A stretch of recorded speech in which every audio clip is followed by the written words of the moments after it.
Chapter 43 Sensing the star light chain deactivate. Shui Zhongqi realized Wei Zixuan had been eliminated.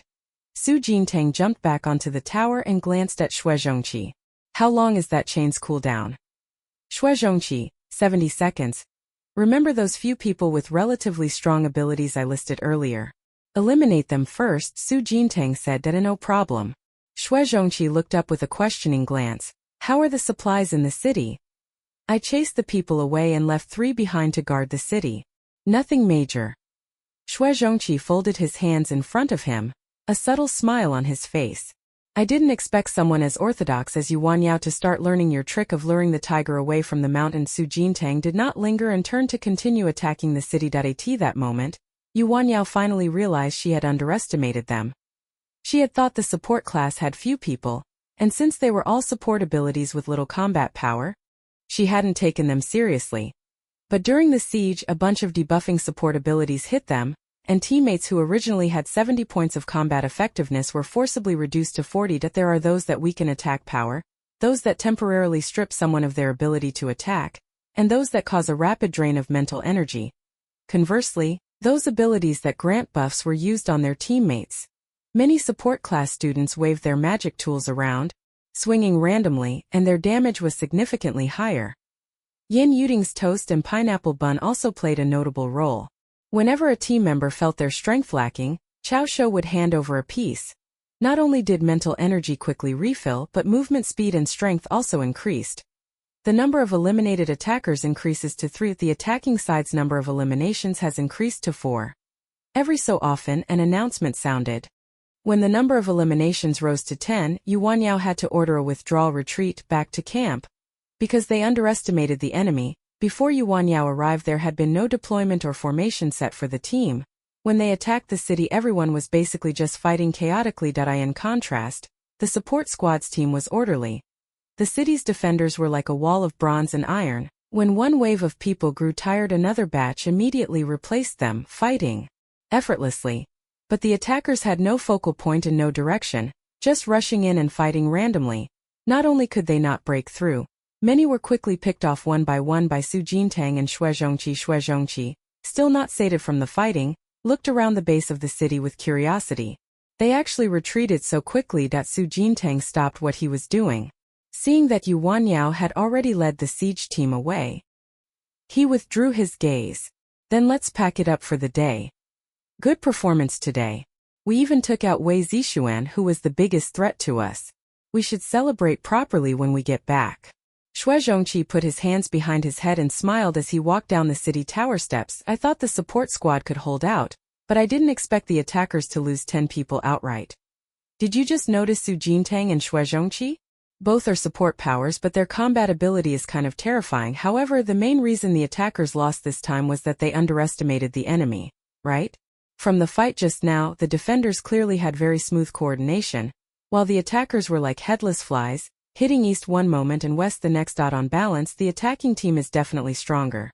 As long as they adjust their mindset and take it seriously, the next wave might turn the tables. After returning to the camp, Yu Wanyao and Mu Guang walked back to the main tent with grave expressions.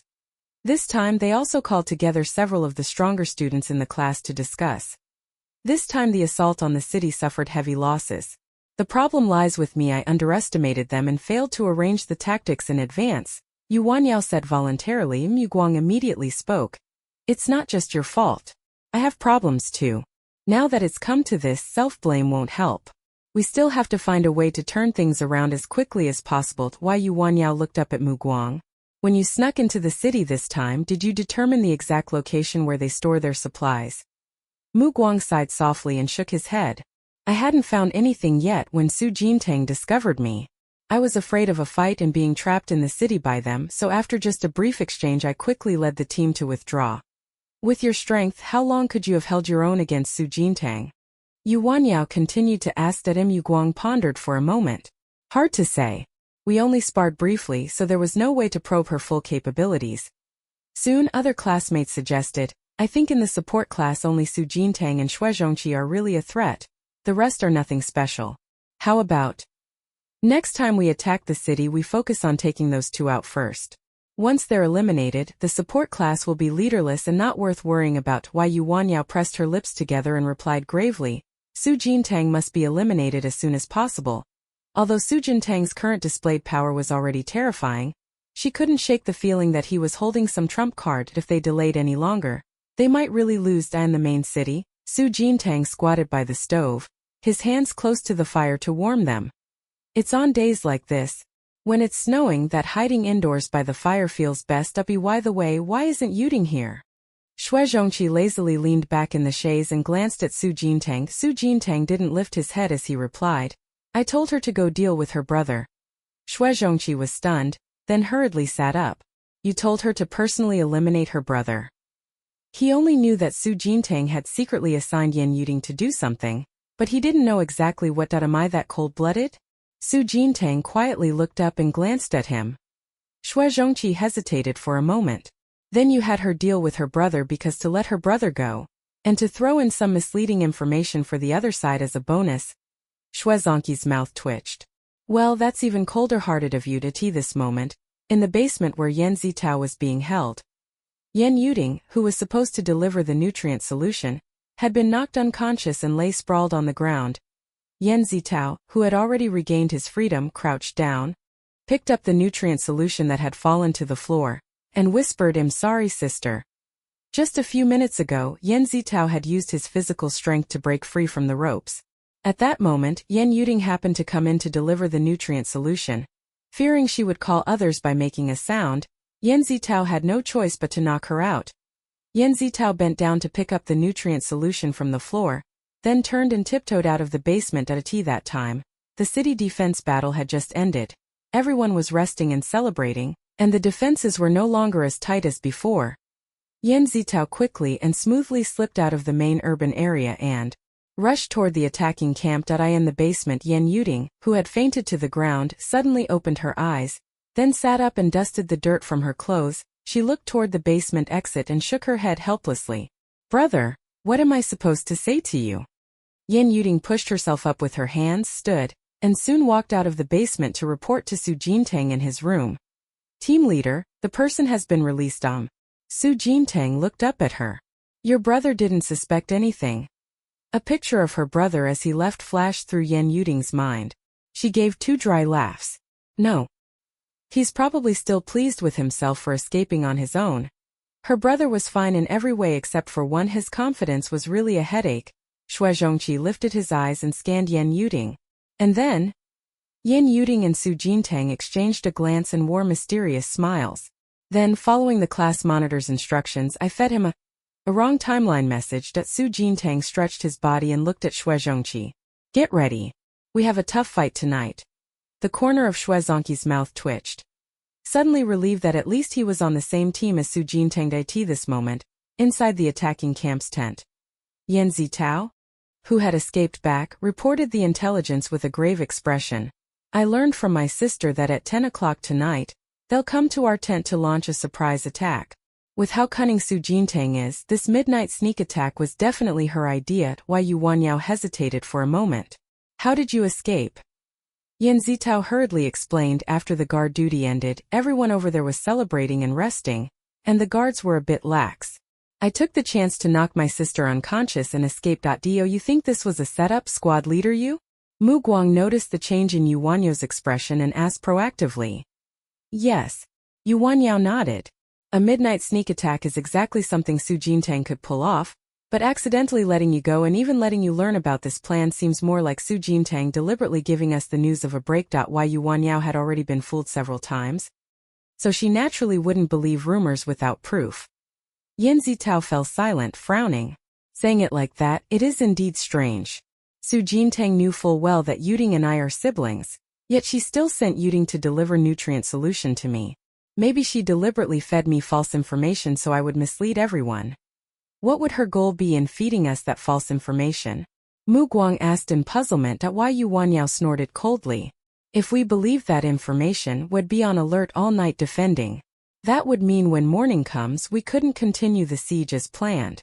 The siege would have to be postponed to the 3rd day, and by then we'd be out of supplies. They're trying to wear us down, to wait until our supplies run out so we fall into disarray. After understanding, Yan Zitao immediately nodded. Sergeant, yes, analysis makes sense. Yu Wanyao then decided, didn't the message say they'd attack at 10 tonight? Then well, wait until 10 and see whether they really come. Alright, that's safer. Mu Guang nodded. Night fell quickly. The besieging camp was still brightly lit. Each tent entrance had someone posted to guard it, and not even a single flying insect could enter without being swatted dead. By now, it was already 10 o'clock at night. As expected, no one looks like it really was false information. Yan Zitao returned to the main tent to report. Yu Wanyao breathed a sigh of relief inwardly. Wait another half hour. If no one comes by then, let everyone rest and prepare for tomorrow's siege plan. Yes. Yan Zitao turned and exited the tent. 5 kilometers outside the camp, the hillside was covered in white snow, with a line of footprints on it. Su Jintang wrapped his cloak around himself, squatting at the foot of the slope, his gaze fixed on the nearby camp. Team leader, ambushes usually involve a bunch of people. It's just the 3 of us. Want that be a bit dangerous? Yan Yuding asked softly. Su Jintang crouched, took out a set of attack sigils and handed them to her. When we get over there, just scatter the sigil talismans. The 3 of us will be enough. Xue Zhongqi glanced suspiciously at the set of sigil talismans in Su Jintang's hand. Didn't expect it. You really are a rich second generation. Su Jintang was silent for a moment. How could you tell? She's a pauper. Where would she get the air of a second generation rich kid? Xue Zhongqi shrugged. You loaded up on a bunch of rune inscriptions at the entrance exam last time. Even if all those runes were only grade 1, their price would start in the 6 figures. If you're not a second-generation rich kid, could you spend that much money buying a pile of runes? Su Jintang paused for half a second, not knowing how to retort. After thinking for a moment, she nodded and admitted, that's right, I am indeed very rich. But am not a second-generation rich kid, am a self-made first-generation rich. Yan Yuding clearly believed her. Golden light appeared in her eyes. Really? Squad leader, then take me with you. I want to make money too. Su Jintang waved his hand. My way of making money isn't something others can easily learn.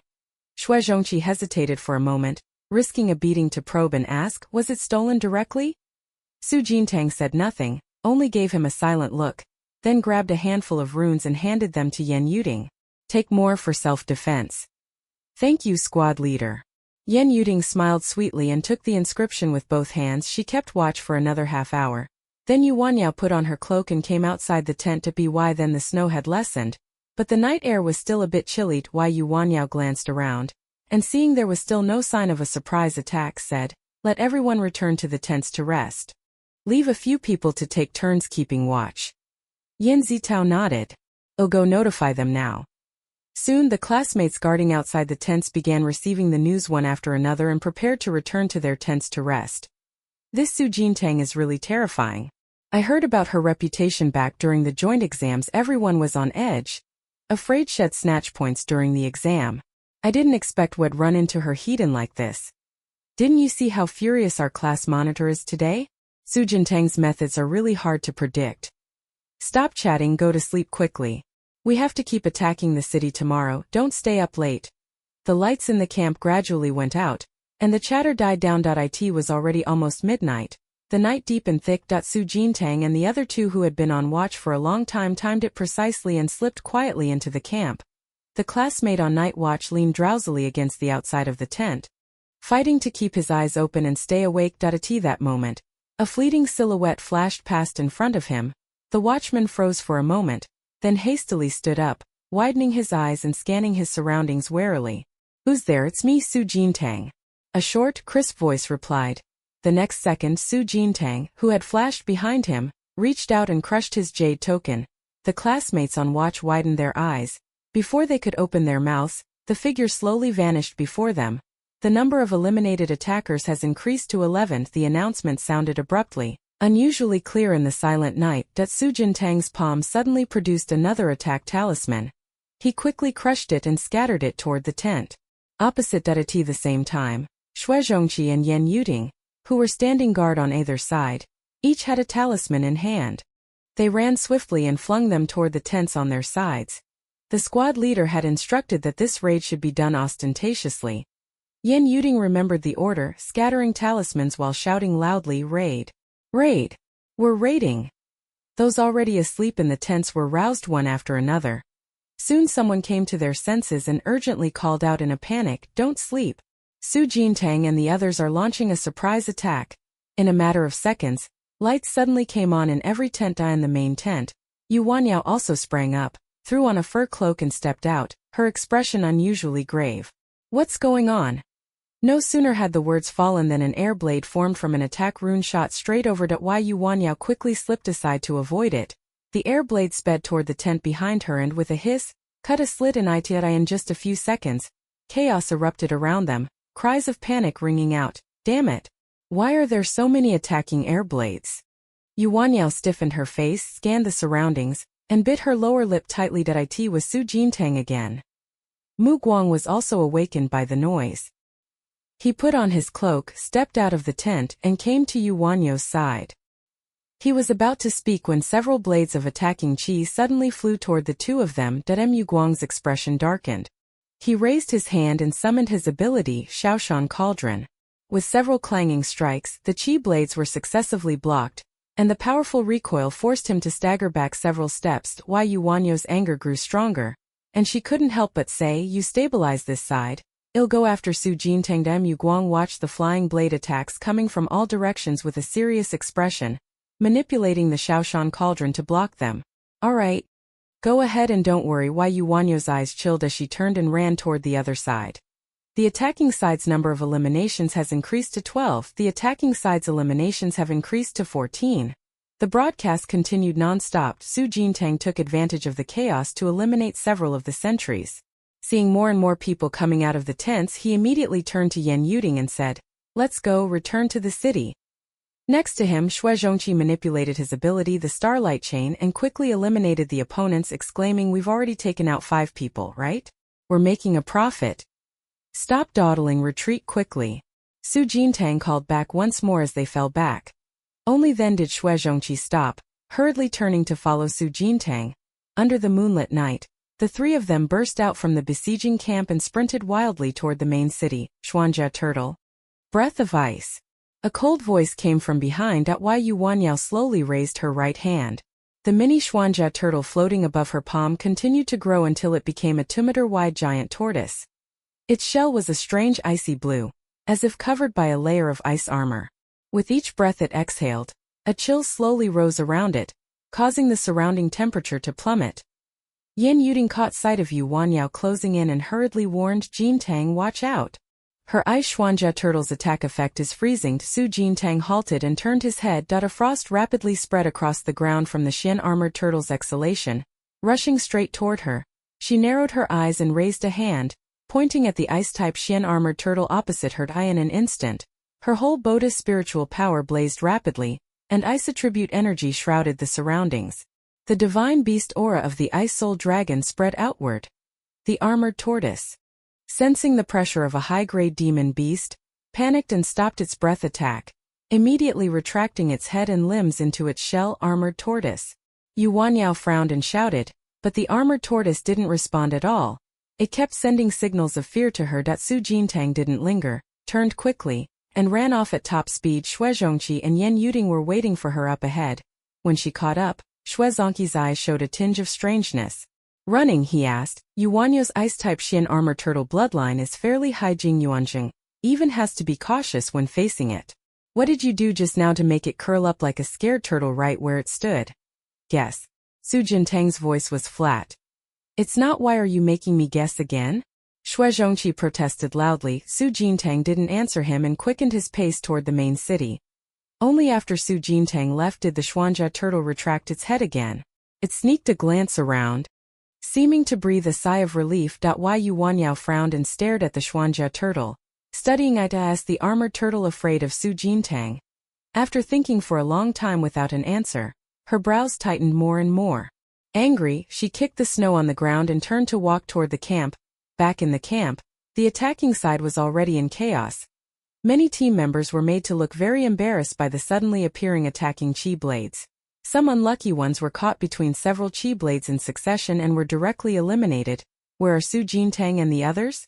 Mu Guang walked over and seeing that Yu Wanyao had returned alone, asked. Yu Wanyao replied with a grim face, "They ran."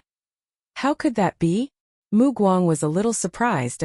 He remembered that Yuanyo Xuanja turtle ability could freeze enemies if she could catch up to Su Jintang and the others. There would have been a chance to stop them. But it was apparent that Yuanyao was in a bad mood. Mu Guang didn't dare ask in detail and quickly changed the subject. Those Bladiofair attacks have been dealt with, but this time 5 of our team members were eliminated, all of them on night watch. Adding the casualties from the daytime assault, we've already lost 15 teammates, including quite a few with relatively strong abilities. Furious inside, Yuanyao took a deep breath and forced herself to calm down, controlling her emotions. Tell the team not to panic. Today's sneak attack was meant to shake our morale. Losing 5 people is all, we're still superior in combat strength. Tomorrow we proceed with the original plan to assault the city. I'll go make the arrangements. Don't be too anxious. Mu Guang offered a word of comfort, then turned and left to maintain order on the scene. Su Jintang's midnight sneak attack had indeed thrown everyone's morale off a bit. Fortunately, Mu Guang kept steadying the troops' spirits, and before long everyone calmed down. They were all biting back their anger, itching to charge off and attack the city right now. Tomorrow's siege must succeed. Failure is not an option. I'm definitely not sleeping tonight. If anyone dares to sneak attack again, I'll just rush out. If you ask me, we should lead the troops and charge the city right now, catch them off guard. Don't be impulsive. Su Jintang and the others came so conspicuously to ambush us this time to mess with our mindset. If we break ranks now, we'll be playing into their hands. Inside the command tent, various discussions kept breaking out. After all that commotion, Yuanyao and Mu Guang couldn't sleep either. The two sat in silence with Yan Zitao inside the main tent. Kaka? Yan Zitao coughed, breaking the silence. Actually, there's no need to panic. After all, our 2 classes are the strongest overall. The reason we lost today is mainly that we underestimated them. As long as everyone takes it seriously and works together, we can definitely breach the city and win. If said earlier, Mu Guang might have believed him. Now he only smiled twice and remained silent at why Yuanyao had completely calmed down, but she was thinking, why exactly does the Xianjia turtle fear Su Jintang? Do you know Su Jintang's ability? Yuanyao looked up at the 2 people opposite her. Mu Guang was silent for a moment. I heard her ability is domain retardation. After using it, enemies within the domain can instantly fall into a slowed state. Yan Zitao looked over curiously. Why are you suddenly asking about Su Jintang's ability? Yuanyao hesitated for a moment and then repeated the matter about the Xuanja turtle seemingly being afraid of Su Jintang. This? Mu Guang also looked puzzled. I haven't heard of domain-type abilities being able to counter demon beasts. Why? Yuanyao leaned on the table with her hands crossed, lost in thought. The information the Xuanja turtle passed to me was fear. If it were only a slowing-type supportive domain ability, it wouldn't have terrified the Xuanja turtle like that. So, Su Jintang's ability must be strange. It shouldn't be. The military academy placed her in the support class, which proves her ability should be supportive. Yan Zitao was also a bit baffled at it this time. The seniors who had been staying up late watching the live stream were also speculating. There aren't many abilities that can counter a Xuanja turtle. What exactly happened just now? Did anyone figure it out? The Xuanja turtle's bloodline ranks among the top tier within the beast population. To counter it, the opposing ability must be stronger than that top tier. So this Su Jintang's ability must be of a grade higher than the top tier. Abilities above the top tier are usually only for specially recruited students, right? How did he end up placed in the support class? Chapter 44 inches. The live stream, upperclassmen began a heated debate over the matter. Meanwhile, inside the simulated battlefield, the snow outside grew heavier, as if intent on burying the entire city. Su Jintang and the other 2 huddled in the room, warming themselves by the fire. This weather feels like it's getting colder, Yan Yuding said, shrinking his body and moving a bit closer to the stove. Shui Zhongqi was muttering as well. The snow had just stopped for a bit, but now it's getting heavier and heavier. Su Jintang rose and went to the window. Even with it closed, he could still feel a blast of cold air seeping in through the cracks. What are you looking at, squad leader? Yan Yuding came up behind Su Jintang and asked curiously. Su Jintang withdrew his gaze. Watching the snowfall. If it keeps going like this, the temperature will keep dropping, and our heating fuel here may end up being insufficient. Yan Yuding nodded. The temperature's already very low tonight. If it keeps up like this, everyone's heating fuel will be consumed at double the rate tomorrow. That's fine, Shui Zhongqi said with a smile. If we can't get warm, then we can all freeze to death together. But in that case, who wins or loses? Su Jintang glanced at him, returned to squatting by the stove, and continued warming himself. Do you think the military academy instructors would let something like this happen? Xue Zhongqi cleared his throat lightly. I was joking. Our college has drilled for simulated battlefields in extreme temperatures before. After such extreme weather appears, new supplies are usually dropped. So there's a high chance tomorrow we'll have to go fight with you Wan Yao and the others for the new supplies. Your academy has drills like this too? Su Jintang's eyes showed surprise. Xue Zhongqi was stunned for half a second. Isn't this a course every academy has? Yin Yuting came from a mid-tier star region. Before the joint exam, her academy had also organized similar simulated training. She covered her mouth and coughed softly. Maybe the class monitor's academy doesn't have those simulated combat rooms that can reproduce extreme temperature conditions. Xue Zhongqi then remembered that Su Jintang had come up from a lower-tier star system, where educational resources were indeed lacking. He glanced at Su Jintang and hurriedly comforted him. It's okay, we're here now, and you know it. A twitch appeared at the corner of Su Jintang's mouth. Why would educational inequality show up even here? Thinking about it made her heart ache. Su Jintang took a deep breath. Go to sleep quickly. Staying up late is bad for your health. Yes, go to sleep. We'll probably have to scramble for supplies tomorrow. Yin Yuting hurriedly nodded as well.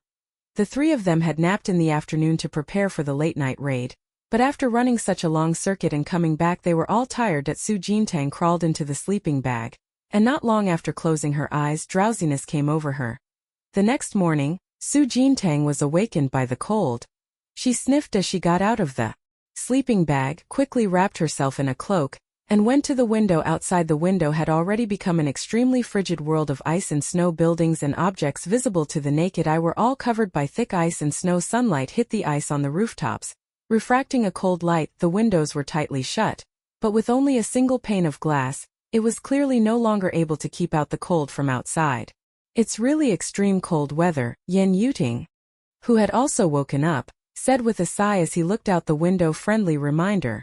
The extreme cold calamity period has begun. New supply drops will be completed in 1 hour. The drop location is Valley A. During the supply drop and retrieval period, the main city area cannot be breached. Friendly reminder. The extreme cold calamity period has begun. New supply drops. The broadcast sounded right on schedule. Squad leader, so it's really a supply grabs haul. We head out now? Yin Yuting's eyes widened, shining with golden light. Su Jintang withdrew his gaze and returned to the stove to warm his hands. No rush, rest first. Is too cold. After just waking, his whole body felt nearly frozen solid. Even moving his fingers felt like a struggle. Before long, there was a knock at the door and Xue Zhongqi's voice came through. 2 ladies, may I come in? Yin Yuting hurriedly turned and smiled as she opened the door, hands gripping the doorframe and revealing her upper body. Come in. Deputy Squad Leader Xue. Xue Zhongqi had somehow retrieved a fan again. He came in beaming and proudly flaunted it the moment he entered. Look, I bought this fan from another classmate for a lot of money. Doesn't it go perfectly with my handsome looks? Su Jintang and Yin Yuting exchanged a glance. The two of them tacitly said nothing. Seeing that they were ignoring him, Xue Zhongqi cleared his throat and naturally shifted to the next topic. I was right yesterday when I opened my eyes today. It felt like I was living in an ice cellar. Su Jintang had never done this kind of simulated battlefield training. She looked up and asked, is there anything to watch out for when supplies are dropped? Xue Zhongqi closed his folding fan and continued to explain. During the scramble for supplies, our main city will have a protective shield, so we don't have to worry about the other side pulling off surprise attacks or anything like that. Things to watch out for. Xue Zhongqi pondered for a moment. Supplies are usually dropped in areas teeming with monsters, so you have to watch out not only for enemies but for beasts as well. Other than that, there's not much. Su Jintang nodded. Okay, let's sit down and warm by the fire for a bit, then set off in half an hour. The valley in Sector A was less than 20 minutes from their district, so leaving half an hour early was more than enough. Then you guys start the barbecue, I'll go notify the others. With that, Xue Zhongqi turned and left. Squad leader. Yin Yuting moved closer to Su Jintang. We need to be careful with you Wan Yao today. The extreme cold will boost Wan Yao's ice-type Shin armor turtle. Her combat power could be twice as much as usual. Su Jintang nodded in agreement. Weather and climate can affect corresponding abilities. She had learned this in textbooks, but had never had the chance to experience it firsthand. She touched her chin and fell into thought. So then? Does this extreme cold also provide a buff to her ice attribute? She decided to go out later and try it. At this moment, within the besieging camp, there were cheers and shouts of jubilation. Great, the new supplies are about to arrive. Now all of Su Jintang and the others' efforts will be for nothing. Exactly. Once the extreme cold hit, all the previous heating fuel became useless. Whoever grabs the new supplies will be the new winner. Temu Guang, standing outside the tent, wore a smile and murmured, "These new supplies have arrived just in time." After speaking, he looked over at Yuan Yao, a sense of expectation rising in his heart. Under the extreme cold, Yuan Yao's ability amplification was terrifying. Even Jing Yuanjing had to give way. This time, the scales of victory had clearly tipped in their favor. 10 minutes from now, we leave for the valley in Zone A. Yuan Yao withdrew her gaze, her eyes icy cold. Mu Guang smiled faintly. "I'll go inform the others right away." This moment. Inside the military academy office building, Zhuang Silin and several academy instructors were also arguing because of Su Jintang's matter. I just checked the replay of the simulated battlefield livestream again. Yuan Yao Xianjia turtle did indeed retract into its shell after Su Jintang activated his ability. The Xuanjia turtle's bloodline grade isn't low. For it to immediately pull its head in like a scared turtle, it must have faced some terrifying opponent. Zhuang Silin spoke to take control of the situation. "Before the joint exam, I went to investigate Dawn Academy. At that time, Su Jintang's supernatural ability showed signs of possible evolution, but because we couldn't be 100% sure it would evolve, I didn't report it to the military academy." Ability evolution? Another military school teacher turned his head. "Teacher Zhuang, do you know any specific details?" Zhuang Silin pressed her lips together. "She told me back then that when she was activating her ability, a faint ice attribute inexplicably appeared." The military academy teacher who just spoke is named Wen Rueda. He's a research type who usually likes studying projects like ability evolution, beast hybridization, and bloodline gene inheritance. Zhuang Silin looked at him. "What are your thoughts, Teacher Wen?" A knowing smile appeared on Wen Rude's face. "That makes sense. Clearly, this student Su Jintang's ability is very likely evolving toward the ice type, and Yuan Yao's ability, the Xuanjia turtle, is also ice type." When the two confronted each other, the Xuanjia turtle obviously showed signs of fear, which means the ice type Su Jintang is about to evolve into will be a more terrifying existence than the Xuanjia turtle. The atmosphere in the office immediately fell into silence. Zhuang Silin continued, "Does Teacher Wen have any way to determine that Su Jintang's ability will definitely evolve in the future?" Wen Rueda smiled and shrugged. "There's no need to prove that anymore. If she can crush a Xuanjia turtle before fully evolving, there's a 99% chance she'll evolve into an ice-type ability. It seems professional matters are still best consulted with professionals." Zhuang Silin chuckled lightly. "If I'd known then, I would have asked Teacher Wen more questions. It's not too late now." Wen Rueda waved his hand. "Luckily Su Jintang chose our military academy. Otherwise we would have lost a genius." Zhuang Silin leaned back in her chair, smiled and looked around the room. "In that case, after this duel is over, we should arrange a transfer for Su Jintang." "Yeah, ice abilities almost never evolve into support powers. We'll observe later to see whether she's a ranged or melee fighter." Inside the freezing simulated battlefield, the temperature dropped below zero, and even a single breath could form ice crystals. Su Jintang wrapped herself in a thick cloak, stepped outside, and began shivering as the cold wind blew. "Brother Long, aren't I the master of the ice attribute? How can I still be afraid of the cold?" She communicated with the Ice Soul Dragon using her mind and spirit. The Ice Soul Dragon pondered for a moment. "That's because you haven't activated your power. I see." Su Jintang had indeed forgotten that.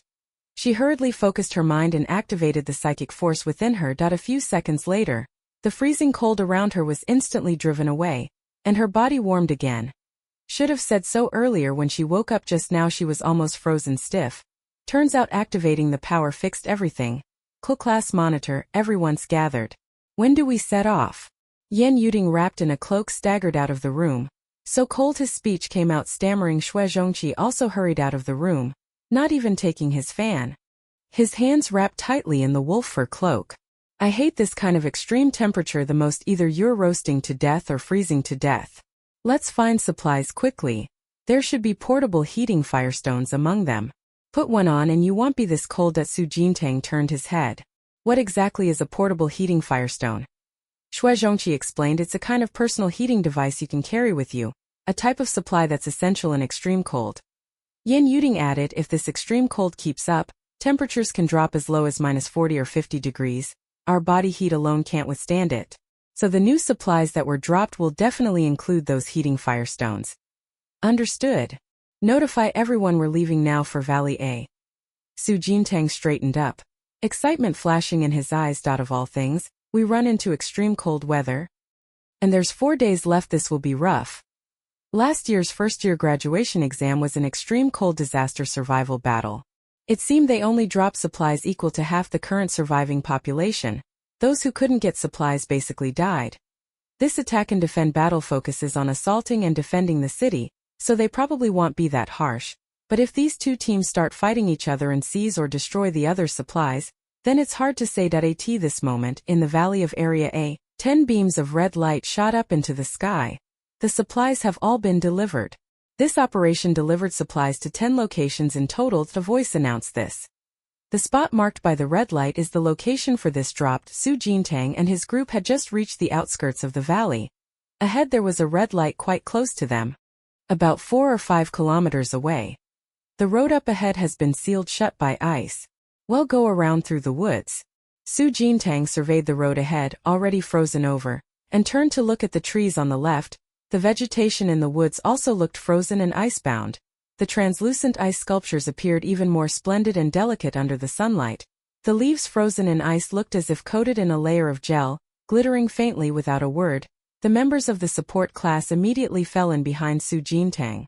After entering the woods, the surrounding temperature dropped further. Everyone sniffed and softened their footsteps as they continued groping forward. Su Jintang walked at the very front.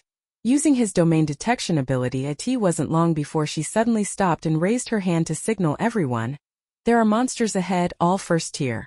Whoever's ability is a debuff acts first. Everyone else finishes them off afterward. Understood. The crowd replied in unison. Su Jintang charged into the group of monsters first, and the slow effect quickly spread outward. The monsters, unable to react at all, were all immobilized in place. Immediately, the other students in the rear support squad also activated their abilities in unison. Colorful ability lights flickered, accurately crashing down on the pack of monsters. Xue Zhongqi's ability was better suited to restraining higher threat single enemies. He didn't use his power, instead directly grabbing several runes and throwing them at the enemy. My bread is the tastiest, my bread is the tastiest. Yan Yuding hid in the back, chanting continually. Each time he finished the incantation, another slice of toast pineapple bun appeared in his hand. Class leader, keep going. Yan Yuding stood up and was the first to toss a slice of toast to Su Jintang. Standing on the head of the ice blue crystal beast, Su Jintang immediately reached out and caught the flying slice of toast. The ice blue crystal beast beneath his feet felt the insult of having its head stepped on and shook its body in furious indignation. Su Jintang quickly jumped to the ground, shoved the toast into his mouth, and chewed rapidly. The rich aroma of bread overflowed in her mouth. The next second, all her strength instantly surged, and her body became very light. The ice blue crystalline beast was covered in ice scales, its claws incredibly sharp. Its eyes glared at Su Jintang as it raised a paw to strike. Su Jintang stumbled backward to dodge the attack, then quickly rebounded. As he got up, he lifted his right arm and several hidden sleeve darts were fired in unison.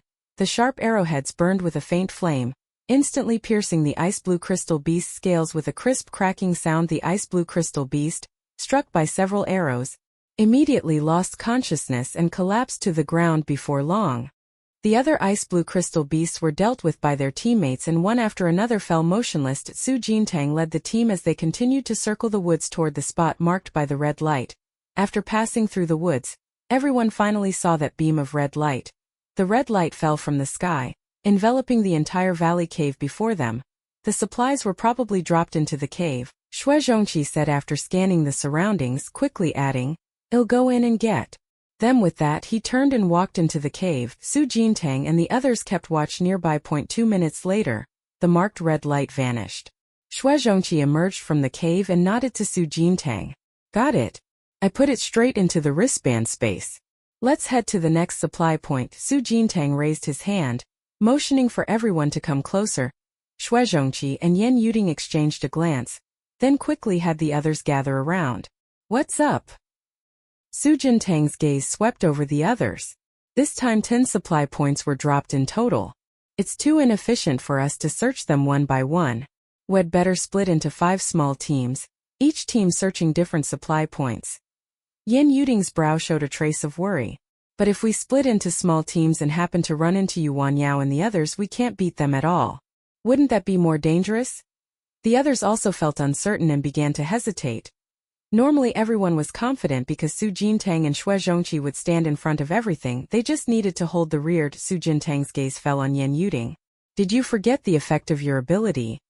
Yan Yuding paused. Class monitor means. Why should we fight Yuan Yao? Knowing we can't win, of course we'll use our strengths and avoid our weaknesses. Su Jintang's eyes swept over the others. Yan Yuding's toast, after eating it, increases movement speed by 5%. With that buff we might not beat them, but we can outrun them. Xue Zhongqi quickly understood her meaning, a smile tugging at his lips as he explained, got it. Each squad should take extra bread.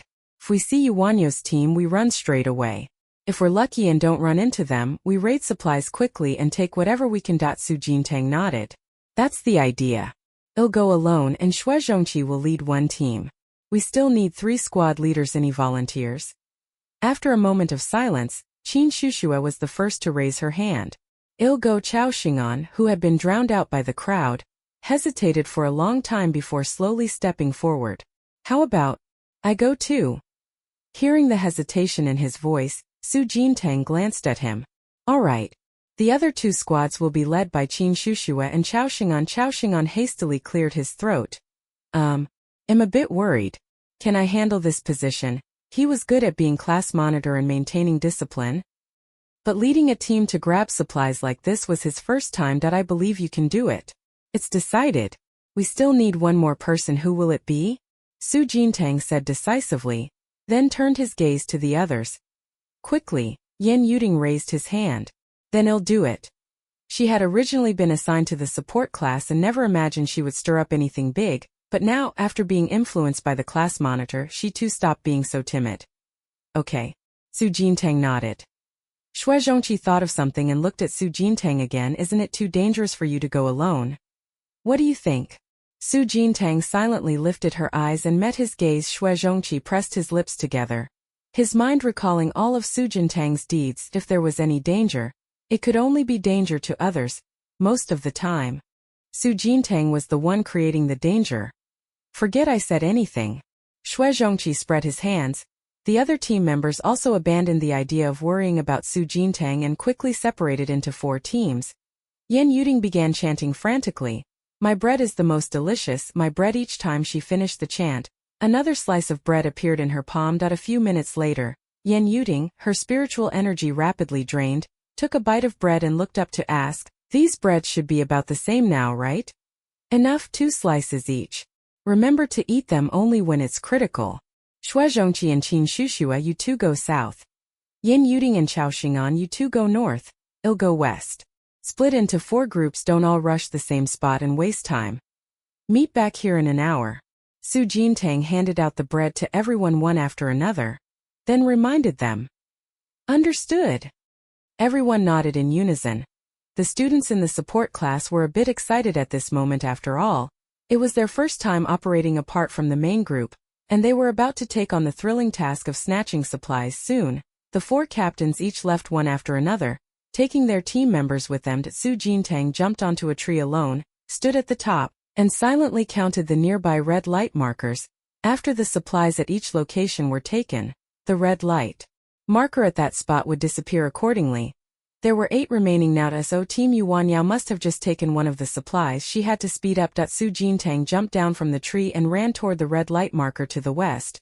There were 2 red light markers left to the west in total. If things went smoothly, she could at least snatch one of the supplies. The tree trunks encased in ice were all draped in a layer of crystalline frost. The scenery on both sides rushed past. And only after the red light marker grew increasingly close did Su Jintang slow down. Seeing the familiar figure not far ahead, Su Jintang began to sigh. She hadn't expected to be the unluckiest at the very first spot she ran into Yuanyo's team. A quick glance showed only about 20 people. They were probably split into 2 teams to look for supplies. Team leader, there are only 7 red markers left. Su Jintang and the others just took one of the supply caches. We need to speed up. Yuanyao stepped forward and stored the supplies on the spot into her wristband space. The previously conspicuous red marker disappeared accordingly. A teammate behind suggested, team leader, we've already taken 2 supply caches. Why don't we split off another team to search for other supply points? That might be faster. Yuanyao fell into thought. Just as she was about to reply, an attacking air blade suddenly flew out from the trees. Yuanyo's eyes cooled. She raised her hand and summoned the Xian Armor Turtle Ice Shield to block the air blade. Glyph Talisman Attack. Yuanyao realized something, and the long-suppressed anger instantly erupted. Su Jintang, how dare you provoke me again? The bright, delicate voice echoed through the woods. The other team members also immediately adopted a wary stance and quickly lined up. Su Jintang hiding in the tree. Shuezhongqi also always uses inscription talismans to attack, so how did they guess it was her right away? Chapter 45. Today you must catch Su Jintang for me, Yuanyao ordered coldly. The more than 20 team members behind her also wore ferocious looks, clearly harboring long-standing grievances. A hint of embarrassment showed on Su Jintang's face. He rubbed his nose, quickly jumped down from the tree, and turned to run like mad. Don't let her get away. Yuanyao quickly gave chase. The other team members spread out behind them, forming a semi-encirclement around Su Jintang. Su Jintang activated her domain detection. The scene of the people chasing from behind flashed through her mind. More than 20 people were all chasing behind, blocking every path to the rear and cutting off any possibility of her turning around and fleeing. Su Jintang caught sight of the woods to the west with the corner of her eye. Without hesitation, she immediately changed direction and plunged into the trees. Team leader, Su Jintang went into the woods. Do we continue the chase? A team member asked after stopping. Yuanyo's cold eyes stared at the woods ahead. Yes. Split into 2 teams left and right and search for her. Su Jintang is alone. Once we catch her, she's out today. Yes. Yuanyo's team immediately split into 2 groups and cautiously entered the woods to begin the search. At this moment, Su Jintang, who had already run far, was quietly hiding in a tree. She held the inscribed talisman between her fingers and fell into thought. The more than 20 people under Yuanyao were all formidable fighters. If their other teammates ran into them, it would be a huge threat. But if she could hold those 20-plus people in check, even for only half an hour, it would be enough time for her teammates to find a few more supply points. A deep glint passed through Su Jintang's eyes as an idea formed in his mind. She turned on her heel, and with a few bounds returned the way she came. Before long, the figures of Yuanyo's 2 teams slowly appeared ahead. Su Jintang crouched low, crushed the inscription in his palm, and hurled it toward them. Several airblade vortices sped forward in attack. Yuanyao heard the noise, lifted her eyes toward the tree where Su Jintang was hiding, and a trace of chill crossed her face. She's in that tree. Circle around and block her from the rear. The second team that had been detached immediately quickened their pace and ran to the back of the tree.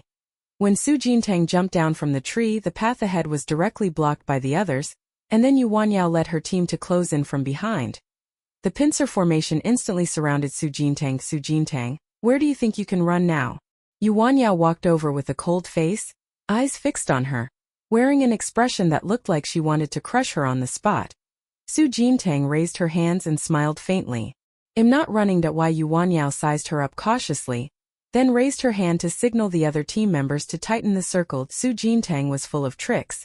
Even though they currently had the upper hand, they absolutely could not let down their guard. The others slowly closed in on Su Jintang, seeing the circle of encirclement shrink smaller and smaller.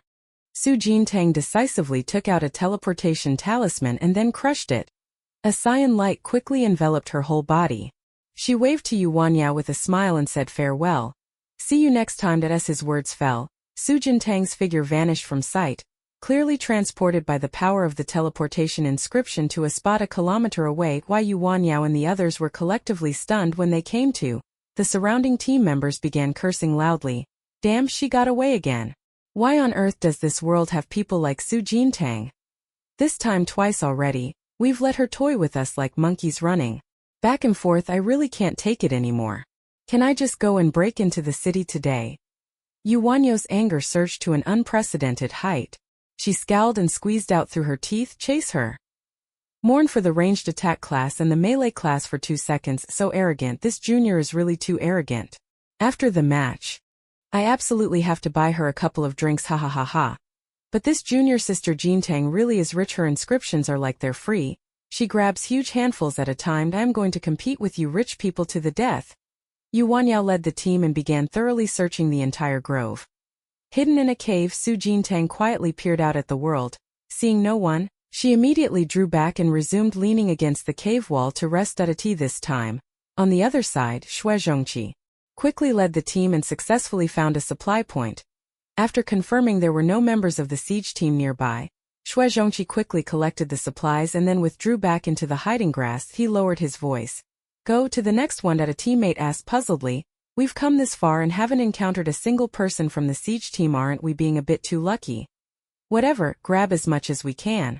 Shuezhongqi was the first to step out of the bushes to scout, heading toward the next red light marker. The other teammates followed suit. Not only was Shuezhongqi's team proceeding smoothly, but the teams of Yin Yuding and Chao Xingan also successfully secured their first supplies. But Su Jintang's situation was a bit precarious. Someone's hiding in the cave. It must be Su Jintang blocked the entrance. Finally someone found their way to the cave and shouted loudly. Su Jintang crushed the teleportation talisman in his hand again. The previous level 2 teleportation talismans had been used up, leaving only some level 1 ones, with a teleport range of only 500 meters, but that was entirely enough to escape. In the blink of an eye, Su Jintang's figure vanished into thin air, then immediately teleported to the people's rear. She chewed on the toast she had just shoved into her mouth and bolted. A tea. That moment Yu Wanyao, who had been hiding in the shadows, rushed over quickly. She had long suspected Su Jintang would use the teleportation rune to flee again, so she had lain in ambush nearby from the morning, ready to personally intervene and stop her. Ice breath, ice seal. The afterimage of the armored tortoise slowly appeared behind Yu Wanyao. After getting beaten last time, Yu Wanyao simply stopped summoning the armored tortoise to fight by borrowing the armored tortoise's ice manipulation power, and with the amplification from the extreme cold, she could achieve the ice sealing effect herself. Frost, breathing out white vapor, quickly spread toward Su Jintang. The surrounding air froze instantly, forming clusters of ice crystals. The cold pressing in the blink of an eye, frost wrapped around Su Jintang's feet. His black military boots iced over and were forcibly fixed in place. Su Jintang frowned, his mental power instantly concentrating on his feet, and the domineering, overpowering ice attribute collided fiercely with Yu Wanyo's ability. It lasted only a second before the ice beneath his feet suddenly shattered, countless ice shards splintering outward. Having regained the freedom to move, Su Jintang lifted his leg and continued sprinting wildly. But by then Yu Wanyao had already caught up from behind. She wore a cold expression, raised her hand, pressed down on Su Jintang's shoulder, and gave a hard pull. Su Jintang's body was forcibly yanked back and he did a backward somersault, flipping to land above Yu Wanyao. She raised her palm, and ice attribute power swiftly gathered in her hand. When Yu Wanyao raised her hand to activate her ability again, she forcibly reversed her palm and pressed down. A powerful ice attribute force released from her palm, and the resulting energy fluctuation whipped up a gale. Yu Wanyo's hair was tousled by the force, her brow knitted tightly, and she immediately raised her hand to activate her ability to defend. Their gazes met, and everything around them seemed to freeze in that instant. The ice powers colliding in their hands detonated with a bang. The others who had just caught up hurriedly stopped and backed out of the combat circle. Such strong power, everyone fall back. Be careful not to get caught in it. A powerful surge of force pushed Yu Wanyao back several steps. After stopping and steadying herself, she looked at Su Jintang in disbelief. Your power, how could it be this strong? Su Jintang lowered his gaze to his palm. The extreme cold clearly provided a huge boost to his ice attribute. Withdrawing his gaze, he looked up at Yu Wanyao across from him and then smiled. Because my ability actually is. I won't tell you. With that, Su Jintang spun around, quickly crushed another teleportation rune, and in a flash dashed away several hundred meters. Yu Wanyao and the others still stood frozen in place. When they came to their senses, Su Jintang had already vanished. This time, Yu Wanyao did not feel the same anger as before. Instead, her emotions grew complicated. Teammates hurriedly gathered around. Squad leader, are we still chasing? No more. Yu Wanyao kept her head down, her expression growing increasingly grave. Before, whether she was angry or unwilling to accept it, she thought Su Jintang's sneak attack methods were just dirty tricks born of his own lack of strength. But after their last encounter, and this one today after she personally fought Su Jintang, she truly realized that she simply couldn't beat him. It wasn't that Su Jintang was cunning, but that her abilities were lacking. Even if she caught someone, she didn't have the strength to hold them. The teammates saw Yu Wanyao keep her head down in silence and all felt a bit nervous. Soon someone spoke up to comfort her. Squad leader, don't be angry. Actually, Su Jintang, she is just... Yu Wanyao looked up. No need to comfort me. Admitting you're outmatched isn't something to be ashamed of. Nobody around expected squad leader Yu to suddenly say something like that. Everyone knew that squad leader Yu was actually a very proud person. For her to personally admit she was inferior to someone, Su Jintang's strength had to be truly terrifying. However, Yu Wanyao sneered, I really want to know how someone with Su Jintang's level of power ended up being placed in the support class. She had lived for more than 10 years and had never heard of any support ability reaching Su Jintang's level. As soon as they heard that, the other teammates around them started complaining as well. Yeah, how could a support ability produce such a powerful burst of energy just now? Someone who couldn't even beat class rep Yu is from the support class. How is that possible? That's impossible.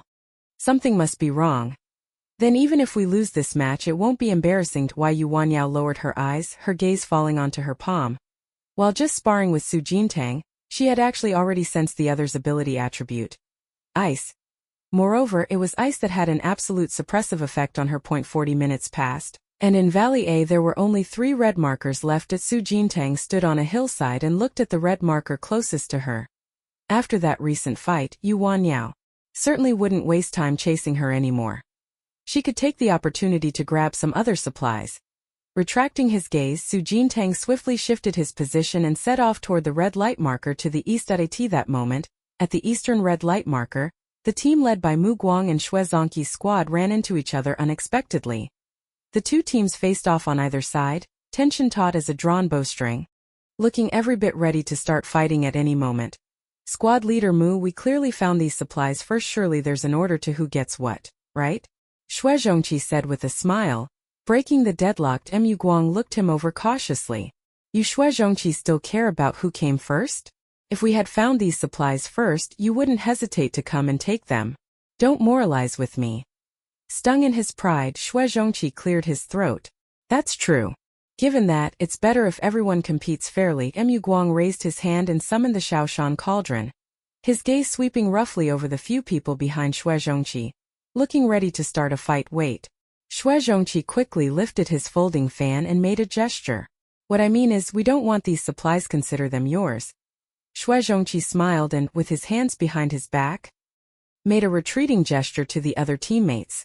They were outmatched both in numbers and in combat strength. This was not the time to show off.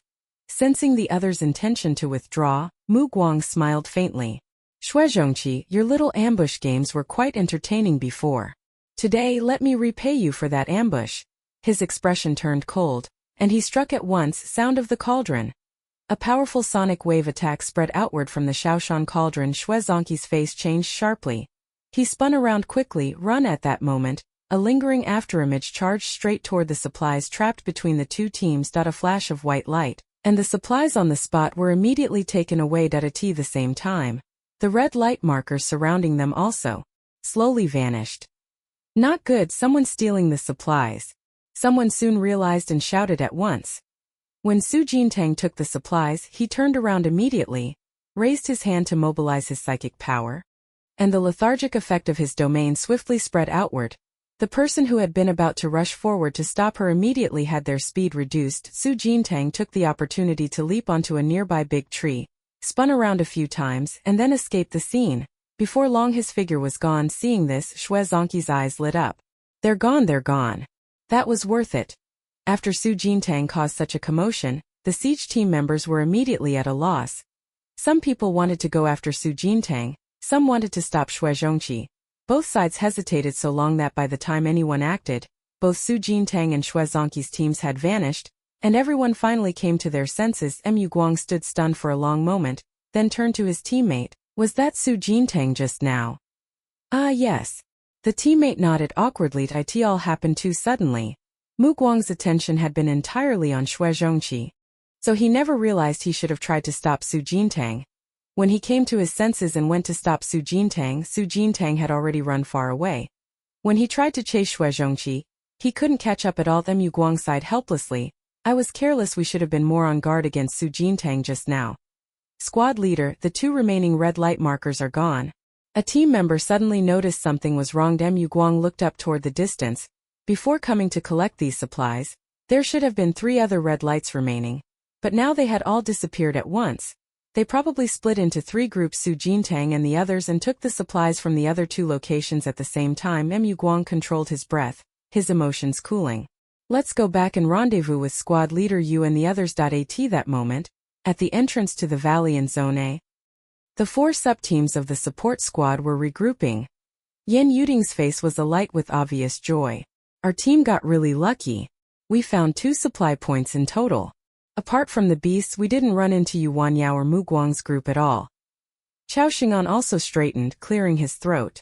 We didn't encounter them either, but we only found 1 supply point. Su Jintang nodded. That's right. She turned to Xue Zhongqi. What about your team? We found 2 in total, but the supplies at the second spot were just snatched away by you, so let's count it as 1. Xue Zhongqi replied. Su Jintang tallied the total, so including the one we got earlier, we've taken 6 supplies in total. Not a bad haul. Let's go back to the main city.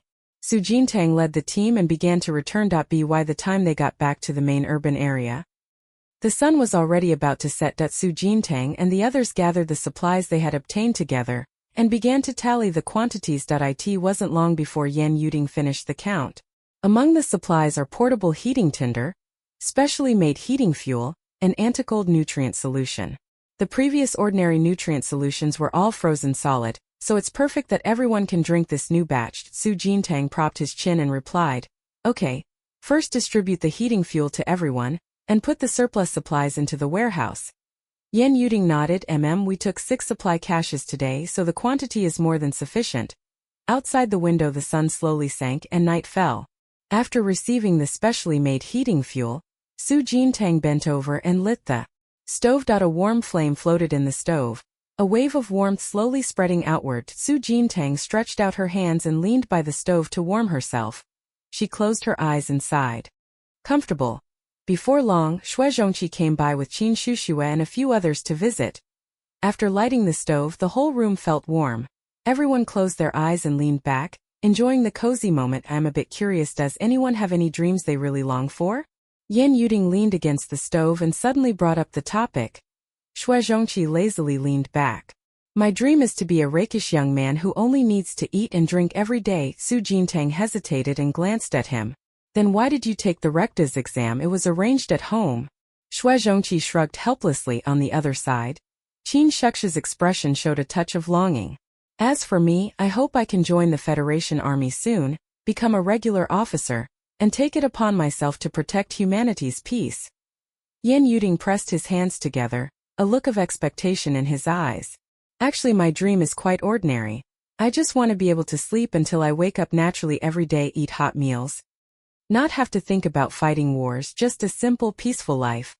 Chao Xingan raised his hand. I'm more or less the same. Anyway, right now I wake up every day to cultivate, and in the future I'll have to consider joining the military and fighting wars and so on, which I really don't like. After hearing everyone's shares, Yan Yuding turned his gaze to Su Jintang. What about you, squad leader? Su Jintang propped herself up with both hands, staring at the night outside the opposite window. Me? I want to become stronger. In this world, only the strong have the right to speak. She wants to become so strong that she can redefine the rules of the world.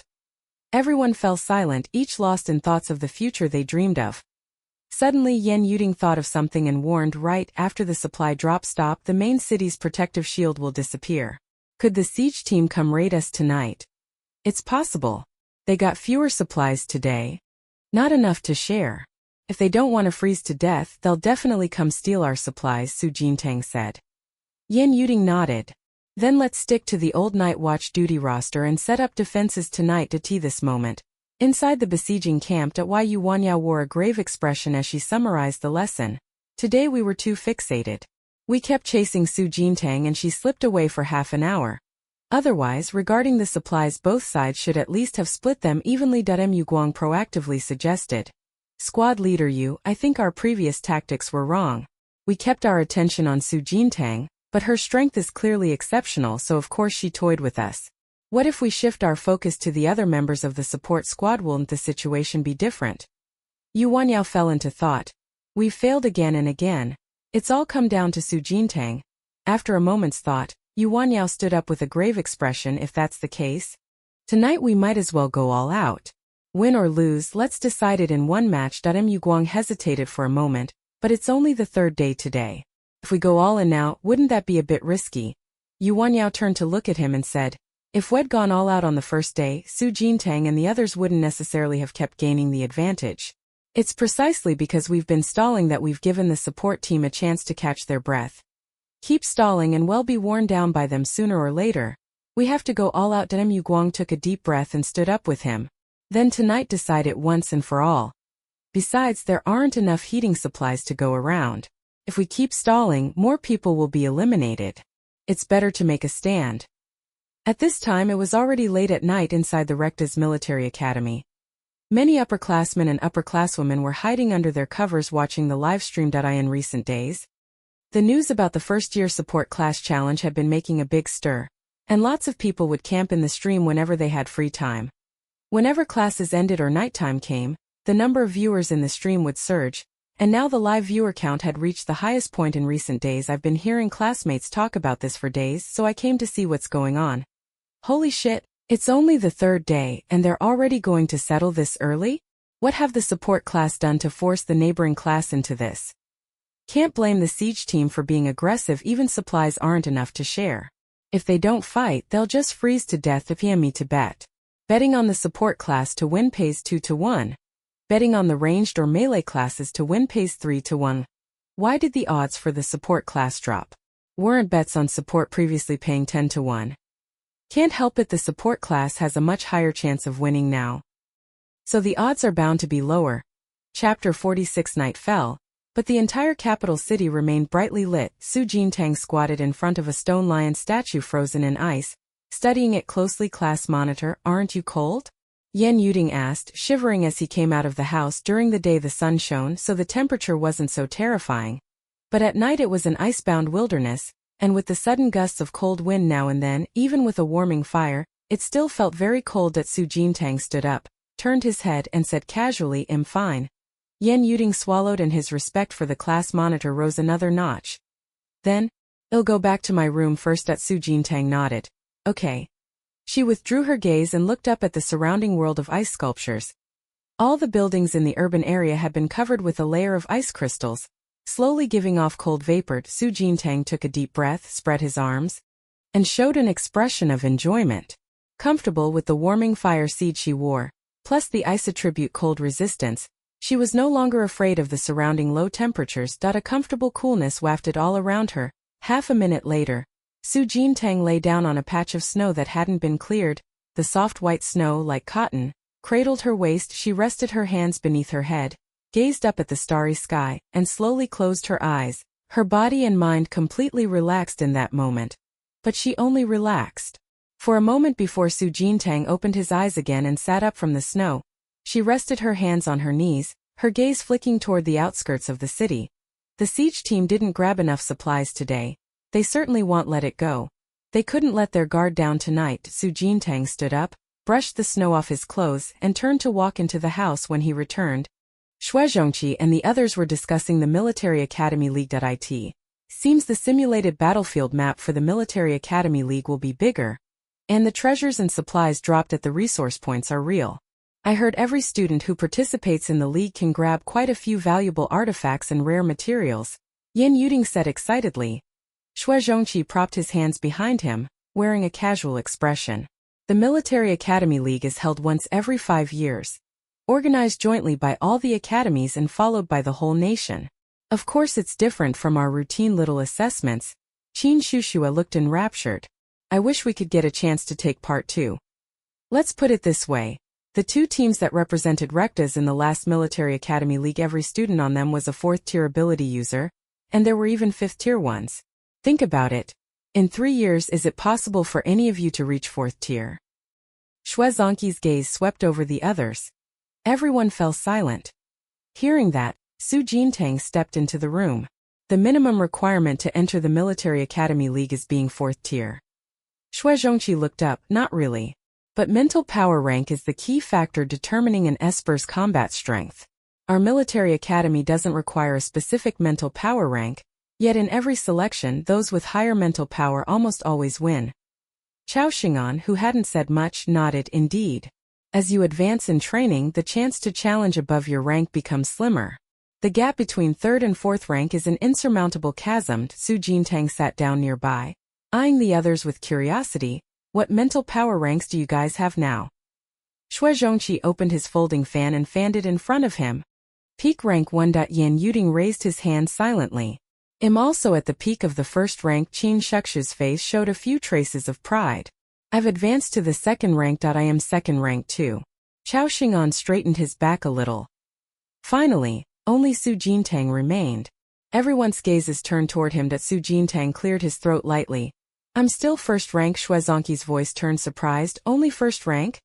The others' expressions likewise showed added surprise. By any measure, the class monitor didn't seem like someone who would be only 1st ranked at a T that moment. A panicked voice came from outside. It's bad. Yuan Yao and Mu Guang brought people and are coming this way. The people outside rushed into the room in a panic, caught their breath twice, then continued. They must have split into 2 groups. One group has already reached our front gate. The other is taking a detour toward the rear city gate. Su Jintang stood up and looked over. Where are they now? The Night Watch members just saw their group while patrolling on the gate tower. Right now they might already be near the city gate. Su Jintang fell into contemplation. There are 2 places to breach the main city, the front gate and the rear gate. When Mu Guang led the team into the city previously, they slipped in through the dog hole at the rear gate. This time Yuan Yao had indeed gotten smarter and attacked from both gates directly. They were indeed difficult to defend against. Xue Zhongqi, the 2 of us will go to the back door first. Yuding, you take command of the front door defense. Su Jintang immediately rose, quickly took the cloak hanging on the wall, put it on and strode out of the room. Xue Zhongqi didn't dawdle either. He rose neatly and followed. Only Yan Yuding, Qin Shuxue and Chao Xing'an remained in the room. Don't be nervous. The class monitor already told me the layout arrangements. Well, follow her plan, it will definitely be fine. Yan Yuding said to reassure them. Qin Shuxue and Chao Xing'an exchanged a glance, then both stood and nodded. Okay, we're heading out too. Night had deepened and a crescent moon climbed the treetops. Mu Guang led the team to the rear city gate. Squad leader, when we took the detour to the rear gate just now, it seems like we were seen by someone from the support squad on night patrol. A team member reported. Mu Guang raised his eyes and glanced at the city tower ahead. It doesn't matter. Tonight we fight to the death. Only victory is allowed, failure is not. Yes. The team members behind answered in unison. Mu Guang, expression serious, came to the city gate, raised his hand to summon the Shaoshan cauldron, and suddenly smashed it against the gate. He had intended to test the hardness of the rear gate, but unexpectedly, with just that one strike, the gate was smashed open with a creak. The latch of the rear gate snapped and it slowly opened inward. Inside the gate there was no one. All that met the eye was white, glistening snow, and Mu Guang quickly assumed a defensive stance. The others also stepped back half a pace, warily eyeing the city gate interior. A few seconds passed. No one emerged, as if it were an empty city. Inside. Squad leader, I'll take 2 people and go in first to scout? Yan Zitao behind him volunteered. Mu Guang pondered for a moment. Yan Zitao, accompanied by 2 team members, slowly approached the rear city gate. After entering the rear city gate, Yan Zitao quickly and warily looked to both sides. There was no one, and no cover of any kind. The sides of the road did not look like places where people could be hiding. But having the earlier lesson of Su Jintang's sneak attack, Yan Zitao remained cautious and continued to probe further into the city. This time, the sounds of battle from the front city gate had already reached this side. You could tell the fighting over there was intense. By comparison, this side was far too quiet. Could it be? Su Jintang and the others forgot about defending the rear city. Leader Yan, we've checked both sides, there's no one. 2 team members came over to report. Yan Zitao's gaze swept the surroundings. Every piece of cover had already been searched by the team. There was no one left to hide, but he relaxed a little, turned, and waved toward Mu Guang outside the city gate. Squad leader Mu, there's no one here. They've probably all gone to defend the front city. The two team members also remarked, this garrison is really careless after pulling off so many surprise attacks before. When it was their turn to defend, they actually forgot about the back gate. Upon hearing the reply, Mu Guang immediately led his men into the city, but this advance went a little too smoothly, which left him feeling that something was off after entering the city. Mu Guang scanned his surroundings, suddenly thought of something, and his gaze fell on the two neglected city gates. Behind the city gates, did you check there? After the words were spoken, everyone fell into silence. Crap, we didn't check the city gate. Yan Zitao shouted nervously at that moment. Su Jintang and Xue Zhongqi, who had been hiding behind the gate, stepped out, one to the left, one to the right. Su Jintang lifted his foot and kicked the gate. The heavy wooden door quickly shut on the other side. Xue Zhongqi pushed the city gate with both hands, taking a step at a time, and closed the other door as well. Su Jintang smiled and leaned against the gate behind him. Captain Mu, what a coincidence, we meet again. Realizing their entire team had been locked inside the city, Mu Guang's eyes grew increasingly grave. Even if you lock all of us in the city, the two of you alone can't hold all of us back. The other team members also drew their weapons, taking up battle stances and watching Su Jintang warily. That's right. The two of us can't keep you. Xue Zhongqi also leaned against the city gate, casually fanning himself with a folding fan. But there's one thing that can keep you. As his words fell, the smile on Xue Zhongqi's face vanished. He quickly summoned his psychic power, took out all the remaining inscriptions from the bracelet space, and tossed them into the air. Squad leader Su Jintang also took out the remaining inscriptions from his bracelet space and threw them across. Here. Xue Zhongqi's eyes went serious. He raised both hands and instantly drew several threads of psychic energy in the air.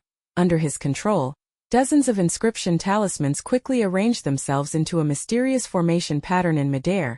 A blinding white light flared from the formation, and the powerful force of the array's runes slowly spread outward. Used alone, the inscription talisman's attack power was actually only so-so. But when arranged into a formation, their power increases at least threefold, if not more. This was also a new piece of knowledge Su Jintang had learned from the internal forum after joining the Inscribers Association. Everyone fall back. Mu Guang felt the terrifying power of the array pattern and shouted. He raised both hands, and the Shaoshan cauldron he held instantly grew larger, blocking everyone's weight as the inscribed symbol array in his hands took shape. Xue Zhongqi glanced to the opposite side and, seeing Mu Guang standing at the front, quickly changed direction. With a nimble flash of movement, he brushed past and slipped around Mu Guang, holding the inscribed talisman array in his hands and smashing it toward the teammates behind him. The array erupted with a blinding light. The power fluctuations were so great they generated a strong vortex of airflow, twisting the surrounding air.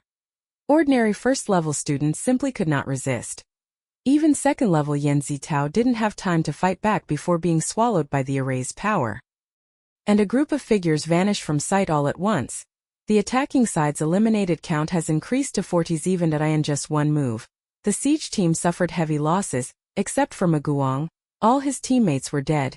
Muguang's brows quickly tightened, his hands clenching slightly. Xue Zhongqi drew his hand back somewhat proudly, his face expectant of praise as he looked at Su Jintang. That move of mine wasn't bad, was it? It was worth the risk I took to get you back from the other side, Su Jintang commented coolly. This move was the trump card she had already discussed with Xue Zhongqi. Because it consumed a large number of runes, they were only allowed to use it once. Su Jintang and Xue Zhongqi had kept it until now. Seeing such a miraculous effect today? Those nights she stayed up crafting the inscription were not wasted after all. Then he'll go back to the front city to defend. Xue Zhongqi folded his fan and returned to seriousness. Mu Guang's eyes darkened. His teammates all fell dead right in front of him. No matter what, he had to keep these two from leaving. The ding's resonance. Mu Guang manipulated the Shaoshan ding to attack Xue Zhongqi. Clearly not wanting him to get away, Su Jintang immediately activated his ability and stood between Mu Guang and him. You go. I'll handle this. She pushed off the ground to spring into the air and kicked toward the Shaoshan ding. With a clang, the Shaoshan ding was knocked back. Xue Zhongqi seized the moment, darted up onto the roof, and sprinted quickly toward the front of the city. The defending side's number of eliminations has increased to 3, the announcement sounded slowly. Since the start, the support squad had had 0 eliminations, but tonight's life-or-death battle, after Yuanyo's team opened fire with everything they had, immediately left them a bit overwhelmed. When Xue Zhongqi arrived before the city, the support squad had already lost 3 members. Squad leader Xue, we might not be able to hold them, Yan Yuding blurted out in panic when he saw Xue Zhongqi's figure. Why Yuanyao had already gone berserk with rage, and with her alone, she was more than the support squad students could withstand. Xue Zhongqi's gaze fell onto Yuanyao below, a trace of seriousness rising in his eyes. Yuanyao, I'll handle this. Xiao Shanding's golden light was unbearably dazzling. Under Mugwang's control, it struck Su Jintang again and again. Clang clang. Su Jintang kicked at Xiao Shanding. Each time he made contact, his whole body went numb from the shock. After exchanging several moves, Su Jintang stopped. Standing on the ice, Yu Guang recalled the Shao Mountain cauldron to his side. A trace of darkness flashing through his gaze, Shao Mountain suppressing cauldron. Su Jintang narrowed his eyes slightly. This should be the second skill effect produced after Mu Guang rose to a second-rank ability user. After activating the second skill, the suppressive force of the Shao Mountain cauldron surged several-fold. Su Jintang couldn't withstand it at all. Hands bracing the giant cauldron, his internal organs battered, a trickle of blood running from the corner of his mouth. Don't waste your strength. My Shao Mountain cauldron, even a second-rank close combat ability user couldn't hold it with their body, Mu Guang said, brow grave, continuing to press down on the cauldron. Each time he exerted psychic force, Xiao Shanding's tremors grew more violent. The vibrations traveled along Su Jintang's arm into her body. She couldn't keep forcing herself. Su Jintang had to let go and quickly withdrew her body. She glanced down at her palm. Even after separating from Xiao Shanding, her arm was still trembling slightly. Su Jintang took a deep breath, forced down the tremor in his arm, and charged toward Mu Guang again before he could touch him. Xiao Shanding quickly returned to defend, positioning himself in front of Mu Guang. Su Jintang's punch struck the ding once more. The shockwave from Xiao Shanding erupted, directly blasting her back several meters. Su Jintang clutched his chest, slumping to the ground, more blood trickling from the corner of his mouth, looking as if he had completely lost the will to fight. Squad leader Su, sorry for the offense. Mu Guang stepped forward, coming to Su Jintang's side and bending to take the jade token at his waist. At that moment, Su Jintang suddenly reached out, a flash of coldness in his eyes, and triggered the hidden sleeve dart on his right arm. Whoosh whoosh, several dark arrows wrapped in flames shot out at high speed. Twilight's expression changed, and he sidestepped to dodge. At that moment, Su Jintang slightly curled his lips and reached up to grab Mu Guang's arm. It's normal to be unable to beat Xia Shanding. How could a person's strength possibly surpass that of an artifact? But against Mu Guang, she would absolutely crush him. Su Jintang's spiritual power exploded in an instant, gathering on her palm. She grabbed Mu Guang's arm firmly and gave a hard yank at him. Mu Guang bent over, stumbled and was pulled down to the ground. He hurriedly raised his hand to support himself, intending to control the Shaoshan cauldron. Su Jintang stood up, reached behind, lifted Mu Guang into the air, then bent over and forcefully slammed him into the ground. The force was so great that it directly cracked the ice layer on the ground. A crisp crack of a bone sounded. Mu Guang, thrown to the ground, felt pain shoot through his spine, his face going pale in an instant. You did that on purpose, posing like that. Your Shaoshan cauldron does indeed restrain me, but am not without any means of resistance. As those words fell, Su Jintang gave him no chance to fight back. Immediately plucking the jade token from his waist and crushing it, Su Jintang rose and looked toward the front of the city, wiping the blood from the corner of his mouth with his hand. The blood was indeed real. The shaking force of that Shaoshan cauldron had reverberated through her, making her internal organs tingle. But for now, she couldn't afford to treat her wounds. She turned and quickly ran toward the front city. Wow, this first-year challenge match even has a rune sigil pattern. They say achieving such a rune sigil pattern perfectly demands very high skill from the rune master. This year's support class students are terrifyingly good, much stronger than we were back then. The attacking side now only has Yuanyao left.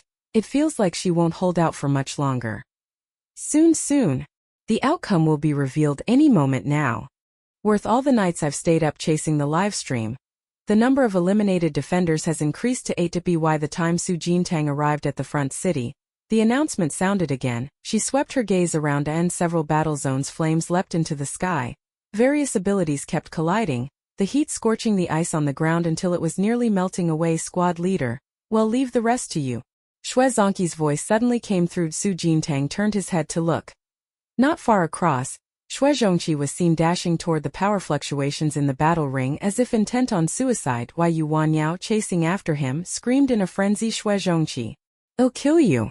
The next second, Shui Zhongqi leaped into the supernatural vortex where the two were fighting. With no defenses, he was instantly strangled by the energy waves, his figure slowly vanishing before their eyes. Immediately after, Yu Wanyao, who had been bound by his starlight chain, was also eliminated from the match. Su Jintang was stunned for 2 seconds. Shui Zhongqi's life-sharing ability really is one that harms the enemy 1,000 while injuring himself 800. However, Yu Wanyao being taken away by his suicide counts as good news. That's extreme. Although simulated battlefields are all fake deaths, the pain is reproduced wanton. It's agonizing to be strangled to death by energy fluctuations. Shit. I just bet on the melee class and the ranged class to win. How did both of those class leaders get eliminated? Am I going to lose my bet? The betting for the support class match ends here. Thanks for playing, everyone. See you next time. Oh guys, can I top up? I want to bet on the support class to win. Seeing Yu Wanyao and Mu Guang eliminated, everyone could feel the tide turning, and they hurried off to find the dealer to raise their bets. Inside the simulated battlefield, Su Jintang stood with one foot on a stone pedestal of the city gate tower, flexing his wrist and scanning the surrounding battle circle. Mu Guang and Yu Wanyao have already been eliminated. Everyone on the city defense team, listen up. From now on we stop defending and switch to a counterattack. His voice spread outward. The support squad members all froze, then fell into ecstatic joy. The melee teams and the ranged team's captains have both been eliminated. We might actually win. No matter what, we have to hold this. Since the arranged duel began, the support team members never dared imagine they could win. Until they gradually seized the advantage, and now they're only one step away from winning the match. The remaining 20+ support team members instantly seemed pumped, full of adrenaline, and shouted, "Counterattack!" The siege team's members, however, looked utterly bewildered. Both of their squad leaders had actually been eliminated? With no leader, the siege team began to fall back step by step. Some auxiliary team members launched full-force attacks, even resorting to suicide strikes to eliminate their opponents. Su Jintang leaped down from the city gate tower. The domain slow effect instantly engulfed the whole field, and the siege team members around her were hit one after another by the supernatural ability. The other support squad members quickly stepped forward to finish them off. Hiding in the back, Yin Yuding hurriedly chanted a spell and quickly tossed the still-warm pineapple toast to his teammate. My bread is the best. My bread is the best. Number of eliminations in the siege team increased to 63. The number of defenders eliminated has increased to 24. Su Jintang took a slice of toast, stuffed it into his mouth and chewed, then dashed toward the battle circle. A flash of white light passed, and the movements of the attacking team's members who had been slowed instantaneously decelerated further. Su Jintang slipped around to the opponent's backs and raised his hands to strangle 2 of them by the neck. Suddenly, Qin Shuxi's 2 concealed throwing knives came in from the side, shattering the 2 people's jade badges. Su Jintang turned and exchanged a glance with Qin Shuxue, then charged toward the next combat circle again. More and more people fell. A few minutes later, only the last 2 members of the siege team remained on the battlefield. Su Jintang pinched 2 attack talismans and walked toward the 2. The 2 stood back to back, panicked as they watched Su Jintang approach like a predator. Well, eliminate ourselves. As soon as the words fell, they instinctively crushed the jade plaques. Their figures vanished before their eyes. Yin Yuding, who had been staying in the back supplying the team, stood up, raised his hand, tossed away the toast he was holding, and his eyes lit up with excitement. We won! The still-living Qin Shuxue and Chao Xing'an exchanged a glance. Both were somewhat excited. Qin Shuxue repeated in disbelief, "We actually won." Su Jintang withdrew the inscribed tablet from his palm, looked up at the horizon, and waited for the broadcasted result. 2 seconds later, the electronic announcement sounded. Warm reminder. There are no surviving members left in the attacking faction. This siege mission has failed. The defending side is victorious. Chapter 47. The livestream chat erupted the moment the announcement played. Jesus! The defenders won. They even turned the counterattack into a victory. So fast? I thought we'd have to fight until the 7th day. It's already over halfway through and it's finished. But this support class is really fierce. Ha ha ha, the support class won. I'm going to get rich overnight. When it was 10 tune before, I bet everything on the support class winning. The students who had been eliminated early stood in a row outside the simulation pods, staring at each other in silence. Yu Wanyao glared furiously at Xue Zhongqi, probably still mad about being dragged down with him. Wei Zixuan, who was eliminated first, had already gone numb. He leaned against the outside of the simulation pod with a blank, dazed expression. Xue Zhongqi was much more at ease. He fanned himself with a folding fan, beaming, looking in an excellent mood. A few seconds later, Su Jintang and the others were automatically ejected from the simulation pod. The moment her consciousness returned, Su Jintang was met with various resentful glances from all around. She cleared her throat lightly, nonchalantly stepped out of the simulation pod, and waved to everyone hi. The only response she received was Yu Wanyo's mournful eyes. Mu Guang subconsciously rubbed his waist. Finally. Over. Everyone disperse for now, go home and heal your wounds. Coming out of a simulated battlefield, there are no real injuries, at most heartache. Before long, the melee class and the ranged class students each left to recuperate. Only the support class members remained. There was a hint of excitement in everyone's eyes as they clustered around Su Jintang and Xue Zhongqi in the center.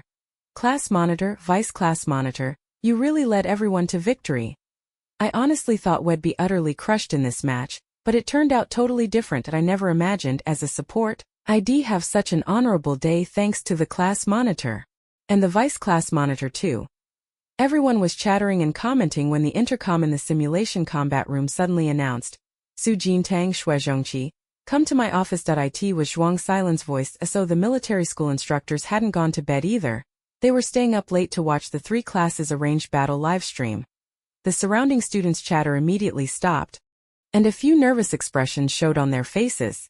Su Jintang and Xue Zhongqi exchanged a glance and both nodded. Su Jintang stepped forward. Everyone can go back and rest. We're going to see the director. At this time, it was already late at night inside the Reichs's military academy. Under the contrast of the darkness, the moonlight appeared even brighter and more beautiful. Su Jintang and Xue Zhongqi walked into the grade director's office one after the other. Zhuang Silan sat on the sofa in the reception area, holding a cup of invigorating tea.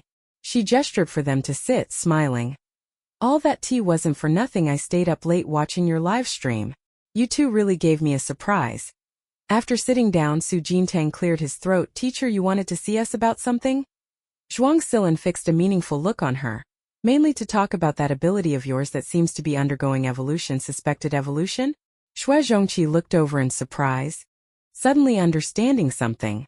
No wonder your combat ability is so abnormal. So it's ability evolution. Su Jintang's expression turned serious. Teacher, I'm almost certain that once I reach rank 2, my ability will basically evolve toward IC.mm. This is something the teachers and I have discussed. Zhuang Silan lowered her head and sipped the energizing tea in her hand, then set it on the table beside her and looked up at Su Jintang. Your ability evolving is indeed a done deal. So we've been discussing transferring your class. Transferring classes, Su Jintang murmured. Is it to the close combat class or the ranged attack class? Xue Zhongqi hurriedly interrupted. Teacher, so you're here to poach people from our support class? Zhuang Silan smiled and turned her gaze to Xue Zhongqi. I called you over because we're planning to transfer you along with them. Xue Zhongqi? He was stunned for a few seconds. My ability might be evolving too. Not at all. What we're planning this year is to set up a special experimental class. Zhuang Silan looked at Su Jintang and continued, Song Tianqi and Jiang Shi will finish their special training and return to school in a few days. When they come back, they'll join you in this experimental class. I'll tell you the details once everyone is here. Su Jintang hesitated for a moment. So right now there are only the 4 of us in this experimental class. Zhuang Silan nodded. There's one more spot. We haven't decided who to give it to yet. But the class will have 5 people in total. This matter is still confidential, so don't spread it around. Su Jintang and Xue Zhongqi exchanged a look and nodded at the same time. Understood. Leaving the office, Su Jintang and Xue Zhongqi walked side by side toward the dormitory building. Why do you think Teacher Zhuang set up this experimental class? And there's only 5 people in the whole class? Xue Zhongqi muttered in puzzlement. Su Jintang had a guess. Maybe it's related to the Military Academy League? The remark reminded Shuezhongqi. His eyes lit up. Come to think of it, each military academy league competition is contested in 5-person teams. But still, they've never set up a separate class just for that before that. Su Jintang was too lazy to think so much. She gave a ha and said without paying much attention, well, no, when the time comes. After parting with Shuezhongqi downstairs, Su Jintang rushed straight upstairs, returned to the dormitory, flopped onto the bed and fell asleep at once. She slept very soundly, waking up naturally the next morning. Upon opening her eyes, Su Jintang got out of bed and drew the curtains. She stood on the balcony and stretched. The sunlight bathed her, warm and pleasant. After sunning herself for a while, Su Jintang returned to the room, sat down, and activated the communicators displayed on the military academy's internal forum. A post titled First Year Auxiliary Class Wins All Matches in Challenge had already been pushed to today's Hot Topics. Su Jintang clicked into the post out of curiosity. StarNet user 7908. Couldn't sleep last night. Lucky to have witnessed the support class counterattack achieve a complete victory with my own eyes. I can only say last night was not wasted. Not changing name or rank to 3rd tier.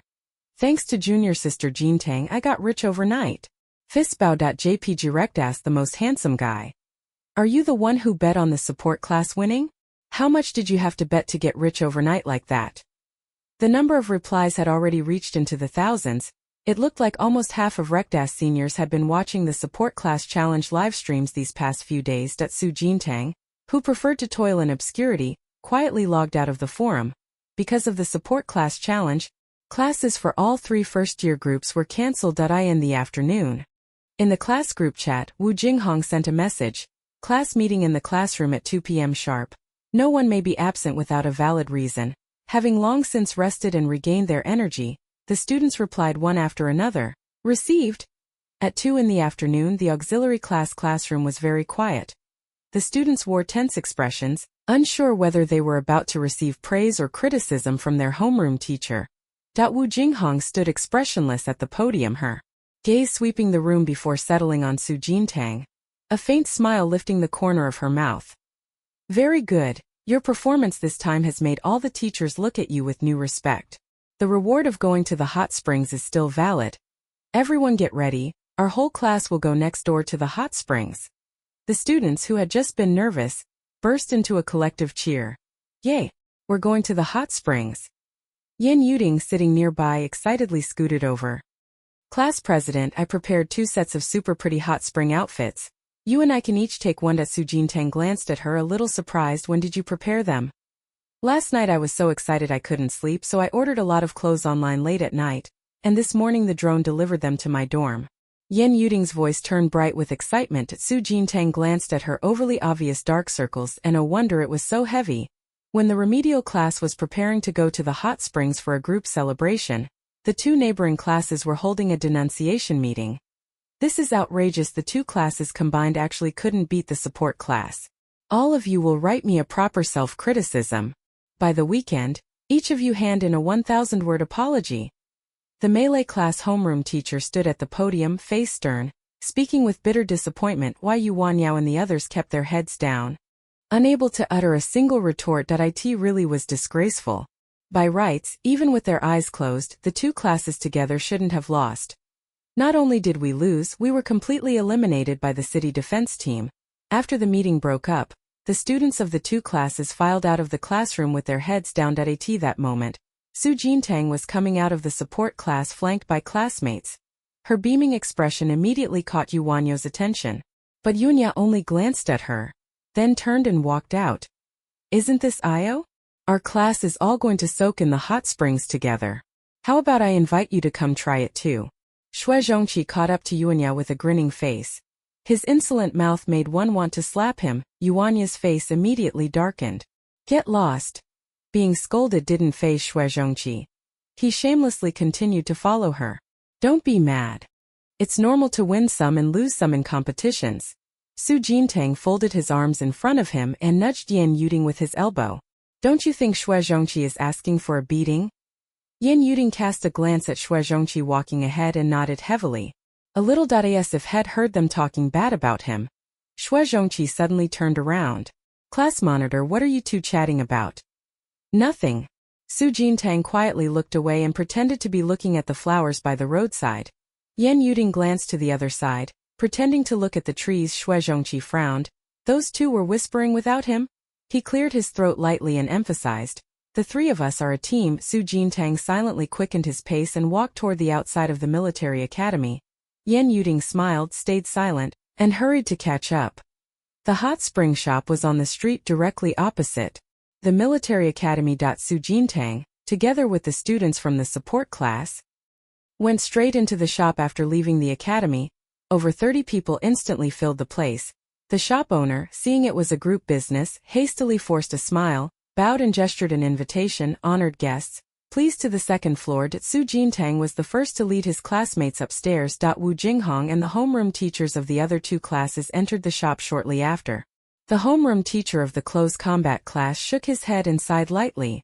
All the wages I earned this month went into this. What on earth was I thinking? The long-range class homeroom teacher replied helplessly, if you lost the bet, pay up. Wu Jinghong showed a smile. On behalf of our class students, thank you both. The hot spring pool was divided into men's and women's sections. Several of Su Jintang's female classmates followed the attendant into the women's changing room. Class rep? This is yours. Yan Yuding tossed over a set of light pink hot spring clothes, the short sleeve, short pant style, loose and casual, perfect for wearing at home. Su Jintang quickly changed into the hot spring clothes and went to the inner hot spring pool. Steam rose from the water and the temperature was just right. Su Jintang stepped down the steps into the pool, her whole body warm, and before long she felt the spiritual energy within her begin to activate on its own. This is amazing, my psychic power has actually started operating on its own. Yan Yuding beside him said in surprise. The attendant who was adding medicine to the hot spring water smiled and explained, this is a specialty of our shop. Just soak once in the spring and about 20% of the impurities and filth in your body can be expelled. And it also nourishes the meridians and increases the speed of psychic energy circulation. If you keep coming regularly, it will definitely be very beneficial for you all. There really is a reason for the price. Su Jintang closed his eyes, rested his hands on the edge of the hot spring pool, tilted his head back and began to enjoy it. After a short while, a few of the girls suddenly started talking about the psychics competition. I heard this year's psychokinesis tournament and inscription masters competition are going to be held at the same time. It's going to be lively again. Yan Yuding chimed in, are you planning to enter? I heard the prize money is huge. The girl opposite shook her head, only the top 3 get prize money. A lot of contestants are at least 4th tier. If we go, we'd just be cannon fodder. Su Jintang didn't join the discussion. He just leaned aside silently to rest. Half an hour later, the originally clear hot spring water gradually became turbid. Su Jintang and the others were asked out of the hot spring pool by the staff. When they left the hot spring shop, the sun outside was already about to set. The afterglow of the remaining sunset shone on the land, refracting an orange-red hue. After the support class challenge ended, Su Jintang's reputation within the military academy immediately skyrocketed. Many second and third-year senior students had heard of her prowess. Not long after, the newly revised rules were announced, effective immediately. Students of the support class will participate together in the Military Academy League selection and all elimination assessments. That day, the Academy's internal forum exploded. Starnet user 9027. Holy crap! The support class can also take part in the Military Academy League selection. Rectas longest leg. But the support class will also have to take the elimination assessment. If their midterm or final assessment scores don't meet the standard, they'll be held back a year or asked to withdraw. Life's fun lies in going crazy, brothers. The point is that Rectas, which has always claimed to have strict school rules, actually changed the rules because of this support class. This will go down in history. Starnet user 7362. Indeed, Rectas has been around for over 100 years, and it's the first time a support class has directly outdone melee and ranged. Zhuang Silin also saw the shock discussions among the students on the internal forum. Although this school rule was already set to be changed, Su Jintang leading the auxiliary class to win the competition did indeed astonish many military academy leaders. Effectively accelerating the speed of this rule change, she closed the communicator's light screen and was about to get up and go rest. At that moment, the communication screen suddenly popped up. It was a call from Song Tianqi. Zhuang Silin took the call. Teacher Shuri and I are back from special training. Song Tianqi's boisterous voice came over. The light screen showed a mini version of him scratching his head, his rounded face full of smiles. Zhuang Silin smiled with satisfaction. Just in time. Your old classmate just did something big at our military academy. Song Tianqi was stunned. Old classmate? Who? What happened? Su Jintang just led the support class and defeated the melee and ranged classes. Song Tianqi's pupils widened instantly and his voice grew loud. The class leader got into rectas. Beside him, Jiang Shi paused. The support class beat melee and ranged. Zhuang Silin smiled and said, "Go ask her yourselves." The 3 first-year classes returned to their normal class schedule. Aside from each class individual courses, there were also some major classes that all 3 classes had to attend at the same time. For example, Interstellar World Studies. Every powered individual who has begun cultivation needs to master as much world geography and common knowledge as possible. In the first class of the afternoon, students from all 3 classes gathered together in the open-tiered lecture hall. We currently live in an era with 34 star regions in total, 23 lower regions, 10 mid-level regions, and 1 federation region. And this is only the area where humanity survives. Besides that, there are 18 forest regions where demon beasts live. Demon beasts with different habits will inhabit forests with different climates. Take the recently famous ice soul dragon, for example. It naturally prefers the cold, so from birth it lives in the frigid forests. This is also why our simulated battlefields are specially configured with different extreme temperature climates to test you. If a full-scale war breaks out in the future, you may all have to operate in real frigid forests. A somewhat naive student suddenly raised his hand.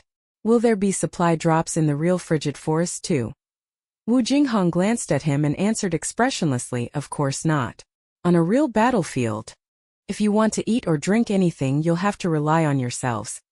The student sighed sadly. "But why must there be war? Can't we just coexist peacefully?"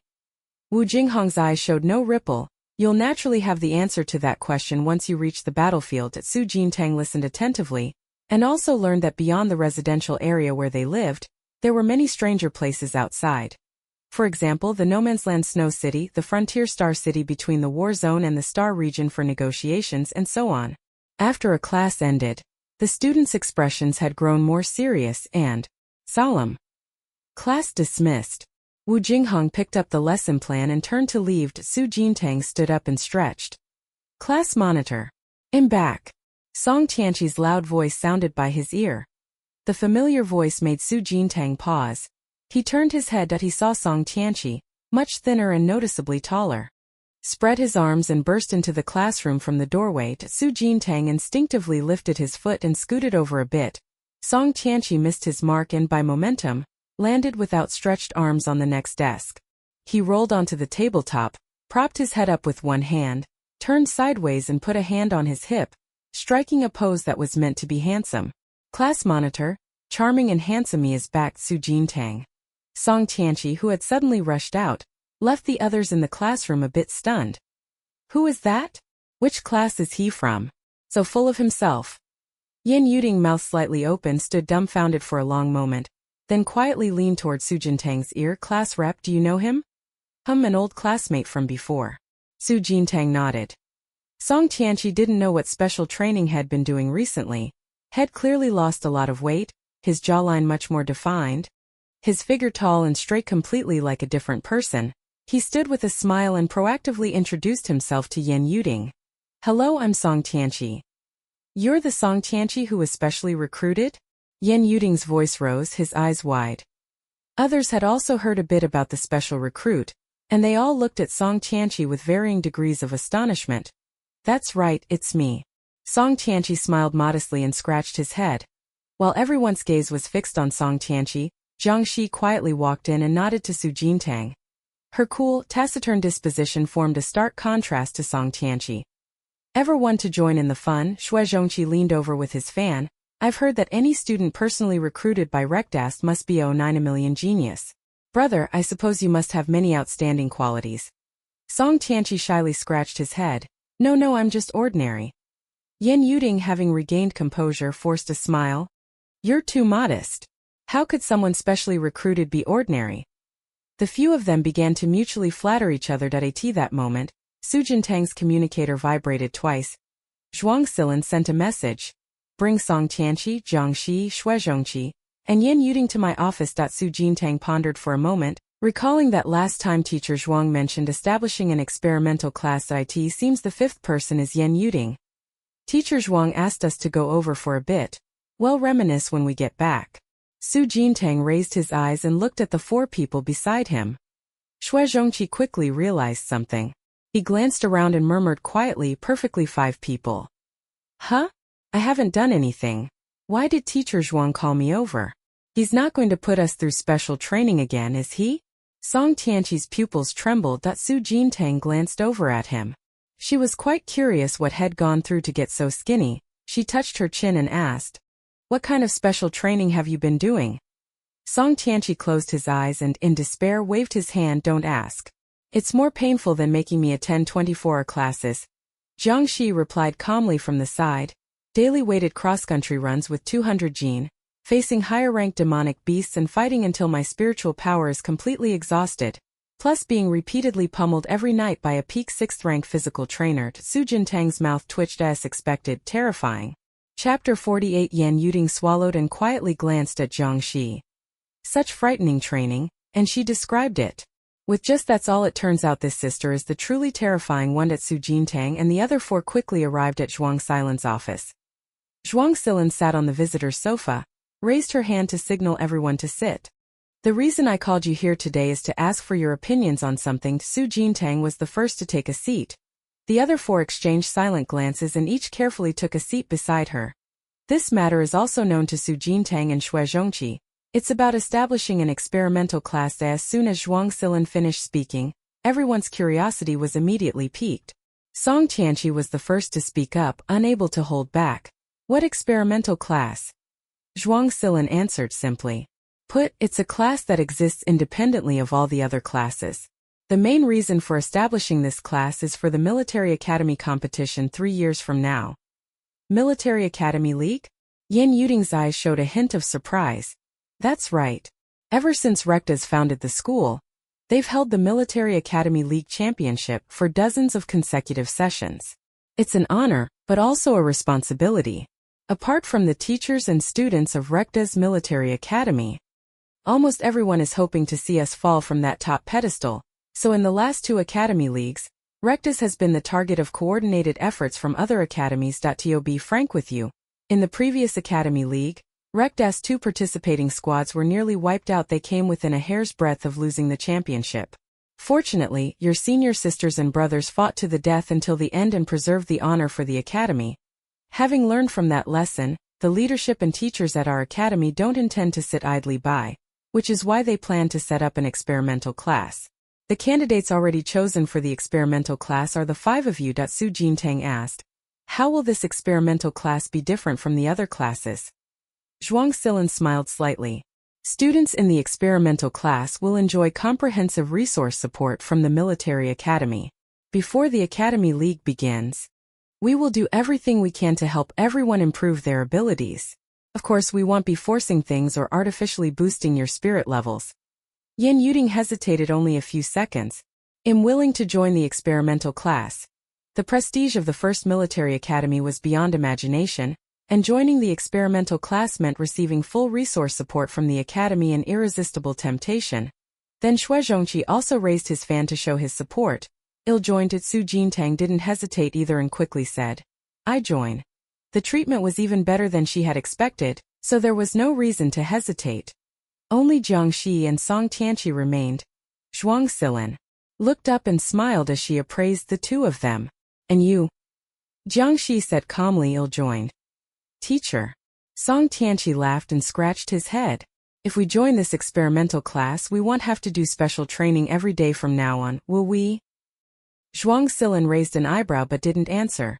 Her implied consent was obvious. Song Tianqi's smile vanished, veins throbbed at his temples, and while mentally collapsing at the special training life of the future experimental class, he sullenly said, Then, ill-joined too. Very good, thank you all for your cooperation. Zhuang Silin showed a satisfied smile. From today on, I will serve as the homeroom teacher of the experimental class. For the next 3 years, I will accompany you as you grow. Of course, the establishment plan for this experimental class must remain confidential for now.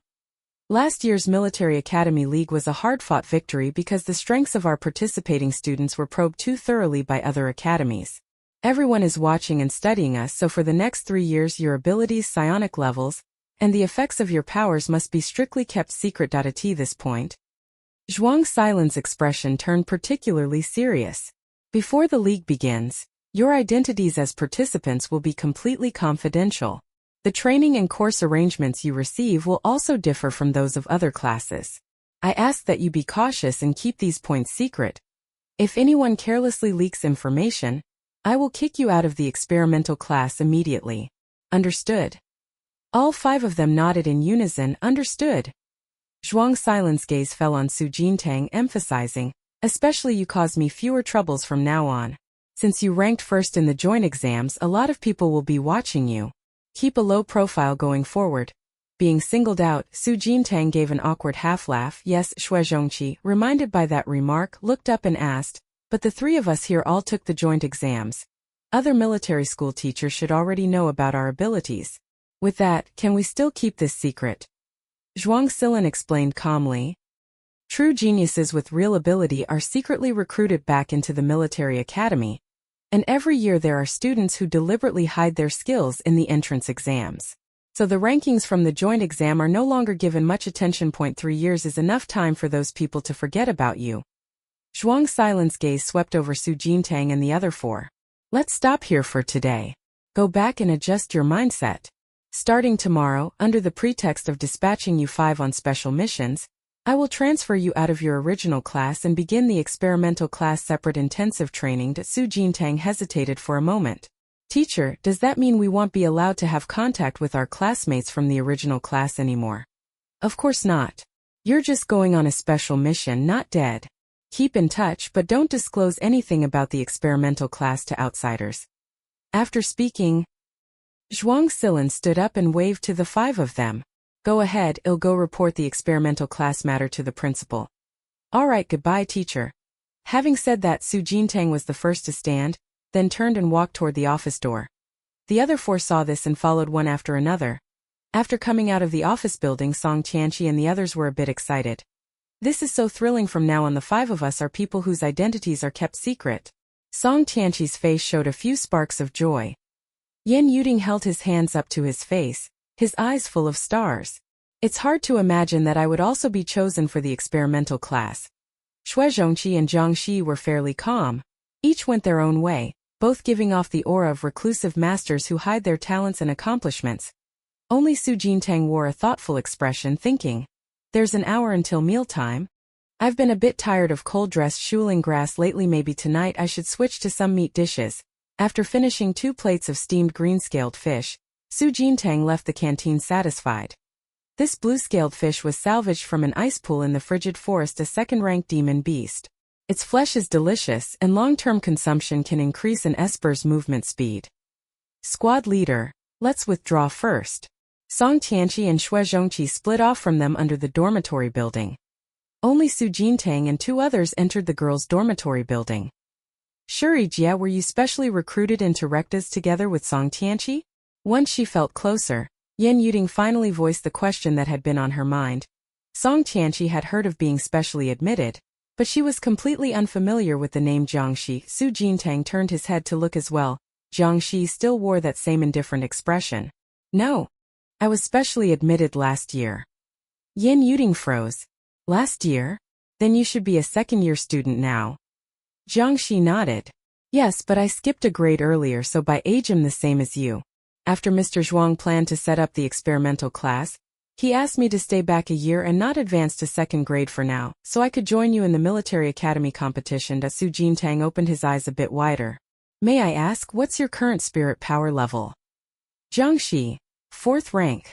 Su Jintang and Yan Yuding both widened their eyes. At the same age, others were already 4th tier. Jiangxi's terrifyingness put pressure on Su Jintang. Among the 5 students in the current experimental class, she had the lowest psychical power level. She had to hurry and reach 2nd rank. Back in the dormitory, Su Jintang went straight into the training room, sat cross-legged. Planning to set aside a little more time each day than the others to cultivate her psychic power, she closed her eyes, calmed her mind, and began to circulate the psychic energy within her body. The next morning, citing the execution of special assignments, the school discreetly transferred the 5 students from the experimental class out of their original classroom. Because the matter was covered up by the cooperation of Su Jintang and the other 4, it did not attract much attention, but those who were closer to Su Jintang upon hearing the news immediately sent a string of questions. Yuan Yao, what do you mean? Shui Zhongqi went on a special mission, and you went on a special mission too. Are you two teaming up to hide from me? Wei Zixuan, sis, the days we suffered together, have you already forgotten? What exactly are you doing on this special mission? And when will you be back? Crying.jpg Chao Xingan. Class monitor, will you come back? Peking.jpg Qin Shushua. A special mission? Could it be that you and Shui Zhongqi have already been sent to the battlefield in advance to carry out a mission? For this, Su Jintang could only answer the others with classified for the time being.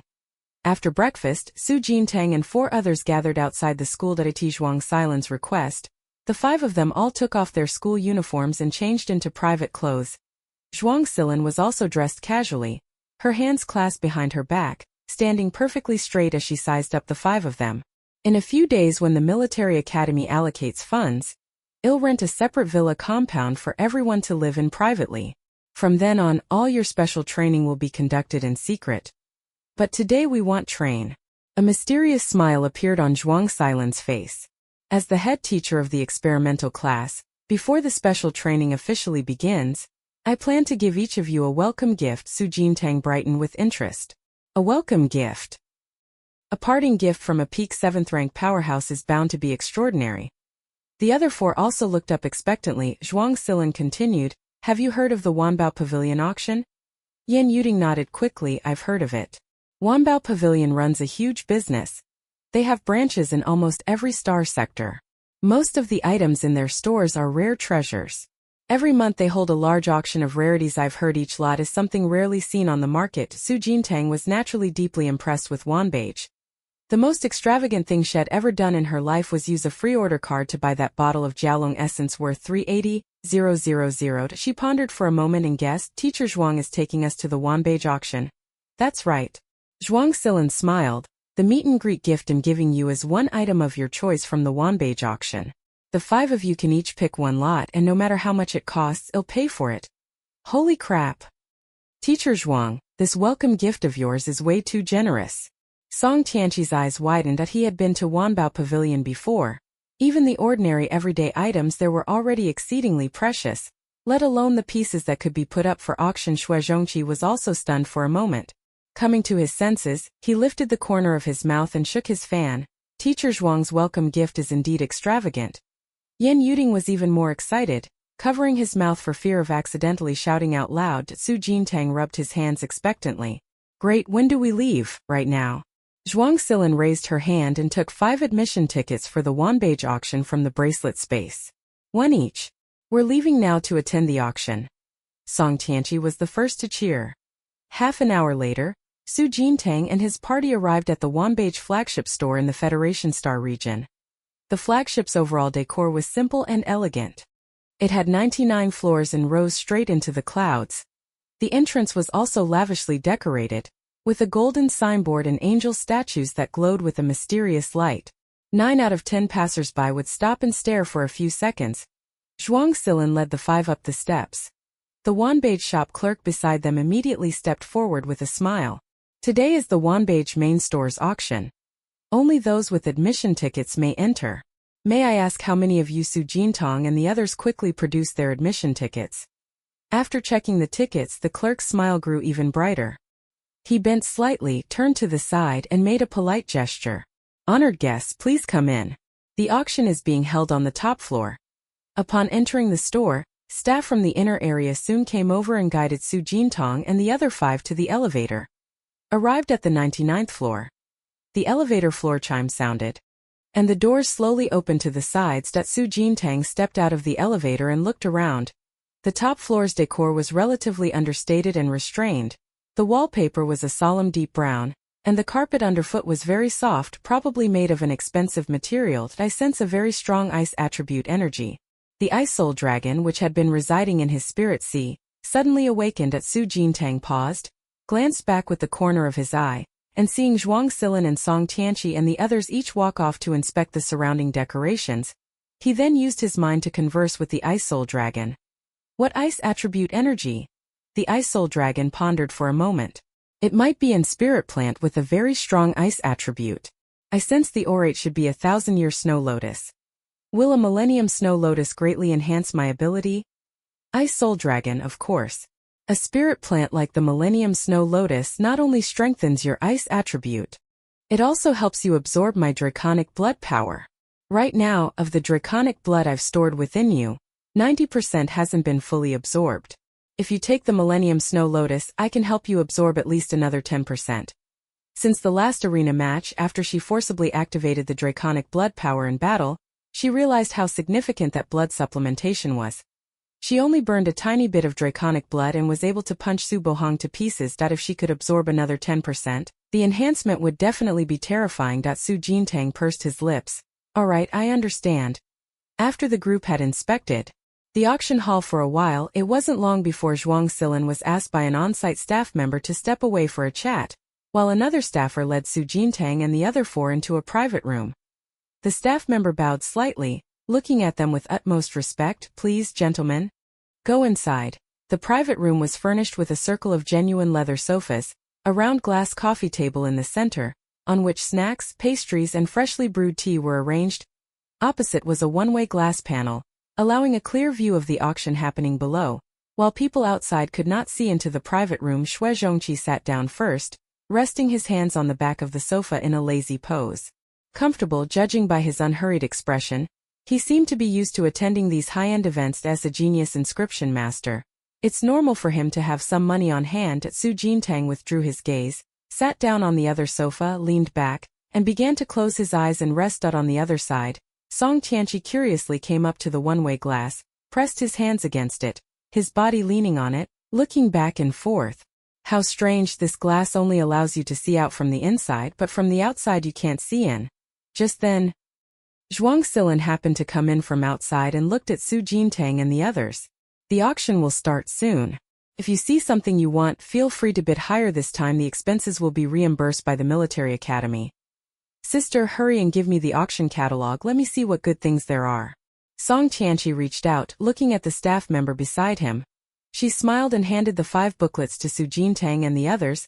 Today's lots are all recorded in the catalog. Su Jintang opened the catalog and began to flip through it carefully. Wanbeige truly lived up to its reputation as the most high-end shop in the star system. There were many treasures in today's auction that she had never seen before. When I turned to the penultimate page, the auction listing for the Millennium Snow Lotus appeared before my eyes. Name: Millennium Snow Lotus attribute. Ice starting bid: 500,000 star coins. Su Jintang clicked his tongue. Indeed not cheap. Good thing the military academy is footing the bill today. 20 minutes later, guests from all sides gradually arrived at the auction site. Besides the private boxes, hundreds of chairs were arranged at the auction. By this time, the chairs on site were basically all filled. Good evening, everyone.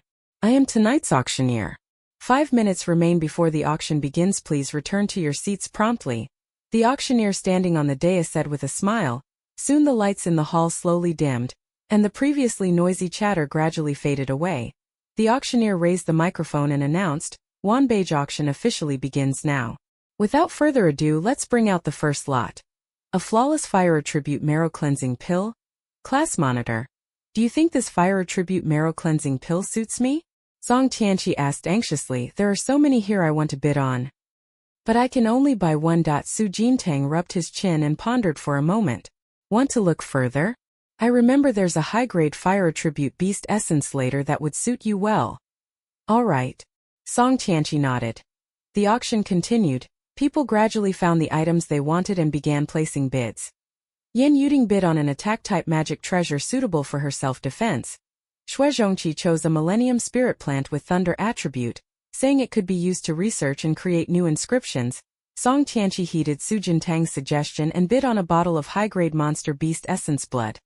He had just advanced to the second tier and could use the essence to consolidate his strength. Soon, the host's commentary came from below. The item about to be auctioned is an ice-attribute spirit plant, the Millennium Snow Lotus. As everyone knows, the extreme cold forest, home to the Ice Soul Dragon, has long been listed as one of the most dangerous regions in the star system, and the danger of harvesting the Millennium Snow Lotus there goes without saying. Because of that, its value is extremely high. Today's 1,000-year Snow Lotus, starting bid 500,000 star coins, each increase no less than 10,000, auction begins. The Ice Soul Dragon in the mental sea suddenly spoke. This thing is everywhere in my place, didn't expect it to be so valuable in your human world. Jintang silently replied to it. Wasn't it expensive before because with you around it was hard to harvest? At this moment, the guests below had already begun to place their bids one after another. Jintang came to his senses and quickly tapped the bell. 800,000. The guests below were silent for a moment, then someone quickly raised the bid. 1,000,000. Jintang cleared his throat and continued tapping the bell. 1,200,000. With the military academy covering the expenses, spending this money felt really good. After the bid reached 1.2 million, no one below tried to outbid anymore. The host struck the gavel and announced with a smile, "Congratulations to the honored guest in box number 1 for successfully winning the bid on this Millennium Snow Lotus." With the item secured, Jintang's mind steadied. Now, out of the 5 people, only Jiangxi still hadn't spoken. Zhuang Silan looked at her. "You don't have anything you want to buy?" Jiangxi shook her head. "No." Song Tianqi smiled and leaned in. "Teacher, this Wanbage is run by Xi's family. She usually just takes whatever she wants herself." Only after spending more time around Jiangxi did he learn that she was actually the young lady of Wanbage. He was pretty shocked at the time, but now that he's used to it, it's fine. The surrounding gazes swept over with a whoosh and all landed on Jiangxi. Jintang was also a bit surprised, and no wonder Jiangxi could casually pull out a Wanbao Pavilion complimentary card before it turned out the shops were her own. Facing the surprised, probing gazes of the crowd, Jiangxi simply nodded in silence. Don't worry about me." Zhuang Silan clearly already knew about it and said calmly, "All right, has everyone else picked?" "Picked." Yan Yuting and the others all nodded quickly. Zhuang Silan took a sip of tea, stood up and said, "I'll go pay the bill." Just as she was about to walk out the door, she suddenly stopped, turned around, and a subtle smile appeared on her face. Song Tianqi felt creeped out by her gaze and swallowed. "Teacher Zhuang, your look makes my heart pound." Jintang and the others also sensed that something was off and grew alert. Zhuang Silan lifted the corner of her mouth. "Is everyone satisfied with this parting gift?" Jintang and the others exchanged glances and nodded in unison, satisfied. "That's good." Then she shifted her tone, "But these aren't given for free. Every investment the military academy makes in you must show results. Be at the training ground at 8 tomorrow morning. I'll give a comprehensive assessment to the entire experimental class. Those who fail to meet the assessment standards will be eliminated immediately and kicked out of the experimental class." Chapter 49. Jintang and the other 4 all widened their eyes. "Teacher really eliminating him?" Song Tianqi asked cautiously. "What else?" Zhuang Silan glanced at him and said sternly, "Dismissed. Meet at the training ground tomorrow morning.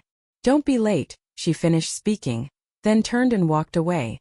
Watching Zhuang Silan's figure gradually recede, everyone's expressions simultaneously grew solemn. Being chosen for the experimental class was naturally a rare opportunity for them. If they were eliminated because of one assessment, it would not only be humiliating but also a disgrace. "Everyone, let's skip the small talk tonight. I'll head back and study the newly acquired treasure properly." Yan Yuting abandoned his usual carefree manner and spoke solemnly. The others, seeing this, also took the initiative to say their goodbyes. Jintang noticed everyone suddenly become serious and could only wave his hand, bidding them farewell one by one. She walked back to the dormitory alone at a leisurely pace, humming a little tune. She refused to believe that Teacher Zhuang, after painstakingly selecting the 5 of them and spending so much money on welcome gifts, would kick them out of the experimental class the next day because of a single assessment. If he really wanted to test them, he would have done it the moment the experimental class was formed. Why arrange it after the auction? So the conclusion was clear. Teacher Zhuang probably just wanted to provoke them a little. But tonight she still had to hurry and use the Millennium Snow Lotus. Longu meant that using this snow lotus together could help her absorb at least 10% of the dragon blood power. Her strength was going to surge again. Thinking this, Su Jintang quickened his pace with a face full of anticipation and headed toward the dormitory. After entering the training room, Su Jintang took out the snow lotus and set it aside, then sat cross-legged, hands resting on his knees, and called with his spirit. Longu am ready, calm the breath and gather the mind. Circulate the spiritual force. The voice of the Ice Soul Dragon sounded slowly. Su Jintang took a deep breath and slowly activated the spiritual force within his body. The next second, the massive power of dragon blood erupted from his body. In an instant, Su Jintang closed his eyes, his brow tightly furrowed, his face showing pain. A stream of icy blue air pulled the Millennium Snow Lotus beside him and slowly lifted it. Each petal of the snow lotus was pristine white, surrounded by a faint ice blue glow that made it appear even more sacred. Just as the dragon blood power within Su Jintang was about to erupt, the cool current flowed gently into his body and instantly suppressed the raging dragon blood force. Su Jintang's brow relaxed slightly, and his breathing returned to steady. Increase the speed of your mental force circulation, the Ice Soul Dragon reminded. Su Jintang pressed his lips together and sped up the circulation of his mental force. The next second, the massive power of dragon blood rapidly spread around his body. Every bone and muscle in his body was rapidly strengthening. The previously stagnant progress of his mental force cultivation also began to change under the impetus of the dragon blood power. The silent late night was especially quiet and desolate, with only a crescent moon hanging on the horizon to provide light. Su Jintang had not slept all night. She sat cross-legged, continuously absorbing her cultivation. Behind her a phantom dragon image slowly appeared, and beside it a silver glowing scale. The two light images stood like guardians, quietly accompanying her. Early the next morning, daylight brightened, and the outdoor sunshine poured wantonly into the room. Su Jintang slowly exhaled a breath of foul air, lifted her hand to end the cultivation and stopped. After halting the flow of spiritual power, she quickly felt changes within her body. I've ascended to the peak of Tier 1. Su Jintang shouted with delight. Not only that, your physical strength now rivals that of a Tier 3 ability user. In terms of close combat ability alone, very few peers can beat you. Bing Palong added. Su Jintang clenched his fists excitedly. Once I reach Tier 2, I'll be able to fully control my ice attribute ability. At the peak of Tier 1, he was only one step away from advancing to the next tier. Very soon. Crap, I'll be late for the experimental class assessment. Su Jintang suddenly remembered the important matter, and the joy on his face vanished in an instant. He hurriedly rushed out of the dorm and flew toward the training ground. Rushing to the training ground as fast as possible, Zhuang Silan's figure soon appeared before him. Su Jintang came to a sudden stop, halted his steps, hands pressed against his sides, standing rigidly. Teacher, I have a reason for being late. Last night I absorbed the Millennium Snow Lotus through the night. My ability suddenly improved a lot, and I cultivated until this morning. When I opened my eyes I immediately remembered there was an assessment today, so I hurried over. Zhuang Silan crossed her arms over her chest and sized him up from head to toe. She could indeed feel Su Jintang's power aura was much stronger than yesterday. He was probably not lying. No matter the reason, being late is being late. Punishment for being late. Today all your assessment standards must be twice as high as everyone else's to pass. Any objections? Su Jintang breathed a sigh of relief and straightened his back. No problem. Join the team. Su Jintang turned and looked at the 4 people already standing in a line across from him. She stepped forward and stood in the last spot. Nearby, Yin Yuding explained softly, Class monitor, I called you 7 or 8 times this morning and you didn't pick up. I really did try. I was cultivating at the time, didn't hear it, Su Jintang explained in a low voice. Zhuang Silan turned around, her gaze sweeping over the 5 of them. Since everyone's here, first report your current spiritual power levels, starting from the left. Song Tianqi, who was furthest to the left, immediately stepped forward. Report. My psychic power level is currently ranked 2. Next was Xue Zhongqi. Peak rank 1 at Zhangxi. Psychic power level rank for Yin Yuding. Reporting to the teacher, my current psychic power level is peak rank 1. Hearing the reports from the 4 ahead of her, Su Jintang quietly breathed a sigh of relief. Luckily she worked hard last night, otherwise her psychic level would have been at the very bottom today. Su Jintang straightened her back, stepped forward and said, Report. Psychic level. First order peak. Zhuang Silan's subtle gaze fell on Su Jintang. You trained all night and reached the first order peak. You're very proud of yourself, aren't you? Su Jintang coughed awkwardly. Report, teacher. I will work twice as hard from now on. Luckily Zhuang Silan didn't cling to the matter, and quickly shifted her attention to the others. Today's first assessment item is strength testing. For 1-tier mental power, reaching 200 gene of force counts as passing. For 2-tier 500 gene counts as passing. For 4-tier 2000 gene passes. Yan Yuding raised his hand in confusion. Teacher, is it the same requirement for support types? As everyone knows, support type abilities provide the smallest increase to the user's physical strength. For an ordinary first-tier support ability user to reach 200 gene of strength is almost impossible. That's right. Zhuang Silan directed her gaze at Yan Yuding. The reason the experimental class gets so many privileges is that you are expected to be better than other peers. This year we're trying for the first time to recruit support-type ability users into the team. Yan Yuding, your ability is quite good, but its biggest weakness is survivability. For the next 3 years, my requirement for you is to ensure you are never the first to be eliminated by the enemy. Only by staying alive will your support bonuses for teammates reach their maximum effect. Yan Yuding lowered his head and pressed his lips together, a flash of seriousness in his eyes. Yes, I will definitely live until the end. Song Tianqi smiled and raised his hand. Teacher, then what are your requirements for the rest of us? Zhuang Silan gave a faint smile and glanced at Su Jintang. Su Jintang, you tell me, what do you think my requirements for you would be? Su Jintang stepped forward, cleared his throat with a very serious expression. Use every means necessary, and be the first to take down the enemy. Shui Zhongqi hesitated for a moment. So the emphasis is on using every means necessary. No, the most important thing is definitely to beat the enemy, Song Tianqi said, getting his thoughts properly back on track. Yan Yuding also began to joke around. From our recent victories over the close combat squad and the ranged attack squad, there's only one secret to winning. Shui Zhongqi glanced over and asked, what? Yan Yuding replied with a smile, believe in the class leader and you'll win. Watching the group getting further and further off track, Zhuang Silan spoke up to bring them back to the point. Interpret it however you like, as long as you can win, it will count as meeting the military academy's requirement for you. Enough idle talk. From left to right, everyone come up one by one for the strength test. Zhuang Silan turned and walked to the strength testing device 2 meters away, her gaze falling on the first person on the left, Song Tianqi. You each get 2 tries. The higher value will be taken as the final score. Using mental power during the test is forbidden. If anyone secretly uses mental power to cheat, the machine can detect it. Song Tianqi clenched his fists and, excited, walked up to the strength tester. Let me see if this thing can take a punch from me. Su Jintang glanced at the tester ahead. It looked like a boxing dummy. There was a rubber target in the center. If you struck the rubber target with full force, the display behind would automatically show the corresponding strength data. Word was this thing wasn't cheap at any rate. They didn't have one back in their lower-tier star region. Soon Song Tianqi clenched his fist and slammed it with all his might into the rubber target opposite him. With a bang, the entire rubber target shook violently. The data on the display screen behind kept changing, and after 2 seconds the character 750 gene appeared. That's considered passing. You still have a second try. Do you want to continue? Zhuang Silan nodded and looked at him. Song Tianqi shook his head.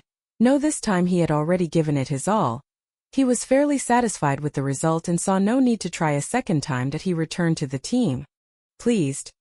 Yan Yuding and Shui Zhongqi beside him both looked at him in surprise. A second-tier ability user achieving 500 gene without using spiritual power is already considered very good, but Song Tianqi's result was even higher than 500 gene. The second to go was Shui Zhongqi. His first attempt was only 150 gene, still some way short of the passing mark. That he took a deep breath, focused his mind, tightened his face, and began to give his all for the second test. The fist, condensed with all his strength, slammed into the rubber target. 200 gene. Seeing the result, Shui Zhongqi immediately breathed a sigh of relief. Although it was just over the line, at least he passed. Zhuang Silan glanced at him without comment and called out, next. It was Jiang Shi's turn for testing, and everyone's curious gazes converged on her. Su Jintang also grew somewhat expectant. A 4th-tier ability user 3 tiers above her, their physical strength would certainly be extraordinary. Jiangxi walked expressionlessly to the strength tester and raised her hand into a fist. Because her usual personality was so mild, everyone had rarely seen her explode, and for a moment they felt a certain anticipation. 2 seconds later, having finished gathering her strength, Jiangxi's face turned cold. As she clenched her fist and slammed it into the rubber target, a heavier, sharper thud rang out than before. The rubber target trembled violently. The numbers on the screen at the back flickered rapidly and finally settled on a result of 2000 Jin. Zhuang Sila nodded. Her standards for Jiangxi were higher than for others. Given that performance, it was already pretty good. Jiangxi also gave up the chance to try a second time and quickly turned to return to the team. Shuizhongqi and the others each withdrew their gazes with a sigh. Fourth tier is really strong. Shuizhongqi shook his head and said with feeling. With such terrifying results ahead, when it was Yan Yuting's turn to be tested, her emotions immediately grew nervous. Teacher, Yan Yuting hesitated, not knowing how to start. Zhuang Silin sized her up. Do your best. Come on. Yan Yuting swallowed nervously and the palm she had clenched began to sweat. She was genuinely anxious. Ordinary first-rank support ability users without activating spiritual power generally only have about 100 Jin of physical strength that if she fails to meet the requirements today, she might very well be kicked out of the experimental class. With intense nervousness, Yan Yuting threw a punch at the rubber target with all his strength. 125 Jin. After the score popped up, Yan Yuting's mind went blank and only 2 words came to him. It's over. It's okay, Yuting, there's a second chance. Song Tianqi immediately said encouragingly. Yan Yuting came back to herself, took a deep breath, clenched her fist, and stepped back in distance once more. This time she truly put all her strength into it. 150 Jin. When the grades popped up, Yan Yuting's eyes went completely blank. It was really over. She had only just entered the experimental class. On the second day, she was already going to be eliminated. Until she remembered something, she hurriedly turned to look at Su Jintang. With a panicked expression, making a pleading face and mouthing, "Class monitor, save me." Su Jintang got the signal, thought for a moment, then stepped out of the line. "Report, teacher, I object." Zhuang Silin looked her over with interest, apparently not surprised that Su Jintang had stepped forward. "Do you have any objection? Yan Yuting's ability mainly boosts teammate strength. If you insist she exert over 200 Jin of force, that's contrary to everyday logic." And? Zhuang Silin continued, prompting her. Su Jintang. Everyone has their own strengths. Yan Yuting's advantage is that the toast she produces can increase teammates' movement speed and strength. If Yan Yuting's ability can give my strength a significant boost, that would be enough to make up for her own lack of physical power. Take Song Tianqi as an example. Without Bread's buff, he can only hit 750 Jin, but with the Bread buff he might reach 800 Jin. If you add up the extra strength everyone gains after the buff, the effect will certainly be better than Yan Yuting herself being able to lift 200 Jin. Zhuang Silin smiled. Flowery words are useless, I want to see the actual result. Su Jintang pondered for a moment. Then when it's my turn to test, let Yan Yuting assist me. If with her abilities buff I can produce a result far beyond my own strength, that'll prove I'm right. What if you can't produce it? Zhuang Silin asked, staring at her. That's impossible. Su Jintang answered decisively. Her determined expression and confidence piqued Zhuang Silin's interest. Fine. The requirement for level 1 is 200 Jin of strength. As punishment for your being late today, that requirement will be doubled to 400 Jin. Then you just said Yan Yuting's ability greatly enhances you, so the requirement has to be doubled again to 800 Jin. If you can produce 800 Jin of force, I will no longer pursue the matter of Yan Yuting's failing grade. Chapter 50. The peak strength of a first-tier ability user is only about 500 Jin. And it would have to be a very strong close combat type ability user to achieve that. When they heard the requirement of 800 Jin, Shuizhongqi and the others were all dumbfounded. Teacher. Zhuang. You must be joking, right? Song Tianqi asked with a smile. Jiangxi, who usually didn't like to speak up, also looked up in surprise, as if considering the reasonableness of this request. Yan Yuting looked even more devastated. She could accept being eliminated herself, but now the class monitor was being dragged into it too. What had she done to deserve this? Teacher, it's true that I didn't meet the assessment requirements. If someone has to be eliminated, eliminate me. She hurriedly took responsibility, not wanting to involve an innocent person. What's the rush? Am I the kind of teacher who's unreasonable? Zhuang Silin looked at Yan Yuding with a bit of amusement. I said, if she can achieve this result, I won't pursue the matter with you. If she can't, then the protest she just made is invalid. I never said that if she can't lift 800 Jin, she'll be kicked out of the experimental class. I see. Yan Yuding froze, his face showing a helpless, about-a-cree expression, so the only one getting hurt was her. After all, Su Jintang took a deep breath and stood in front of the strength tester, flexing his wrist. Ready? Zhuang Silin turned to look at her. Su Jintang nodded. Ready. As the words fell, a grave expression flashed across her eyes. She stepped forward, clenched her fist suddenly, and all her strength rapidly converged into her right arm. Bunga loud noise spread from the rubber target on the electronic screen behind. The numbers flashed rapidly and finally displayed 1000 Jin. The scene fell utterly silent. Song Tianqi and the others stared at Su Jintang in stunned silence, not uttering a word for a long while. A trace of gravity also appeared in Zhuang Silin's eyes. 800 Jin was an approximate figure she had arrived at after a comprehensive assessment of Su Jintang's strength. But unexpectedly, Su Jintang was able to break through his limits. Teacher Zhuang, shall I try once more? Su Jintang shook his wrist and asked with a smile. No need. Zhuang Silin clasped her hands behind her back, turned to look at Yan Yuding. I warned you beforehand. As long as Su Jintang lifts 800 Jin, I'll let bygones be bygones. Both of you return to the team. Squad leader, you're amazing. Yan Yuding threw her arms open and rushed over, grabbing Su Jintang in an embrace, her face full of excitement. Su Jintang's neck was squeezed until he could hardly breathe. He hurriedly waved his hand. Calm down, calm down. Yan Yuding finally let her go, his gaze full of admiration. Back with the team, Su Jintang continued to flex her wrist. In fact, that punch just now didn't use all of her strength.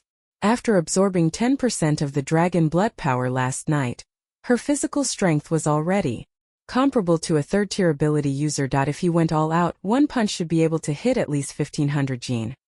Consider the strength test. You all passed that. But mere brute force won't win the competition. Next, I will assess your combat ability. Zhuang Silin's expression returned to seriousness, and no sooner had she finished speaking than a few lanky students came chirping in through the training ground entrance. Su Jintang looked up. There were 5 of them, both men and women, all wearing Reichta school uniforms. Judging by their heights and looks, they were clearly older. After the 5 of them approached, Zhuang Silin showed a smile. These 5 are your seniors from 3rd year.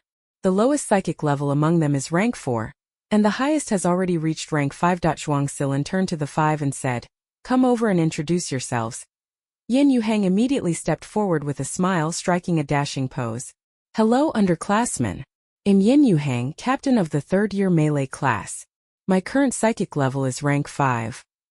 And my ability is adamantium claw-like body alteration. Then another tall girl came over. My name is Gu Nianwei, ranged attack class monitor, psychic level 5. My ability is fire element manipulation. Also, she smiled slightly, put a hand on her hip and winked at Su Jintang. I've been staying up late the past few days specifically to watch your support class challenge live streams. The other 3 were cooler and more composed in demeanor, only giving their names and psychic levels. After hearing everyone, an uneasy premonition inexplicably rose in Su Jintang's heart. Teacher Zhuang, why are these seniors here? She raised her eyes to ask. Only Zhuang Silin raised a smiling face and said, your second assessment is to hold out for 1 minute under the assault of those 5 people. If, within that minute, at least one of you is still standing on the stage, you pass. Song Tianqi and the others were all dumbfounded, unable to believe what they had just heard. Even the usually proud Xue Zongqi's expression twitched.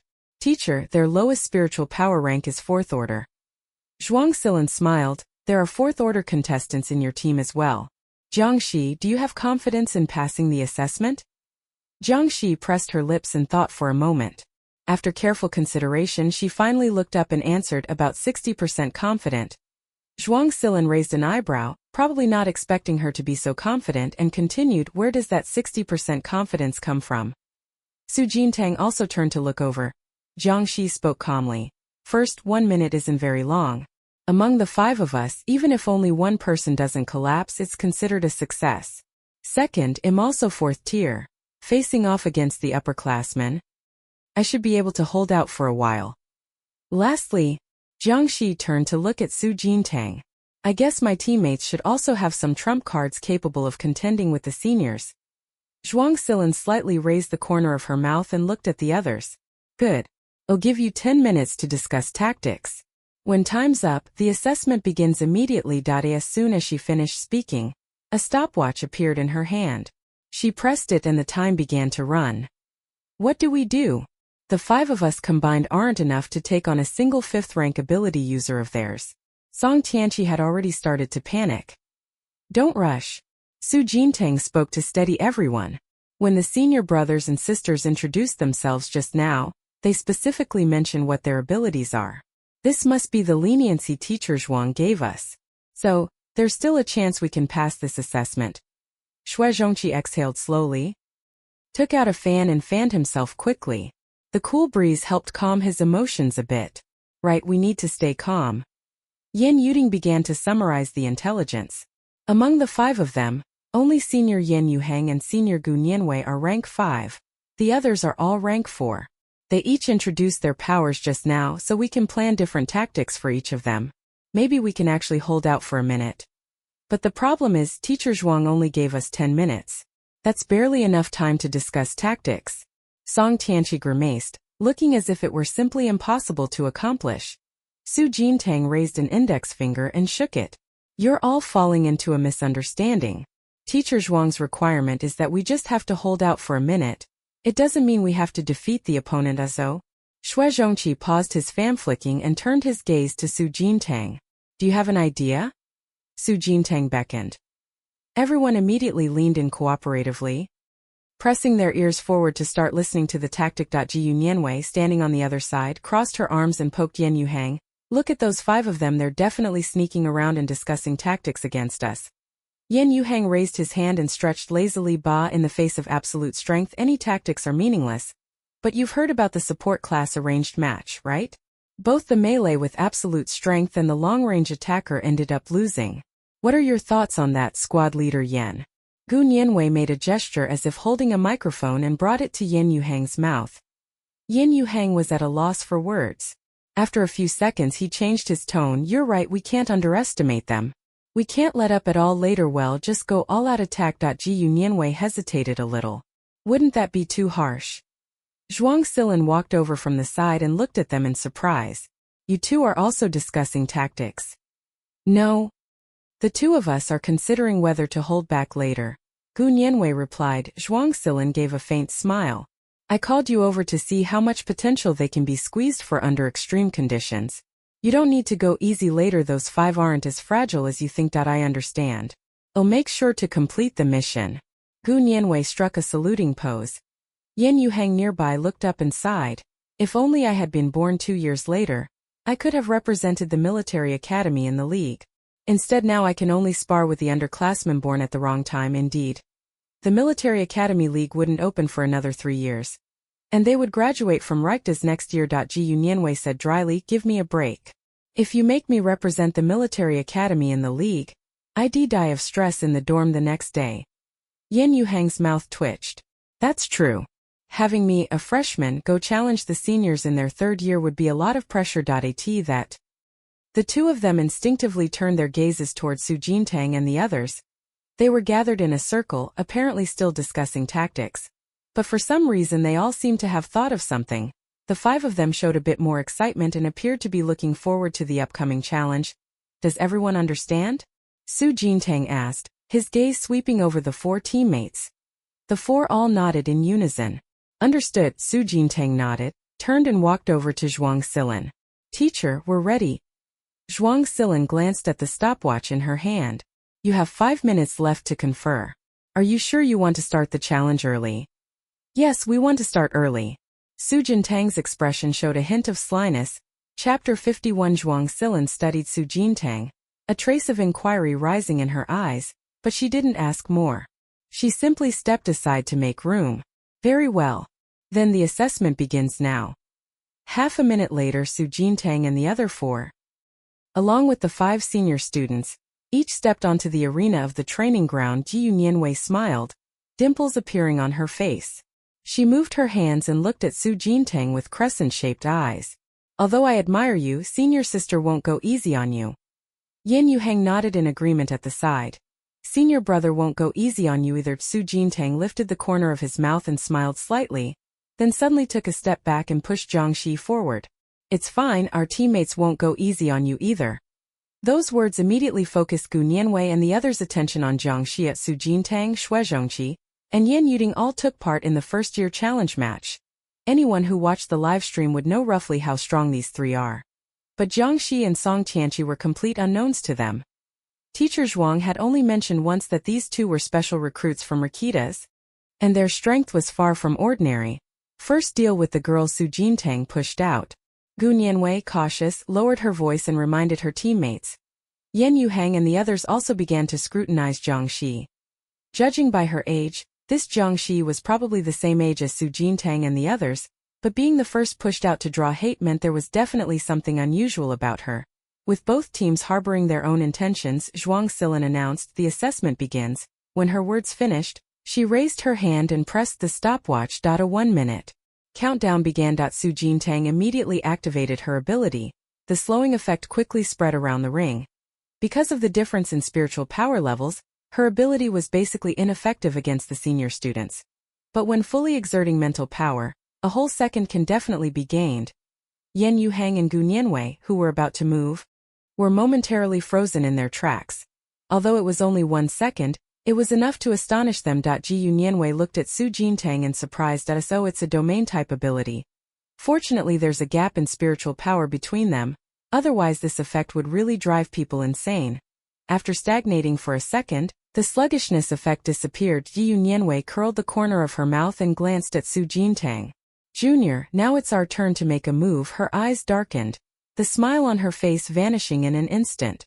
She planted her foot and dashed rapidly toward Su Jintang, sensing he was being targeted. Su Jintang retreated quickly, a smile rising on his face. Gu Nianwei noticed his expression and her thoughts faltered for a moment. Just as she was distracted, an unusually terrifying energy blast suddenly struck from beside her. The force fluctuation was comparable to the attack of a 4th-tier esper. Gu Nianwei froze for a moment, then hurriedly turned and dodged. As she turned, she saw the cold-tempered Jiangxi, now shouldering a superpowered rocket launcher so large that it made her figure look exceptionally petite. "Wait? She's 4th tier."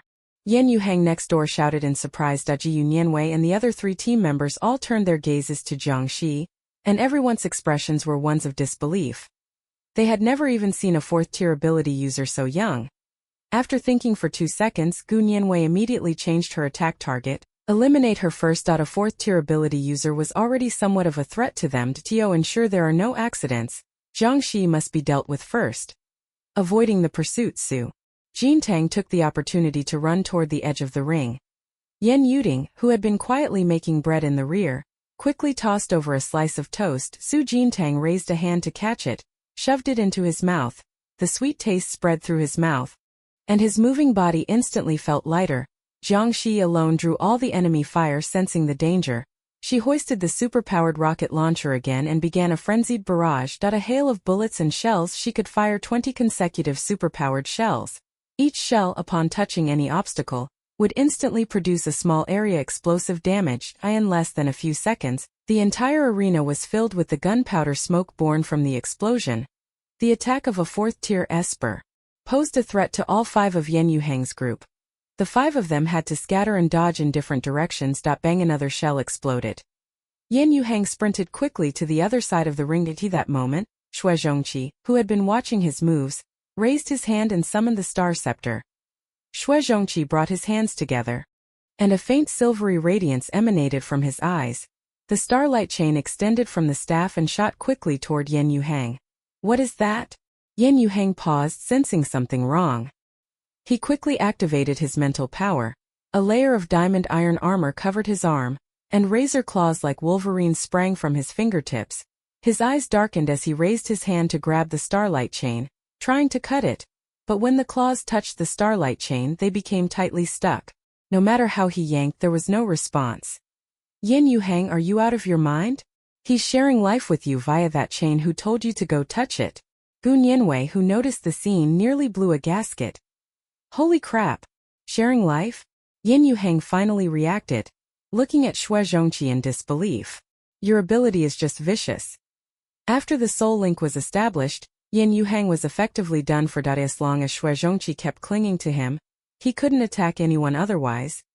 If Xue Zhongqi threw himself forward and took the blow, Yin Yuhang would end up killing himself. At this moment, 25 seconds had already passed. Su Jintang, who had been running around the scene, finally stopped. The other senior who had been chasing her sped over to attack. This senior's name was Lan Beijia. She had probably watched her stream too. From the start she wouldn't take her eyes off her, acting like she absolutely had to eliminate her first. Draw the bow and shoot the sun. Lan Beijia recited the spell with a cold face, and a sun-chasing bow suddenly appeared in his hands. Golden light shrouded the bow, coalescing into powerful waves of energy. Su Jintang sensed the dangerous aura behind him, paused only for a moment, then immediately turned and ran to the side. 2 seconds later, a cold arrow flashing with golden light locked onto Su Jintang and flew toward him. The arrow seemed to possess intelligence. When Su Jintang changed direction, it followed his turn and couldn't be shaken off. A deep look flashed across Su Jintang's eyes. He thought of an idea and immediately ran to the next room to see Xue Zhongqi. This moment, Xue Zhongqi and Yin Yuhang were still at an impasse. Su Jintang, who had rushed over, quickly slipped behind Xue Zhongqi.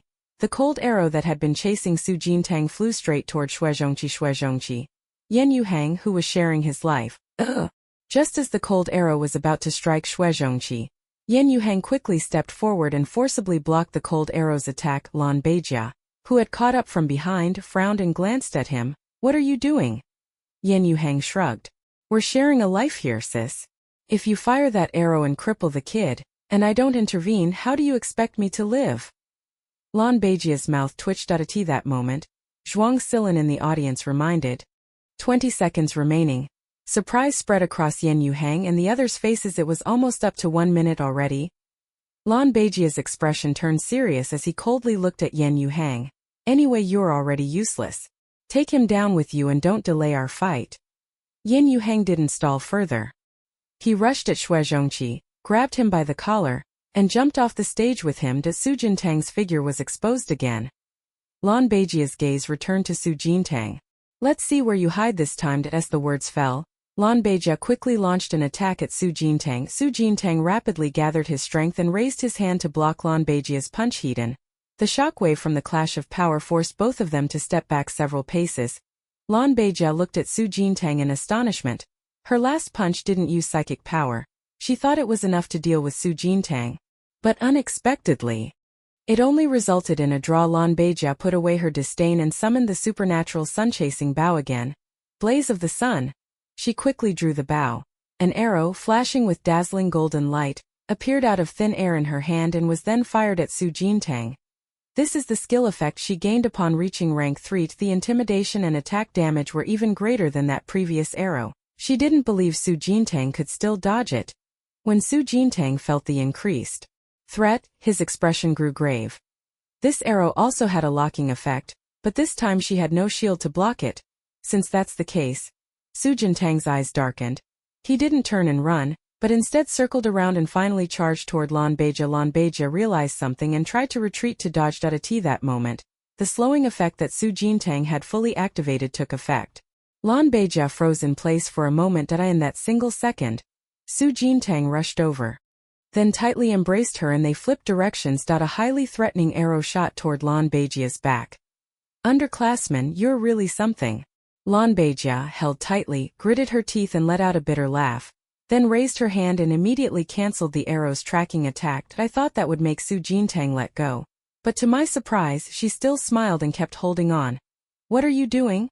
Lan Beijia felt a little embarrassed being hugged by her. Su Jintang smiled faintly. Senior sister, let's go down together. Soon as the words fell, Su Jintang's whole body surged with strength.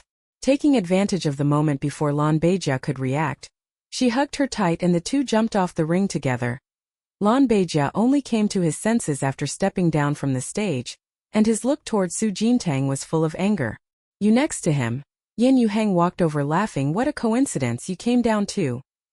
Lan Beijia immediately shut up, not wanting to deal with him at all. That if it hadn't been for him interfering just now, that arrow might already have hit Su Jintang, and none of all these later troubles would have happened. Su Jintang clapped his hands, relaxed his body, and looked up at the ring. Zhuang Silin glanced at the stopwatch and reminded, 10 seconds left until the assessment ends. The fight on the ring had reached a white-hot stage. The fighters had no mind to care about the time. Jiang Shi chewed on a slice of toast, shouldering a superpowered rocket launcher and sweeping the arena with it, her mental energy burning away as if it were free. Ji Yunyanwei and the other two were all having trouble holding up against her Fulan barrage. They had to dodge her attacks in the middle of their own offensives. Song Tianqi was the same, his mouth stuffed with toast, hurling one massive explosive blaze after another at the opponents. The entire arena was completely shrouded in the smoke and dust from the explosions. With only 3 seconds left, Gu Nianwei panicked. If this kept up she would lose. She stopped her evasive footsteps, stood in place with a grave expression, and quickly formed a complex summoning gesture. Blazing meteor shower. In an instant, a powerful fluctuation of force arose, and one stream after another of fiery rain fell from the sky, all striking toward Song Tianqi and Jiang Shi. The attack from a 5th-tier ability user was far more terrifying than imagined. The two exchanged a glance, quickly withdrew, and each jumped down from opposite sides of the ring, avoiding the rain of fire that covered half the arena. T that moment, the stopwatch in Zhuang Silin's hand went beep beep. 1 minute was up. All 4 members of Su Jintang's team voluntarily jumped down from the ring, counting as an early exit. But Yan Yuding, who had been ignored by everyone, was still hiding at the edge of the ring, chewing on half a slice of toast. Ji Yunyanwei looked at Yan Yuding with a complicated expression, not knowing what to say from the beginning. Their attention had been drawn to those few people with stronger combat abilities, and they had indeed overlooked that there was also a support on the other side. Seeing everyone's eyes all turn to her, Yan Yuding forced a smile, stood up and waved. Teacher Zhuang, does this count as our win? Before the assessment began, Zhuang Silin had said that as long as one person remained on the field, they would count it as their victory. She put away the stopwatch, lifted a smile, and clasped her hands behind her back. Congratulations! In this assessment, the entire experimental class has passed. Chapter 52. Yan Yuding's eyes lit up instantly. Excited, he turned and jumped down from the ring, rushing to embrace Su Jintang and the other 3. All 5 of them hugged each other. We won! The 3 people still standing on the stage, Gu Nianwei and the others, exchanged helpless glances and heads bowed, walked off the arena one after another. Zhuang Silin looked at Gu Nianwei and the others and offered some comfort. You all did your best. 1 minute really isn't enough time to fully display all your strength. Yin Yuhang felt the most aggrieved. He was sealed as soon as the match started and didn't even get a chance to show anything. He nodded earnestly. If we'd been given another minute, then who would win or lose wouldn't be so certain. Ji Yunyanwei glanced at him speechlessly. You still have the nerve to ask for another minute. The 5 of them already had the age advantage. If they had taken another minute, they could indeed have won. But it would have been an undignified victory. After Su Jintang and the others finished celebrating, they also came over one by one and shook hands with Gu Nianwei and the others to thank them. Lan Beijia stared intently at Su Jintang as she walked up to her. Senior, you flatter me, Su Jintang said with a smile. Lan Beijia reached out and shook her hand firmly.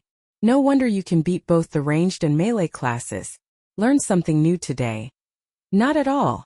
If we'd had a bit more time we would have been exposed, Su Jintang replied modestly, maintaining her smile. Today they had actually won by sheer luck. Although Jiang Shi and Song Tianqi could hold back the 3 opponents, their mental strength was nearly exhausted within a minute. If it went on any longer, both would collapse from fatigue. Shuezongqi's starlight chain also only lasted a minute. Once the time was up, it would enter cooldown. And then Yin Yuhang could take him out in one move. Su Jintang and Lan Beijia could keep stalling each other, only because it was unexpected and the enemy hadn't anticipated it. But using the same move too often would certainly make senior sister Lan wary, and it would be hard for her to repeat the trick later. In short, their victory relied purely on having the time advantage. The guy next door, Yin Yuhang, was already slinging his arm around Shuezongqi. Yin Yuhang pulled him in and whispered, Bro, let's make a deal. Next time we fight, don't bind me. Pick someone else. Shuezongqi smiled. I'll try.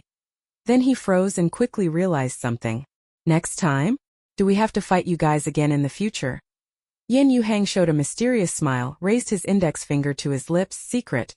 After the 2 teams finished their handshake and thanks, Zhuang Silin came to the center of the 2 teams. I was very surprised by the results of the experimental class 2 assessments today. Now, I'm beginning to believe that in 3 years' time, The five of you might truly be able to lead Reichtas to continue defending its championship in the Military Academy League. As everyone knows, Zhuang Silin has always been strict with her students. Even when a student performs well, she would at most praise them with a single good.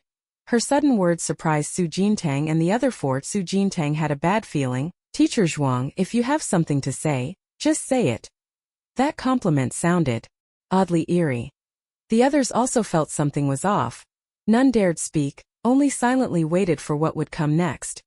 Xue Zhongqi remembered what Senior Yan Yuhang had accidentally said just now. Next time we'll fight again. He seemed to have guessed something, his mouth twitching slightly. You're not asking us to keep fighting the senior sisters and brothers, are you? Zhuang Silin looked at Xue Zhongqi in surprise. So you all figured it out? Then I won't waste words. That's right, since your performances have impressed me so much. I want you to keep it up. There are 3 months until the midterm winter break. For these 3 months, your task is to defeat Gu Nianwei and the others. At the end of her sentence, Zhuang Silin turned and pointed to the 5 people behind her led by Yan Yuhang. After her words spread, the scene fell dead silent. Song Tianqi blinked, standing there completely stunned, pointing at himself and asking, defeat Senior Nianwei and the others? Who us? Zhuang Silin nodded, that's right. I'm requiring you to, within 3 months, by any means necessary, defeat Gu Nianwei's 5-person team. This is the final assessment for your experimental class. The rest were utterly dumbfounded, mouths slightly open, unable to say a word for a long time. Su Jintang silently typed A above his head. Under the 5 of Gu Nianwei's command holding out for a minute, they had already used all their methods. This time the requirement was to defeat them. In Gu Nianwei's team, 2 are 5th tier, 3 are 4th tier. Unless in the next 3 months Su Jintang and the others can quickly rise to 4th tier, how could they possibly defeat this terrifying team? Teacher, you must be joking this time, right? Song Tianqi snapped back to reality and asked earnestly. Zhuang Silin gave him a smiling face, of course not. She turned to the others, over the next 3 months, each of you has 1 challenge opportunity per day. If you fail a challenge on a given day, you can only attempt again the next day. By my count, you still have over 100 challenge attempts left. I believe you can complete this challenge. Xue Zhongqi flicked out a folding fan to cover his face, indicating he didn't want to speak. Yan Yuding's eyes were vacant, as if his soul had left him, having a hard time believing what had just been said. Jiang Shi and Song Tianqi were clearly used to it. After a brief shock, they quickly calmed down. Su Jintang pondered for a moment, then looked up. All right, we'll definitely complete the challenge. Yan Yuhang on the opposite side looked up. Junior, you're that confident, you'll see in 3 months whether you've got the confidence or not. Su Jintang posed triumphantly, then returned to the team after answering. Xue Zhongqi and the others cast curious, probing glances. Zhuang Silin raised an eyebrow at Su Jintang and continued, that's it for today's assessment. This afternoon I will move you to separate villa compounds. From now on everyone's cultivation and daily life will take place there. After announcing the dismissal, Su Jintang was the first to turn and walk out of the training ground. It wasn't long before Song Tianqi and the others caught up from behind. Class monitor, do you have a way to deal with the seniors? Song Tianqi asked with an inquiring look. Su Jintang shrugged. No, I don't. Xue Zhongqi hesitated. Then why are you walking so fast? Where are you going? Time to eat. There's half an hour until mealtime. If we go now we can get our food early, Su Jintang said as he walked Xue Zhongqi. A few minutes later, Su Jintang, who had finished getting his food, carried his tray to sit down at the large combined table to tea. That moment, there weren't many people in the cafeteria. The other students were probably still in class. After Su Jintang sat down, he sighed. This afternoon we're moving out of the military academy. I wonder if there will ever be such good food again. Xue Zhongqi steered the conversation back to the assessment. Isn't the main point now for everyone to discuss how to deal with this evaluation together? Quite obvious. Su Jintang spoke up suddenly. The 4 people around turned their gazes to her. Su Jintang. This assessment isn't something we can complete right now. And if you picked any 5 freshmen from the first-year class, none of them could meet Teacher Zhuang's requirements. So, failing the assessment is normal, and completing it would be abnormal. A trace of depth appeared in Xue Zhongqi's eyes. So you're saying Teacher Zhuang is deliberately provoking us? That deep down she never intended for us to have to complete this assessment. More or less. Su Jintang nodded, casually popping a slice of snow lotus grass into his mouth. Even if you combine all of us, we wouldn't be able to beat Senior Yen Yuhang and Senior Nian Wei together. Besides, their team also has 3 4th-tier ability users. IC. Song Tianqi breathed a sigh of relief, relaxed his body, picked up his chopsticks and began to eat. I knew Teacher Zhuang wouldn't be that perverted. Yen Yuding's expression showed a hint of hesitation. So we're not going to do anything about this assessment. Anyway, there are 3 months left. We'll take it one step at a time. Su Jintang continued to pick up food. Besides, don't you think attempting an assessment that's basically impossible to complete is the most thrilling thing of all? Saying this, a trace of excitement showed in her eyes. Xue Zongqi's smile froze on his face. I already said it's an impossible assessment. What's so thrilling about it? Song Tianqi was immediately led astray. You're right, squad leader. Just thinking about 3 months from now when we have our seniors pinned down on the arena, gets me unbelievably excited. Jiang Shi reminded that assumes we can beat them. Yen Yuding huddled in the corner silently eating, his resolve growing ever firmer. Today's battle showed her how formidable everyone else was. For the next 3 months, she had to work even harder and absolutely couldn't fall behind.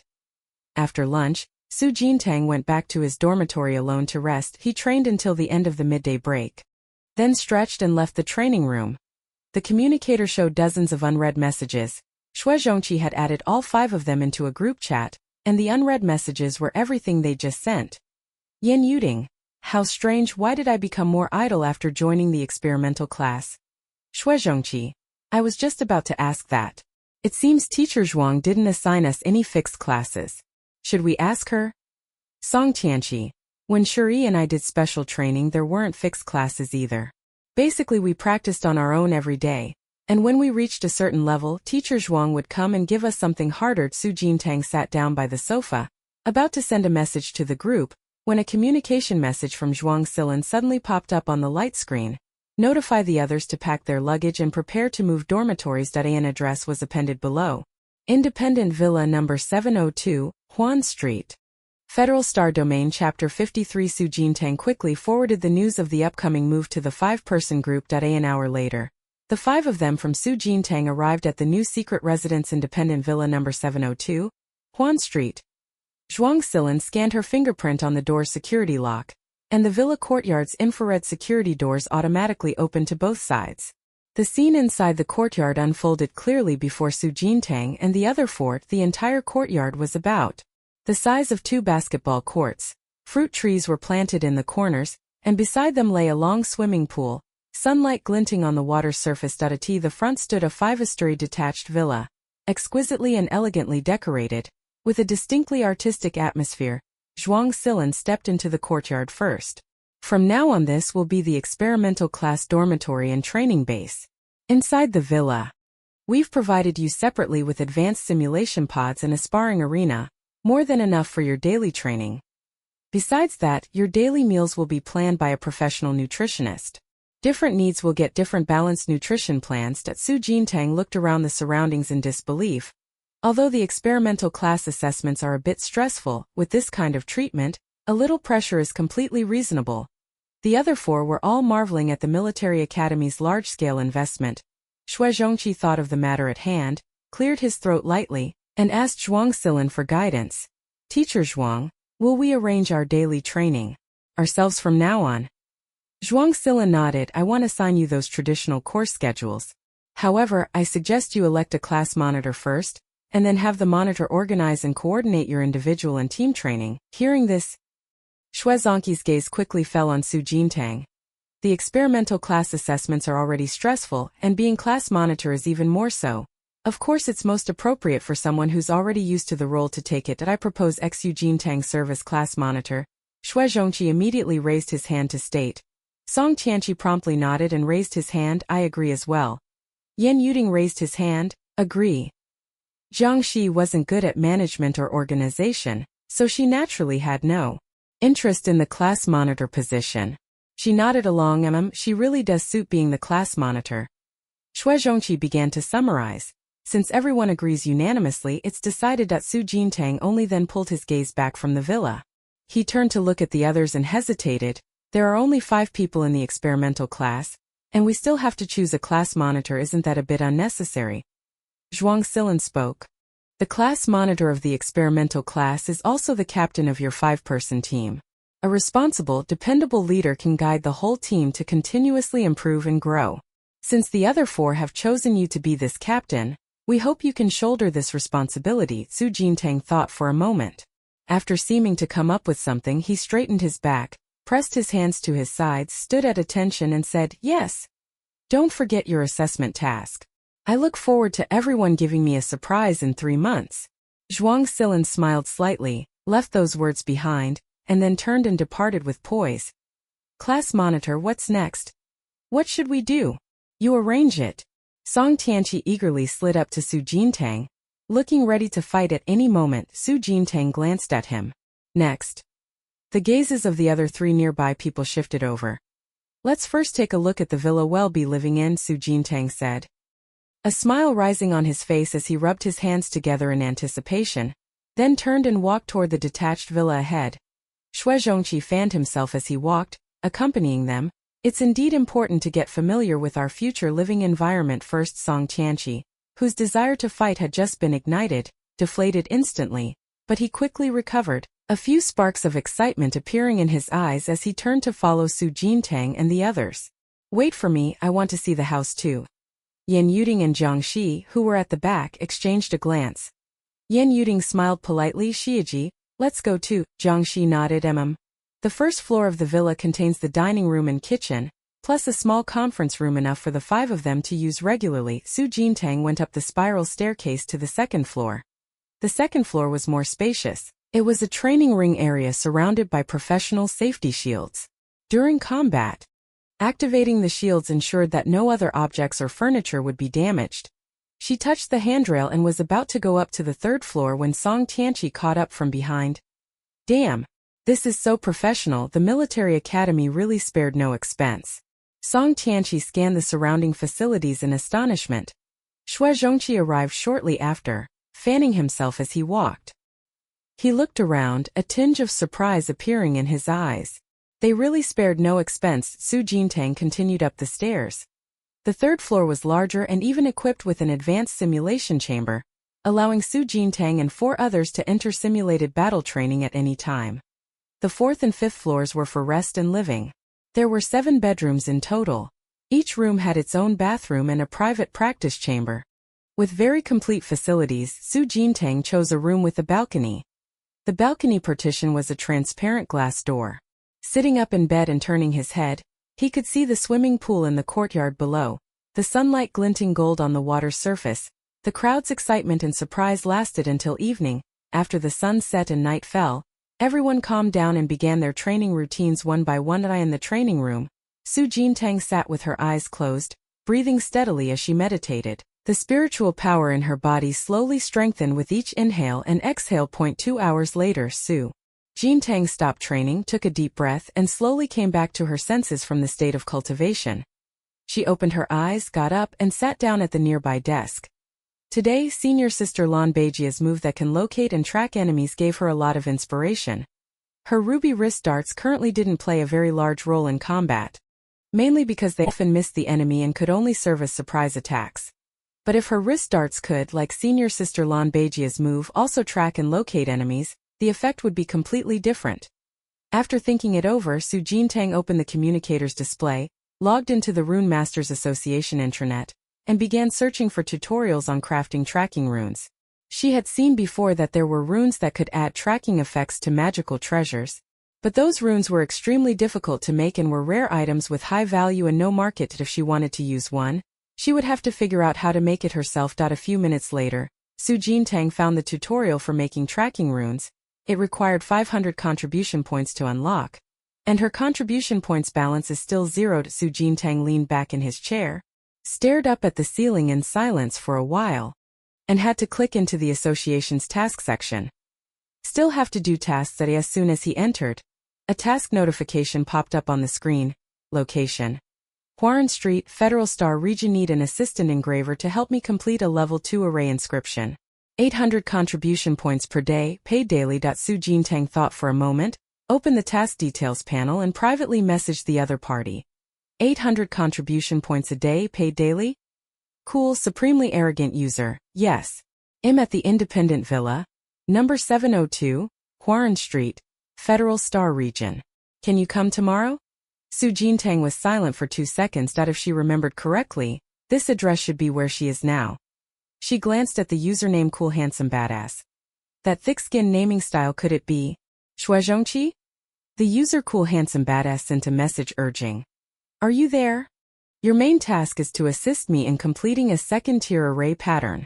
During that time I may need you to help sketch some simple array line work. Can you meet that requirement?" Su Jintang pressed his lips together and replied, "Okay, I happen to be free tomorrow." Cool and handsome user. Great, I'll send you an address in a bit. Just come here tomorrow.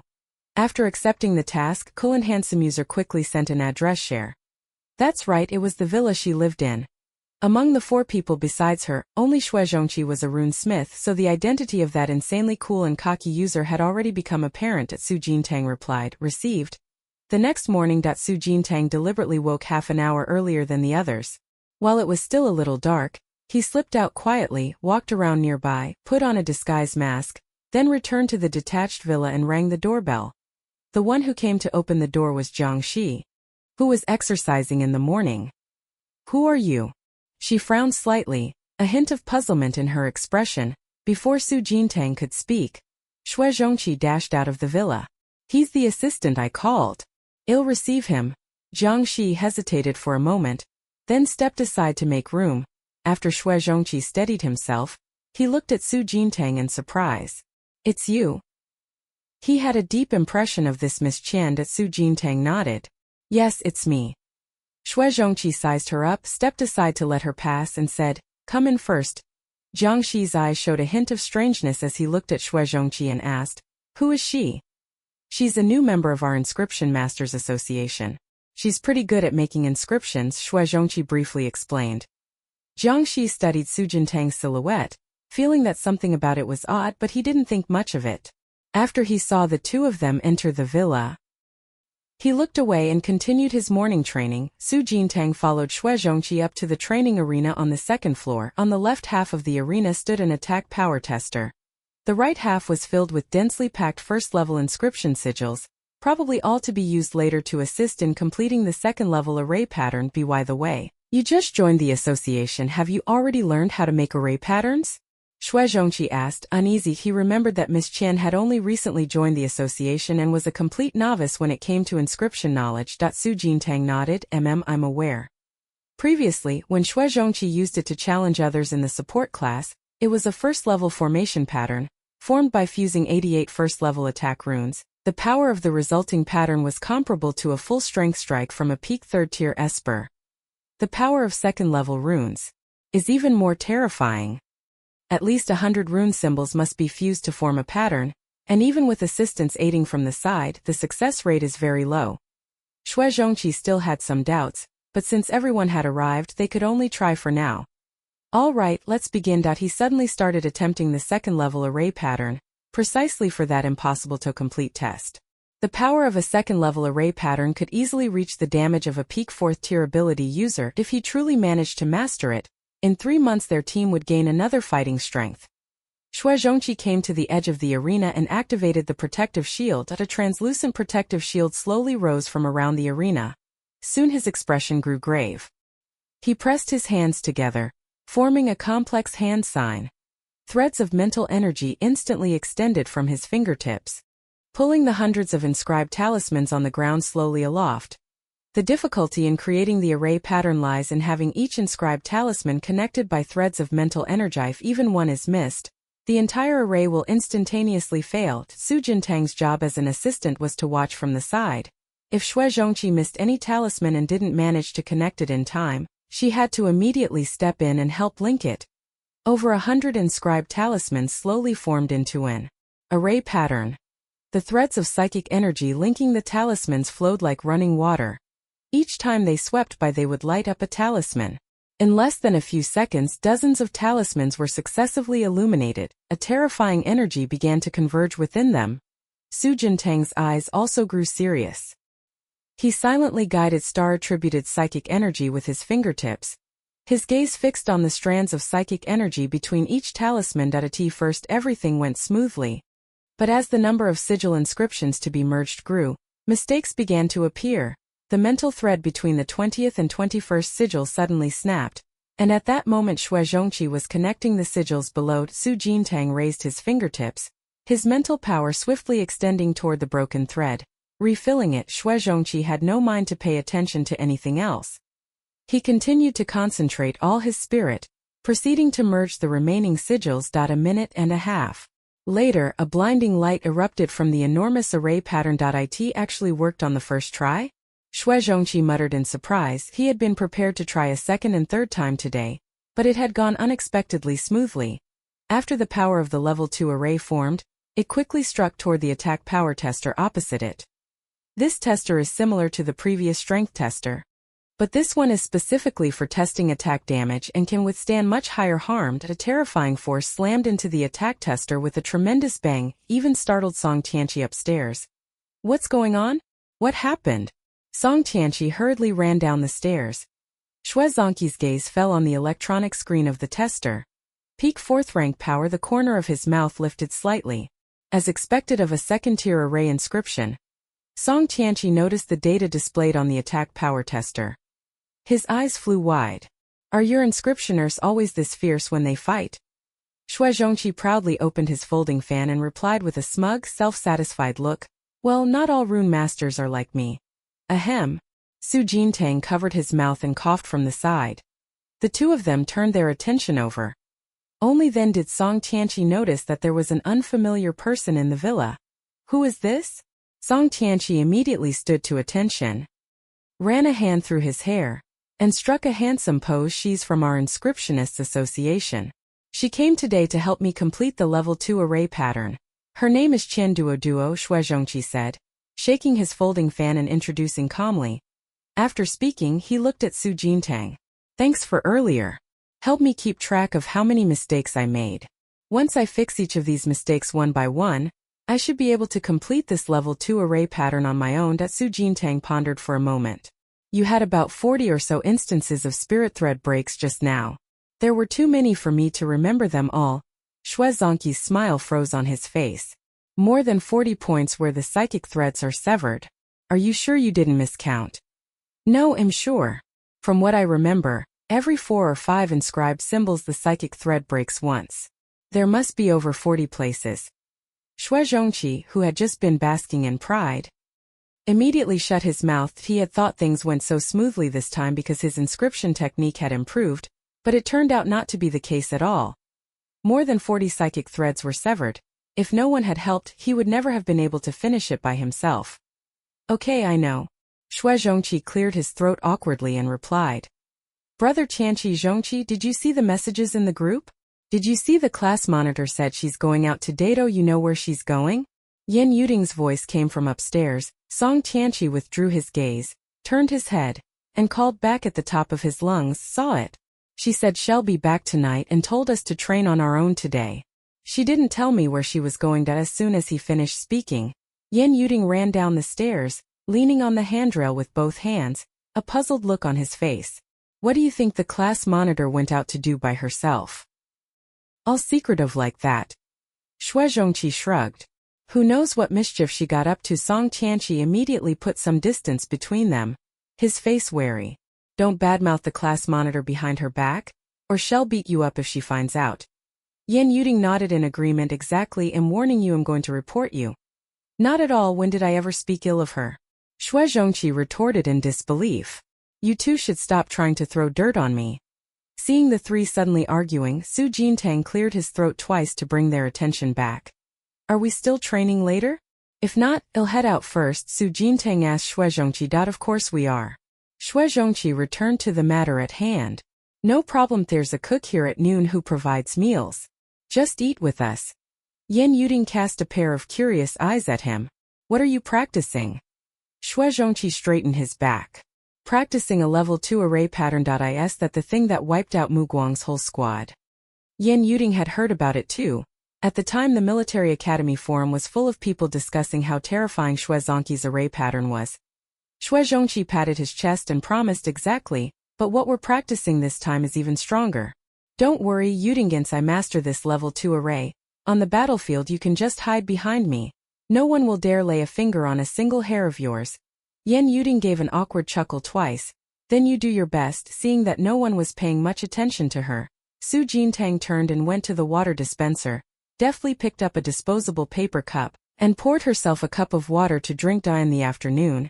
She practiced with Xue Zhongqi 2 more times, and each time went very smoothly and succeeded. But Xue Zhongqi made about 40 mistakes each time. In simple terms, with his current level of concentration, it's hard for him to improve quickly in a short time. And Xue Zhongqi, having realized this, went from extremely confident at the start to gradually becoming a bit dispirited. The feeling after a day's practice was as if he were rushing ahead to patch the formation patterns, while Qian Duoduo was behind him cleaning up the mess. Although he fell far short up front because Qian Duoduo was strong enough, he could always perfectly cover all of his slip-ups. So in the end, the result was still a success. But this success did not come from him alone. Sister Qian, you worked hard today. For your contribution I'll give you 1,000, Xue Zhongqi said, deliberately changing how he addressed her and lowering his tone even more than before. Su Jintang didn't refuse. She had indeed worked hard patching up the gaps for Xue Zhongqi today. She nodded. Thank you. Xue Zhongqi quickly transferred the contribution points, then looked up and asked, do you have time tomorrow? Su Jintang shook his head. No. Xue Zhongqi felt a bit regretful. He had been hoping to continue asking her to assist him. Then when are you free next time? Let me know in advance and we'll keep practicing like this. Xue Zhongqi took the initiative to invite. Of course the contribution points certainly won't be few. Su Jintang pondered for a moment. I don't know when he'll be free either. Let's talk later. Maybe one day she'll be short on contribution points again. And then she'll be free. As the sun was about to set, Xue Zhongqi personally saw Su Jintang out of the yard. Standing at the gate to bid her farewell, Su Jintang waved his hand behind him and his figure quickly disappeared at the end of the road. He turned a corner, and after seeing no one around, Su Jintang stopped, took off his disguise mask, turned and headed back the way he came. To avoid arousing suspicion, Su Jintang purposely lingered in the area for more than 20 minutes before returning to the villa. As soon as he entered, he heard Song Tianqi and the others discussing. The class monitor has really been gone all day. It actually made me miss her quite a bit. Yan Yuding propped his cheek with his hand. Yeah, I sent a message to the class monitor. She hasn't replied either. Maybe she's still busy. Su Jintang silently took a step and walked into the first-floor living room. That moment, Zhang Shi came down the stairs and happened to see Su Jintang's figure, then nodded and greeted. You're back. Su Jintang responded with a HM. The commotion immediately drew the attention of Yan Yuding and the others. Yan Yuding sprang up and ran over, eyes full of curiosity. Class monitor, where did you go today? Why are you only back so late? Su Jintang replied tersely, went to take care of some personal matters. She quickly changed the subject. Haven't seen you all for a day. You all look pretty energetic. Looks like you didn't train properly. Slacking off, huh? Yan Yuding hurriedly explained, I've been training hard the whole time. Xue Zhongqi was more confident. I've been practicing the level 2 array pattern all afternoon. Everyone can vouch for me. Su Jintang's gaze fell on Song Tianqi. What about you? Song Tianqi nervously rubbed his nose. This afternoon he really had been pestering Qian Duoduo to chat, but how did the class monitor tell he was slacking off? After watching him stay silent, Su Jintang said lightly, tomorrow you'll do double the physical training on your own. Any objections? Song Tianqi hurriedly stood up straight. No objections.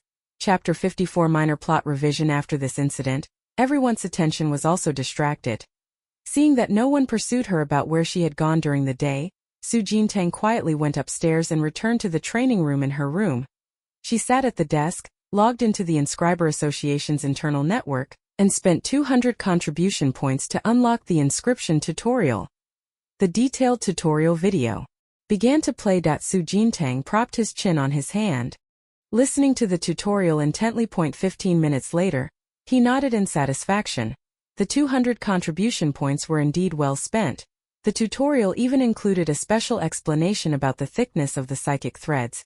After pondering for a moment, Su Jintang took a deep breath, withdrew the inscription materials from the wristband space, and began his first attempt. The difficulty of etching a tracking rune lies in integrating the formation patterns of 2 basic runes within it.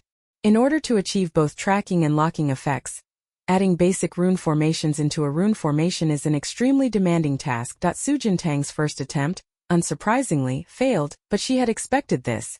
After checking for and fixing omissions, she immediately began a second attempt. Still failed. On the fifth attempt, a crisp cracking sound rang out.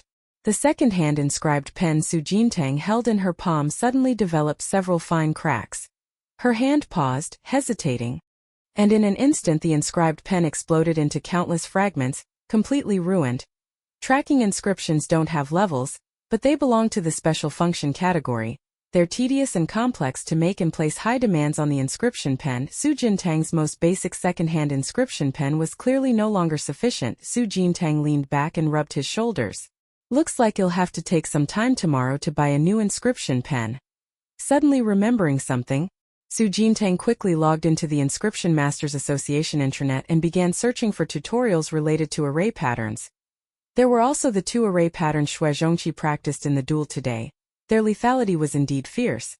Although she couldn't use that move casually outside, it was still good to have more tricks up her sleeve. Who knew when one might save her life? Su Jintang soon threw herself back into studying how to create array patterns. The next morning, Su Jintang got up very early again and left for the Inscription Masters Association. President, that Miss Qian has arrived. An association staff member walked into the office to report. Sun Yuantian immediately stopped what he was doing, turned around, eyes lighting up. What is she here for? The staff member replied, she wants to purchase a new inscription pen through the association's internal channels. Sun Yuantian thought for a moment, waved his hand, understood. Go and invite Miss Qian to my office. After the staff member left, Sun Yuantian turned, walked to his desk, opened the drawer, and took out an exquisitely packaged iron box. Last night Xue Zhongqi had told him about his attempt to study the level 2 formation pattern, and also mentioned Qian Duoduo's assistance. Although Qian Duoduo only did auxiliary work, being able to patch up all of Xue Zhongqi's more than 40 oversights was a feat that really tested her ability. Before long, Su Jintang arrived at the chairman's office with the staff. Sun Yuantian happened to be opening the iron box. He heard footsteps, turned around, and a smile rose on his face. Miss Qian, I hope you've been well, Su Jintang greeted politely. Chairman Sunday, her gaze casually swept over the iron box in Chairman Sun's hand. Sun Yuantian spoke first. I heard Miss Qian is looking to buy a new inscription pen. As it happens, I have in my collection a Huangsha Huiyun pen crafted by professional artisans. This inscription pen is made of fine yellow iron sand and also includes rare metals like special phlogopite. Its quality is excellent, making inscription work far more efficient. Miss Qian, might you be interested in this pen?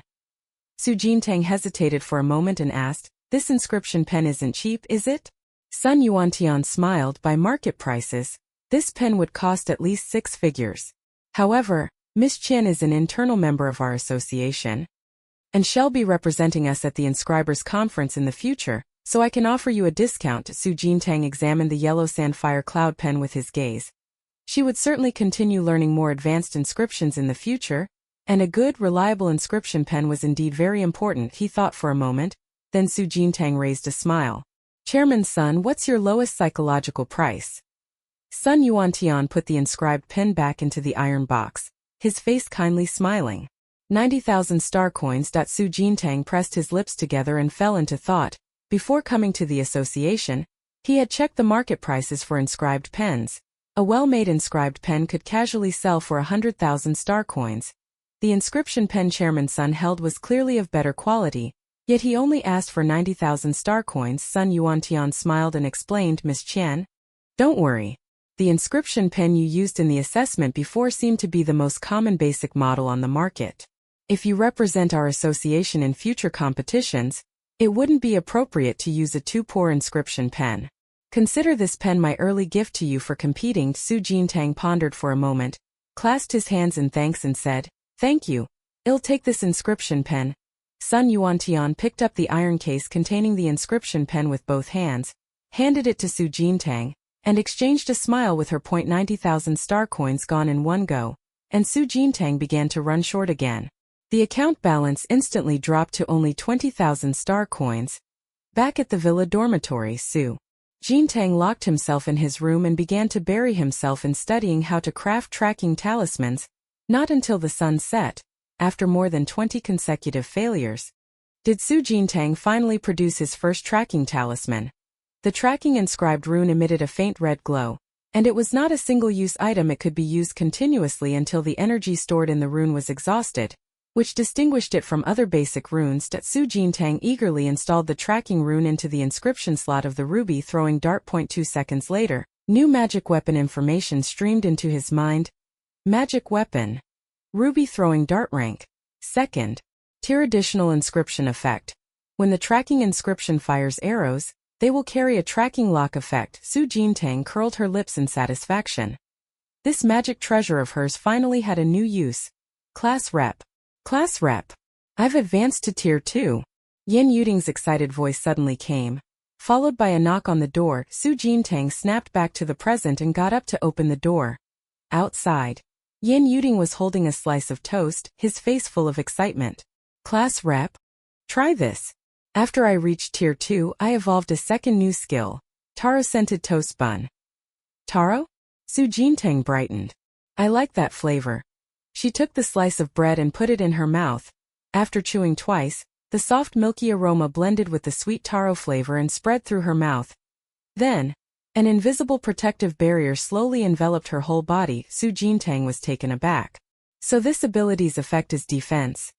Yin Yuding put one hand on his hip, raised his index finger on the other as he shook it, a look of pride on his face. The taro bun's ability reduces damage by 40%, lasting for 1 minute. In other words, for 1 minute after you eat the taro bun, no matter what attack you suffer, you'll gain a 40% damage reduction. Su Jintang widened his eyes, stunned by this effect. 40% damage reduction doesn't that make him almost half invincible? Shui Zhongqi happened to be passing by and looked over in surprise. 40% damage reduction? If a first-tier ability user attacked me, wouldn't it be like tickling? Yin Yuding nodded once. About right. The progress of his teammates made Shui Zhongqi feel threatened again. After a moment of silence, he said seriously, I have a feeling at most half a month, I should be able to reach rank 2 too. I'll have to work even harder. Su Jintang, who had just swallowed the bread in her mouth, said. Wouldn't that mean that in half a month, she'd be the only one in the team still stuck at rank 1? Originally planning to rest a bit, Su Jintang finished his bread, returned straight to the training room, sat cross-legged, and resumed circulating his mental energy to train. By evening, Su Jintang and the others had all finished their training. The military academy had specially hired a chef to come to the villa to cook for everyone. While dinner wasn't ready yet, Su Jintang suggested, how about we have an impromptu arena test? Song Tianqi was the first to raise his hand. All right. I agree. Shui Zhongqi glanced over suspiciously. How do we test it? Yin Yuding and Jiang Shi both looked over. I'll team up with Shui Zhongqi and Yuding. Song Tianqi and Shi will be a team. Our 2 teams will go head-to-head. In the end, whichever team has more people left standing on the stage wins, Su Jintang replied. Song Tianqi immediately rolled up his sleeves. Come on. The other 3 were also eager, slapping the table and standing up, then heading upstairs to enter the simulated battlefield. Before starting, Su Jintang deliberately proposed a bet. The losing team will wash the dishes later. No problem. Song Tianqi shouted in agreement. The others also nodded one after another. Soon, the confrontation match began. Su Jintang's eyes cooled. He raised his hand and unleashed the ruby sleeve arrow toward Jiang Shi. The arrow, with a tracking effect, shot through the air. Jiang Shi instinctively sidestepped, but to her surprise, the arrow curved and came flying toward her again. Jiang Shi looked clearly stunned and quickly bent down to dodge once more. At that moment, Shui Zhongqi, who had long set his sights on him, had already rapidly activated the starlight chain. At the same time, Song Tianqi's crimson flame attack arrived right in front of them. The lifelink was established, and Shui Zhongqi immediately spread his arms to meet the red flame's attack. The flame struck Shui Zhongqi, and its effect also caused Jiang Shi's body to falter. Because she paused, the tracking arrow shifted its course toward her again. The next second, Jiang Shi, who was hit, together with Shui Zhongqi, was killed out of the simulated battlefield. Song Tianqi was stunned for a moment, then hurriedly turned to keep watch on Su Jintang's squad leader. Since when did your hidden sleeves have a tracking effect? Su Jintang curled his lips into a smile. I just made it today. Not bad, right? Song Tianqi's expression turned grave. He raised his hand again to gather power. Flaming birds scatter. This was the second ability Zhuke Order evolved after he advanced to the second tier. When activated, It can instantly release 5 flame birds that rush the enemy and self-destruct. Seeing the 5 birds of flame approach, Su Jintang raised her hand again and slung 5 arrows, each tracking and firing at a flame bird. Taking advantage of Song Tianqi's distraction, she rolled quickly on the ground, grabbed the toast Yan Yuding tossed, and shoved it into her mouth.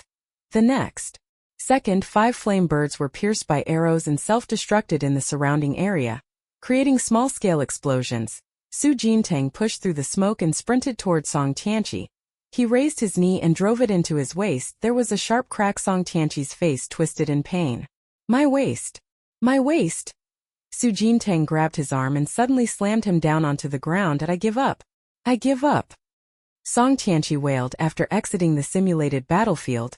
Song Tianqi and Zhang Shi both stared at Su Jintang with odd expressions. Xue Zhongqi also glanced over curiously. When did your hidden dart gain a tracking effect? Su Jintang smiled slightly and answered mysteriously, I went to great lengths to obtain a tracking rune. Xue Zhongqi looked astonished. Tracking inscriptions are rare items with no market value, impossible to buy, but you managed to get one. You really are rich. Yan Yuding was shocked too. So this is the saying, money makes the devil push the mill. At that moment the cook finished dinner and called everyone over to eat. Su Jintang waved his hand. The teams that lost remember to wash the dishes later. Okay. Got it, Song Tianqi replied wearily. After they finished eating, Xue Zhongqi began to beat around the bush, probing to find out exactly what channel Su Jintang had used to obtain the tracking inscription. Sis, if you really have a connection, get one for me too. I could use it as well. Su Jintang held his rice bowl and glanced at him. Just so you know, these inscriptions don't come cheap. Name your price. Xue Zhongqi said generously. Su Jintang pondered for a moment. 20,000 star coins. That cheap? Xue Zhongqi exclaimed. Give me 5 of them. I'll transfer the money to you right now. The previously shortened cash. Su Jintang suddenly looked well off again. Alright, I'll have them delivered to you in a couple of days. 2 days later, Su Jintang quietly made a tracking inscription and handed it over to Xue Zhongqi. Her account balance had also recovered. The calm days of self-study and cultivation quickly passed for more than a week. Zhuang Silin, who had been silent all this time, suddenly visited the villa dormitory early one morning. Su Jintang and the other 4 stood in a neat line, waiting for Zhuang Silin's next instruction. Zhuang Silin went straight to the point. You've all heard of military internships, right? It's been a month since you enrolled. The military academy leadership plans to send your class of freshmen to the major border star cities for a half-month internship. The 5 of you will be participating as well. Su Jintang asked, will we be sent to the battlefield during the internship? Of course not, Zhuang Silin explained calmly. Interns won't be deployed to real battlefields. Mostly they assist with logistics in the rear. The purpose of this internship is simply to let you get a sense of what a real military and battlefield are like. After a moment's thought, Zhuang Silin added, battlefields change in an instant. To guard against any truly uncontrollable accidents, during this internship you must strictly follow the camp's rules and regulations and not act recklessly. Chapter 55. Yes. Su Jintang and the other 4 answered together. Pack up. Early tomorrow morning the 5 of you will depart for the S-Zone border star city. Also, you can take the Lida school badge with you. It can protect your lives if necessary. After giving the instructions, Zhuang Silin turned and left, soon disappearing into the villa. Su Jintang withdrew his gaze, and a Leica school badge quickly appeared in his palm, the badge that every new student receives upon enrollment. She had heard others mention before that the Leica school badge is actually also a small defensive magic artifact. When a student encounters danger, the artifact automatically activates a protection mode for its bearer. This trip will be half a month, so make sure to enjoy good food while you can. I heard life on the border star city is especially harsh. It's hard to get a hot meal. Most people survive on nutrient paste. Yan Yuding sighed lightly, seeming not very enthusiastic about this internship. Xue Zhongqi's expression grew serious. Rather than focusing on good food, I suggest you prepare more self-defense talismans. The border star city is very close to the combat zone. If the situation tightens one day, eating will be the least of your worries, staying alive will be the problem. Song Tianqi scratched the back of his head. That shouldn't happen, right? The military academy sent us there for an internship at this time. It should still be safe. Who can predict war? Xue Zhongqi remained cautious. Jiangxi nodded silently. Better to be careful. Su Jintang didn't argue either. At any time, keeping his own life was the most important thing. After receiving the internship assignment in the afternoon, the five of them began to pack their luggage separately. The internship would last half a month, so Su Jintang planned to bring more nutrient solution and snacks that asked for life-saving talismans. Nothing reassured her more than Brother Long being her life-saving trump card. The next day, the sky gradually brightened at Su Jintang, and the other four arrived on time at the Federation Sector Space Hub Station to assemble. Zhuang Silin personally saw the five of them to the craft and admonished, "The situation over at the sector border Star City isn't too tense.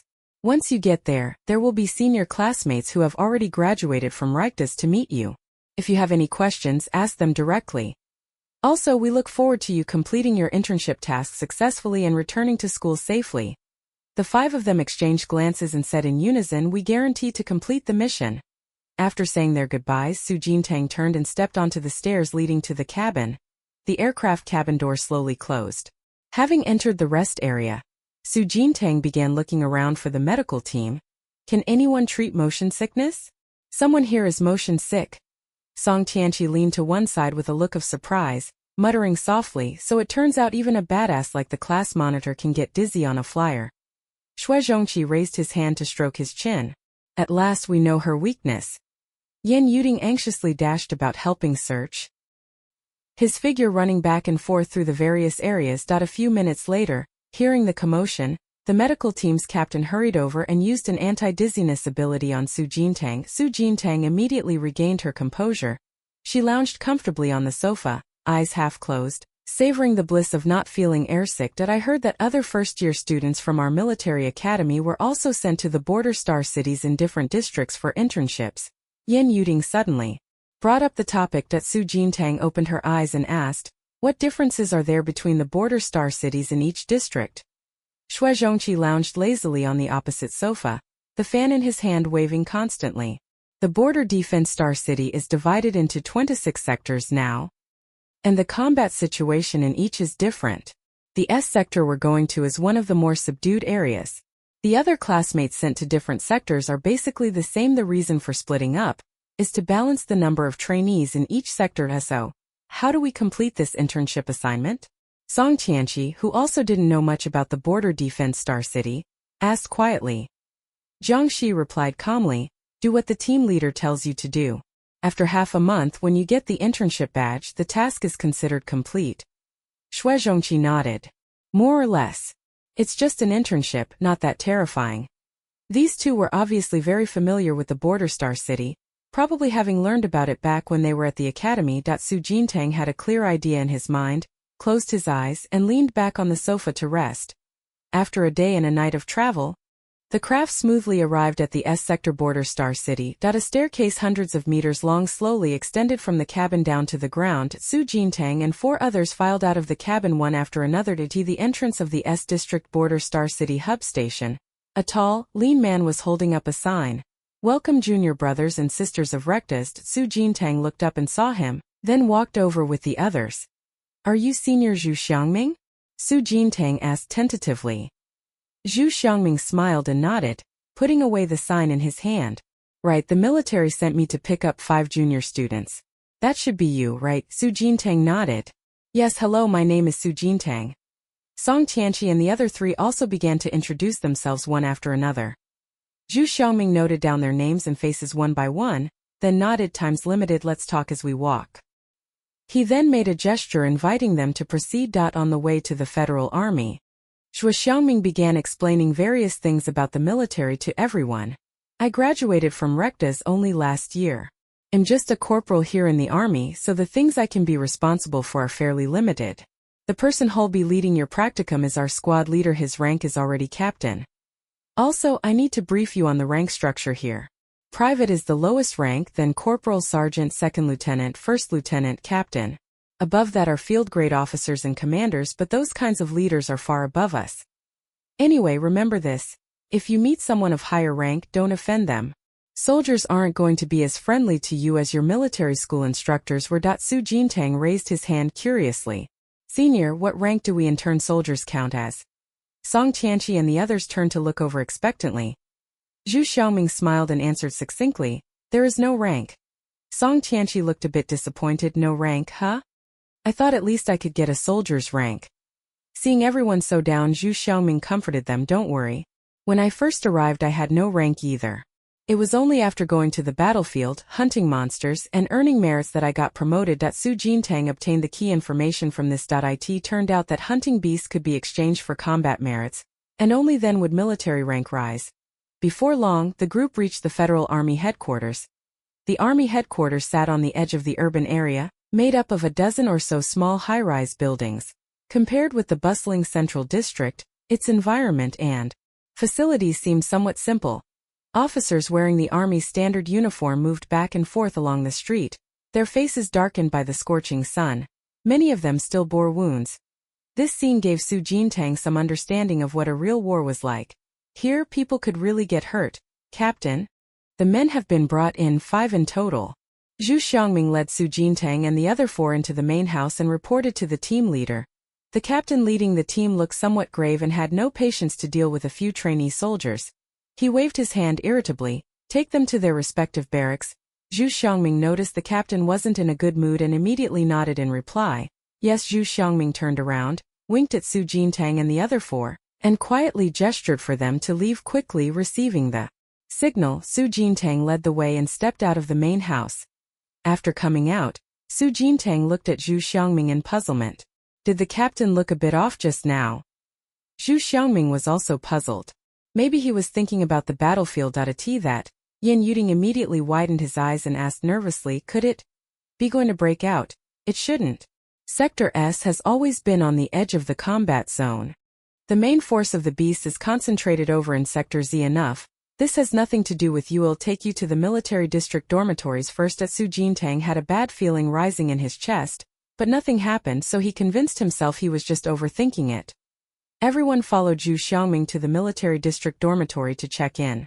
This dormitory's accommodations aren't as good as the military academy's, 6 people to a room. More crowded and the environment is messier. So keep a low profile, Zhu Xiaoming added as a reminder. The 5 of them all agreed. Also, students with support-type abilities, come with me, I'll take you to the logistics team. The rest of you stay in the dorms and wait for me. I'll come back and tell you about the other matters. Zhu Xiaoming turned and scanned them. Su Jintang looked up. "Is there a difference between support and the others?" Zhu Xiaoming explained. Support and combat-type ability users have different roles. When you get to the logistics team, a new captain will get you familiar with the surroundings. Soon, Su Jintang, Yan Yuding, and Xue Zhongqi followed Zhu Xiaoming as they set off for the support logistics team.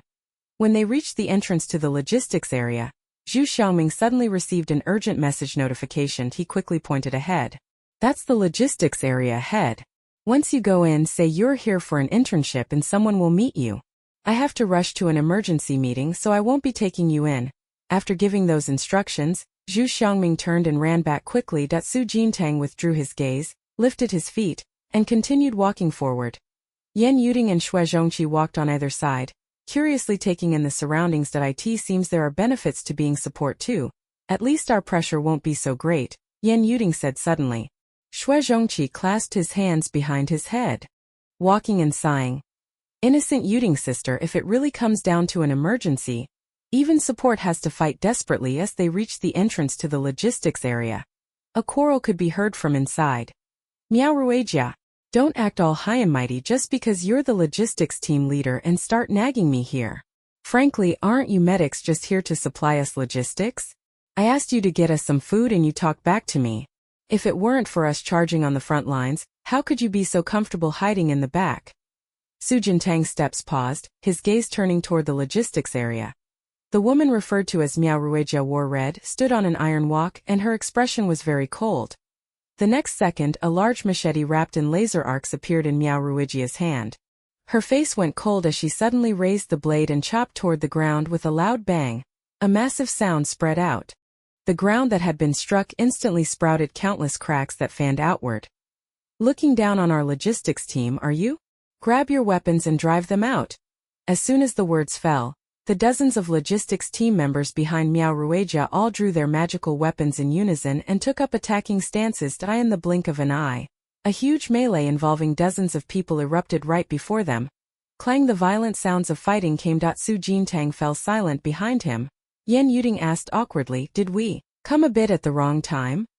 Chapter 56. Su Jintang was also pondering the question. At that moment, sharp dagger alight with flames suddenly flew out from the battle ring, heading straight for Su Jintang. She quickly regained focus, lifted her arm, and activated the ruby sleeve arrow. The arrow, imbued with a tracking effect, swiftly shot toward the dagger. Ding, the dagger was knocked aside and fell to the ground. The commotion quickly drew the attention of everyone in the logistics area. Miao Ruijia, who had been fighting, stopped, shouldered her broadsword, turned her head and looked over. Who are you? Su Jintang looked up and replied, we're first-year military academy students, sent here to take part in an internship assignment. Miao Ruijia praised the three with a glance up and down. Since you're already here, what are you standing around for? Why aren't you rushing in to support us? After speaking, she hoisted her sword again and charged toward the opposite side. The man at the front of the opposing group had a very conspicuous scar on his face. His skin was rough and dark, except for a faint light gleaming in his eyes. Tianshan collapsed stones with a loud shout. He Yingjie slowly lifted both hands. Countless boulders materialized out of thin air above his head and then surged forward toward the opposite side. Su Jintang and the other two exchanged glances. Shui Zhongqi hesitated. So, shall we go too? Yan Yuding swallowed. Is it a bit inappropriate to get into a group fight on the first day? Su Jintang was about to speak when a long whip flew over, coiling around her waist, the enormous pull dragging her into the battle circle. In the blink of an eye, several colorful supernatural light effects smashed down. Now there was no choice but to fight. Su Jintang's eyes slightly hardened as he quickly dodged backward. The person opposite was the one who had used the long whip to pull her in before she could recover. The man swung the long whip toward her. Flames licked the whip, and wherever it passed, the temperature of the air rose accordingly. Su Jintang dodged several times, driven to the edge of the courtyard wall. With no way to retreat, she had to raise her hand and take the long whip. Heat ice attributes coalesced in the palm in an instant. The flames on the long whip were directly extinguished, emitting puffs of white vapor. The man holding the whip on the opposite side paused, staring at Su Jintang in surprise. This girl could actually suppress the fire on his flame whip? Su Jintang clenched the long whip and gave it a hard yank. The man didn't have time to react. His body fell along the direction of the long whip. Stumbling when he came to again, Su Jintang kicked him in the abdomen, then grabbed the long whip and swung him once through the air before slamming him back to the ground. She planted her foot firmly on the man's back, pressing him down so he couldn't move at all. After that, Shui Zhongqi and Yan Yuding also joined the fight. At that moment, a patrolling guard nearby heard the commotion and rushed into the courtyard. What are you doing? Everyone stop. If you want to fight, go out and find monsters to fight. Brawling among our own people isn't something to be proud of. Su Jintang stood in the back row, and with a sidelong glance silently checked the rank on the guard's right shoulder. Second lieutenant. After being scolded, both sides finally ceased fighting. Miao Ruijia remained disdainful, hands on her hips, pointing at He Yingjie across from her as she shouted, they were the ones who came looking for trouble with our logistics team. If we hadn't been so outraged, it wouldn't have come to blows. He Yingjie spoke with a sullen face. We just asked them to help get some food out, but they insisted on saying we were exploiting the logistics team. The patrolling lieutenant waved his hand in exasperation. Alright, you three are always fighting. Today's matter ends here. Neither side is allowed to bring it up again. Having mediated, the lieutenant quickly turned and left. It seemed he often helped Miao Ruijia and the others sort out their disputes. He Yingjie snorted coldly, turned, and led his people away. Miao Ruijia folded her arms in front of her, her face cold as she turned to look at Su Jintang. You three, come with me. Su Jintang's gaze swept over the rank insignia on Miao Ruijia's right shoulder. Also a second lieutenant at IT. Seems this hot-tempered woman is the head of their logistics unit. From Rectus? After Miao Ruijia led the three into the room, she turned and sized them up one by one. Su Jintang nodded. I'm a first year who just enrolled this year. Miao Ruijia's gaze swept over Su Jintang. That He Yingjie from just now, make sure you remember what he looks like. If you run into him in the army later, keep your distance. The guy comes to our logistics unit to cause trouble for no reason, a real lunatic. Su Jintang grew a bit curious. He's from a frontline unit. He's the captain of frontline unit 1, same rank as me. Thinking of something, Miao Ruijia added, but he's no good. Miao Ruijia continued, before you came, Zhu Xiangming should have explained some of the army's rules and regulations to you, right? If you have any other questions, ask now. Yan Yuding raised his hand. What do the three of us need to do to complete this internship task? The logistics team's internship task isn't difficult. Like the others, it's divided based on your support ability types. Some support abilities that can directly buff teammates need to go to the battlefield, though most of the time they just stand in the rear and release their abilities. The other kind doesn't need to go to the battlefield. I remember one of you has the ability to produce toast bread, right? Yan Yuding hurriedly nodded. That's me. Every time I use my ability, I can produce toast bread. Different flavors have different buff effects. Miao Ruijia made a sound of agreement. Abilities like yours don't need to go to the front, just keep producing toast in the rear to supply the front lines. Yan Yuding's eyes lit up. This good. Xue Zhongqi, standing beside him, was also taken aback and glanced at Yan Yuding, sighing, same medic, different fate. After learning about the logistics team's work, it was just time for the lunch break. Su Jintang and Yan Yuding walked toward the dormitory area together. They were assigned to the same dormitory, a 6-person room with bunk beds.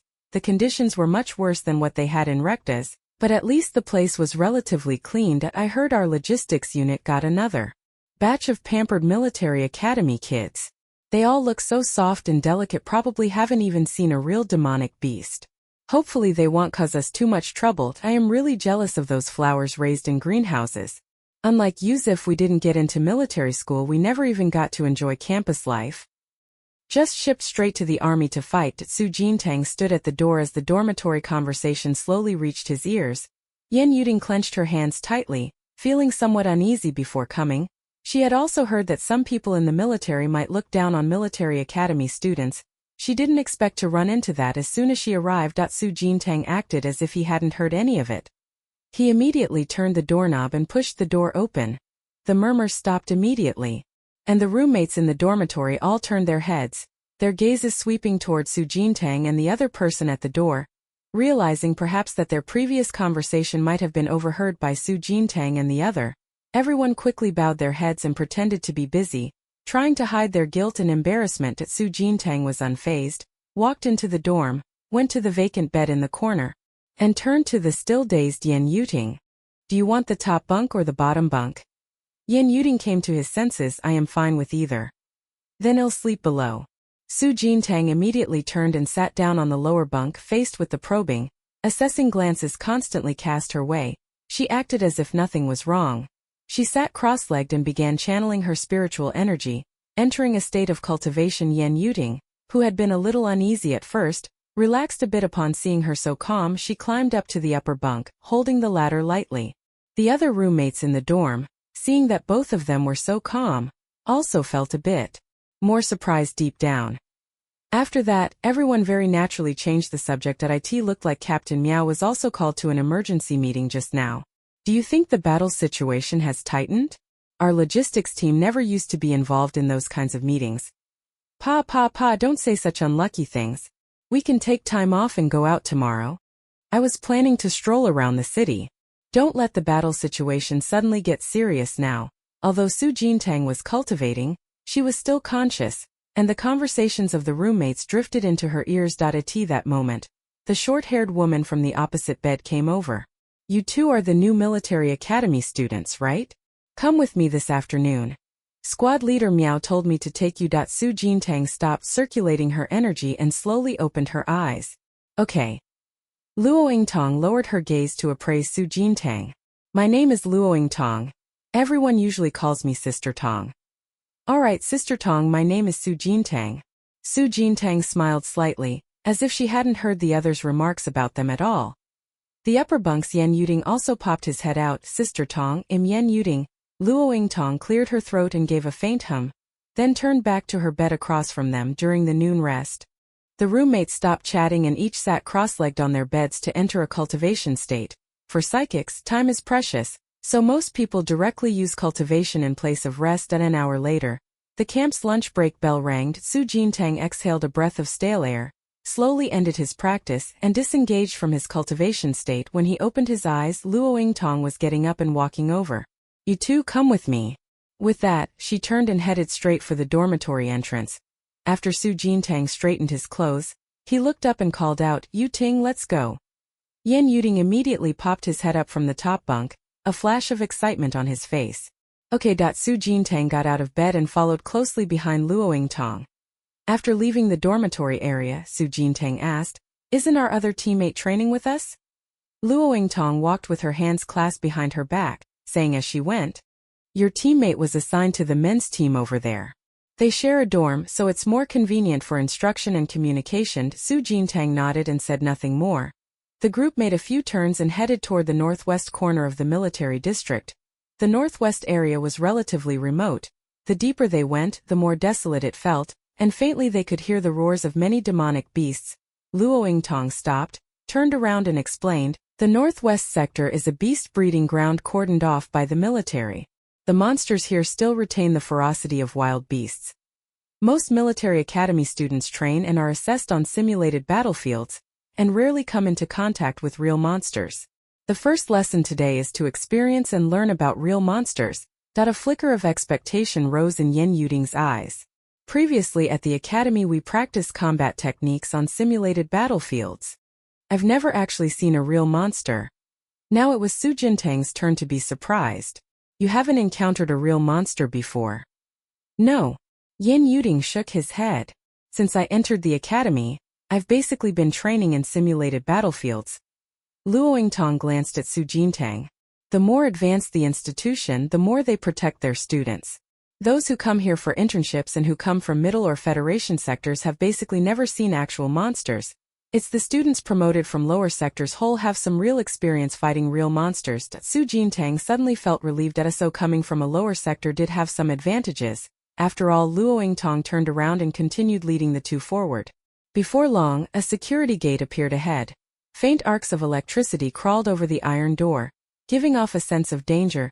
Luo Tong stepped forward for facial recognition, and a beep sounded. "Good morning, Honored Sergeant Luo Tong." A tone-devoid electronic voice slowly announced. The iron door then slowly opened inward. Lifting her leg, Luo Tong continued walking inward. Su Jintang looked around. After entering through the iron gate, the air became humid and the greenery along the road grew lusher. They hadn't walked far when a row of iron cages stretching out of sight appeared before them. Roar howls rang out, and a row of demon beasts inside the iron cage bared their sharp claws and lunged at the top of the cage, struggling to get out. Yan Yuting was startled, her face going pale in an instant. The demon beasts bared their teeth, their eyes full of murder and ferocity, as if they would leap from the cage the next second and tear her to pieces. Already scared? Luo Tong turned her head and glanced coldly at Yan Yuting. But to her surprise, Su Jintang looked quite calm, even showing a trace of eager excitement on his face. Yan Yuting swallowed and quickly composed himself. "I'm not afraid." "You're not the one who gets to decide whether you're afraid." Luo Tong lifted her leg and approached the iron cage opposite. As she drew near, the beast inside the cage thrashed against the iron bars more violently, the screech of claws scraping the metal ringing out. But even so, Luo Tong was completely unfazed. She even reached out and touched the iron cage with her finger. "The iron cages here are all made of rare metals. The beasts inside can't get out. As for safety, you don't need to worry." Luo Tong withdrew her hand. "What you need to do today is touch the iron cages." Yan Yuting's eyes widened. "But won't the beasts scratch us?" Luo Tong looked at her and said, "As long as you don't put your hand inside, the beast can't hurt you in the least. If you want to go to the battlefield, you must first have the courage to look at and approach the beasts. If you can't even do that, what military academy are you attending?" "Report." Su Jintang stepped forward. "I'm willing to try." Luo Tong turned her gaze toward Su Jintang. "Then you go first, give your teammate a demonstration." "Yes." Su Jintang walked toward the iron cage with a calm expression. Chapter 57. Yan Yuting looked at Su Jintang with tense eyes, his expression showing some worry. As Su Jintang drew closer, the beast inside the iron cage grew more frenzied, each roar more grating than the last. The murderous intent radiating from it was nothing like the virtual monsters in a simulated battlefield. Luo Tong crossed her arms in front of her, watching Su Jintang's every move. She had expected that upon approaching the cage, Su Jintang might show some signs of fear, but she was disappointed that Su Jintang stood by the iron cage and, as if it were the most natural thing, reached out and lightly tapped the bars. At that moment, the beast in the cage suddenly opened its blood-filled maw and lunged forward. The heavy scent of blood spread through the surrounding air. Su Jintang turned his head to look at Luo Yingtang. Is this enough? Luo Yingtang's expression froze. The cadets who had previously interned here would be frightened stiff and collapsed to the ground when a real demon beast let out a roar. It seemed she had underestimated them. Next, Luo Yingtang came back to her senses and looked at Yan Yuding. You go. Yan Yuding took a deep breath and stepped toward the iron cage opposite. The reason true demon beasts are more terrifying is that when confronted with them, people are brought closer to death. But Sister Tong just said moments ago that the iron cage will not be broken. These demon beasts were only bluffing. Yan Yuding raised her arm and was about to touch the iron cage when the beast opposite grew agitated and suddenly swiped with both claws. Her arm trembled. Then she took a deep breath and continued forward. Her fingertips lightly brushed the iron cage. After counting silently to 3, Yan Yuding withdrew her hand and turned around. Like this. Is it okay? Not seeing the two people frightened to tears surprised Luo Yingtang a little. She sized the two of them up. Fine. She had originally thought they'd be delayed here for quite a while, so she hadn't scheduled anything else afterward. But both Su Jintang and the others' performances were very unexpected. Luo Yingtang thought for a moment. That works out. Tomorrow morning I can go apply to Team Miao to take you to try the beast combat. Su Jintang's eyes showed a hint of curiosity. What is beast fighting? Yan Yuding also looked over. Luo Yingtang raised a hand and pointed to the iron cages on either side.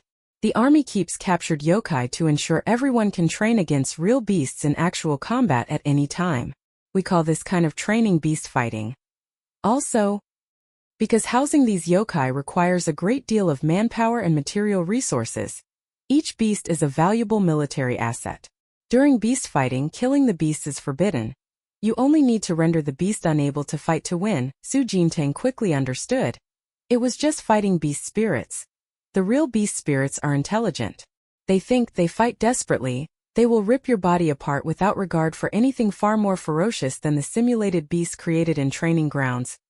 Luo Yingtang said calmly, I'll accompany you for the entire beast fighting training tomorrow and be responsible for ensuring your lives. But injuries are unavoidable during the fights, so be prepared. That's all for today. You two can wander around the team area, but don't run off and don't cause trouble. After giving the reminder, Luo Yingtang turned and went to attend to her own matters. After her figure disappeared, Yan Yuding leaned toward Su Jintang. Class monitor, are you nervous? Tomorrow we'll have to fight a real demon beast. Su Jintang remained calm. Not really. The academy teachers had us spar with real demon beasts before. It's not that terrifying. You actually sparred with real demon beasts? Yan Yuding exclaimed. I haven't even seen the shadow of a real one until now. In my impression, many demon beasts are dull. They even stand still and let you hit them. But today, just meeting that real demon beast, its gaze alone was terrifying. With nothing else to do, the two of them chatted as they walked back to the logistics area to tea. This time, a long queue had formed at the logistics window. Nobody knew what everyone was lining up to collect. Jintang Jr., what are you two doing here? Shui Xiangming, having finished collecting supplies at the window, turned to leave and happened to see Su Jintang and the other. He walked over and struck up a conversation. We just finished contact with the beast. Sister Tong, who took us, said she'll take us to experience beast fighting tomorrow. There's nothing for us to do now, so we can wander around on our own. Yan Yuding replied with a smile. Shui Xiangming looked at them in surprise. You two finished the beast contact training already? Su Jintang nodded. Yan Yuding explained, at first it was pretty scary, but then I got used to it. It feels fine now. Our students at Rakita's really do have strong psychological resilience, Zhu Xiangming remarked. He had led a batch of trainee soldiers before. The scene on their first day encountering a real monster was almost unbearable to look at. Senpai, what are they queuing for over there? Su Jintang's gaze fell on the service window where people were lining up.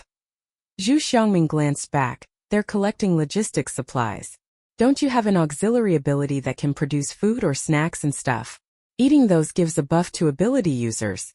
The logistics team distributes a batch of such supplies every day. First come, first served. Su Jintang quickly realized these supplies were probably similar to Yuding's toast bread. Can't you see? Didn't you notice team leader Jia is here?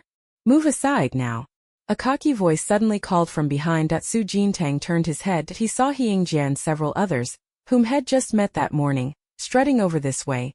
Zhu Xiang evidently recognized them too, hastily pulling Su Jintang and the others to the side and lowering his voice to warn, "Don't provoke these people." Before he could elaborate, a long whip suddenly cracked through the air and with lightning speed, lashed towards Su Jintang. Su Jintang's eyes darkened. He grabbed the whip, swung it back with force. "Team leader Jia, she hit me this morning." The man holding the long whip immediately turned to complain. He Yingjie looked Su Jintang up and down, his expression somewhat casual. "Are you the student who came from Reikdos to take part in the internship assignment?" Su Jintang stared straight ahead and raised his head. "Yes, I heard you're pretty good, pinned our frontline team down and beat them up." He Yingjie sneered, stretching out his hand and cracking his fingers one by one. "Not bad." Su Jintang answered honestly. Zhu Xiangming, seeing things were going badly, hurried forward to smooth things over. "Captain Jia, someone of your standing doesn't need to trouble an intern. If they've done anything wrong, I'll apologize to you on their behalf." He Yingjie's face darkened. His cold look like he was watching ants. Turning to Zhu Xiangming, "Mind your own business. Don't play the good guy with me, get lost." After speaking, He Yingjie gave a look to the men beside him. "Take these two away. And to everyone in logistics, listen up. Go tell Miao Ruijia that if she still wants these two, she can come beg me in person." Su Jintang frowned. "On what grounds are you taking us?" Yin Yuding clenched his hands and silently moved close to Su Jintang, watching the others warily. Seeing that the two still wanted to resist, He Yingjie laughed instead of getting angry. "You're really like newborn calves, not afraid of tigers. You don't still think this is the military academy, do you?" He Yingjie took step after step towards Su Jintang, curling his lips as he stared at her. "Once you're here, you have to follow the army's rules. I rose to my current rank of second lieutenant by earning battle merits one by one, and you lot are nothing. According to military regulations, I have the right to deal with you at any time. Tell me, why shouldn't I?" Su Jintang lifted her eyes. A cold glint flashed through them. "Because I'm not one of your army either. If you dare lay a hand on us today, our class instructor will wipe you out tomorrow." Yin Yuding immediately caught on and chimed in, "Yeah, our class instructor is at the peak of 7th tier strength. Although military academy students are often looked down on, few people truly dare to mess with them. After all, the teachers at the 5 major academies all fiercely protect their own." He Yingjie's expression changed slightly, a shade of gloom flashing in his eyes. "You shameless He Yingjie, you couldn't beat our logistics team, so you grab our rookie to take it out on him, is that it? Do you think I won't go report you to the captain?" Miao Ruijia's angry voice came from outside. Immediately after, her magic cleaver flew in as well. He Yingjie snapped back to his senses and dodged quickly. The machete brushed past him, its sharp blade cutting into the ground, cracking the earth in countless places and sending up a spray of rubble. He Yingjie glanced at Su Jintang. His expression sour, was probably going to pin this whole thing on her again. "Captain Jia, there are so many people here. If Miao Ruijia really makes a fuss to the lieutenant, it'll be bad." A subordinate beside him murmured a warning. He Yingjie's face darkened. He turned on his heel and walked away decisively. "Go." The group quickly disappeared from sight. Miao Ruijia walked over, pulled the machete out of the ground, and turned to look at Su Jintang and the others. "Did they hurt any of you?" Su Jintang shook his head. No. Yin Yuding also hurriedly shook his head. Miao Ruijia clenched her fist, looking truly angry. "Don't worry, I'll report this to the captain and make sure you get justice." After saying that, Miao Ruijia turned and left. The onlookers around seemed used to such interludes. Once both parties departed, they went their separate ways. Su Jintang withdrew his gaze and glanced at Zhu Xiangming beside him.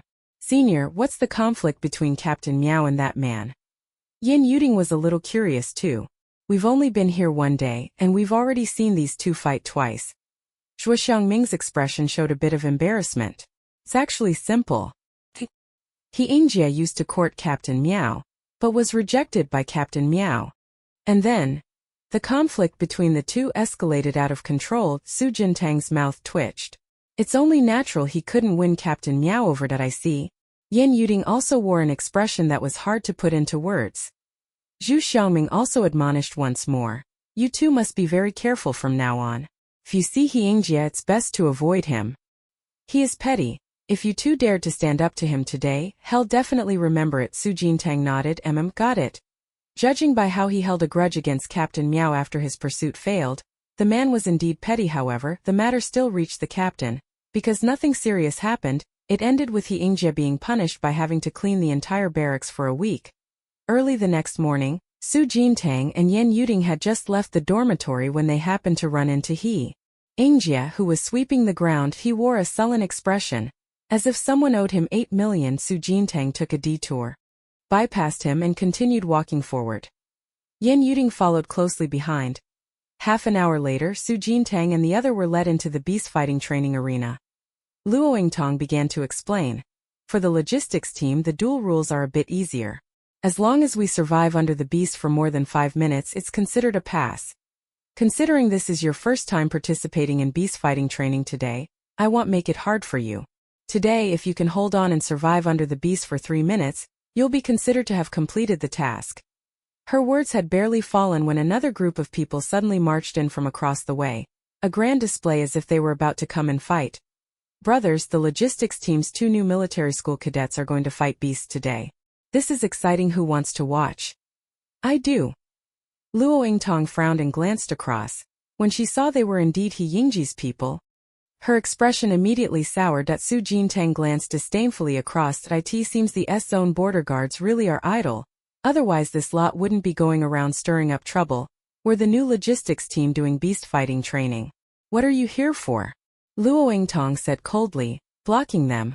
The man who had been holding the long whip yesterday was leading them. Zhou Yu curled his lips in a smile.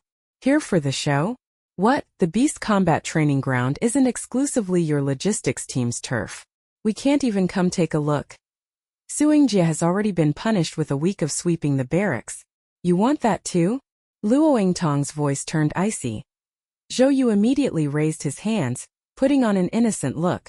We're not looking for trouble. If you want to complain, go ahead. We didn't do anything wrong this time anyway.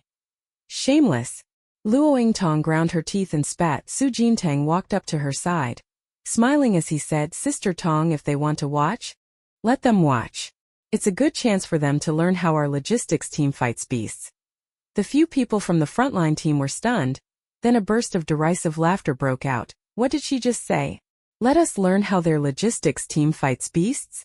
Luo Yingtong, your new recruit has quite an arrogant tone. Luo Yingtong was also stunned. What? Su Jintang repeated what he had just said. I said, let them learn how our logistics team fights beasts. The frontline team's members all burst into laughter. Zhou Yu clutched his stomach, laughing the loudest. Your logistics team fights beasts by running away like crazy, right? Want us to learn from you and scamper around like deserters? Su Jintang looked at him coldly. Wanna bet? If I can beat the beast outright, all of you will stand at the entrance to our logistics area for a week, and whenever anyone passes, shout. You are no match for our logistics team. That wager was nothing short of an insult. Zhou Yu had a proud temper and couldn't stand being provoked. He took the bait immediately and sneered, and if you lose, what's the deal? Su Jintang replied, do as you please with me. Chapter 58 Class Monitor. Yan Yuding anxiously tugged at Su Jintang. Don't fall for their tricks, they're trying to provoke you on purpose. Luo Yingtong frowned and warned Su Jintang, don't show off. Oh, go find Captain Meow. Zhou Yu's face turned cold. He whipped up the long whip in his hand and stepped in front of Luo Yingtong. Too late. The bets have already been agreed on. Going to complain now, doesn't that seem a bit unfair? Su Jintang looked at him calmly and said, but because I don't trust your character, I need you to make a promise. Otherwise, if I win, what if you suddenly go back on your word? What do you want? Zhou Yu asked, staring intently at Su Jintang. Write it down. Su Jintang thought the traditional method was the safest.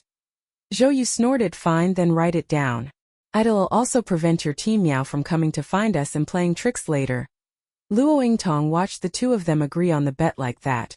Her brow furrowing even tighter, she pulled Su Jintang into a corner. What are you trying to do? Zhou Yu hangs around Su Yingjie all day. He's no good. If you lose and that leverage ends up in their hands, I might not even be able to save you. Sis Tong, when I was in the lower star sector before, I actually fought beasts in real combat, Su Jintang explained. Against beasts of the same rank, I always win. Luo Yingtong still wasn't reassured and asked cautiously, are you joking? Su Jintang replied, I'm very serious. Little sister, you won't regret it, right? You're going to team up with Luo Yingtang and go complain? Seeing Su Jintang whispering, Zhou Yu couldn't hold back and asked. Su Jintang turned around, her gaze indifferent. Of course not. She returned to Zhou Yu's side. Well, draw up a written agreement now. Also, my current spirit power level is only peak rank 1, so I should say in advance that I can only fight rank 1 beast demons. Zhou Yu didn't mind and quickly agreed. Okay. At the same level, humans are weaker than beasts, and Su Jintang is a support type, so he'd be even weaker. Zhou Yu could even picture Su Jintang being chased by beasts. The curve at the corner of his mouth grew wider. The two quickly drew up the wager document, each keeping a copy to prevent the other from backing out. Zhou Yu's smile was completely unabashed. Come on, let me learn properly how your logistics team fights beasts. The men behind him laughed even more wildly. Su Jintang turned around, the corner of his mouth slightly raised, and walked toward Yan Yuding, whispering something to her. Yan Yuding, who had been worried, paused for a moment, then quickly relaxed. The look he gave Zhou Yu and the others was instantly filled with pity. Zhou Yu and the others, already carried away with pride, naturally didn't notice this scene. A lizard engulfed in flames was placed into the arena training field a few minutes later. The protective barrier around the training field rose up immediately. It's a first-rank flowfire lizard. This demon beast is not easy to deal with. Someone else on the team murmured behind him. The flowfire lizard's only weak points are its eyes and its belly. People who haven't encountered this beast before will find it hard to spot its weaknesses quickly. Now this should be entertaining, Zhou Yu said with a face that enjoyed the spectacle. Su Jintang stood on the arena, his expression subtly appraising the flowfire lizard. If it were another demon beast, she might have had to spend a bit more time to deal with it, but it just so happened to be the flowfire lizard that had nearly wiped out her lair in the blizzard forest. Luo Yingtang stood below the stage with a grave expression. Although Su Jintang had given his assurances earlier, she still felt somewhat worried at this moment. She could only hope he wasn't joking with her. The battle begins. The lizard, its whole body wrapped in flames, quickly crawled toward Su Jintang, its barbed long tongue shooting out. Su Jintang spread his hands. As he swung his right arm, the ruby sleeve arrow instantly activated. The tracking sleeve arrow immediately fired toward the lizard's back. She of course remembered that the only weak points of the fire lizard were its belly and eyes, but Sister Tong had said not to kill the beast directly and not to damage military property, so she had to hold back a bit. This arrow was directly deflected by the hard scales on the lizard's back, producing a ding. From the audience, Zhou Yu chuckled lightly.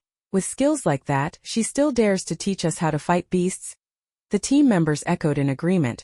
Although this flowfire lizard is only first rank, its combat ability is in a completely different league from any support. A strike missed, and the flowfire lizard quickly crawled to the front. Su Jintang stood on tiptoe, leaped into the air, vaulted over the lizard beneath his feet, and front flipped to the other side. The next moment, the ice attribute slowly descended.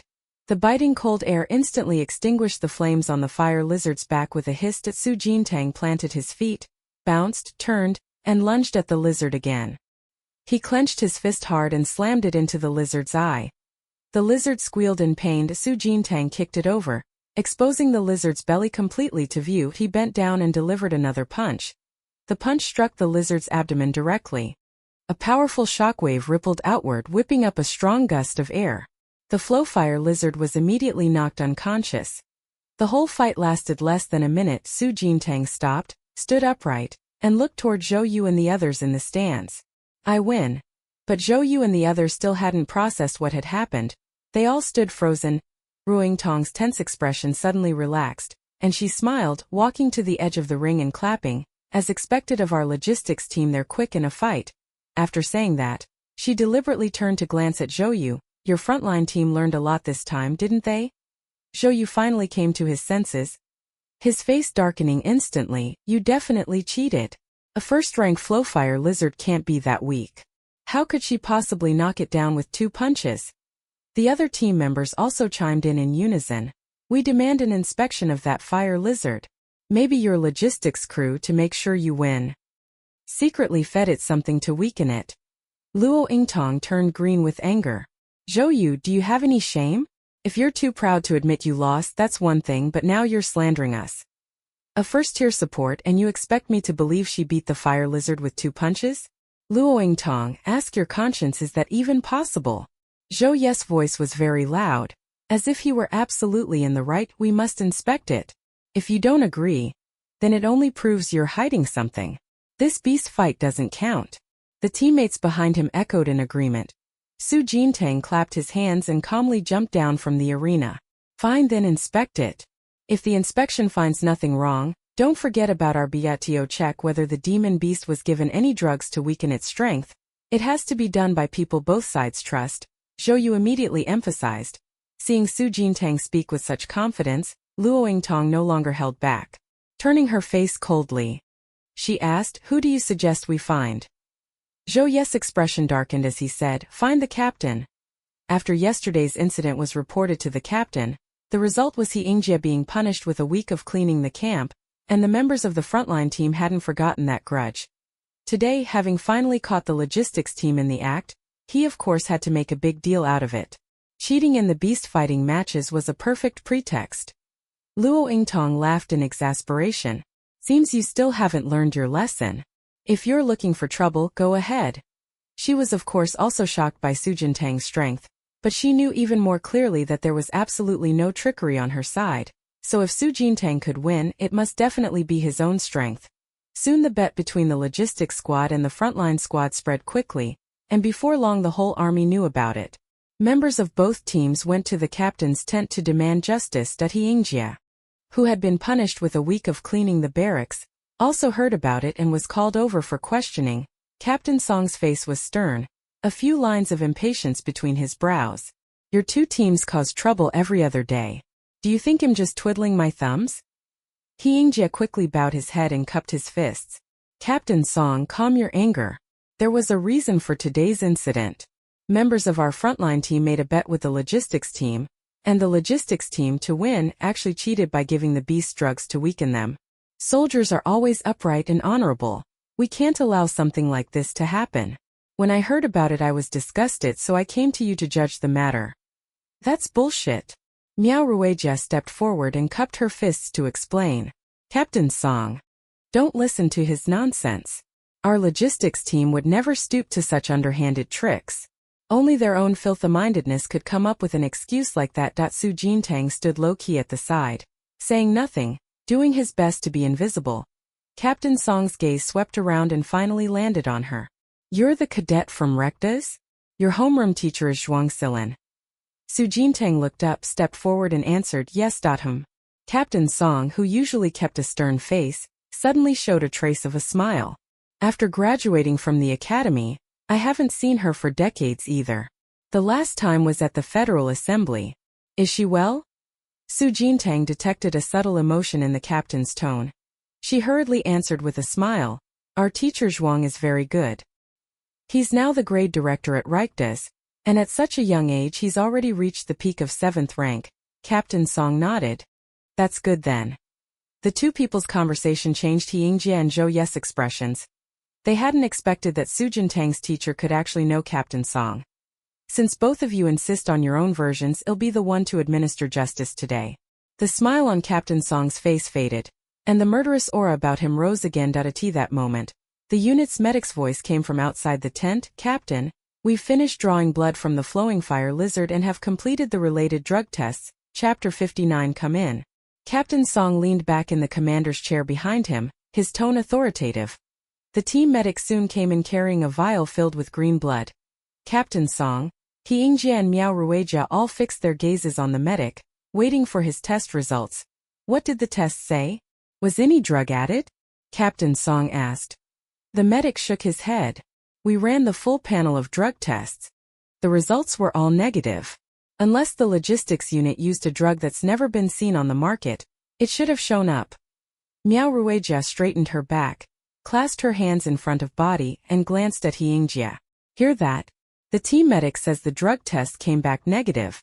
He Yingjie's expression shifted slightly. He hurriedly cupped his fist and said, "Captain, they must have used more covert means, something even the team medic couldn't detect?" Miao Ruijia immediately rolled her eyes. "If our logistics team were really that omnipotent, why would we still be doing logistics? We should be drug experts spending our days researching substances that don't even exist on the market, just to frame you frontline teams." Hearing that, Captain Song already knew it was Hyingjia and the others making a fuss again. He waved to the team medic. Go back to your duties. Then Captain Song's cold gaze fell on Hyingjia. This matter stems from your logistics team wrongly accusing others first, which, according to military law, should be punished. Hyingji's face changed instantly, anxiously pleading, Captain Song, I only heard my subordinates say so. Miao Ruijia's smile brightened even more as she pushed Su Jintang forward. After all, in this matter, Jintang is the one who suffered the most. Today was supposed to be her day to experience beast fighting, but the frontline team messed everything up, and on top of that she was inexplicably branded with the accusation of being drugged. I think they should give us some compensation for this. Captain Song, what do you say? Captain Song tapped the table lightly with his finger. They should indeed compensate. Hyingjia, you tell Usho, do you plan to make it up? Hyingji's face darkened. He had originally thought this would be a big loss for the logistics team, but it turned out the other way around. He was already being punished and now had made another mistake. Captain Song must have a very poor impression of him. And Miao Ruijia was there gloating, not letting him off easily. If he didn't pay a steep price, she certainly wouldn't let him go. After thinking it through, Hyingjia looked up and saluted with a fist. Previously on the battlefield, I unexpectedly acquired a token to the Tongbao spiritual realm. The Tongbao spiritual realm is a secret domain passed down by masters thousands of years ago.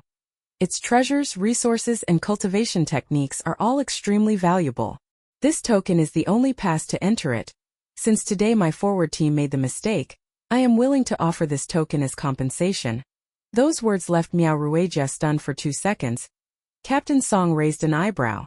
You're being generous today. Su Jintang had never heard of it and looked up in confusion to ask, what is the Tongbao spirit realm? Captain Song began to explain. The Tongbao spirit realm is an independent space separate from our world. It does contain many valuable treasures. But to enter the spirit realm, you must possess a passage token.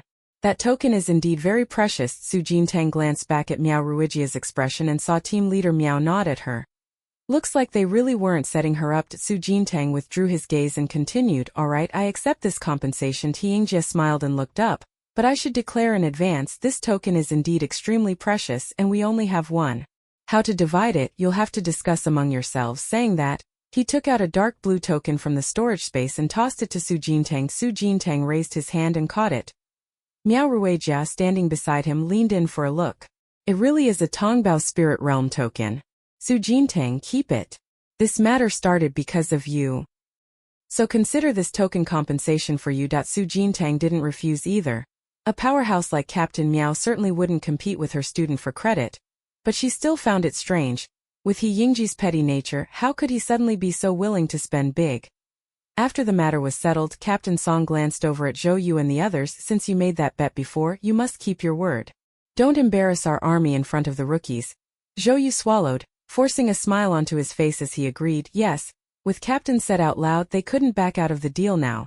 After leaving the tent, Su Jintang took the initiative to ask, Captain Miao, that token is so valuable, why would they be so generous as to just give it to us? Miao Ruijia shrugged. They slandered us this time. Under military law they'd be demoted. Otherwise Hyingjia wouldn't have been willing to hand over that token as compensation. Captain Song took that into account. Which is why he didn't pursue it further, otherwise Hyingjia would have suffered heavy losses today. And besides, it's uncertain when that Tongbao spirit realm will open. Only after the realm opens can token holders enter it to seek treasures.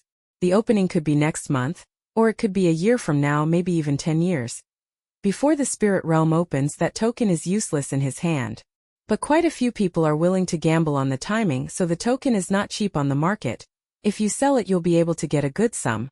With that calculation, Hyingjia still wasn't stupid. Compared to having his rank reduced, giving up a token that might not be useful for who knows how long was certainly the lesser loss. Su Jintang silently put the token into his space. That afternoon, Zhou Yu and the others who lost the bet began to fulfill their promise, standing as punishment at the logistics area gate. Every time someone walked by, they scowled and chanted in unison, "We are no match for the logistics team." Yan Yuding, who was watching from the side, let out a snort of laughter. Su Jintang lifted the corner of his mouth, squatting under a big tree to cool off, chewing snacks brought from the Federal Star Zone. Watching with great interest, Shuai Zhongqi, just finished with his internship training, trudged over with heavy steps. Good grief, I'm exhausted. This army really isn't a place for people, Su Jintang glanced over.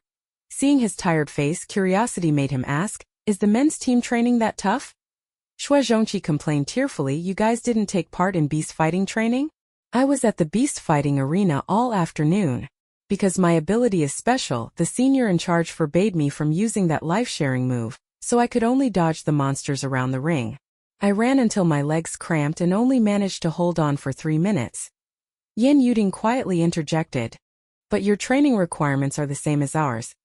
However, she shifted tone, today the class monitor did something very satisfying. Captain Miao was in a good mood and gave the two of us a half-day off that I heard about it. Xue Zhongqi took a deep breath, and after his body relaxed, he picked up his folding fan again. So I deliberately dragged my tired body over to see the fun. Having said that, he waved his fan as he walked over to stand beside Su Jintang, and together they crouched down, smiling as they looked at Zhou Yu and the others were better at logistics.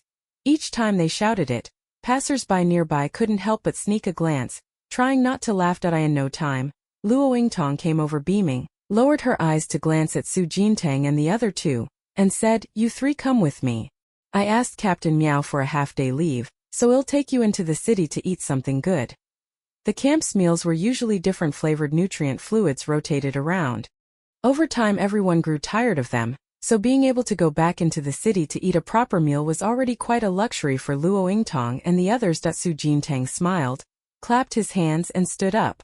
All right, soon Luo Yingtong led the three of them out of the camp. The Frontier Star City was still fairly lively. Even Wanbage had opened a branch here, and there were quite a few customers inside. After wandering around, Su Jintang and the others chose to eat at the most famous food hall in the area. Su Jintang ordered several dishes he liked and handed the menu to the person beside him, Yan Yuding. You order a few more. Alrighty. Yan Yuding eagerly opened the menu and began to browse the dishes. Su Jintang withdrew his gaze and took the initiative to speak to Luo Yingtong. Sister Tong, does it take a lot of battle merits to be promoted to the rank of captain like Miao's team? Luo Yingtong nodded, of course. A first-rank monster counts as 10 merits. A second-rank monster counts as 50 merits, and it goes up accordingly. The higher the rank of the monster, the more merits it yields. To reach a captain rank like Miao's, you need at least 10,000 merits. And promotion also depends on personal leadership, management ability, and so on. Take Yingjie for example. With his strength and merits he could have been promoted to first lieutenant long ago. But because his reputation isn't good and many in the army don't accept him, he hasn't been promoted all these years. Su Jintang rubbed his chin and nodded. Understood. Luo Yingtong looked her over curiously.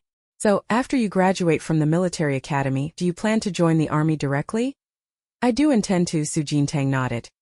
Luo Yingtong responded, the army is indeed a good choice, dangerous, but if you have the ability you can rise quickly. After speaking she turned to Xue Zhongqi and Yan Yuding, how about you two? Xue Zhongqi lifted his teacup and took a sip. I'm not sure yet. I'll take it one step at a time. Yan Yuding put down the menu and thought seriously for a while. Actually, I'm a bit unsure about what I want to do either. But this internship in the military has been pretty good. I might join the military later and work in logistics. After saying that, she looked at Luo Yingtong. Sister Tong, do you have any advice for us? Luo Yingtong shook her head. There's no advice that's 100 right. Just do what you want to do. After chatting, the dishes they ordered were brought to the table one after another. The hot food steamed, its aroma wafting into their noses. Su Jintang took a big sip of soup, and his body immediately felt warm and cozy. At that moment, Luo Yingtong's communicator suddenly beeped. The message was from Miao Ruijia. Return to the unit immediately, an emergency meeting is being held. Before she left, she had specially asked Captain Miao for leave. If it weren't something serious, Captain Miao wouldn't have been so anxious to call her back. A few more lines of gravity appeared between Luo Yingtong's brows. What's wrong? Su Jintang set down his soup bowl and looked up. Miao Ruijia replied, Captain Miao ordered us to return to the army immediately. Xue Zhongqi looked up together. Is something wrong with the army? We'll talk about it when we get back. We need to speed up our eating. After replying to the message, Miao Ruijia picked up her chopsticks and began to devour her food. Upon hearing this, Su Jintang and the other two also hastened their eating, quickly finishing the dishes on the table in just 5 minutes. The leftovers were packed up by the waiter. After returning to the barracks, Su Jintang quickly noticed that the atmosphere was different from when they had left. Everyone coming and going wore grave expressions. The mood was very tense with everyone like this. They aren't really going to fight, are they?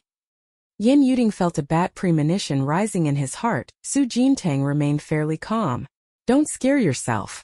Wait for news from Sister Tong and Captain Miao first. Shui Zongqi's eyes turned serious. I'll notify Song Tianqi and the others first. There is one piece of good news and one piece of bad news, both related to your military camp. Which would you like to hear first? The Ice Soul Dragon in his spiritual sea suddenly spoke. Su Jintang hesitated for a moment. The good news, then. I in the frigid forest where I previously lived. A 10th Sandier snow lotus is about to reach maturity. This snow lotus is a great tonic for ice attribute beasts and ability users. It will certainly help you greatly as well. If you're willing to take the risk, I can take you back to the frigid forest to harvest this snow lotus. Su Jintang's eyes flashed in surprise, but he quickly regained his composure and probed. And the bad news? Ice Soul Dragon.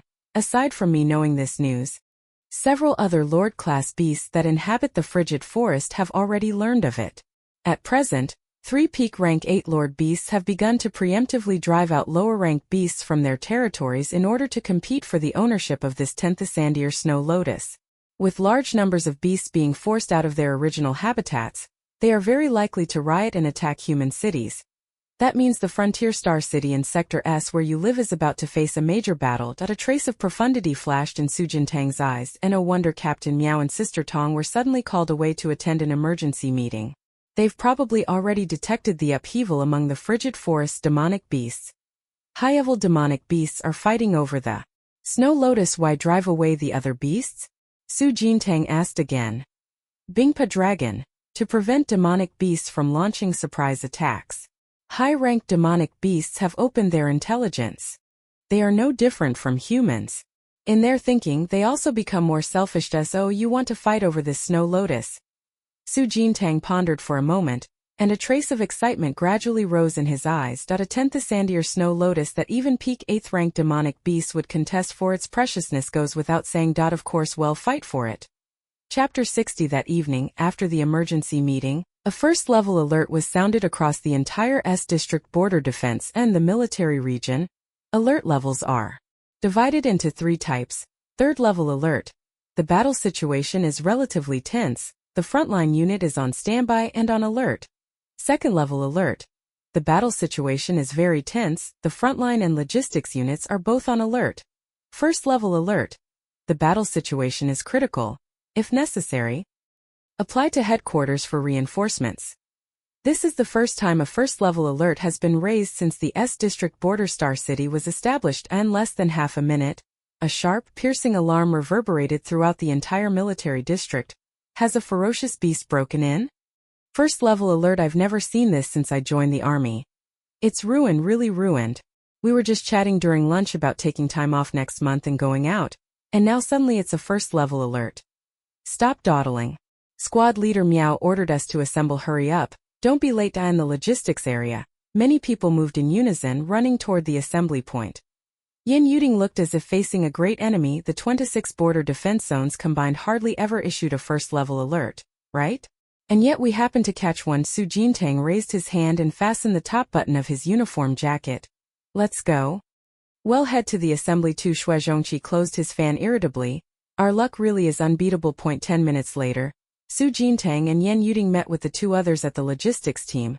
Besides the 3 of them, the hundreds of team members in the logistics unit formed a neat square formation, standing at attention and waiting for Miao Ruijia to speak. You all know what first-level alert means, so I won't hide it from you, Miao Ruijia said solemnly. This morning our military district satellites detected a large number of monster beasts from inside the frozen forest going on a rampage and heading outward. The exact cause is still unclear, but we suspect it may be related to the escaped Ice Soul Dragon. The soldiers below immediately started cursing. The Ice Soul Dragon again. It's practically dead already. Why does it still have to come and bring us trouble? Some people were puzzled. Wasn't the last known location of the Ice Soul Dragon stated as the Blizzard Forest? How has it returned to the Frigid Forest? Miao Ruijia raised her hand, motioning for everyone to be quiet. There's no need to dwell on that. According to satellite monitoring data, Within at most 2 days, the beasts rampaging in the frigid forest will flood into the S district border in large numbers. With our current combat strength, we can't resist them. The captain has already requested troop support from headquarters, but everyone must be ready to fight at any time. Hearing that things were being tied back to Brother Long, Su Jintang felt conflicted. Clearly it was other beasts fighting and innocent bystanders getting caught in the crossfire, so why was it being connected to Brother Long again? Miao Ruijia turned her gaze to the three of them and her tone serious warned, "And you three as well, the war zone will be very dangerous for a while. I don't have extra energy to protect you. I've already applied to your military academy to cancel this internship assignment. Your academy's instructors will come personally to pick you up and take you back. For the next few days, stay with the troops and don't wander off." Xue Zhongqi looked momentarily stunned. "So we won't be doing the internship this time?" Miao Ruijia gave a light laugh. "There's going to be a big battle and you're still thinking about internships? Come do an internship when the situation isn't so dangerous. For now, you should return to the academy and attend classes properly." Having spoken, Miao Ruijia scanned the room, a hint of swagger in her expression. "Brothers and sisters, since our logistics squad was formed, we've been mockingly called nurses, support, and the kitchen crew. Those labels hang over our heads like engravings. Are you okay with that?" Over 100 logistics team members answered in unison, "No, good. From today on, we'll use our own hands to prove that the logistics squad aren't useless people who can only hide in the rear and be protected. We can go into battle and kill too." A thunderous voice rang out again. "All right." The soldiers' aura of killing intent and bloodiness was displayed one by these members of the logistics team. Hearing this, Su Jintang felt a bit excited, but she also knew that the protagonists of this great battle were not them, at least not for the time being. After the impromptu meeting ended, the three of them turned and left. "Squad leader, are we really just going to do nothing? Then this trip would have been for nothing." Yan Yuding hesitated for a long moment, then suddenly looked up and couldn't help saying that. Su Jintang turned his gaze to Xue Zhongqi. "What do you think?" Xue Zhongqi cleared his throat, fanning himself as he said, "I'm free anyway. If you two want to do something, I don't mind joining in." Students who came out of military school tend to have some fighting spirit. "A great battle is imminent. No one here wants to just stand by and watch." Su Jintang warned, "We're not in a simulated battlefield right now. If we really get injured or die, we won't just recover in the blink of an eye." Yan Yuding turned his head. "So what you're saying, squad leader, is—" Xue Zhongqi and the other man's gazes both fell on Su Jintang. Su Jintang looked at the two of them. "I know everyone wants to contribute to the army, but our strength is still too weak. If we really go to the battlefield, it would only be a burden. Others would even have to divert energy to protect us. So, following Captain Miao's orders, withdrawing quickly from the military zone is the best arrangement." Yan Yuding sighed in disappointment. "I was thinking too simply." Just as Su Jintang was about to speak, a shout came from behind. "Squad leader, we're here." Song Tianqi came barreling over in a carefree manner. Jiang Shi then followed behind at an unhurried pace. Soon the two of them arrived in front. Su Jintang's gaze fell on the two of them. "You two got the notice too?" Jiang Shi nodded. Song Tianqi slapped Su Jintang on the shoulder excitedly. "Squad leader, I've decided I want to stay. I won't go to the battlefield and hold things up. I'll just defend the city. My ability carries the bloodline of a divine beast and suppresses many low-level monsters. Defending the city is absolutely no problem." Seeing his excited look, Su Jintang deliberately doused him with cold water. "This monster uprising isn't like the joint exam. It won't be only first-tier monsters. If a few second or third-tier monsters show up, the five of us simply can't hold them. Also, Song Tianqi, that divine beast bloodline suppression of yours only works on low-tier monsters. And this time there will be more than just low-tier ones." "That's true." Xue Zhongqi lowered his eyes, put the back of his hand behind his body, and fell silent. Song Tianqi's mounting emotions gradually subsided, and he regained his composure. At that moment, Su Jintang's communicator vibrated. It was Zhuang Silin calling. She pressed to answer. A miniature projection of Zhuang Silin immediately appeared before them. Her expression was particularly grave. "I've already received the notification from the war zone. The S District Border Defense has now entered full Level 1 alert. Aircraft can only enter, not leave. After discussing with our teachers, we've decided to come pick you up in person. We'll probably arrive in about 2 days, so don't wander off." Teacher, do you think the 5 of us staying behind can be of any help to the military? Song Tianqi asked, forcing his voice. Zhuang's silence face darkened. Besides Jiangxi, none of you have even reached 3rd rank. Staying there will only be a drag. This is not the time to be joking around or trying to play the hero. Wait until you graduate from the military academy. Song Tianqi, who had been ready to act bravely, was instantly deflated. He knew both the class monitor and teacher Zhuang were right, and no matter how talented they were still just a group of 16-year-old students. Before they matured, their combat power was negligible. To Su Jintang, as the head of the special class, I order you to make sure everyone is watched over these next 2 days. Zhuang Silin said sternly. Su Jintang hurriedly nodded. Yes. The call was disconnected, and the surroundings returned to silence. Yan Yuding was the first to accept it. The class leader and teacher Zhuang were right. If we insist on staying now, we'll only hold everyone back. Xue Zhongqi toyed with a folding fan in his hands, stepped to one side and fell silent. Sigh. Song Tianqi only sighed as well, and didn't persist further. After seeing everyone regain their composure, Su Jintang continued. These next 2 days, everyone stay put in the army and don't cause trouble for others. Thinking of something, he added, while I'm away, everyone followed Jiangxi's orders, and no one overthought it. They all nodded in agreement. The entire military district was placed on full first-level combat readiness. Su Jintang and the other 4 didn't dare wander off, so they had to stay with the logistics team. But why, after a level 1 alert, can you only go in but not out?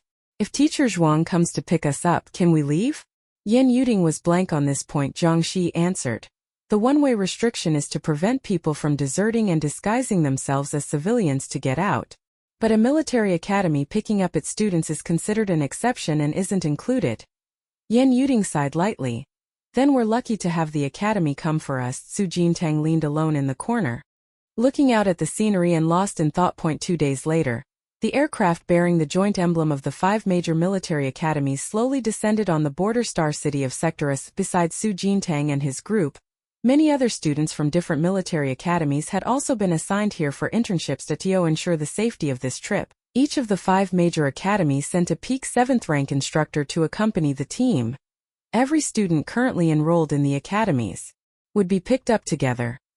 Zhuang Silin stepped out of the aircraft and soon spotted Su Jintang and the other 4. She came over and stopped, slightly relieved. As long as everyone's okay, that's fine. Go into the cabin. Once the other military school teachers finish counting the students, we'll head back immediately. Su Jintang and the other 4 nodded, then obediently climbed the steps leading to the cabin. Inside the cabin's lounge suite, Song Tianqi leaned against the sofa, a look of anticipation on his face. We're still too young to go to the battlefield and hold anyone back, but if another great war breaks out next time, we'll definitely be the main force. Can't you hope for something good? Xue Zhongqi shook his folding fan helplessly. Can't we just look forward to never having such a massive fight again? Yan Yuding was about to answer when she suddenly noticed something amiss. She hesitated for a moment, turned and looked around. Where's the class monitor? Jiangxi looked up. She went out just now, said she was going to find the medical team teacher to treat her motion sickness. Yan Yuding nodded and didn't think much more about it this moment. The spacecraft's hatch had already closed, and the whole craft began to lift off in place, turning and heading at high speed toward the Federal Star Sector. Having sneaked off the craft, Su Jintang stood on the platform of the space hub, watching the ship disappear from sight. At this time, everyone on the border city side was at level 1 combat readiness, so there was hardly anyone guarding here. Su Jintang turned and walked out alone, communicating with Bingpa Dragon with his mind. Brother Long, am ready. The next second, the massive spectral dragon body slowly appeared before him. The Ice Soul Dragon, wrapped in ice dragon scales, circled in the air, made a turn, then landed in front of Su Jintang. Get on, it'll take you to the frigid forest. That if Su Jintang went by himself, it would take at least 2 months to reach the frigid forest. By then even the shadow of the 10th Sandier Snow Lotus would be gone. The Ice Soul Dragon could only manifest and take action personally. Su Jintang stared at the dragon body in surprise, braced himself on the dragon's horn and sat up, asking curiously, your physical body was gone, right? So what is this now? This is a manifestation formed from my divine consciousness. Forgot? I am your ability now. But with your current strength you can't summon me at will for combat yet, though I can come out on my own. After speaking, the Ice Soul Dragon slowly rose upward, Hold on tight. The next moment the ice dragon circled and ascended. With a dragon's roar it shot straight into the clouds. The dragon's roar, imbued with the pressure of a divine beast, spread outward. Miao Ruijia and the others stationed with the sector border troops were all shocked and looked up toward the horizon. They saw a dragon silhouette flash past before their eyes and dive into the clouds. That just now was an ice soul dragon? The team members exclaimed in surprise. That's right, I heard it, it's a dragon's roar. The ice soul dragon is still alive after all. Chapter 61. A biting wind slapped her face. The strands of hair on her forehead were disordered. Su Jintang clenched the dragon horn tightly, her body leaning forward slightly, lying over the dragon's head. Brother dragon, I won't be thrown off, will I? Fearful that the noisy airflow around them would drown out her voice, she had to shout at the top of her lungs, if you hold on tight, I won't. The reassuring voice of the ice soul dragon sounded. Su Jintang gripped the dragon horn even harder.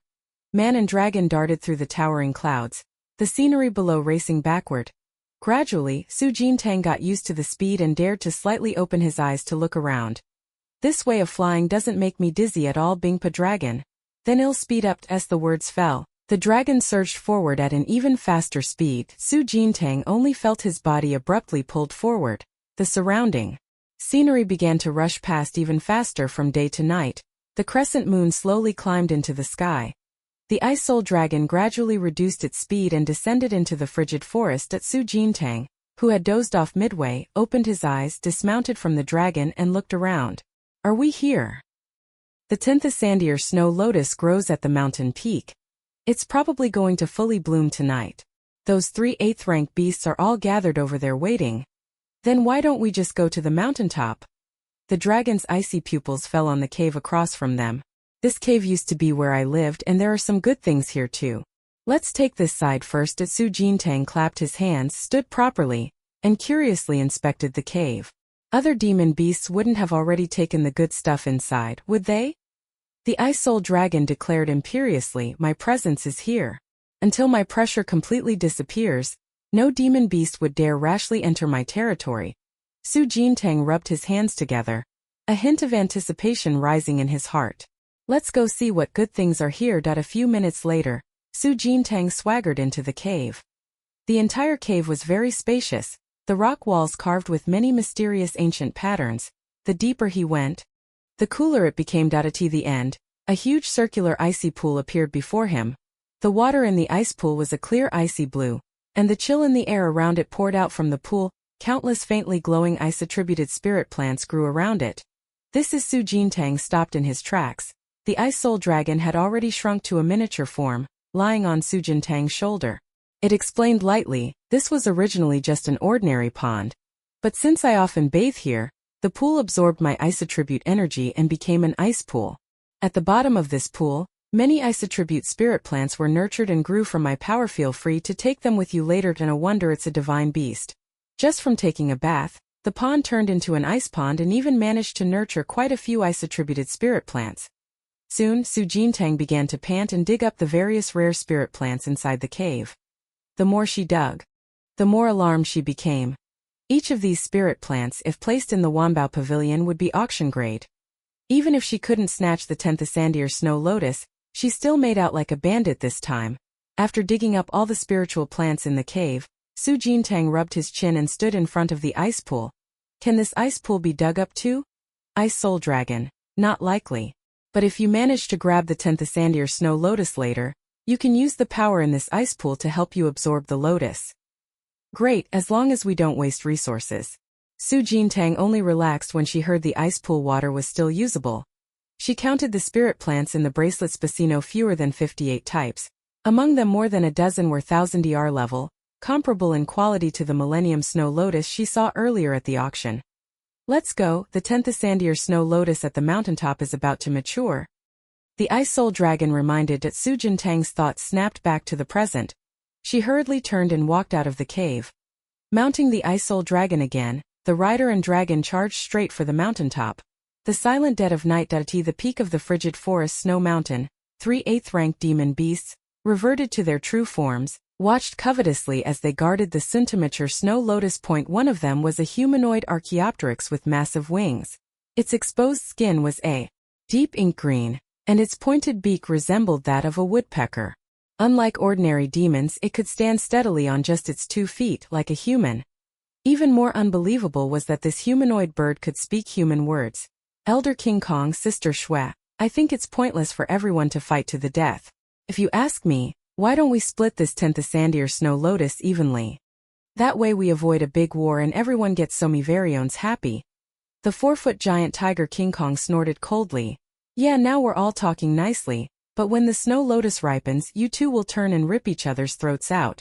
What's the point of all this pretense? Better to just fight, winner takes all. It's preferable to some schemers who, while the other two are fighting, sneak off and steal the snow lotus. On the other side, the snake-bodied, human-shaped beauty smiled. We've already driven off all the other beasties from our territory. It's just the 3 of us here now. There's no need for backstabbing. Whoever wins gets the snow lotus. At that moment, a streak of golden light bloomed from the trembling snow lotus. Right after, a strange fragrance spread in all directions. This was the sign that the 10th Sandir snow lotus was about to mature. The mature snow lotus medicinal potency will increase by several times. Enough to let an 8th rank peak monster break its bottleneck and directly ascend to the 9th rank. At that moment, the 3 monsters' eyes all grew unusually fiery, fixed on the snow lotus, showing expressions of determined intent to obtain it. "3 of you. Long time no see." An old, steady voice slowly sounded from the mountaintop. The 3 demon beasts froze for half a second, then, sensing the familiar aura of the ice soul dragon, instantly backed away warily. The 3 demon beasts that had just been arguing fell back into a unified line, their expressions full of disbelief. The ice soul dragon? How is it still alive? The woman with a humanoid upper body and snake's tail raised her voice, disbelief in her tone. Ever since word spread last year that the ice soul dragon's life was nearing its end, all the high-ranking demon beasts in the frigid forest had been waiting for its death. No high-grade demon beast would willingly bow and live under another's rule. Compared to humans, they were even more eager for the ice soul dragon's death. Who's there? The Vajra giant tiger suddenly raised its paw and struck the ground. A huge crack spread from beneath its claw, and the whole snow mountain began to tremble violently. The full-force strike from an 8th rank peak demon beast made Su Jintang, hiding in the shadows, swallow hard. The ice soul dragon formed from divine consciousness shot into the sky, its roar imbued with psychic assault spreading throughout the entire frigid forest. In an instant, the low-level demon beasts that hadn't yet fled the forest trembled and stopped, all collapsing and bowing their heads toward the direction the dragon's roar came from. The 3 demon beasts on the mountaintop were also subdued by the divine beast's imposing pressure, their bodies immediately stiffening and even instinctively wanting to lower their heads and submit. Bloodline dominance among demon beasts is innate. Even with only a wisp of consciousness left, the ice soul dragon could hardly resist. This snow lotus, I claim it. The ice soul dragon hovered midair, its cold gaze sweeping over the 3 demon beasts opposite. The winged humanoid bird bowed first. It sank to one knee and saluted the ice soul dragon. Yes, immediately after, the other 2 also bowed their heads and inclining their bodies replied. Why is that? At this moment the millennia-old snow lotus was in full bloom, dazzling brilliantly in the night. The ice soul dragon thrust out its vast mental power toward the snow lotus and uprooted it from the ground. Seeing the snow lotus snatched away like that, the 3 demon beasts were all somewhat resentful, but even after the ice dragon disappeared, none of them dared to say another word. They could only swallow their anger. It's said that many people were hunting it, yet it's still alive.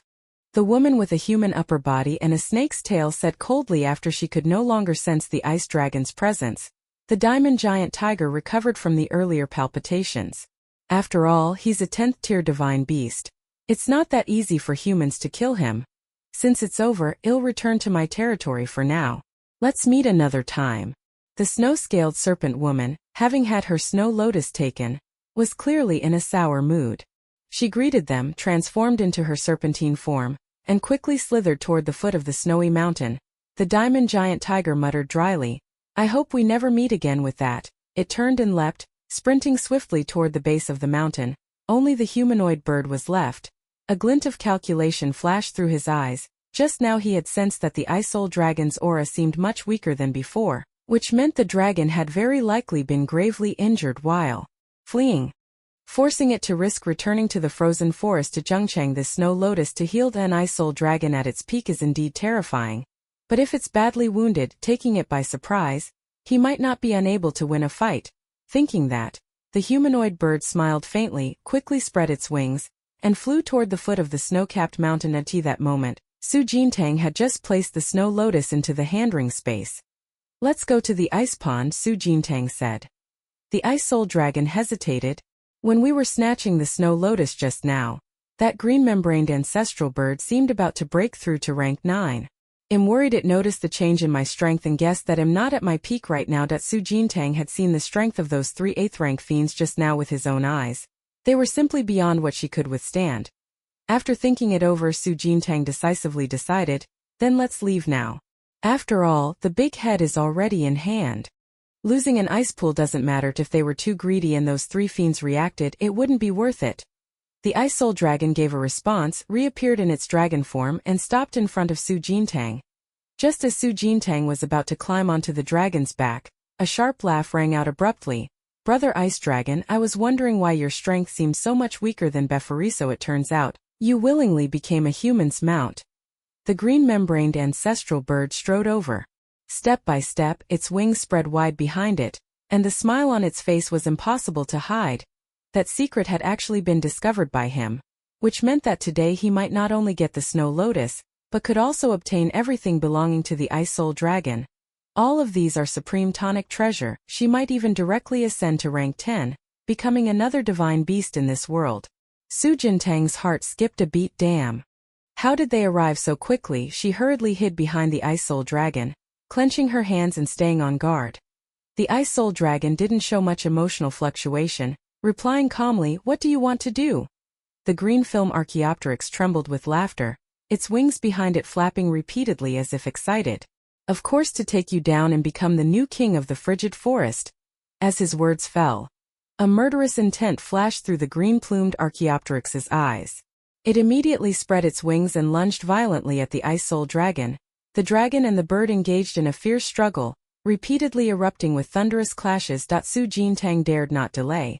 He obediently hid to the side, his mind racing as he began to devise a strategy that in the short term, this Archaeopteryx definitely couldn't defeat Brother Dragon, but if it dragged on, the battle fluctuations here would inevitably spread. And those 2 high-level beasts that had already left might also notice something amiss. That if 3 8th rank beasts attacked in a pincer, Brother Long definitely couldn't hold out now. They had to leave immediately. After several rounds of fighting, the surrounding woods had been completely destroyed by the 2 of their power fluctuations. The entire battle circle was bare. Not a single blade of grass or tree remained. I didn't expect that the ice soul dragon, even out of its prime, could be so powerful. The green-membraned Archaeopteryx was so furious that its skin turned an even darker emerald. Then, he suddenly thought of something and his gaze flicked toward Su Jintang hiding in the back. Bang! Under the heavy strike, the boulder in front of Su Jintang was smashed open, turning into fragments that scattered in all directions. Su Jintang widened his eyes. Before he could react, the green-membraned Archaeopteryx grabbed him and his body was carried into the sky. "Let her go!" the ice soul dragon growled. The green-membraned Archaeopteryx sneered. "Let her go?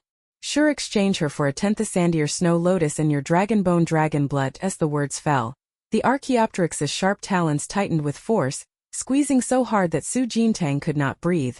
A strong sense of suffocation rising, that feeling as if she were going to die in the next second, made her slowly close her eyes. Su Jintang's consciousness began to disperse, gradually unable to hear the sounds at her ear. At that moment, the scales that had been hidden in her sea of consciousness suddenly emitted a strong silver light. A powerful force of annihilation burst forth from Su Jintang's body, silver glimmers slowly spreading up along the arm of the green-membraned Archaeopteryx. Chapter 62. The green-membraned Archaeopteryx's expression changed, sensing something amiss. He immediately let go and tried to shake off Su Jintang, but that domineering force directly bound him. The entire right arm with which he had grabbed Su Jintang's neck seemed to have frozen solid, completely numbed, and that terrifying force was still spreading throughout his body. The ice soul dragon sensed something was wrong, stopped moving, and grew somewhat wary.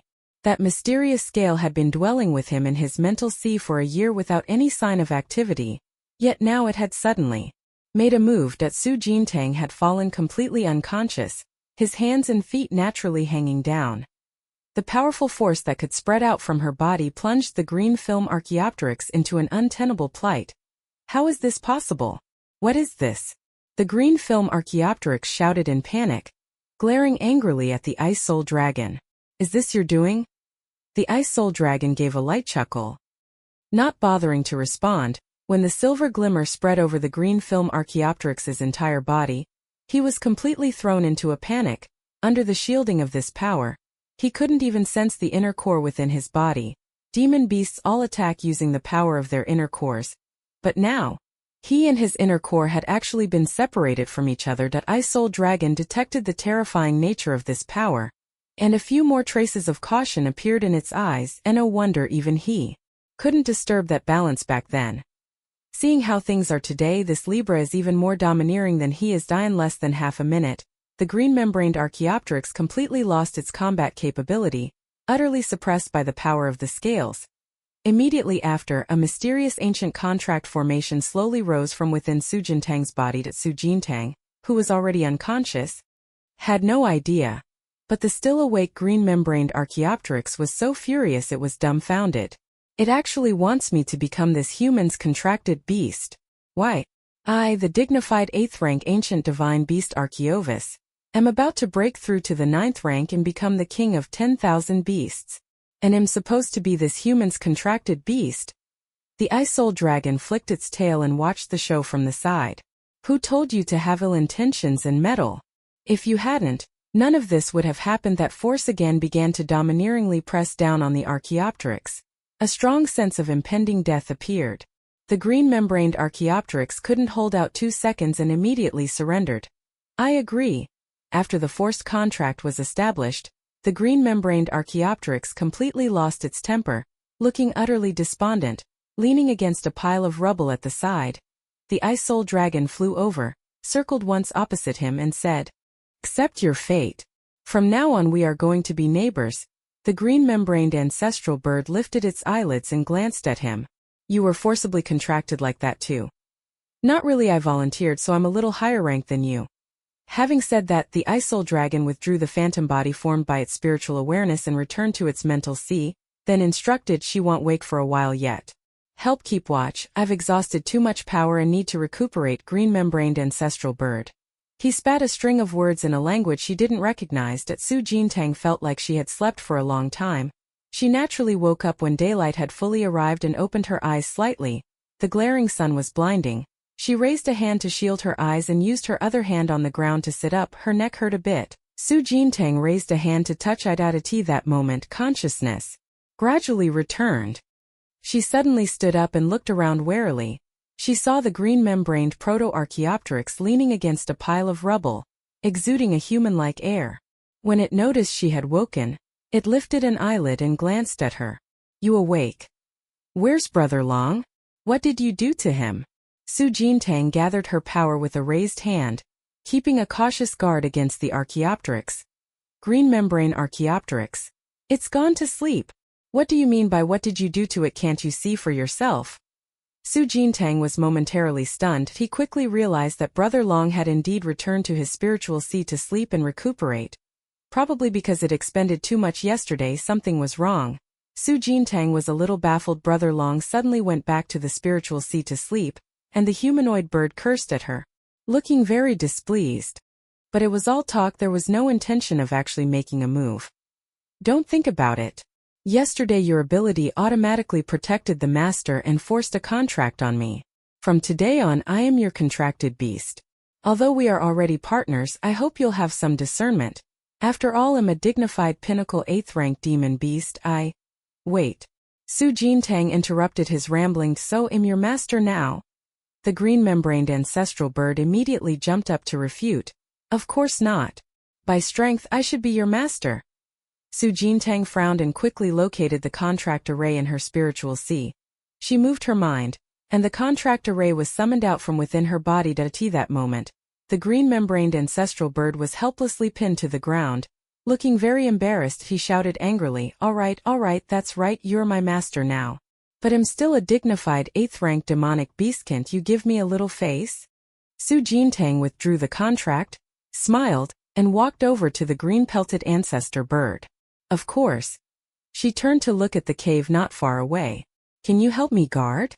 I want to make the most of my time and absorb the snow lotus first. The green-pelted ancestor bird watched her movements and immediately understood what she intended to do. He stood with his hands on his hips. You go ahead.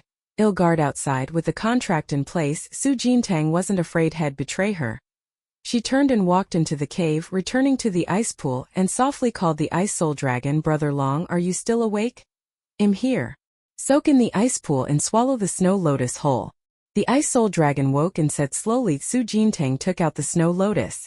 A snow lotus at maturity radiates energy so strongly that it begins to spread outward. Su Jintang hurriedly plunged into the ice pool. The bone-chilling water made her shiver. After taking a deep breath, her emotions gradually calmed.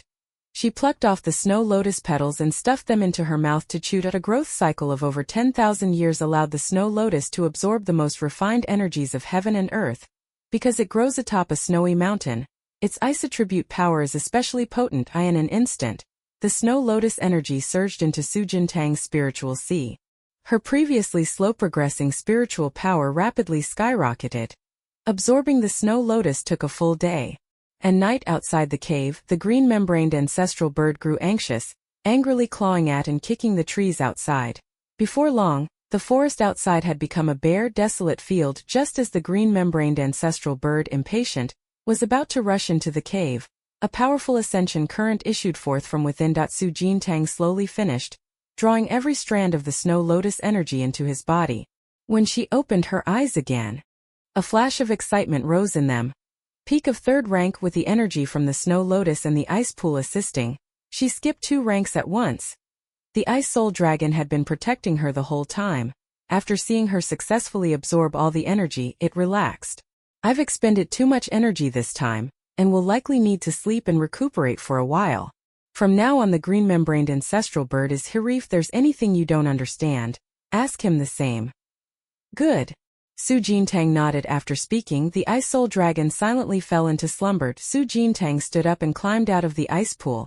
The ice pool had now become an ordinary pond. Not a trace of ice element power remained. She withdrew her gaze, took a clean set of clothes out of the space and changed, then stood up and went outside the cave. If you don't come out, I'll smash the cave. The green-membraned proto-bird grumbled as it walked over to Su Jintang. Glanced at him. You can fly, right? Of course. Why else would I have wings? The proto-bird's wings behind it twitched slightly, as if to emphasize its presence. Then take me flying back to the S-District border Star City now. Su Jintang ordered immediately.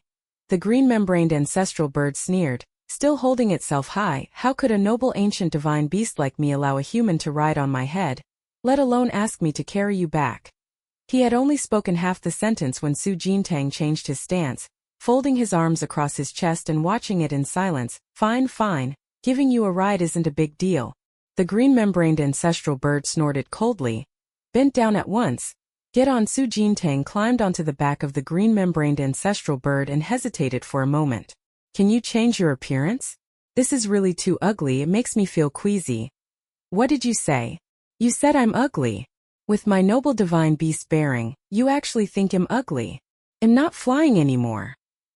The green-membraned ancestral bird was so angry it threw down its work. Su Jintang cleared his throat lightly. Actually, your green, glossy skin is quite unique, especially beautiful. Fine, I'll forgive you this time. But I'm warning you, starting today I'll watch you train every day. You must, within 10 years, NOI must reach rank 8 within 5 years.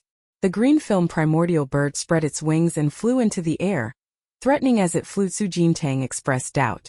Reach rank 8 in 5 years? Even hastening growth wouldn't be pushed that far, would it?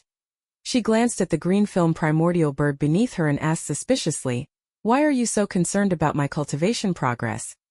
The green film primordial bird replied coldly, because the contract I was forced to sign stipulates that once you reach rank 8, I'll regain my freedom. Su Jintang was momentarily stunned. Then it seemed that the scale inside her really was protecting its owner. By the time she advanced to rank 8, the green film Archaeopteryx probably wouldn't be much of a threat to her. So whether she broke the contract or not wouldn't matter if it could render even a peak rank 8 beast completely powerless. Su Jintang grew increasingly curious about that scale. So do you know where that scale of mine actually came from? Su Jintang asked quietly. The green film Archaeopteryx. You don't know either, how would I know? After flying a short distance, Su Jintang remembered something else and hurriedly called a halt. Wait, there's one more thing I need you to help with. The green film Archaeopteryx wore an expression of I knew it and said, what is it? Call back all the demonic beasts you previously expelled from the territory. Chapter 63. At this moment, the S District border garrison was stationed. 2 days and a night had passed since the first alarm was sounded. The great battle had already broken out. Facing a large onslaught of rampaging demonic beasts, the thinly stretched border forces of S District were steadily falling back. Because of this, the authorities issued an emergency notice, calling on various nearby ability users to go to the S District border to provide support. Phut. After a single strike severed the beast's head, sprays of blood flew. Miao Ruijia, her face smeared with blood, grit her teeth and cursed, are these beasts crazy? We didn't provoke them, so why are they suddenly attacking the city? On the other side, Luo Yingtang thrust her sword at the beast opposite, and in the short pause to catch her breath, she turned her head and looked over. Team leader Miao, Instructor Zhuang from Reikdas said Su Jintang is missing and might still be in the army. Should we send someone to look for him later? Finish off this batch of beasts first. Miao Ruijia wiped the blood from the corner of her mouth and charged forward again with her blade raised. Luo Yingtang didn't say anything further. She pressed her lips together and raised her sword, charging into the herd. Fortunately, the border troops had sensed the danger quickly and promptly requested reinforcements from higher command. More and more ability users rushed to the battlefield to provide support. Every so often, others would come to rotate in and take over the city's defense. Just as Miao Ruijia was about to rotate with the people behind her, a crisp bird call rang out. The demonic beasts that had been rampaging and assaulting the city all stopped in unison, turned their heads toward where the sound had come from, and their bodies trembled slightly. Miao Ruijia and Luo Yingtang exchanged a glance, both of them showing some confusion in their eyes. Immediately after, following the birdsong, the demonic beasts that had been attacking fiercely all turned around and ran back together. Luo Yingtang hadn't processed what was happening. Miao Ruijia frowned slightly. A Lord-class demon beast is calling them back. Everyone had originally thought this would be an unprecedented battle. I didn't expect them to retreat so quickly. Su Jintang returned to the S-Zone border garrison in a low-key manner and, as if on familiar ground, went to the logistics area, only to find it already deserted. Even the logistics personnel had all gone up to the battlefield. This time the impact was indeed significant. All right, send them back. Can I rest now? The green-feathered ancestral bird fluttered its wings, descended from the sky, and landed beside Su Jintang. Su Jintang frowned, eyeing it up and down. Can you try being a little more low-key? If you act like that, how am I supposed to take you with me? Soon everyone will know there's a demon beast following me.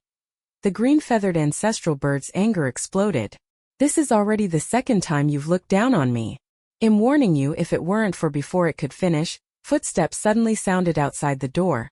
Someone had returned. Su Jintang quickly gave him a look. The green-plated Archaeopteryx immediately transformed into a harmless-looking green-feathered parrot and flew to perch on Su Jintang's shoulder. What are you doing here? Didn't I tell you to go back with the military academy instructor?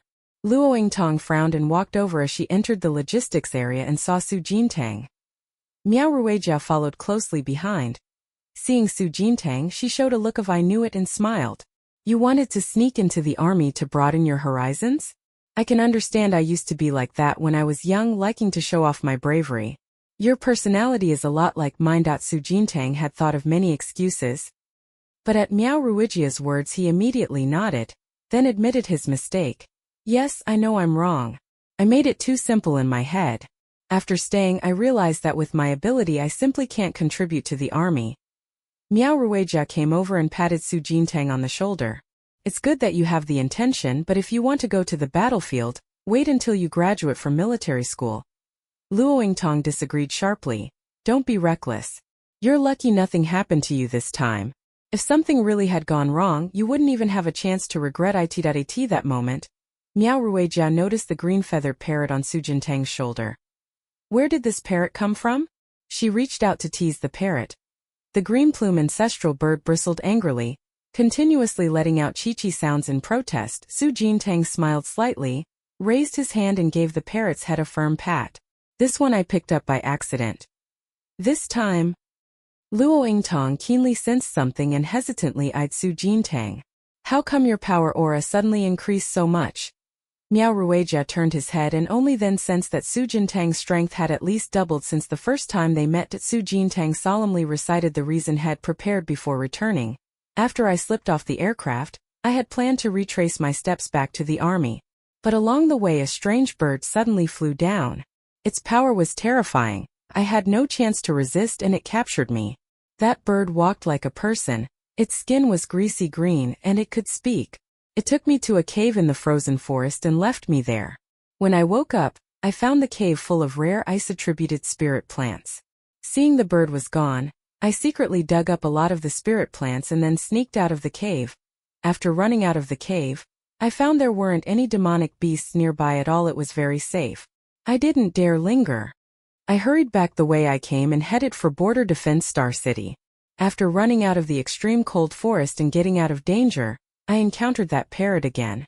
That parrot is a first-rank minor demonic beast. It can grow to the size of a person and can fly, so I caught it and had it carry me back by flying. As for the power increase, that's because on the way back I ate more than half of those ice-attributed spirit plants. That's all there is to it. After speaking, Su Jintang patted the green-membraned ancestor bird on the shoulder. Little green, transform and show everyone. The green-membraned ancestor bird grumbled inwardly but cooperated, transforming into a large parrot and, in the process, suppressing its strength aura down to first rank. His strength was already at the pinnacle of the pyramid, unless a stronger ninth-ranked powerhouse appeared. Ordinary people couldn't see his true form or power. Miao Ruijia and Luo Yingtang were shocked by this stroke of fortune she had done so. You were inexplicably grabbed by a humanoid bird, came back with a bunch of rare spirit plants, had your power skyrocket, and then smoothly rejoined the team, Luo Yingtang said, her tone full of incredulity. Su Jintang nodded solemnly, yes. Miao Ruijia sized up the suddenly enlarged green-feathered parrot beside her and fell into thought. Although the whole thing sounded bizarre, it was a fact that Su Jintang's strength had surged and that he had suddenly gained a green-feathered parrot. So, ruling out all impossibilities, the truth should be as she had said. What is your current level of mental power? Miao Ruijia asked Su Jintang. Peak rank 3. The air froze for a moment. Luo Yingtang and Miao Ruijia both widened their eyes in unison. In just 2 days' time, his psychokinetic level skyrocketed 2 ranks?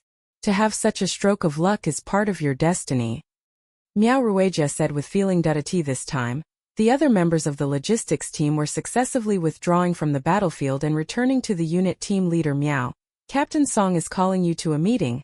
Someone came over to remind her. A large number of beasts suddenly retreated. The fighting outside the city was no longer as intense as before, and most people had withdrawn from the battlefield.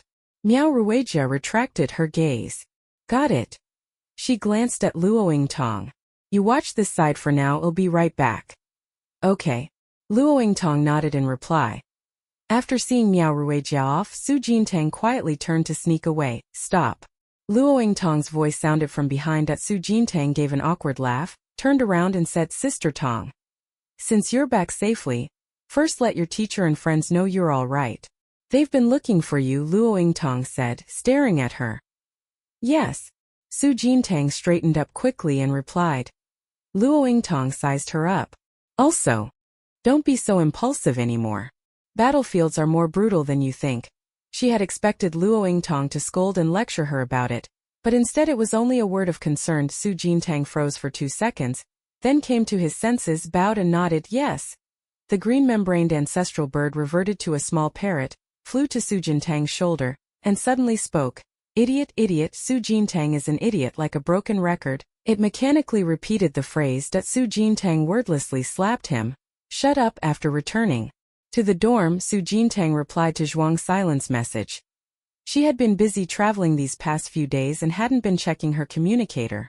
Only when she looked just now did she realize that not only Zhuang Silen, but Yin Yuding and the other 3 had also sent many messages. Su Jintang, where did you run off to?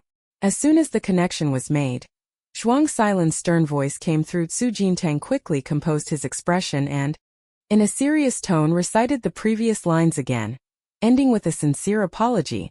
After this incident, I deeply realized my mistake. I promise this will never happen again. Zhuang's silence face darkened. You stay put over there for now. The day after tomorrow, I'll come pick you up myself. Both her expression and tone made it clear she wanted to tear him to pieces. Su Jintang swallowed nervously. Teacher, the monsters have all retreated today over here. It should be fine soon. I'll come back by myself the day after tomorrow. This is an order, not a discussion. With that, Zhuang Silan hung up the phone. Su Jintang sighed lightly and rubbed his forehead. After coming to her senses, she reported in the group chat to Yan Yuding and the other three that she was safe. The four of them started chattering and denouncing in the group. Song Tianqi reacted the most. Class monitor, you're being unfair. You convinced the four of us to go back to the military academy. Yet you stayed in the army all by yourself. Next time there's a plan this exciting, you must invite me. Yan Yuding's tone was a bit anxious. We're all terrified, called you and messaged you and you didn't pick up. We thought something happened to you. Next time you have a plan like this, at least don't keep it from us. Seeing everyone so worried, Su Jintang felt a little guilty. After thinking for a long time, she finally replied in the group. Okay. Next time there's an event like this, I'll definitely tell you. After reporting her safety to everyone, Su Jintang finally had time to start reviewing what she had gained this time. First and foremost, the biggest gain was the 10th Sandier Snow Lotus that she had already absorbed. This boost in strength allowed her to fully master the ice attribute ability that Brother Long had bestowed upon her. Su Jintang slowly raised her hand, and an instant later a stream of cold appeared above her palm. An invisible chill continued to spread outward, and the air temperature plummeted. A little white mouse that had crawled out from Waknoshir happened to scurry under the bed, unaware. It darted quickly across the floor, but the instant it entered Su Jintang's domain, its body trembled, and then it froze solid. The hard layer of ice, refracting the light, looked even more cold and sharp. A lifelike ice-sculpted white mouse appeared out of thin air. Su Jintang was stunned for a moment, got out of bed, walked up to the white mouse, crouched down, and examined the ice sculpture. Under the influence of the ice attribute, her original slowing effect had turned into freezing. Any enemy of the same rank or lower who enters her domain will be frozen and sealed in ice instantly. In addition, she further evolved two skill effects. They are the ones gained upon ascending to the second and third tiers, respectively. Ice chains. When used, it launches restraining chains formed of ice attribute within the domain, binding an enemy's movement and rendering them unable to move. Ice Blade Storm. Upon use, summons a storm composed of ice blades. As the ice blades spin, they can rapidly slash at enemies, and the attack has an extremely wide range, making it difficult for foes to evade. Coming back to his senses from contemplation, Su Jintang waved his hand and thawed the white mouse. The white mouse shivered, then immediately turned and ran off, disappearing from sight. Su Jintang clapped his hands and stood up again. At that moment, the others in the dorm came back in from outside, chatting. I don't know what's going on. Those beasts suddenly all retreated back into the glacial forest. Do you think they're plotting something? Luo Tong said calmly. Don't overthink it. Wait for Captain and Team Leader Miao to notify us. Su Jintang turned to look at them and greeted, Sister Tong, you're back. Luo Tong glanced over, raised her hand and threw a package over. Su Jintang caught it on the rebound. It was a small cloth bag. He opened it and found lollipops wrapped in various colors. What are these lollipops? Luo Tong sat down on the bed opposite and answered, they're the logistics team's other members' abilities. The red-wrapped lollipop, after eating it, can increase attack stats for 1 minute. The green-wrapped lollipop can speed up mental recovery. Okay. Su Jintang nodded and tossed the cloth bag into his wristband space. The beast army has already retreated by 90%, leaving only some low-level beasts with little intelligence. Tonight everyone can sleep well for now, Luo Tong summed up simply. Low-level beasts are slightly weaker in intelligence and sometimes cannot understand the orders of the Lord Beasts, so when the army retreats they are often left behind. Su Jintang relaxed his body, leaned against the bed, crossed his legs, and began meditating to cultivate. The others looked very tired. Rarely did they skip training, and they immediately fell asleep. Night had fallen, and the entire army was unusually quiet, except for the guards taking turns on watch. Everyone else was resting at ease. A faint ice-blue glow swirled around Su Jintang, and the spiritual energy within her was spinning rapidly. After being cleansed by the 10th Sandier Snow Lotus and the ice pool water, her meridians were much stronger than before, and the speed of her spiritual energy had doubled, making her cultivation feel unprecedentedly smooth and satisfying. These idiots, I told them to retreat and they wouldn't, and now they've come sneaking over here to launch an ambush. The green-membraned ancestral bird, which had been resting, suddenly spoke and complained. Luckily, the others in the dorm were sleeping deeply and didn't hear it. Jintang frowned, stopped cultivating, slowly opened his eyes, and glanced at the green-membraned ancestral bird. What ambush? A bunch of low-grade demon beasts that haven't awakened intelligence yet. A few minutes later, Jintang walked out of the dormitory carrying the parrot that was the green-membraned avatar of the ancestral bird. Where are those low-level demon beasts? The green-membraned ancestral bird flapped its wings and flew westward. This way, this way. Jintang turned his head and quickly headed west. At that moment, the night patrol guards finally sensed something amiss and immediately blew the warning whistle. Enemy attack.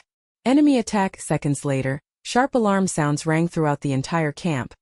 The logistics team, who had been sleeping, also woke up one after another. When Luoyingtong woke, she first glanced across. Seeing Jintang's bed empty, she immediately frowned. Where has he run off to again? Tongjia, it looks like some low-rank leftover beasts have broken into our logistics area. Not a big threat, but there seemed to be quite a few of them. The teammate who had quickly assessed the situation immediately reported. Luoyingtong couldn't bother looking for Jintang, frowning as she got out of bed. Go take a look. Under the moonlight, a dozen or so first and second rank beasts leaped over the logistics area's defensive wall with ferocious faces, as if ready to fight to the death. The sight made the green-membraned ancestral bird furious. A bunch of idiots. I told you to retreat, and you insist on staying here to let the humans attack. The more he cursed, the angrier he became. But the low-level demon beast simply couldn't understand what he was saying. Jintang took a red lollipop from the bracelet space that could boost attack, tore off the wrapper, and put the candy in his mouth. The sweet taste immediately spread through his mouth, and the strength of his mental power indeed increased quite a bit. Move aside. Jintang waved his hand at the green-membraned archosaur. The green-membraned archosaur, seeing it was futile to persuade him, could only sneer and withdraw to one side. The low-level demon beasts all roared angrily at Jintang, the noise spreading outward. Let me show you my domain of ice. Jintang had a lollipop in his mouth, the corner of his lips slightly curled, and he raised his hand to snap his fingers. In an instant, a powerful cold current descended from the sky. Centered on her, within a 10-meter radius, ice and snow began spreading rapidly and endlessly. The monsters that had been about to leap forward all revealed looks of terror starting from their feet. Frost gradually covered their entire bodies beneath the domain. Absolute ice ceiling. On the silent night, a row of lifelike demon beast ice sculptures had appeared along the defense wall of the logistics area, reflecting a cold, merciless gleam under the moonlight. At this moment, Luoyingtong and the others who had just arrived abruptly came to a halt. This is... Everyone was a bit dumbfounded. Luoyingtong looked at the figure ahead in disbelief. Jintang happened to turn around with a lollipop in his mouth, clapped his hands. Done.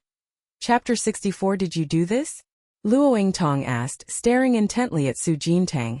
The shocking image of the world suddenly turning into an ice and snow realm still playing over and over in her mind. Jintang, seeing so many people suddenly arrive, hurriedly stood up straight, still with a lollipop in his mouth, nodded once. Yes, Sister Tong.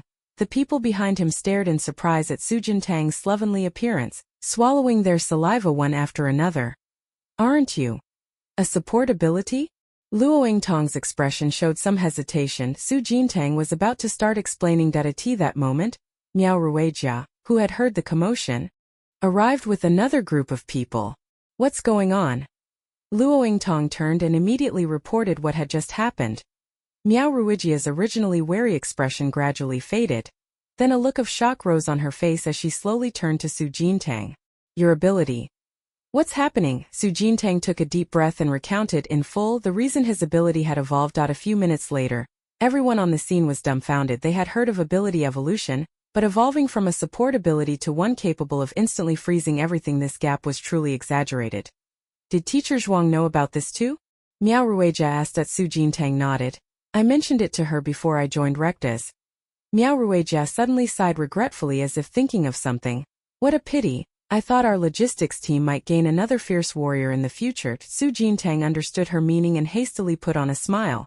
Captain Miao, don't worry. No matter which team I end up in, A work for the army. That's true. Miao Ruijia smiled, raised her hand and patted Su Jintang's shoulder.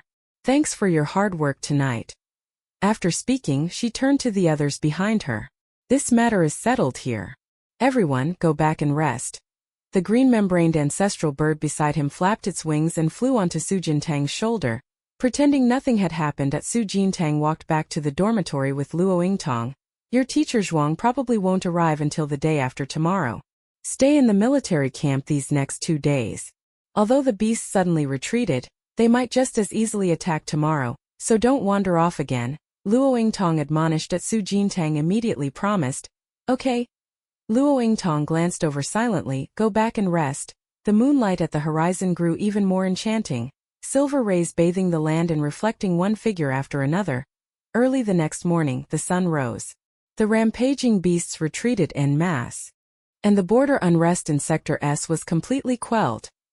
Miao Team notified us to clear the battlefield of the beast cores and corpses as soon as possible. Who among you can come with me? Luo Yingtong turned to look at the others in the room. Su Jintang, on the opposite bed, stuck his head up first. Sister Tong, how about I go? You?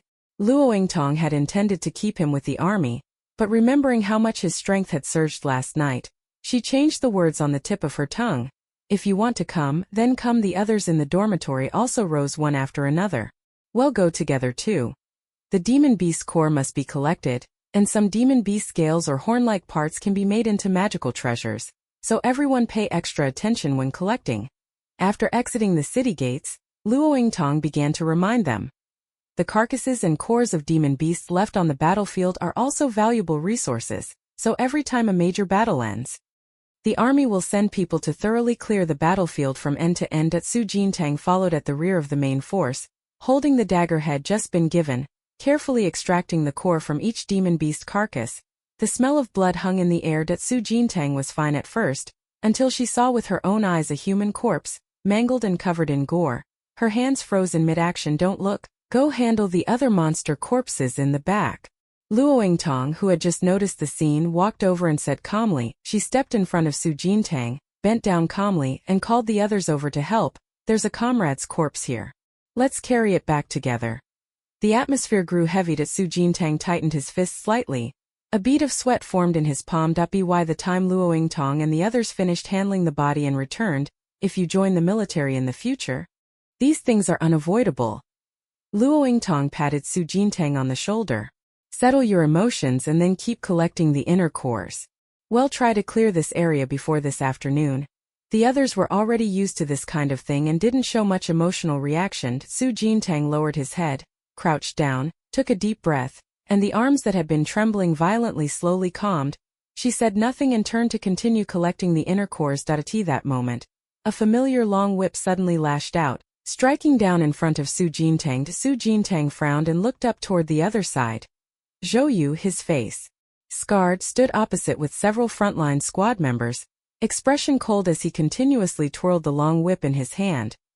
This area belongs to us. You can leave now. The team members behind him hurriedly drew their weapons, keeping watchful eyes on Luo Yingtong and the others. Have you no shame? When you were short of people to fight, you called our logistics team for support. And now that it's time to clear battlefield supplies, you're here to steal from us. Luo Yingtong suddenly produced a long sword in her hand, her face cold as she stared at Zhou Yu. Su Jintang straightened up and silently walked to stand behind Luo Yingtong. The frontline team and the logistics team belonged to 2 different units, and each had its own designated clearing areas, but now Zhou Yu and his group had suddenly come over to grab territory, obviously looking for trouble. Zhou Yu gave Luo Yingtong a cold glance. You all made an effort, but compared to our frontline team, the beasts your whole squad killed aren't even as many as what a few of us did. And you actually have the nerve to ask for so many supplies. Right now Captain Song and your Miao squad are busy reporting the battle to the higher-ups. They don't have time to argue your case. Make the most of me still being willing to speak to you politely. Get out. Luo Yingtong clenched her fists in anger, fury surging in her chest. Fine, then this area is yours. Take your time cleaning it up, Su Jintang from the rear suddenly said, his tone very composed. Zhou Yu only then noticed Su Jintang. He narrowed his eyes. You actually didn't leave. Yes. Saying that, Su Jintang slightly raised both hands and activated the ability within her body, and invisible chill spread from her palms. Instantly, the air around seemed to freeze, the temperature plummeting, and a white mist billowed through the air. Immediately, the cold, as if alive, rapidly spread outward. Zhou Yu sensed the sudden chill, hastily ordered his team to fall back, and looked at Su Jintang warily. "What are you doing?" Su Jintang smiled faintly. As he gently raised his palm, the ground beneath his feet instantly froze into a thin layer of ice, which then thickened. And within a 10-meter radius, frost gradually spread.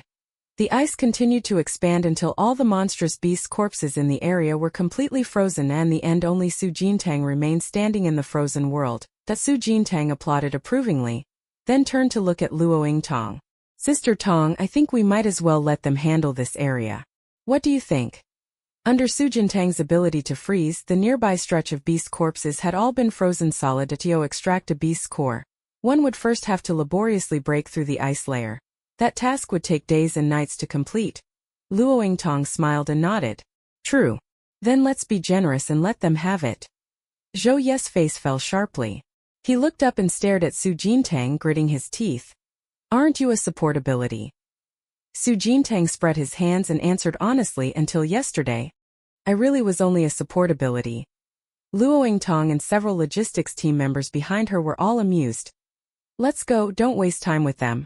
Luoying Tong turned and called to Su Jintang. Su Jintang smiled and replied, then left the frozen scene with the team. Zhou Ye's gaze swept over everything already sealed in ice before him. He clenched his hands tightly and, furious, kicked at the ice in front of him. "Yuga, how? What do we do? It's all frozen over." The team member asked hesitantly. "What do you mean, what do we do?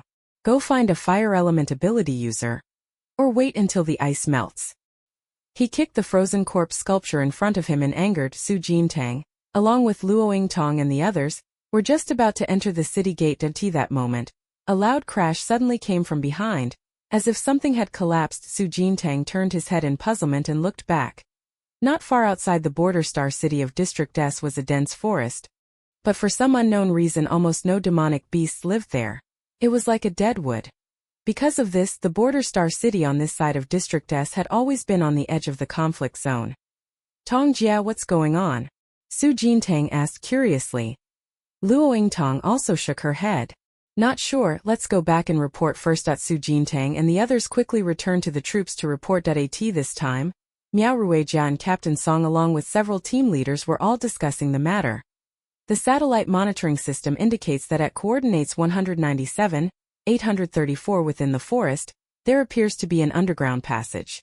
The collapse sound just now was most likely caused when the beast rioters retreated and accidentally triggered the mechanism of this underground passage, reported the captain responsible for monitoring the terrain. Miao Ruijia analyzed. "The extreme cold forest is separated from our border city by this very stretch of forest. Normally the two sides leave each other alone, and hardly anyone goes into this forest. I guess it was the beast uprising in the extreme cold forest that caused this collapse." Captain Song pondered for a moment. "Miao Ruijia, Hiengjia, you two take a team to investigate this underground passage." Hiengjia frowned. "Captain, this matter can be handled by our frontline unit. There may be high-level beasts hiding inside the underground passage. If something goes wrong, the medics and support from the logistics team are crucial. For this reconnaissance mission, your two teams must cooperate closely." Miao Ruijia clenched her fists and replied, "Yes." Hiengjia also didn't argue further and nodded yes.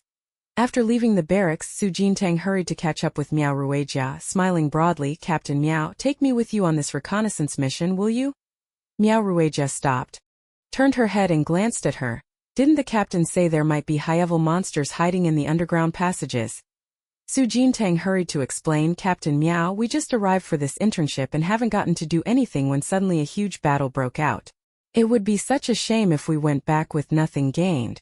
For this mission, I promise I'll behave, stick with the team the whole time, and definitely not run off.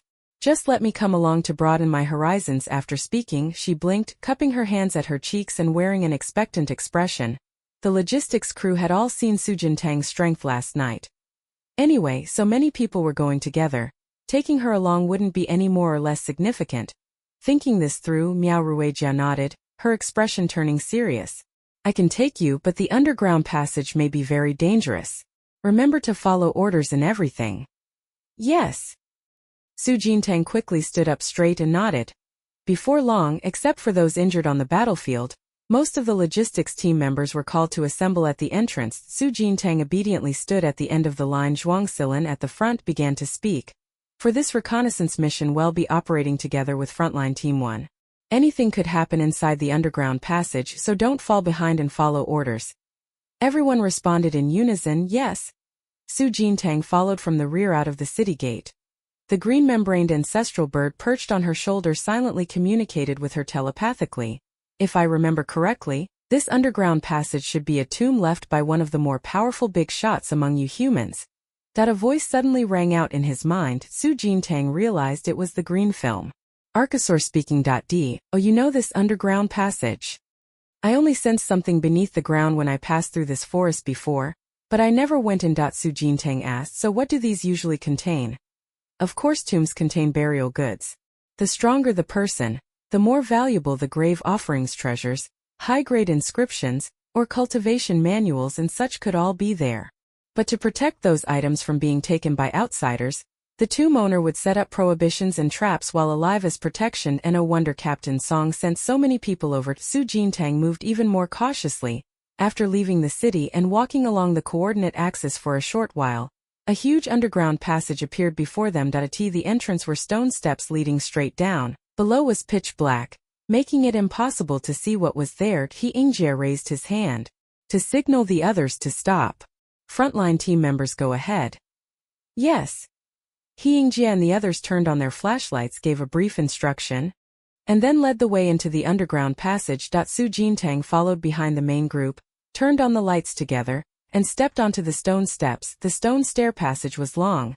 A musty smell hung in the air, suggesting no one had entered here for a long time. As everyone went underground, a few oil lamps on both sides of the originally pitch-black corridor suddenly lit up. The oil lamps were placed in the inner side of the stone walls and must have some special mechanism. When it sensed someone entering, it would automatically light up. Su Jintang put away the flashlight and continued walking down. It's a fork in the road. The frontline team and the logistics team will each split in half. One group goes left, the other goes right, He Ingjie said. Standing ahead to give orders, Su Jintang raised his eyes and glanced at the fork ahead. Both paths at the fork were shrouded in absolute darkness, making it impossible to discern the condition of the roads ahead. The energy fluctuation is greater on the left. The voice of the green-plated Archaeopteryx sounded in his mind again. Su Jintang hurriedly shifted his steps and automatically joined the left side team.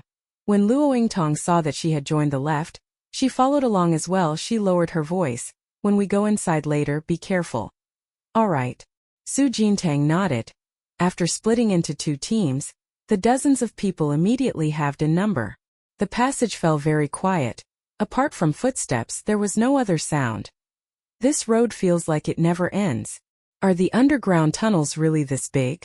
Someone couldn't help but ask. At that moment, another fork appeared ahead, again splitting left and right. The leader Miao Ruijia frowned and stopped walking. Captain Miao? If we split into two groups again, there won't be many of us left. A team member whispered. Su Jintang quietly asked the green-membraned ancestral bird with his mind, which side do we choose this time? Both sides have the same energy fluctuations. They probably both lead to the same place. Su Jintang immediately spoke up with a suggestion. Captain Miao, it's a bit risky if we split off half the team again. How about we just pick a path at random and go?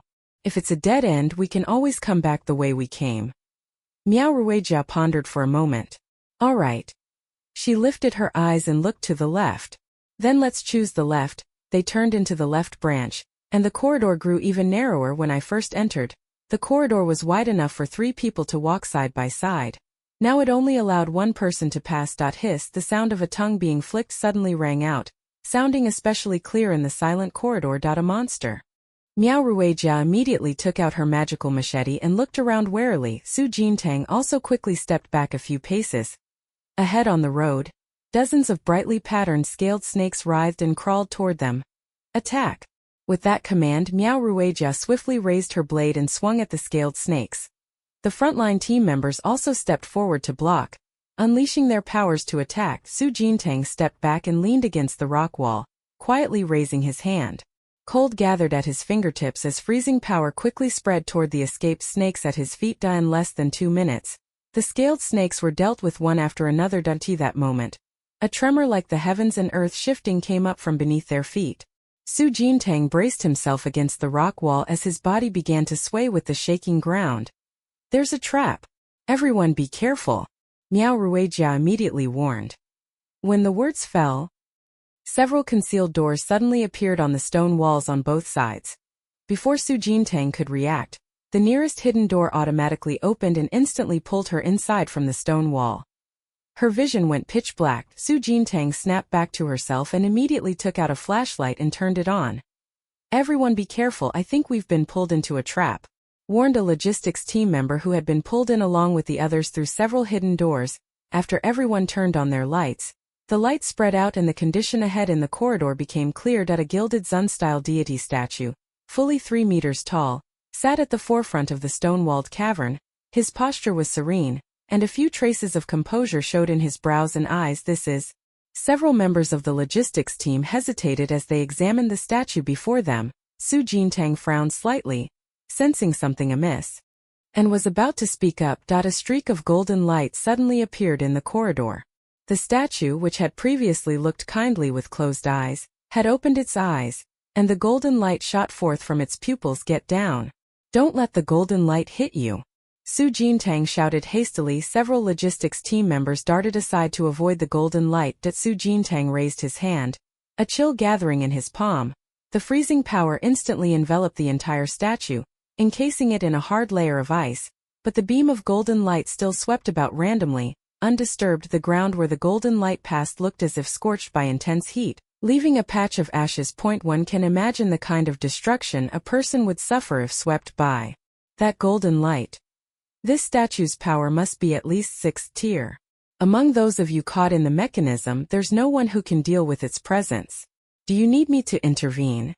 The green-masked ancestor bird said calmly. With his strength he could, of course, crush the statue, but if he acted, his identity would inevitably be exposed. Su Jintang pondered for a moment, stopped her evasive steps, planted her feet, and looked up at the statue. The green film Archaeopteryx reminded her. Her domain ice couldn't affect the statue, but she had another ability. Just as she was about to lock eyes with the statue's golden light, Su Jintang frantically mobilized her mental power, trying to awaken the scales in her sea of consciousness. She was gambling that the scales would save her once, and if it did once, it would do so a second time. Sure enough, just as she expected, when the golden light shone, a vast power emanated from the scales. Su Jintang's eyes were tinged with silver light, and her body became light as a feather. The powerful surge of energy stirred currents of air that lifted the strands of hair on her forehead. When the powers of golden light and silver light collided, the entire corridor was bathed in blinding illumination. Everyone was forced to shut their eyes or raise their hands to shield them. Su Jintang's eyes shone with silver light. The statue ahead didn't even last a second in the onslaught of silver light. It exploded with a bang, turning into a heap of powder. The ancestral green film bird, having witnessed it all, snorted coldly in its heart. If even he couldn't resist that attack, then a shattered god statue was out of the question. "I've run out of energy. Be more careful from now on." At that moment, a clear childlike voice sounded from the spirit sea. Su Jintang froze, realizing the voice had come from the scale. The commotion also roused the Ice Soul Dragon, which had been sleeping and recuperating. Its tail swung as it flew over to the adjacent scale and circled around it once. "What are you staring at? Do you think I can't get out? Hurry up and raise your mental power so I can get out of this damn scale." Soon as the words fell, the child's voice abruptly vanished, as if it had been nothing more than Su Jintang's illusion. "Who are you? Were you trapped in the scale?" No matter how Su Jintang pressed, the scale no longer replied. From what the child said just now, it seemed she couldn't rely on the scale for the time being. "What just happened?" "I don't know. I only saw a silver light suddenly clash with the golden light, and when I opened my eyes again, the idol in front of us had shattered." The logistics team members, seeing the idol turn to powder, were all puzzled. Su Jintang lowered his head, covered his mouth to clear his throat, and stood silently to one side. At that moment, several hidden doors in the stone wall reactivated, pulling Su Jintang and the others back into the original corridor. Miao Ruijia and the others waited in place for them. When Su Jintang and the others came out, she asked gravely, "Were you pulled into a mechanism? Is anyone hurt?" Chapter 65. The logistics team members hesitated for a moment before beginning to recount. When we were pulled in, a statue kept attacking us. Everyone thought it was over. Then suddenly a shaft of silver light appeared from who knows where and countered the statue's attack. The light was so bright I couldn't make out exactly what happened, in any case. When I opened my eyes again, the statue had turned to dust. Su Jintang nodded and added, "Then we were transported back." Miao Ruijia glanced at Su Jintang. Seeing that she and the others were mostly unharmed, she didn't pry further. "Good that you're all right. Leader Miao, the deity statue in that mechanism just now was at least 6th rank. If we run into a few more of those traps, we probably won't be so lucky. Should I request additional support from the captain?" Su Jintang fell into thought. The child in the scale just now had already warned her she was out of energy, so she must act cautiously now. Although the green-plumed Archaeopteryx was a combatant in its own right, if he acted his identity would be exposed, and with it her matters would be revealed. After thinking for a moment, Su Jintang cast a vote in agreement. "Right, it's better we be cautious." Miao Ruijia turned to look down the still endless corridor ahead and replied, "Let's go back first." Everyone turned around in unison, preparing to retrace their steps. Su Jintang became the guide, walking at the very front, but he had hardly gone far when he saw the fork ahead blocked by a heap of huge stones. "Probably after we tripped the mechanism, we triggered the restraints for these stone piles as well. The owner of this underground passage doesn't want us getting out," Luo Yingtang said, her expression turning grave. "How about we all work together to break them open?" someone suggested. Miao Ruijia shook her head. "This underground passage has already collapsed once, which proves it's no longer stable. If smashing these boulders creates vibrations that cause the whole tunnel to cave in, we'll all be buried alive." Everyone fell silent, not knowing what to do. For a moment, Su Jintang suddenly thought of something. Although her ability had evolved into the domain of ice, its detection effect was still there. Almost forgot about that. She tried to stir her psychic power, extending it outward toward the surrounding stone walls. When the probing force reached the stone walls, it passed through without obstruction and continued to extend forward.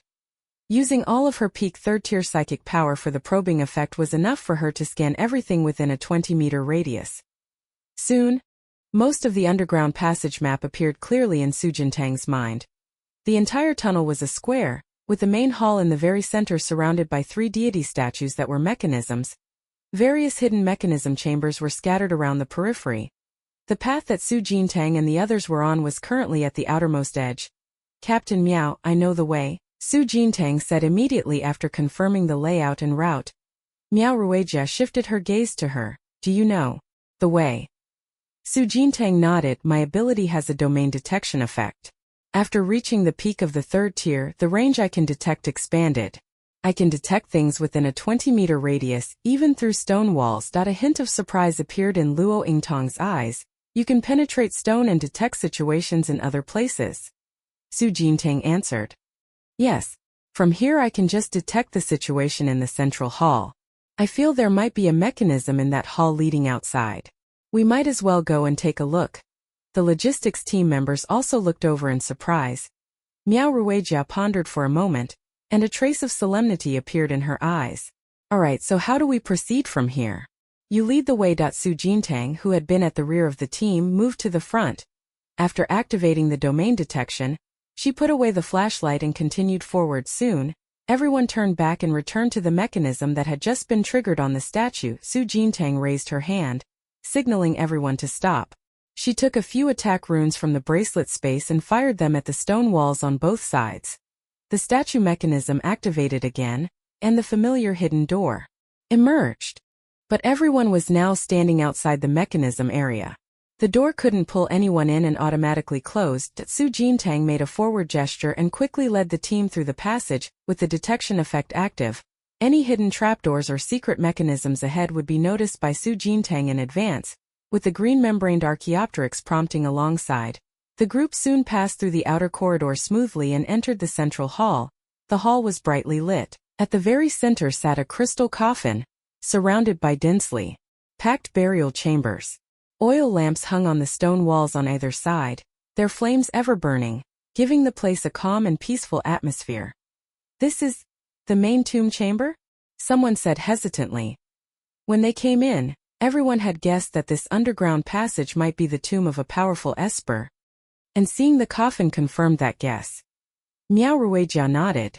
"The statue guardians we encountered all along the way were at least 6th level. The owner of this tomb is probably even stronger." Su Jintang's detection ability was still active, and all the burial items inside the treasure chest appeared unmistakably in her mind. There are many 5th and 6th tier magical treasures. Next were some precious pills, potions, or high-grade inscriptions. But what attracted her even more was the scene inside that crystal coffin. There were no corpses inside, not even ashes. Only a token that looked very familiar. After Su Jintang thought of something, she immediately took from the bracelet space the Tongbao Lingjing token that Yingjie had compensated her earlier. The pattern on the token was exactly the same as the one on the token in the crystal coffin, but the characters at the very center of the two tokens were not the same. The characters on the one in her hand read, "Xianhuang." The piece in the crystal coffin was, "Heaven and Earth, great, there's really a way out here." A logistics team member quickly found the mechanism button and called out. A team member casually pressed the mechanism with a clank. An exit opened directly above the main hall, and a long ladder slowly extended downward from above. Sunlight from outside shone into the cold tomb, bringing a touch of warmth to everyone. Miao Ruijia breathed a sigh of relief and glanced again at Su Jintang's position. Thankfully they had brought Su Jintang this time.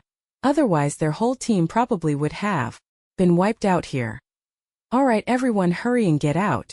Well, first report the situation here to headquarters, then send troops over to support." "Yes." Luoyingtong came to a treasure chest and opened it.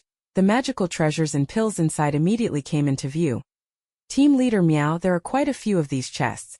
Should we take some back to the army first?" Miao Ruijia glanced at the items inside the chest. "Okay." Soon, Su Jintang was also assigned a carrying task, responsible for jointly carrying a chest with Luoyingtong. As he stepped onto the stairs, Su Jintang glanced out of the corner of his eye at the crystal coffin that no one was paying attention to. Everyone thought the crystal coffin contained the tomb owner's remains. Out of respect, people lightened their steps when passing it, and nobody actually lifted the lid to check inside. Su Jintang pressed his lips together, withdrew his gaze and carried the treasure chest out of the passage. Back with the troops, Miao Ruijia immediately went to report the situation to the captain. Su Jintang was still looking down in deep thought. These two tokens have different inscriptions. Could their functions also be different? Besides, the words Xianhuang and Heaven and Earth sound like Heaven and Earth is obviously grander, so the token in the crystal coffin might be more powerful than hers. And I need to find an opportunity to take that token out of the coffin and have a look. Not long after Miao Ruijia finished reporting, she returned to the logistics team and found Su Jintang resting in a corner. "Su Jintang, you're coming with us again. Your detection ability is very useful. We need to find another team still trapped in the tomb." Su Jintang sprang to his feet. "Yes." Half an hour later, Su Jintang and his group returned to the central hall of the tomb. She glanced at the crystal coffin without a change of expression, then turned and led the team into another passage. Yingjie and the others, having just finished fighting the statue, were leaning against the stone wall with faces full of wounds, resting after separating from Miao Ruijia. They had been caught up in the statue's mechanism. The statue, comparable to a 6th-order esper, left Yingjie's team severely battered. Although there were no fatalities, almost everyone was injured. Only together were they able to shatter the statue. Realizing the area was riddled with traps and mechanisms, Yingjie and the others dared not move about freely. They could only stay in a safe spot to tend their wounds and recover their mental energy. "Is anyone there? Is anyone there?" Su Jintang called as she walked toward where Yingjie and the others were resting. Using her detection effect, of course she could see Yingjie up ahead. She just had to open her mouth and ask, "Who?" Yingjie immediately rose alertly, channeling his mental energy. Su Jintang crossed his arms in front of him and stepped up to Yingjie. "We're here to rescue people." Miao Ruijia, who had come with the team, caught up and said in a flat tone, "Captain Song sent me and Su Jintang with the forward second team to come get you out." Yingjie frowned. "How did you get over here? We found the main burial chamber. They came from the central hall to find you." Miao Ruijia glanced at him coolly. "Don't waste time.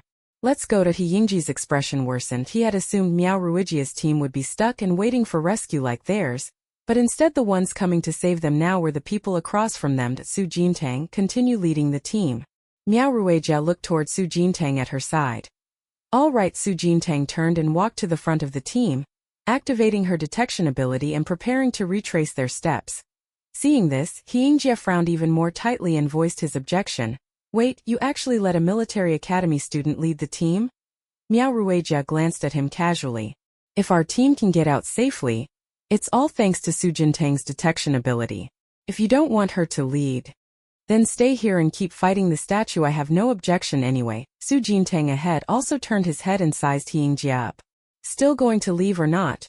Before Yingjie could speak, the teammates behind him hurriedly nodded. Go, go, go, we don't want to stay here. Yingjie's expression darkened further, but in his anger he could only grit his teeth and swallow it down. He rose without a word and fell in at the back of the group. Su Jintang withdrew his gaze, resumed scanning the road ahead, and led the team onward. On the way there, Su Jintang had already memorized most of the trap locations, so on the return trip, their efficiency improved. 15 minutes later, Su Jintang led the team back to the central hall.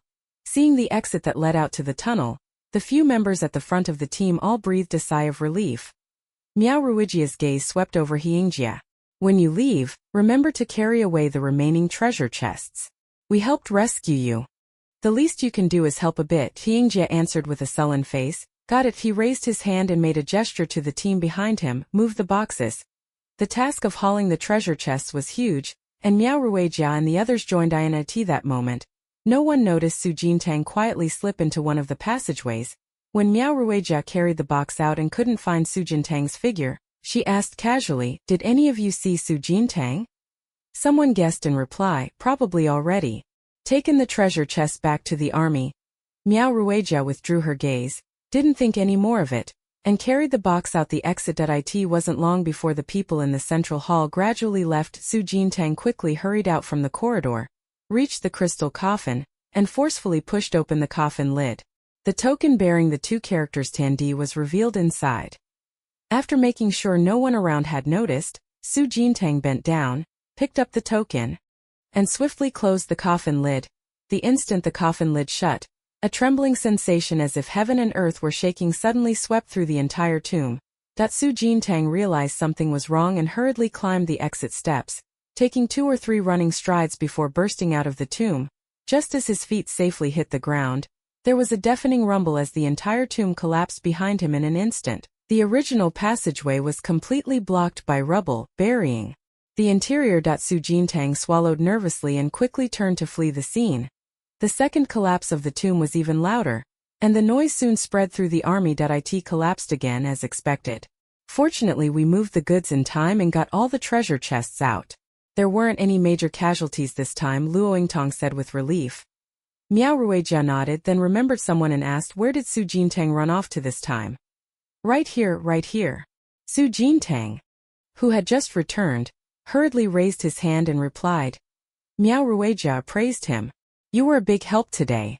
Don't worry, with the army taking in so much loot this time, you'll definitely get your share. Su Jintang's contribution was considerable. If not for her, they would never have been able to take so many treasure chests so easily, and without a single casualty. Su Jintang smiled and scratched her head. Okay. While everyone was counting the treasure chests, Su Jintang found an excuse and returned to the dormitory alone. No one else was around. Su Jintang closed the door, quietly took out the 2 tokens and began to compare them. Little Green, the characters on these 2 tokens are different. Does that mean their functions are different too? Su Jintang asked the green-feathered archbird softly. Say it again. Don't call me Little Green. Su Jintang glanced at the green-feathered parrot on his shoulder. So should I call you Green Feather? The green film Archaeopteryx immediately bristled. Call me the Honorable Archaeopteryx Lord. All right, Honorable Archaeopteryx Lord. Help me take a look at what's going on with these 2 tokens. Su Jintang went along. Only then did the green film Archaeopteryx quiet down. These 2 tokens have a soul-binding function. You drip a drop of your blood on them, and once the token recognizes its master, the information will naturally appear in your mind. So they do that too. Su Jintang muttered curiously, then bit his finger and let a drop of blood fall onto the token taken from the crystal coffin. When the drops of blood fell onto the token, they were quickly absorbed and fused. A faint light emerged from the surface of the token. Immediately after, a beam of light like a signal shot up into the sky, blooming brilliantly in the high air like fireworks. The functional information belonging to the token automatically popped up. Name: Heaven and Earth Token Item Function. Whoever possesses this token upon entering the Tongbao spiritual realm will receive the protection of the realm's lord. Owner: Su Jintang. Then, another token with characters in dark yellow popped up its corresponding information. The Heaven and Earth token has been claimed. The Tongbao spirit realm will automatically open in 1095 days. During this period, the holder of the Heaven and Earth token may open the spirit realm early at any time. Su Jintang was stunned for 2 seconds. She roughly understood the difference between the two tokens. The person who holds the Heaven and Earth token will have certain privileges inside the spirit realm and can even open the spirit realm early at any time. But the Xuanhuang token didn't have those functions. After a moment's thought, she threw both tokens into the space, pretended nothing had happened, clasped her hands behind her head, and leisurely pushed the dormitory door open and stepped out. She was only at the peak of 3rd rank now. Activating the spirit realm early, even with the token's protection, might not necessarily yield any advantage against other abilities users. At the very least, she should wait until after she reached 5th rank before considering whether to activate the spirit realm early. At this time, the logistics team was very lively. Everyone was gathered together chatting and relaxing. When Miao Ruijia saw Su Jintang, she immediately waved. Perfect timing. We just finished inventorying the supplies in the treasure chest, and Captain Song asked you and me to come over. Su Jintang followed team leader Miao into the captain's tent. At this moment, He Yingjie was also present. The tussle with the statue that afternoon had left marks on his face. He wore a sullen expression, completely devoid of his earlier smugness. At Su Jintang, I heard you achieved great merit this afternoon. Your Miao team specially applied to give you a reward. If there's anything you want, just say it. Captain Song smiled when he saw Su Jintang. Speaking in a very friendly tone, Su Jintang thought of the token from just now. She had a premonition that the most valuable thing in the entire tomb would be that Heaven and Earth token. It's already generous enough for her to receive all these benefits. Asking for more would be too unfair. I don't want anything. Being able to have this kind of experience in the military is already a great gain for me, Su Jintang said, clasping his fists. Captain Song raised an eyebrow and sized her up. But your merits this time are obvious to everyone. If I give no reward at all, the others in the unit will probably grumble behind my back that I'm a stingy captain. That Su Jintang continued to insist. I really don't want anything. Miao Ruijia glanced at her and volunteered. Captain, I have a suggestion. Since she isn't interested in magical artifacts or pills, why don't we exchange her contribution this time for battle merit instead? Captain Song thought for 2 seconds. Alright, let's make it 1000 battle merits. Su Jintang's ability directly prevented casualties in 2 teams, and she smoothly obtained so many supply chests. Giving her double the merits wouldn't be excessive. But considering she's still a military academy student, awarding too many merits would be inappropriate, so they compromised on this number. Su Jintang's eyes lit up. For trainee soldiers like them without ranks, to be promoted to the soldier level required at least 1000 battle merits. This reward was just enough for her to gain a rank. Thank you, Captain Song. Su Jintang immediately cupped his fist and thanked him. After leaving the captain's tent, Miao Ruijia reminded Su Jintang, I'll record your battle merits tonight and upgrade your rank. Although soldier is the lowest military rank, it's still an official officer status and comes with quite a few benefits and privileges. When you're out of the army, don't abuse your authority. If your superiors find out, they could revoke your rank at any time. Yes. Su Jintang stood straight and saluted. In the evening, the sky gradually darkened. Su Jintang sat cross-legged on his dormitory bed to cultivate. Luo Yingtang pushed the door and walked in. Su Jintang, have you heard that the Tongbao spirit realm is about to open? Su Jintang slowly finished his cultivation and opened his eyes to look across, pretending not to know. It's going to open that soon. Luo Yingtang nodded and sat on the bed opposite. The Heaven and Earth token has been claimed. The holder of that token has the right to open the spirit realm early at any time, so it's possible the spirit realm could suddenly open one day. Su Jintang casually asked, is there only one Heaven and Earth token? Yes, only one. The rest are Xianhuang tokens. Xianhuang tokens only grant the right to enter the spirit realm. He Yingjie is going to be furious this time. He just compensated you with that one token. And in the blink of an eye, the spirit realm is about to open. He really took a big loss on this. Saying this, Luo Tong couldn't help but show a smile on her face. Su Jintang nodded solemnly. Indeed, I made a great profit this time. They made it through the night safely. The next morning, warm sunlight poured over Su Jintang as she stretched contentedly. After the war ended, the army quickly returned to its usual training routine. Luo Tong and several other roommates went to the logistics unit early in the morning for assembly and training. Su Jintang left the dormitory and went to find Miao Ruijia to say goodbye. Miao team leader, thank you and Sister Tong for taking care of me all this time. After I graduate from the military academy, I will definitely come back to see you, Su Jintang promised. Miao Ruijia smiled, took out a soldier's rank insignia, and handed it to Su Jintang. Take it. From now on you are a formal officer. There are only a handful of people who receive rank before graduating from the academy. Su Jintang gave her a proper military salute, then solemnly accepted the insignia. Later the military will still review the big battle from the past few days and the matter of the underground tunnels, so I won't see you off. Your teacher Zhuang will probably arrive before noon.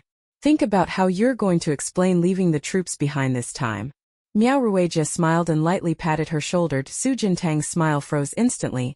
Captain Miao and Sister Tong were relatively easy to talk to, but teacher Zhuang was not someone you could fool.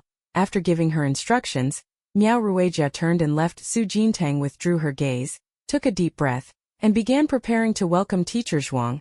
She deliberately arrived at the Cosmic Hub station half an hour early to wait. Just as she reached the platform, a Federal Bureau exclusive craft slowly descended and landed. The cabin door opened, a silver metal staircase extended from inside the cabin to the platform, and then a team of staff in Federal Bureau uniforms walked down. The middle-aged man leading the group had a square, authoritative face and radiated uprightness, clearly a big shot who'd been working within official circles for years. The man's assistant followed at his side, but stayed a half-step behind him, keeping a respectful distance. It's been verified. An aura of an ice spirit dragon did indeed appear near the border city of S District. The satellite monitoring system tracked it only until it vanished at the polar cold forest, and after that its whereabouts are unknown, the assistant reported. The middle-aged man said nothing, merely quickened his pace and walked past Su Jintang. The group's figures completely disappeared beyond the platform before Su Jintang finally looked up and quietly breathed a sigh of relief. Long Guess aura had indeed drawn the Federation people over again, but that wasn't necessarily a bad thing.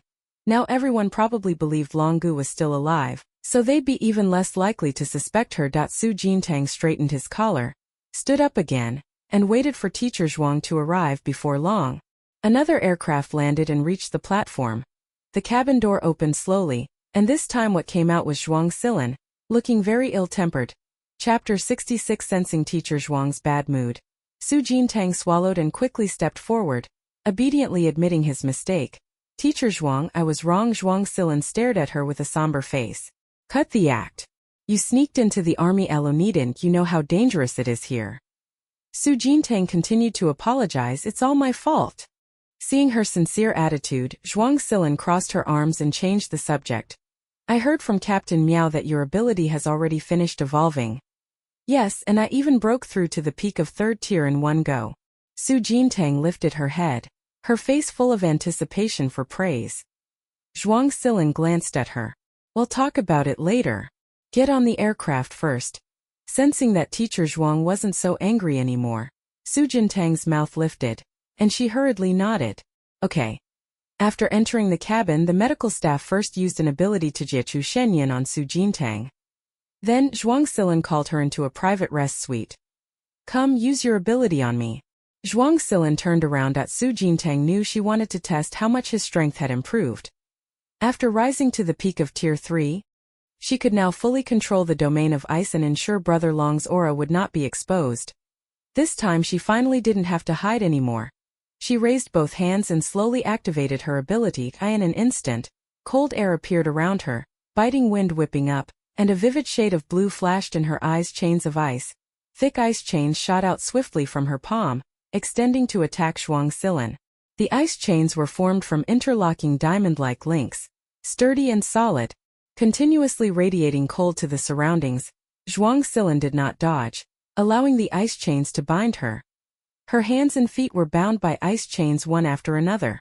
Feeling the vast ice attribute energy within them, Zhuang Silan slightly raised an eyebrow as expected. It's even stronger than Yuanyo's ice attribute. Seeing that the ice chains posed no threat to Zhuang Silan, Su Jintang activated his ability again.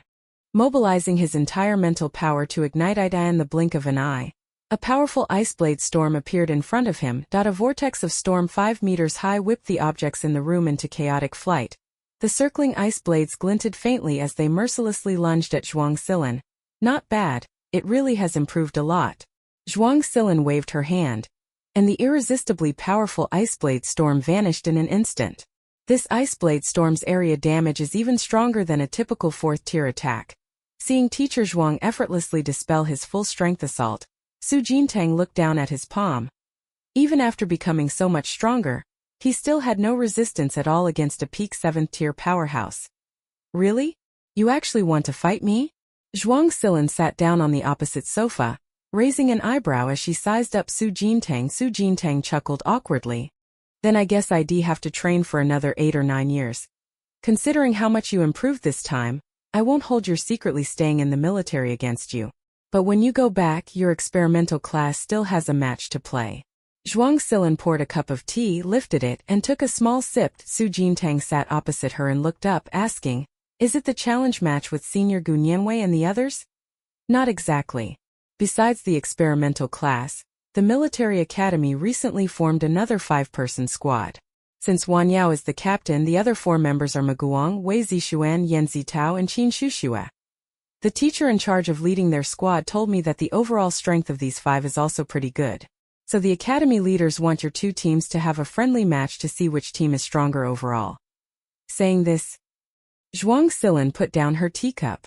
The reason it's called the experimental class is precisely because it has a strong experimental nature. The purpose of the academy organizing this friendly match is to test your abilities. I hope you 5 can make me proud. As Su Jintang's expression turned serious. We will definitely win. The aircraft traveled for a day and a night and successfully arrived in the Federation star system. After landing, Su Jintang went straight back to the villa dormitory. It was just mealtime. As soon as he entered, he smelled the rich aroma of food. During his time in the military, he had hardly eaten a few good meals. Su Jintang's eyes brightened instantly, and he quickened his steps toward the mess hall. Squad leader, you're finally back. Yin Yuding was the first to notice Su Jintang and hurriedly stood to greet him. Then her expression changed. She put her hands on her hips and pointed at the nearby Song Tianqi. In reporting him, Song Tianqi spent all day yesterday playing hula racing with Xue Zhongqi, and completely neglected his training. She can vouch for me. Jiang Shi, who had been ladling food at the table, looked up and said calmly, "Yes, I can vouch." Song Tianqi and Xue Zhongqi stood frozen in place. The air froze for a moment. Song Tianqi hurriedly defended himself. "No, I had been training too much before, so I gave myself a day off yesterday." Xue Zhongqi nodded in agreement. "I broke through to the 2nd rank yesterday, so I took a day off to celebrate." Though their tones were firm, both kept their heads down as they spoke, looking guilty. Su Jintang looked at Yin Yuding. "What holographic racing?" Yin Yuding put his hands on his hips. "It's the latest holographic simulation racing game launched by Xinguang. You can race like real people, competing on different thrilling terrains." Su Jintang thought for a moment, then blurted out 3 words. "Is it fun?" Song Tianqi quickly spoke up. "Fun. Absolutely fun. You can team up and climb the leaderboards in that game. Yesterday I teamed up with Xue Zhongqi and we broke into the top 100 of our Federation region." Xue Zhongqi nodded. "It is fun. I wasn't really into the internet before Song Tianqi dragged me into playing. I thought I'd play 1 round with him, but I didn't expect this game to be so addictive." "It's fun, huh?" Su Jintang slowly pulled out a chair at the dining table and sat down, leaning against the backrest, smiling slightly. "Tonight you 2 keep playing. Even if you don't sleep, you better keep playing. If I find out you 2 aren't playing games, your training will be doubled separately from now on." Song Tianqi's smile froze on his face, and he hurriedly admitted his fault. "Please don't, squad leader. We played enough yesterday. We'll definitely start training properly today."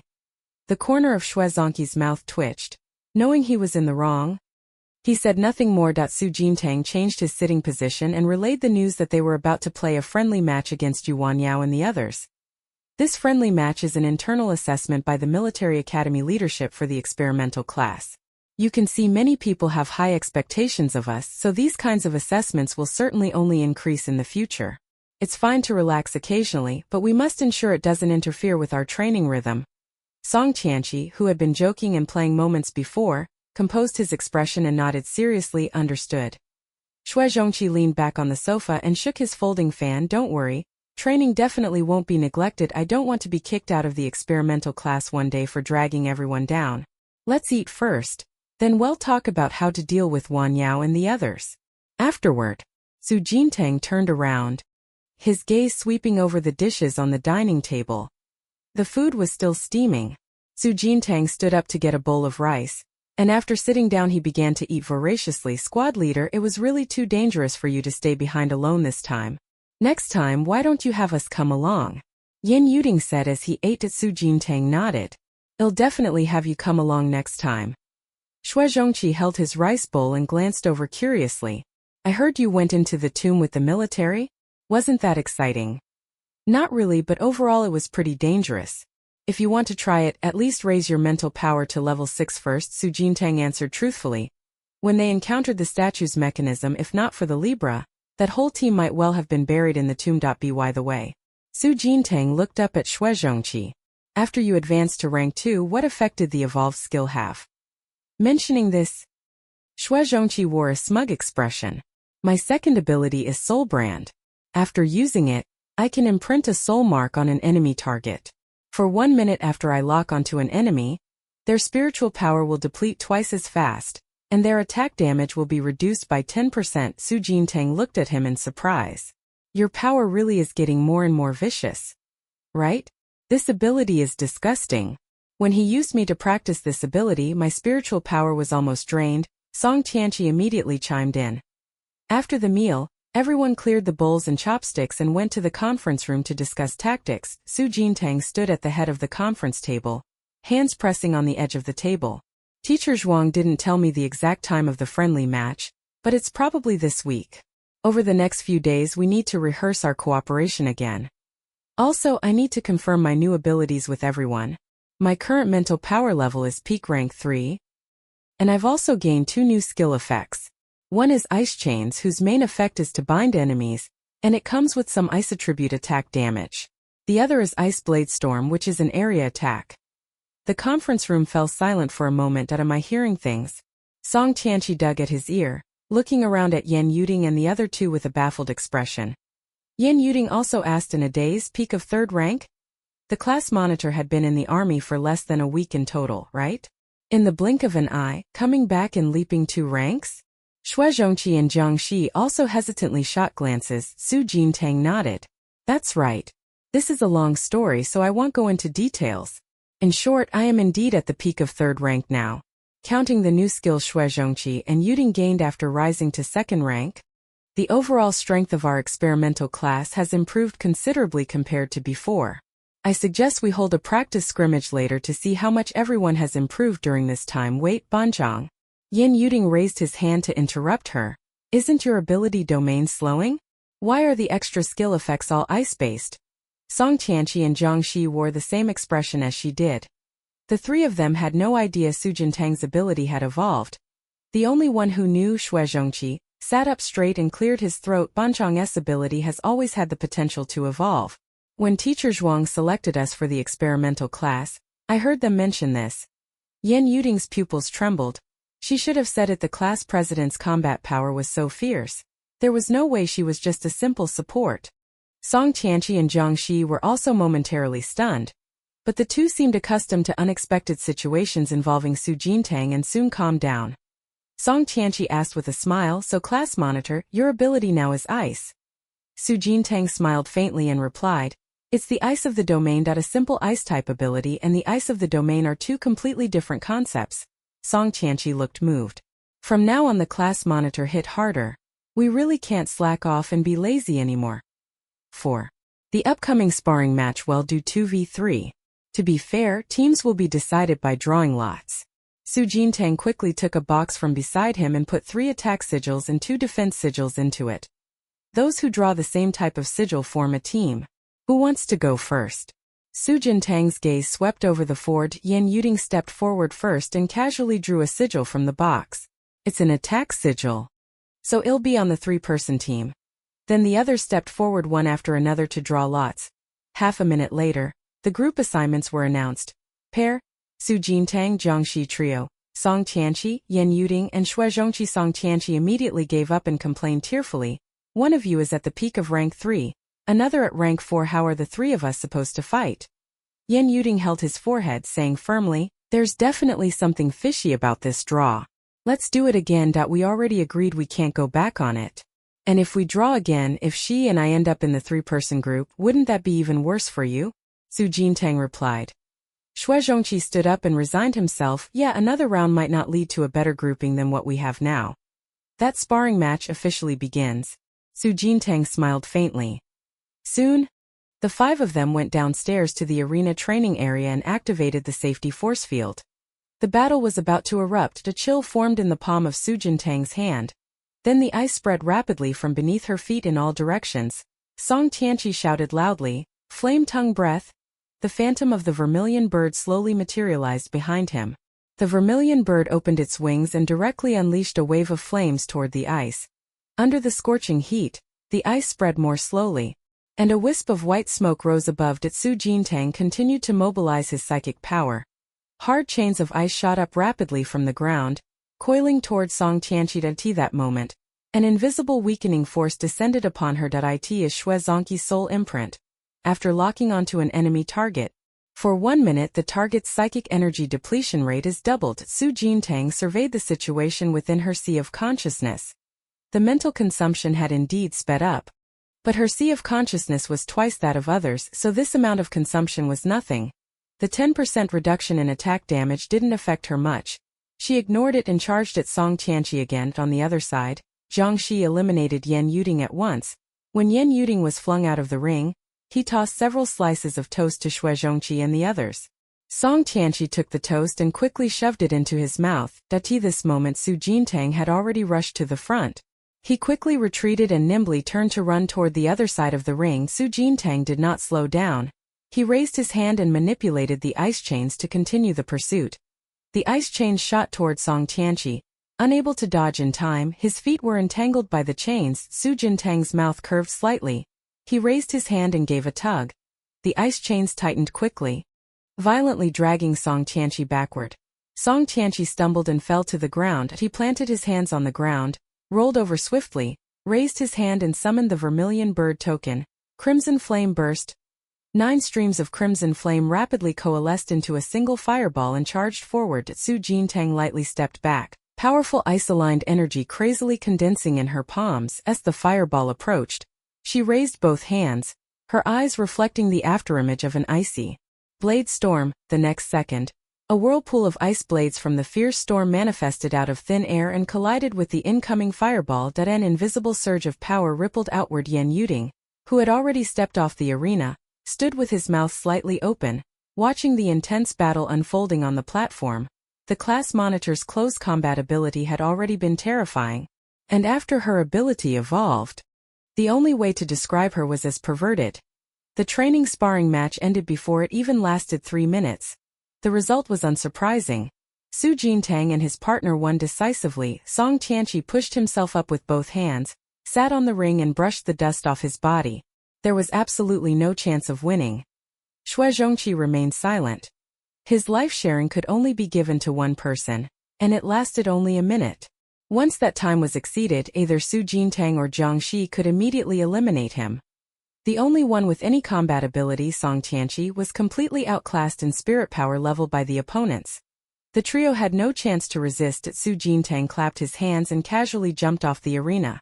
Okay, I have a rough idea of your current strength. If you Wan Yao and the other 4 haven't improved ridiculously, we should easily win the friendly match. Yan Yuding warned cautiously. I heard Wei Zixuan has apparently risen to rank 2 recently. His summoning beast ability might be a bit of a threat to us. Also, Yuan Yao has seemingly just broken through to peak rank 2 recently. Her strength will likely increase a lot, Jiangxi added. Su Jintang walked to the edge of the ring and bent down to switch off the safety shield. Their strength has indeed improved, but we're not weak either. The match hasn't started yet. Don't overestimate others while undermining your own morale. Exactly. We have the class monitor and she to hold the fort. Just those two are enough to give the other side headaches. If you ask me, the ones under the most pressure right now are definitely them, Song Tianqi said with confidence. After coming off the ring, he put his hands on his hips and straightened his back. All right, training's over for today. Dismiss. Su Jintang waved his hand and announced the dismissal. Night fell, and a breeze brushed the treetops. Su Jintang returned to his room, sat cross-legged, and continued cultivating. She only stopped and finished her practice at midnight.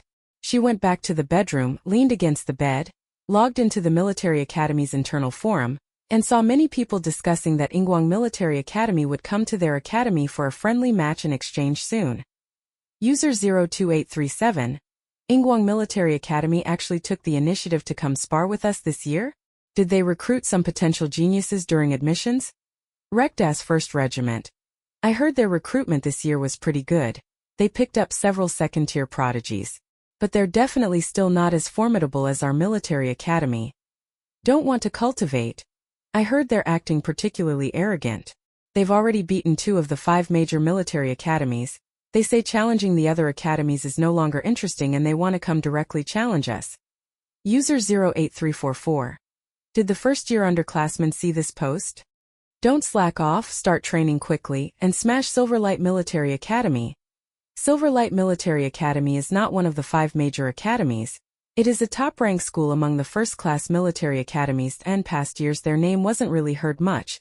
So when word came that Silverlight Military Academy was suddenly coming to challenge Rekda's, many people were surprised. Su Jintang skimmed the thread for a bit. Many replies were urging the first-year juniors and sophomores to crush Silverlight Military Academy, because the ones coming to challenge Rekda's this time were the first-year freshmen from Silverlight Military Academy. After thinking it over, she shared the post link in the experimental class 5-person group chat. What do you think? A few night owls really hadn't slept and chimed in with replies. Song Tianqi. Of course we smashed them. Yan Yuding. But aren't we supposed to hide our strength? Will Teacher Zhuang let the 5 of us go? Shui Zhongqi didn't reply. Maybe he sent it by mistake, but suddenly he sent a team invite for a full department racing game. Su Jintang? Staying up late to play games? Yin Yuding? Staying up late to play games? Jiangxi? Staying up late to play games?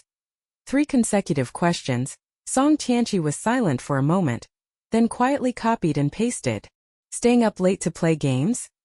Shui Zhongqi irritably sent a screenshot showing friend Song Tianqi was online in the game.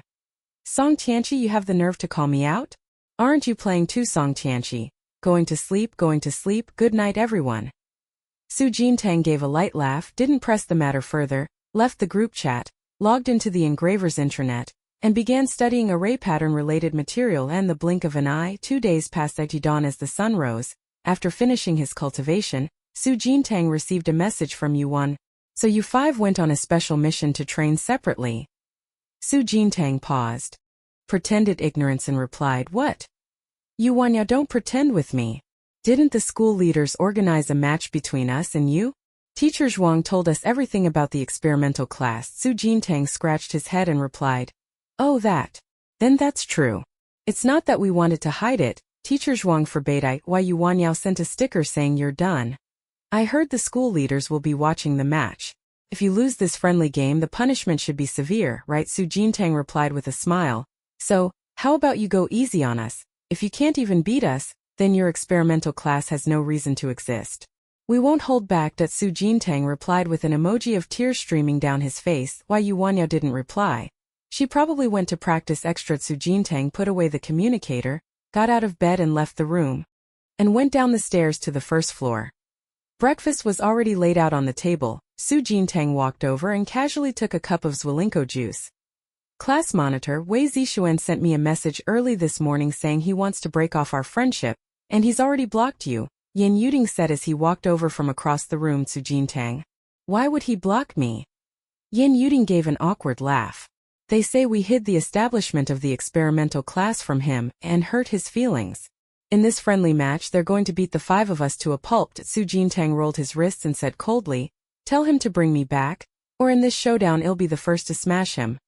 Chapter 67. Yan Yuding relayed the exact words to Wei Zixuan. It wasn't long before Su Jintang's communicator beeped. It was a message from Wei Zixuan. Sis, I was wrong. Crying loudly. JPG. Su Jintang grinned and replied, too late. The instant the reply was sent, Su Jintang decisively added him to the blacklist. She shut off the communicator's display, clapped her hands and sat down at the dining table. Yan Yuding also sat down and picked up a bowl to ladle some soup. She had only taken a couple of sips when Yan Yuding's communicator vibrated. She glanced at the notification, looked up and scanned Su Jintang. You blocked Wei Zixuan? Su Jintang nodded calmly. He blocks me once, I block him once, we're even. Yan Yuding, unable to help himself, relayed her words verbatim to Wei Zixuan. Wei Zixuan. Tears streaming like a river. JPG. Not long after, Zhangxi returned from her morning exercise and came to the table to eat. Song Tianqi and Xue Zhongqi were the last to come down. Both had dark circles under their eyes, clearly the remnants of staying up late playing games last night. Not long after the five finished breakfast, Zhuang Silin came by. You have a friendly match against Yuanyo's team scheduled for tomorrow morning. This match won't be open to the public, but many leaders from the military academy will attend to observe. Perform well. Su Jintang took the lead in answering. Yes. Before leaving, Zhuang Silin left a video file, a replay of the training match that Yu Wanyao and 4 others played last week against other teams. She also instructed, don't underestimate them. Those 5 Yu Wanyao and the others aren't that weak. Su Jintang and 4 others gathered in the conference room and projected the video onto the big screen. 15 minutes later. The video finished playing. Su Jintang touched his chin and glanced at the others. Any ideas? Yan Yuding's eyes grew a bit solemn. It seems after Wei Zixuan advanced to 2nd rank, his power defect has been completely compensated. Before, when he summoned randomly, bad luck might mean he only summoned 1st-rank beast spirits. But judging from his performance in this video, all the beasts he summoned were at or above the peak of 2nd rank. Su Jintang nodded. After advancing to 2nd rank, his previous power flaw was most likely corrected. Now his threat to us is as great as Yuanyo's. Xue Zhongqi reclined lazily in his chair. Yuding, your brother is no small threat either. From the video his strength looks like it's already broken past the peak of 2nd rank. Yan Yuding nodded. He just broke through to the peak of 2nd rank last week. Mu Guang and Qin Shushu are also no pushovers. We can't underestimate them in this friendly match. Who cares? We're winning tomorrow. Song Tianqi's fighting spirit shot through the roof, his eyes full of excitement. Su Jintang slapped the table along with him. Exactly. We're winning. The originally grave and serious atmosphere was instantly dissolved by the two of them. Yan Yuding and Xue Zhongqi exchanged a helpless look, but with Su Jintang and Zhangxi there, it really wasn't easy for them to lose. In the evening, the outdoor temperature dropped sharply. After flying all day, the green-plated ancestral bird finally returned to the villa. Class monitor. Look, I caught a parrot in our room. Song Tianqi boasted everywhere. Casually clutching the green-membraned ancestral bird, Su Jintang, who was coming downstairs, halted. Wait a minute, that parrot is mine. After returning to the Federation Star region, the green-membraned ancestral bird kept clamoring to go out and have a look around.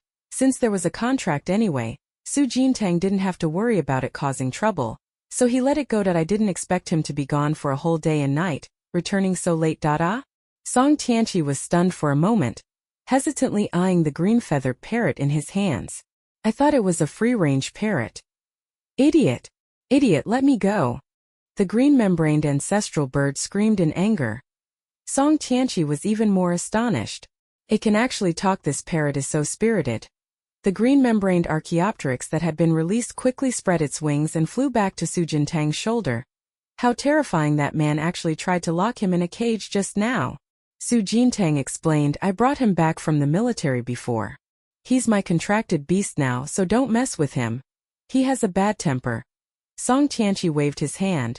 Don't worry, I'm the most loving person when it comes to little animals. It didn't take long for Song Tianqi the big mouth to spread the news that Su Jintang kept a parrot. Yan Yuding came downstairs out of curiosity, stopped by Su Jintang, and reached out to tease the green-feathered parrot. It even hides from me. Idiot, go away. The green-plumed ancestral bird shouted angrily. Oh my. Yan Yuding's eyes lit up, her face overflowing with girlish glee. It can actually talk, and it called me an idiot. It's so adorable. Green film Archaeopteryx. Su Jintang coughed twice and gently patted the green film Archaeopteryx's head to soothe it. Don't be upset, this is all how they show they like you. Class monitor, why don't you buy it a beast pet space? Yin Yuding really seemed to like the little animal and kept reaching out to poke the green film Archaeopteryx. Su Jintang looked up. What's a beast pet space? It's the kind of space specifically for contracted beasts to rest and live in. The spatial bracelet we use normally can't let contracted beasts enter. But beast pet spaces can.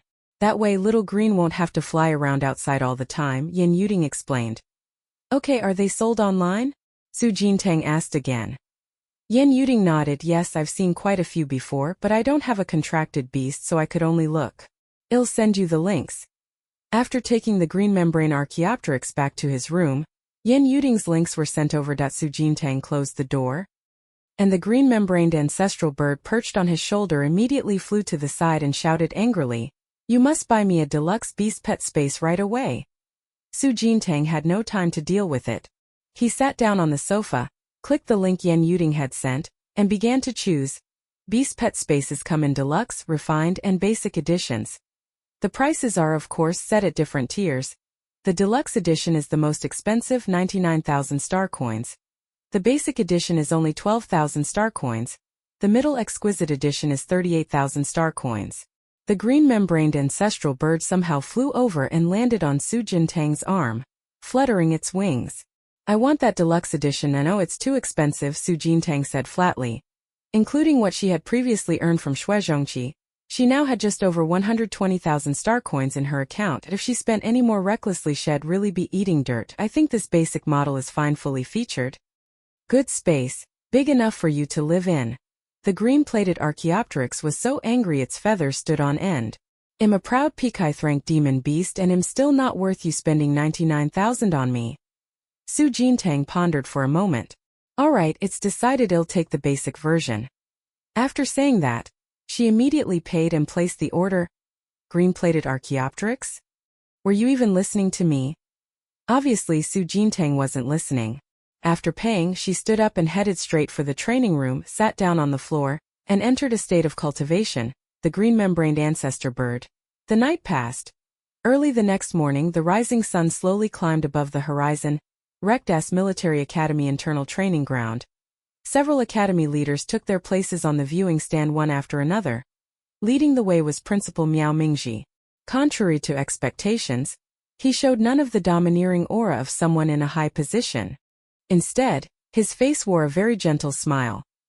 Zhuang Silin followed behind Miao Mingji and reported, "The experimental class and Yuanyo's team have already arrived and are ready.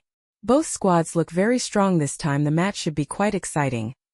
Miao Mingji had his hands clasped behind his back, his smile widening. "This group of kids from the experimental class has cost us a fair amount of money and resources. Today we'll see how they perform." Zhuang Silin smiled faintly. "We definitely won't let you down. At this time."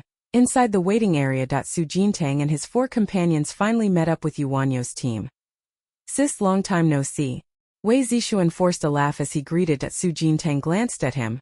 "Yeah, only been a month and you already blocked me, Wei Zishuan." He hurried to explain, "Didn't you block me first? We're even. Today, for old time's sake, Jintang, please go easy on me." Wei Yuanyao pushed Wei Zishuan aside, crossed her arms and stood opposite Su Jintang, staring straight at her. "Don't hold back because we'll do our best to defeat you." Su Jintang smiled faintly and made a beckoning gesture. "We'll be waiting." On the other side, Yin Yuding and Yen Zitao were also at odds. The brother and sister each adopted an aloof posture. "Little sister, no matter what happened before, I won't back down today. I hope you can understand," Yen Zitao said proactively. Yin Yuding snorted coldly. "Don't be overconfident. Haven't you suffered enough losses already?" Yen Zitao's expression changed for a moment, but he quickly regained his composure. "This time is different. Our team's strength has improved a lot." Shuizhongqi leaned over from the side. "Brother, to be honest with you, our team's strength has improved a lot too. Just Su Jintang alone advancing to the peak of the 3rd rank, and on top of that his ability evolved. That improvement was terrifying." Of course, before the match started, he certainly wouldn't reveal such important information to his opponents. Next door, Song Tianqi and Zhang Shi were still on relatively good terms. Facing them were Qin Shuxue and Mu Guang. Because the four of them hadn't had much interaction before, their trash talk wasn't as fierce as the other two sides. Everyone greeted each other politely. Hello, hello, my name is Song Tianqi. I went to special training recently so I couldn't take part in your arranged match. Hi. Imu Guangmu as in admiration, Guang as in radiance. Zhuang Silin walked in from outside, raised her hand and knocked on the door, her eyes sweeping over everyone. Ready? The military academy leaders are all here. They're just waiting to see your performance. Chapter 68. The people who had been chatting immediately fell back into formation, standing in two neat lines, and answered in unison, ready. A few minutes later, the two teams led by Su Jintang and Yu Wanyao walked onto the ring. Aside from the military academy leaders involved in the experimental class training program, there were no spectators. The surroundings were eerily quiet. But the atmosphere on the ring was extremely tense. Zhuang Silin personally acted as referee, standing at the edge of the ring and making a hand gesture. This exhibition match ends when a point is scored. Any contestant who loses combat ability or falls out of the ring is considered eliminated. Now the match begins. At the sound, Su Jintang rushed quickly toward the opponent. Two chains of ice extended from behind her, intertwining and spiraling in the air, striking toward Yu Wanyao in unison. This scene left the 5 members of Yu Wanyao's squad collectively stunned. Wait? These ice chains are Su Jintang's ability? Crimson Flame of the 9 Heavens. In the blink of an eye, Song Tianqi's Crimson Fireball attack had already arrived. Wei Zixuan snapped back to his senses, made several consecutive bounces, nimbly dodged the Crimson Fireball, then turned, crouched to the ground, and positioned his hands in a summoning gesture. A mysterious stone gate materialized behind him, and immediately the gate opened, from which a 2-winged beast with a 3rd-rank power aura walked out. The twin-winged beast has a pair of snow-white wings. Its gaze is supremely holy, pure and clean, like an angel's, and its body is as light and graceful as a young deer. After flapping its wings, the twin-winged beast flew into the sky, and a beam of healing white light descended from heaven, shining on the 5 members of Yu Wanyao's team. It was the twin-winged beast's innate, lifelong skill. Healing light. Allies struck by this skill can receive a 10% increase to all attributes for 30 seconds. Everyone keep going. Pineapple buns increase movement speed, attack, and spirit recovery. Taro buns boost damage immunity. Yan Yuding hid in the back, rapidly producing a pile of toast and tossing them to her teammates. Then she took out the attack treasure she had won at the Wanbao Pavilion auction from her bracelet space. The Wind Shadow Whip. During this time she hadn't been idle. Besides spirit cultivation, she had deliberately made time to practice with the whip. The battle on both sides was dazzling. The military academy leaders in the stands exchanged knowing smiles. Miao Mingji tilted the tea lid to flick away some tea foam, his gaze landing on Su Jintang. This Su Jintang should be the student whose ability has evolved, right? The great teacher beside him immediately nodded. Yes. According to Silin, this student's ability has now evolved into the domain of ice. Their ice attribute energy is even stronger than Yu Wanyao's. Miao Mingji nodded. It looks like the outcome of this match is already decided. The teacher smiled. It's only just begun. And the principal can already tell who will win. Miao Mingji smiled without speaking, lowered his head and took a sip of tea. The battle on the ring continued. The ice chains wrapped around Yu Wanyao's waist, tightened with force, and pulled her into the air. Yu Wanyao's eyes chilled. She raised both hands as powerful ice attributes brewed in her palms. The next second, crack, the ice chains wrapped around her waist shattered instantly, turning into countless fragments that fell to the ground. Freed from her restraints, Yu Wanyao slowly descended to the ground. She lifted her eyes, propped her hand on the ground, the afterimage of the mystic armored turtle appearing behind her, and the ice element in her palm instantly spreading outward. The ice layer surged rapidly toward Su Jintang. The clash of ice against ice happened at this very moment. The military academy leaders on the viewing platform all turned their heads and looked up. A brilliant light burst from Su Jintang, and several ice blades formed, spinning rapidly in the air and gradually coalescing into a storm. A biting gale ravaged the ring. Yu Wanyao was startled again, scrutinizing Su Jintang in bewilderment. Although she had sensed Su Jintang's ability had an ice attribute in their last encounter, he wasn't this terrifying back then, was he? Why has her strength suddenly skyrocketed so much after not being seen for a while? Just as he hesitated, the ice blade storm had already reached him. Yu Wanyao frowned deeply, quickly stood up and retreated. That moment, The Xiao Shanding, shimmering with golden light, stood in front of her with a clang. Xiao Shanding only held on for a moment before being blown back by the ice blade storm. Mu Guang beside him was also stunned. Last time they fought, Su Jintang could only hold him to a draw, and now he was outright crushing Xiao Shanding, controlling the ice blade storm. Su Jintang curled his lips slightly and shoved a slice of pineapple toast into his mouth. The toast's buff effect triggered. Su Jintang's body lightened as he sprang into the air, charging toward Mu Guang and the other person across from him. Absolute ice seal. The power of the domain enveloped the entire area, and the freezing effect rapidly spread outward. The air temperature plummeted. Those nearby all looked on in surprise. Su Jintang's location had already been completely covered by a thick layer of ice. The entire half of the arena turned into a world of ice. Just as the ice layer was about to freeze over Yuan Yao and Mu Guang, Zhuang Silin moved quickly, saving the two of them a step ahead and announcing, Yuan Yao and Mu Guang are eliminated. Su Jintang descended slowly from the air. She raised her hand and rotated her wrist, then turned her gaze to Wei Zixuan on the other side. Your turn. Wei Zixuan had a bad premonition and hurriedly called the winged beast in the air down. Winged beast, illusionary assault. The winged beast's physical damage wasn't high, but its attacks on the mental plane were rarely resisted by others of the same rank. An invisible psychic shock drilled into Su Jintang's forehead. She frowned and instinctively closed her eyes. At that moment, the Ice Soul Dragon was awakened by the ripple of the psychic shock. He slowly opened his dragon eyes, casually flicked it out of the spiritual sea as if swatting a fly, then explained. This illusion attack, once it hits, will instantly pull you into the illusion. It's nastier than some physical attacks. But with me here, your spiritual sea is absolutely safe. The psychic shock was driven out of the sea of consciousness. Su Jintang snapped his eyes open. In that half-second of daze, Wei Zixuan had already rushed to the front. He held a magic dagger, its blade flashing cold light, about to thrust down squad leader. Yan Yuding's voice sounded from behind. Then, a long whip coiled around Wei Zixuan's waist, quickly yanking him backward. Su Jintang came back to his senses at the same time. Her eyes darkened. She planted her feet and immediately counterattacked Wei Zixuan. Several ice chains shot out together, entangling Wei Zixuan's hands and feet. Being only second rank, he was completely unable to break free. Zhuang Silin acted again, saving Wei Zixuan, and announced, Wei Zixuan is eliminated. At the same time, Yan Zitao and Qin Shushue were both blasted off the ring by Jiangxi's artillery shells. Shuezhongqi, who had been waiting for an opportunity to act, was stunned. What? It's over before I even made a move. Good thing I reacted quickly.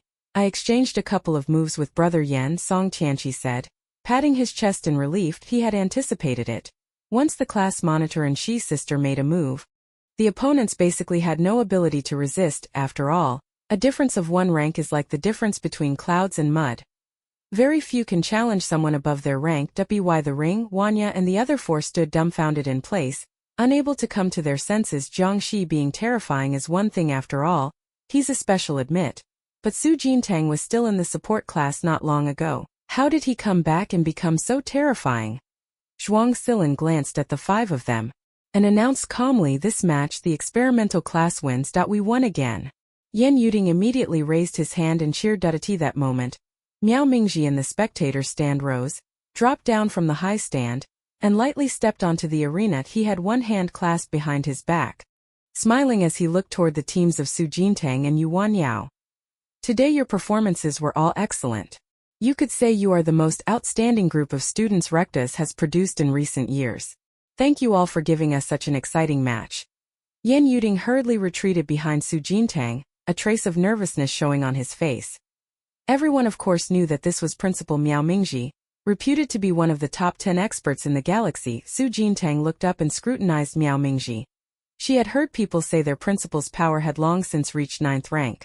But seeing the principal's kindly expression, he showed none of the airs of a master. Do you know why we suddenly and secretly established the experimental class program this year? Miao Mingji asked with a smile as he looked at everyone. Why, Yuan Yao replied. Because in the previous session our military academy suffered from revealing our strength too early.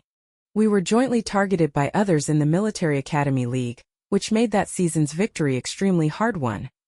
That's right. Miao Mingji nodded. Rectas has consecutively held the league championship for over 100 seasons so far. Too many people want to see us fall from the altar, including the other 3 major military academies. They act friendly with us on the surface, but behind our backs they gladly take our place. As far as we know, Clifford Military Academy, which ranks second this year alone, secretly recruited more than a dozen students. These students didn't take the joint entrance exams, so we have no knowledge of their abilities. Besides Clifford, the other 3 academies have also secretly recruited a considerable number of students. What can be predicted is that in this season's Military Academy League, Rekda's situation will be worse than last time. So several of our leaders got together and came up with the experimental class plan, saying that Miao Mingzi's gaze fell on Su Jintang and Jiang Shi. Before today we did worry whether this plan would work. But now we can be sure bet right on this step. So, the experimental class development plan will continue to move forward. A faint gleam crossed Su Jintang's eyes. These words meant the Military Academy leadership had fully approved their experimental class. In the future they would no longer face the possibility of suddenly being disbanded.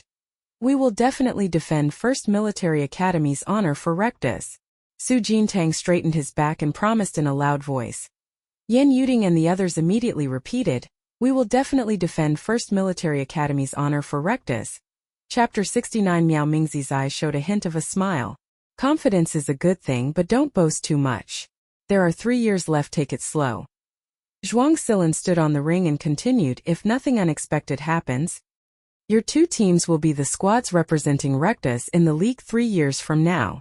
The only difference is that one of you will be in the light, the other in the dark. You are rivals but also partners, just like today's match. There is no loser among you. Because everyone's goal is the same, to defend first place for Rekdas." Yu Wanyao turned to look in Su Jintang's direction. "Teacher, don't worry, we understand. We lost today because our skills were inferior. For the honor of the Military Academy, our 2 teams will definitely unite and cooperate." Su Jintang also smiled and replied, "We will surely coexist peacefully." Zhuang Silin uttered then said, "Let's end here for today." Dismissed. At that moment, the other Military Academy leaders also walked down from the stands. They looked at Su Jintang and the others with smiles, all nodding in approval. Zhuang Silin looked at Miao Mingzi, smiling and making a polite gesture. "Principal, shall we continue our discussion in the conference room?" "Let's go." Miao Mingzi walked toward the training ground exit with his hands behind his back.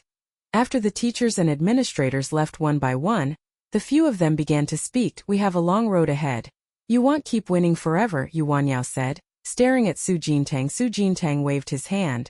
"Of course not, who can win all the time?" Battle-ready Qin Shushue proactively suggested, "I propose we hold a friendly match every week from now on. What do you think?" Song Tianqi agreed, "I think that's a good idea." No need. Teacher Zhuang just said our 2 teams should coexist harmoniously." Shui Zhongqi declined with a smile.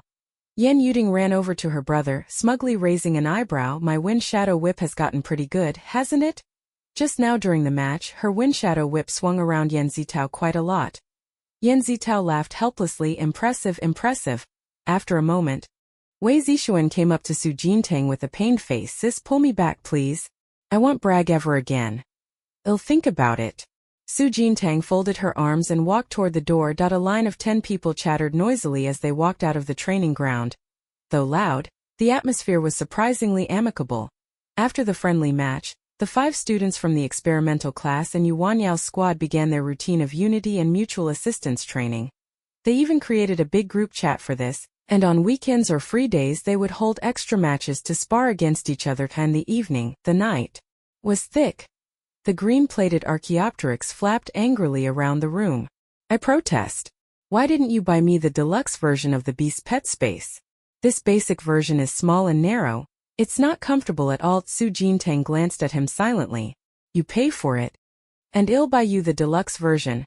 The once angry green-plated Archaeopteryx instantly had nothing to say. Su Jintang withdrew his gaze, calmed his mind, and returned to a state of cultivation.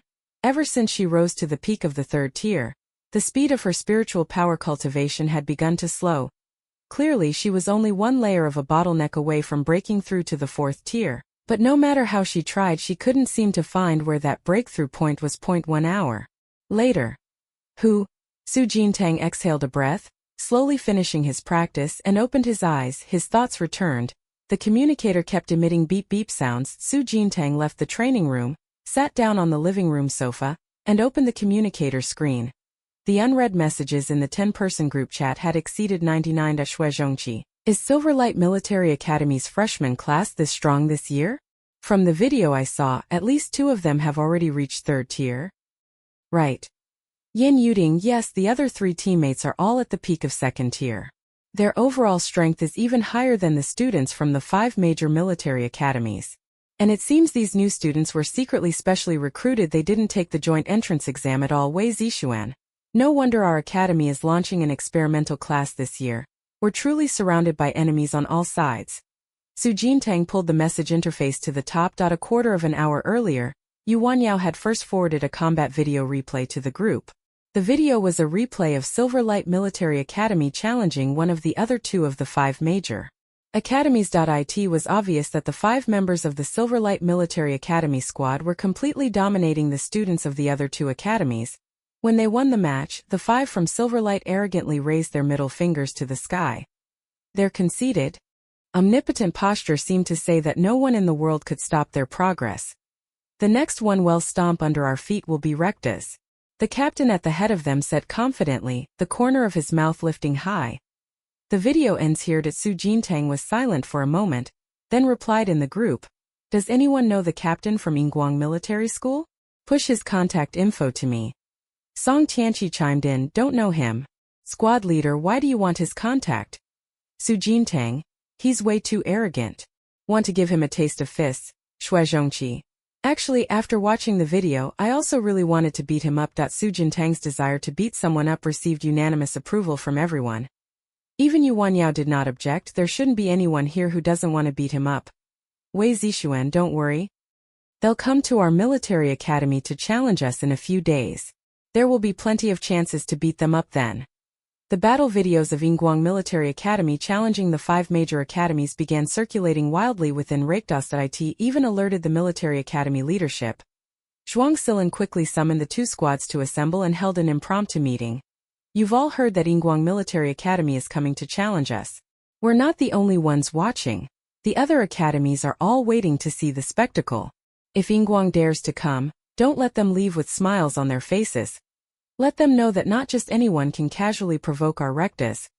Zhuang Silin had her hands behind her back, her gaze sweeping over everyone. Su Jintang lifted her head and straightened her chest, standing up straight. We guarantee to complete the mission. Zhuang Silin raised an eyebrow and glanced at her. The executors of this mission are not your experimental class. The experimental class plan is still in a confidential stage. So for this friendly match, the Wanyao squad will be fielded. Before the Silverlight Military Academy comes to challenge us, Su Jintang, you and your team will serve as sparring partners for Wanyao's 5. Su Jintang turned to make eye contact with Yu Wanyao and nodded in agreement. Yes, Song Tianqi was a bit disappointed. I was actually hoping to beat up the captain of Yinguang Military Academy, but it looks like there won't be a chance. Wei Zixuan patted his shoulder. It's okay, we'll take care of beating him up. After Zhuang Silin left, Su Jintang and 9 others sat down on the ground, forming a circle to begin discussing tactics. Su Jintang propped himself up with both hands, relaxedly looking at Yu Wanyao. Speak, how do you want us to spar with you? Yu Wanyao remained fairly calm and quickly began analyzing their opponent's strength. I asked around. Among those 5 from Silverlight Military Academy, the hardest to deal with is their captain, called Hua Yangxia. He's a 3rd-rank ability user. His power is the 5-toxin Golden Toad, which applies poison. If hit by his 5-toxin Golden Toad ability, a person's mind will immediately scatter, and they'll lose their combat effectiveness. Wei Zixuan nodded and added, and their team has another 3rd-rank ability as close combat type with terrifying physical strength. By himself he can take down 2 people straight up. Su Jintang stroked his chin and looked up. Stronger than me. Wei Zixuan's mouth twitched. That would still be you, sis. That 3rd-rank one was terrifyingly strong in physical power because their mental strength rank was inherently high, so their body was greatly amplified. But Su Jintang, even at 1st rank, was already so powerful in close combat that the only word to describe it was abnormal. Song Tianqi said blankly, their team's overall strength sounds just so-so, not that terrifying. Yan Zitao glanced over and forced a laugh because the more terrifying ones are on your team. That everyone's gazes instinctively turned to Su Jintang and Zhang Xia. The biggest threat Silverlight Military Academy poses to you are these two third-rankers. One with poison and one terrifying in close combat, Su Jintang concluded that Yu Wanyao looked up and said, I can handle the poisoned one. I'm confident I can restrain them. My ice ability can temporarily block the spread of the toxin. But the one who's strong in close combat will need others for that. Su Jintang tapped his chest. That's easy to solve. As for close combat, I know it well. I'll teach you how to counter him. Originally, Mu Guang and the others felt somewhat anxious. After all, there were two third-rank experts facing them. But when they heard Su Jintang say that, they felt a lot less nervous. No matter how terrifying that group was, could they be more terrifying than Su Jintang? In the afternoon, besides Yu Wanyao, the other four were pulled onto the ring by Su Jintang. Su Jintang stood alone on the left half of the ring, beckoned to the four from Mu Guang with his hand, and said, Come, let's see if you four can take me down. Wei Zixuan added cautiously, Sister, remember? You can't use your ice ability, only your physical strength to fight us. Su Jintang made an okay gesture. Below the ring, Yu Wanyao and Yan Yuding sat side by side watching the match. The fight began. Mu Guang immediately summoned the Xiao Shanding ability and launched it at Su Jintang. Yan Zitao followed closely and activated his ability. His ability was a humanoid snow ape. After his body transformed, it rapidly swelled to 2 meters tall, its arms covered with a layer of white fur. Much like a real snow ape, the two of them sped forward to pincer Su Jintang in the blink of an eye. Mu Guang and the other person rushed to the front. Su Jintang slightly curled the corner of her mouth, pushed off the ground with her foot, and leapt up. As Xiao Shanding attacked, she directly sprang onto the top of Xiao Shanding, stood on the cauldron, spun in midair, lifted her leg, and delivered a kick toward Yan Zitao. Yan Zitao's body was rapidly flung backward.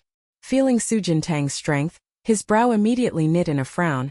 The augmentation from his evolved ability was enough to triple his physical strength, but Su Jintang's kick somehow left him completely unable to contend. After driving the two back, Su Jintang quickly turned and rushed toward Wei Zixuan and Qin Shushue at the rear. Both of them were still chanting spells at that moment. Su Jintang lunged forward, hands spread, grabbed the two by the arms and swung them, tracing an arc through the air.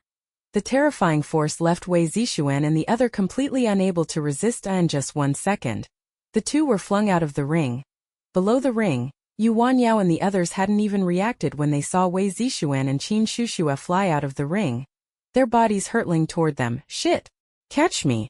Wei Zixuan, still soaring through the air, shouted hurriedly. Yu Wanyao rose with an expressionless face and lifted her hand to summon the power of ice. A solid ice slide instantly appeared before them. Wei Zixuan, about to fall from the sky, just landed on the slide and slid all the way down from its top. Then Qin Shushue spread her hands, lightly placed her toes on the slide's edge, then sprang nimbly and landed steadily on the ground. This time, the fight on the ring was still ongoing. Xiao Shanding, who had long been suppressing Su Jintang, had now completely lost his effectiveness. After a few entangling moves, Xiao Shanding was driven back step by Su Jintang's bare-handed attacks. Yan Zitao, who had transformed into a humanoid snow ape, kept attacking from the side. But each time he got close, Su Jintang kicked him away. After being pushed back again, Yan Zitao clenched his fists and slammed them together, shouting, Ape King! A blinding white light exploded from his body. Su Jintang glanced sideways at his position. He could feel Yan Zitao's aura of power surging, but it still wasn't enough, at least. Not enough to suppress her. Come and take this punch. Yan Zitao's eyes flashed a crimson glow, a change brought on by activating his skill. For 1 minute his attack would increase 5-fold. The side effect was that once the effect ended, he would quickly fall into a weakened state. Su Jintang immediately turned and blocked. With a bang, the two fists collided, terrifying force radiating outward.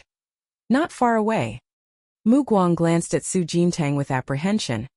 Yan Zitao had already unleashed this move at full power, yet surprisingly could only reach a stalemate with Su Jintang. If this sparring match hadn't restricted Su Jintang from using ice-type powers, they probably wouldn't have lasted this long. 1 minute later, Yan Zitao, now in the weakened phase, completely lost his combat ability and voluntarily stepped off the ring. This moment, only Su Jintang and Mu Guang remained on the stage. Mu Guang resignedly raised his hand, a somewhat helpless smile on his face. Stop fighting. Either way, we're going to lose. Su Jintang clapped his hands, turned to Wei Zixuan and Qin Shuxue, and said, I won this round so easily mostly because I eliminated you two before your strengths had a chance to show. The remaining Mu Guang and Yan Zitao had their mental power levels suppressed by me and posed no threat, so I finished quickly. Close combat ability users have tremendous burst power. So if I had been that third-rank close combat student from Yinguang Military Academy, I would have erupted immediately at the start of the match and taken out the weakest member of your team first. But just now, the two of you were completely off guard and were tossed out without any difficulty. Qin Shuxue lowered her head and fell silent. She was positioned more as support within the team. In terms of combat power, she was indeed the weakest in the squad. Wei Zixuan felt somewhat wronged. Although I'm weak myself, the beasts I summon are still capable. Su Jintang walked down the steps from the ring. That's the problem. The time you need to summon a beast is too long. That window is enough for the opponent's melee to burst in and take you out. Hearing this, Yu Wanyao understood and looked up. I get it. Actually, what we lacked was coordination. If those four of them had cooperated from the start, letting Mu Guang and Yan Zitao hold you off while Wei Zixuan and Qin Shuxue provided support from the rear, we probably wouldn't have lost so quickly. Su Jintang nodded. That's exactly what I mean. After identifying the team's weakness, Yu Wanyao and the other four began training their team coordination even more intensely. Su Jintang and his four also practiced alongside them every day. Although Yu Wanyao's squad lost each time, they lost more slowly with each session. It was clear they were improving. By evening, the streets of the entire villa district had grown unusually quiet. Su Jintang had just returned to her room to practice. Her communicator vibrated. Someone on the engraver's internal network had sent her a private message. Su Jintang opened the light screen and saw a notification on the panel showing a message from ultra-cool power user. After hesitating for a moment, she opened the private message. Cool handsome cool user. Sis, can I ask you something about tracking inscriptions? Su Jintang replied. 200 contribution points. Cool handsome cool user. It'll give you 500 contribution points. Can you do a video call to guide me? Su Jintang glanced at the bedroom door. Although no one should be coming to bother her at this hour, just in case. Su Jintang. Not convenient. Next door, Xue Zhongqi tugged at his hair. He bought 5 tracking runes from the class monitor a while ago, actually intending to split them for study, but after studying them himself for a long time, he still couldn't figure anything out. And even President Sun wasn't very good with these tracking runes. He was really out of options, so he thought to ask Qian Duo for help. Cool, handsome, and arrogant user. Is that voice message okay? Miss Qian, wait. About 2 minutes later, Miss Qian sent a voice message. What's the problem? A cool voice came through from the other end. Xue Zhongqi quickly listed a series of questions. For example, how to integrate several small core formations into a basic formation, how to multitask, and how to ensure the basic formation won't collapse while merging small core formations, and so on. After hearing all the questions, Su Jintang said lightly, all those questions together cost 800 contribution points.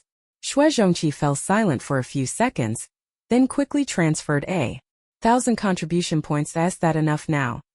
Su Jintang made a low ichm. Then let's start with your first question. By the 20th minute, Su Jintang's mouth was getting dry. She was silent for a moment. You digest the earlier points first. I'll go get a drink. She turned off the communications voice, stood up, opened the door and went downstairs to the dining room to look for water to tea. This moment, Xue Zhongqi was still in his room savoring the recent lesson. He nodded as he rose and pushed open the door to go downstairs. When he reached the dining hall, he happened to run into Su Jintang. He looked up and greeted class monitor. You're here to drink water too. Su Jintang swallowed the water in his mouth and replied calmly, Xue Zhongqi bent over and poured a glass of water. Just as he was about to drink, he suddenly figured out a point of knowledge, and a light bulb went off in front of him. I know why I've been failing all this time. After saying that, he hurriedly grabbed the cup and ran upstairs. Watching his rapidly disappearing back, Su Jintang realized something. His expression changed, and he quickly put down his cup and dashed upstairs as well. Back in his room, after locking the door, Xue Zhongqi's voice comms came through. Picking up the call, Su Jintang quickly put on his disguise mask and switched his voice to a cold, detached tone. Have you absorbed the points I just went over? I got it, Xue Zhongqi said excitedly, rattling off a bunch of explanations to clarify the previous points. After listening to everything, Su Jintang nodded and replied, You do understand it well. Now let's move on to the next question. Before she began explaining, she raised her hand to rub her brow and sighed softly. These days of hiding and dodging morning and night are really unbearable. Half an hour later, after finishing all the key points, Su Jintang quickly said his goodbyes. It's getting late, let's stop here for today. Wait sis, when will you be free again? Could you help me make a second-tier inscription? Xue Zhongqi hurriedly asked. I've been pretty busy lately, maybe another time. With that, Su Jintang swiftly hung up the call. The green-plumed ancestral bird, which had come out of the beast pet space at some unknown time, took this scene in. The usually noisy creature showed a subtle expression in its eyes. You sure have a lot of secrets. Su Jintang ignored him, stood up and walked into the training room to continue practicing. I'm about to suffocate. I'll go out for a walk and be back tomorrow, the green film ancestral bird said, then opened the window itself and flew out into the sky. Su Jintang's breathing was steady, faint specks of spiritual power swirling around him. The phantoms of an ice dragon and a scale slowly appeared behind him. The next morning, Zhuang Silin secretly called Su Jintang to the office. A high-definition image of the green-plumed ancestral bird was displayed on the electronic screen at the front. You mean the strange bird that suddenly grabbed you from the army? Does it look like this? Zhuang Silin asked Su Jintang today. Su Jintang nodded. Yes. That's him. Zhuang Silin fell into thought. Then that explains it. The strange bird that took you must have been the green membrane ancestral bird, one of the lord beasts of the extreme cold forest, with strength at least at the peak of the 8th tier. But it took you and didn't harm you. That is indeed very strange. Su Jintang cleared his throat. Maybe that green membrane ancestral bird just has an odd temper. It grabbed me on a whim, and later probably got bored and left me. That's possible. Once high-tier beasts awaken intelligence, they're not much different from humans. Sometimes they do like to treat weak humans as pets to play with. Zhuang Silin didn't ponder further. All right, nothing more. You go on with your work. Su Jintang turned and walked out of the office. After leaving the military academy, her expression immediately fell. Through the Chiyura, she sent a voice message to the green-membraned ancestral bird that was still rampaging outside. Be careful out there. Don't cause trouble for me. The green-membraned ancestral bird snorted coldly. Got it. I just decided to fend for myself and earn money to buy a deluxe beast pet space for myself. 2 more days passed. The teachers from Silverlight Military Academy led the 5-person team who had come to participate in the friendly match to arrive at Reiktas. Hua Yangsha wore splendid clothes, stood straight-backed, and arrogantly inspected the academy emblem at the entrance of the Reiktas Military Academy. So this is the legendary number 1 military academy. Doesn't look like much. Chapter 70. The accompanying teacher glanced at him and warned, you should rein in that temper of yours. After all, this is their turf. We're guests and should be polite. Hua Yangsha clasped his hands in front of him and snorted lightly. Got it. The muscular man trailing behind him held an even more arrogant air and suddenly said, that depends on whether their strength deserves our courtesy. Both of you shut up. The teacher cleared his throat lightly, his tone turning serious at this moment. Su Jintang and the other 4 had just come out of the villa dormitory and were walking toward the military academy. Song Qianqi, with 2 dark circles under his eyes, kept sniffling and tearing up. Mom, I'm really trying my best. Last night I didn't touch a single game. I cultivated the whole night through. Yan Yuding gave him a glance. You still have the nerve to say that? If you hadn't been staying up late playing games with Xue Zhongqi not long ago, would you be in such a rush to catch up on cultivation now? Mention of that made Song Qianqi seethe with resentment. Originally his spirit power level was relatively high within the team, but in the blink of an eye, the class monitor surged to the peak of rank 3. A while ago Yan Yuding and Xue Zhongqi also successively broke through to the 2nd tier. Only he himself had no improvement. Just wait. Before next month, he'll definitely break through to the peak of the 2nd tier. A flame lit in Song Qianqi's eyes. Su Jintang glanced over. If you don't break through by next month, you wash dishes for a month, I will definitely succeed. Song Qianqi straightened his chest and vowed. Su Jintang withdrew his gaze, put his hands in his coat pockets, and kept walking. Early this morning, Teacher Zhuang had notified them that they could go to the military academy to watch the sparring match. They said it was thanks to the practice help from their experimental class, and this honorable battle should be witnessed by everyone together. A few minutes later, Su Jintang and the other 4 walked through the gates of the Reikdath Military Academy. They hadn't gone far when they ran into Hua Yangsha and his group. who were also heading inside. That Su Jintang remembered Hua Yangxia's arrogant look standing on the ring with his middle finger raised quite clearly, and recognized him at a glance. Hey, which way is the military academy's ring training ground? Hua Yangxia suddenly strode over and asked for directions. Looking haughty as ever, Su Jintang sized him up from head to toe, then raised his hand and pointed west. Just keep going that way. Hua Yangxia glanced nonchalantly in the direction she pointed. Oh. He then turned and walked over to his teammates, pointed west to the others and said, tell them to go that way. They watched Hua Yangxia and his group walk off toward the west. Su Jintang withdrew his gaze, turned, and continued walking in the exact opposite direction. Song Qianqi scratched his head in puzzlement. Isn't our military academy's sparring arena to the east? Are you stupid? They're so rude. What's wrong with making them take a detour? Shuizhongqi said with a smile, waving his fan. Yan Yuding and Zhang Shi exchanged a smile and leisurely followed behind toward the training ground. A few minutes later, Hua Yangxia, who had been walking west the whole time, finally felt something was wrong and stopped. He hesitantly glanced at the dormitory building markers on the roadside sign. Isn't this the dormitory area? Their military academy's sparring arena is in the dormitory zone? A teacher accompanying them stopped a passing student to ask, hello, could you tell me if the sparring arena is this way? The student pointed east in puzzlement. No, the arena training field is to the east. Silence swept in. Hua Yangxia suddenly realized something, his face turning green with anger. I knew something was off. The person who gave us directions just now did it on purpose. The accompanying teacher spoke up to admonish, who told you to ask for directions so arrogantly earlier? Who wouldn't be irritated by you? From now on, watch what you say. Hua Yangxia clenched his fists and ground his teeth. Don't let me see her again. At this time, Su Jintang and the other four were already seated in the spectator stands waiting to watch. The arena was fully 10 meters in radius, surrounded by tiered stands, and many students who didn't have class had come to watch the spectacle. Su Jintang and the other four sat in the front row, the seats closest to the arena. Their side ahead was the waiting and resting area for the contestants. Yu Wanyao and the other four had arrived and waited half an hour earlier. But the 5 from Silverlight Military Academy still hadn't shown up. Dissenting murmurs gradually rose from the stands. The people from Silverlight Military Academy are too arrogant, still not here yet.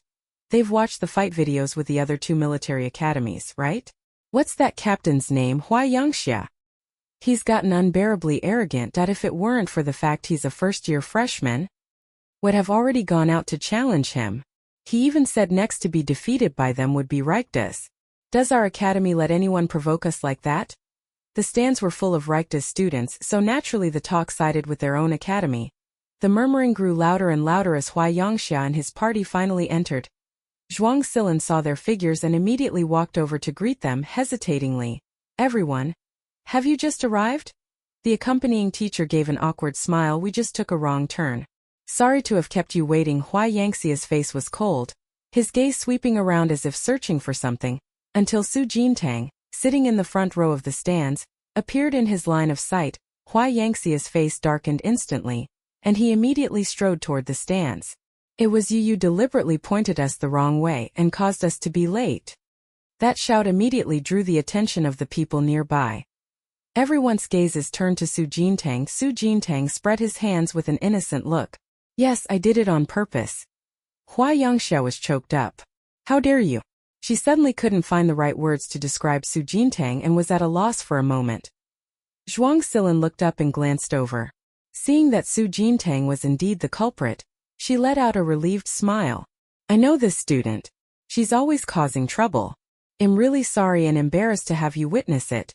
Since Zhuang Silin had already apologized, the accompanying teachers couldn't press the matter further. They hurriedly called to Hua Yangxia. All right, let's go back. We still have business to attend to. Hua Yangxia glared furiously at Su Jintang, grinding her teeth as she hissed, just you wait. His teammate, the muscular guy, also gave Su Jintang a cold glance. He didn't seem friendly. Su Jintang raised an eyebrow and continued sitting in his seat. Utterly unconcerned seeing her like that, Hua Yangxia felt a little angry again. But business was important. He gradually calmed down and returned to the team without a word. Towards Yuan Yao and the others, Hua Yangxia and the others' attitude was noticeably less arrogant. In their view, the 5 of Yuan Yao chosen to represent the military academy must be among the strongest of this year's new students and not to be underestimated. Both sides began the pre-match handshake. The team's instructors exchanged a few polite words, then stepped back to their respective squads. Zhuang Silin turned and looked at Yu Wanyao and the others. Today's spar is intended to strengthen exchange and learning between the two military school students. Keep it brief. Why Yu Wanyao took the lead in answering understood. The teacher next door finished his instructions quickly, turned and politely nodded to Zhuang Silin. Teacher Zhuang. We're ready on our side. Zhuang Silin nodded in return. Okay. She then turned and jumped onto the stage, scanned the audience with her eyes, and announced the friendly match between Yinguang Military Academy and Reichtas Military Academy is officially starting.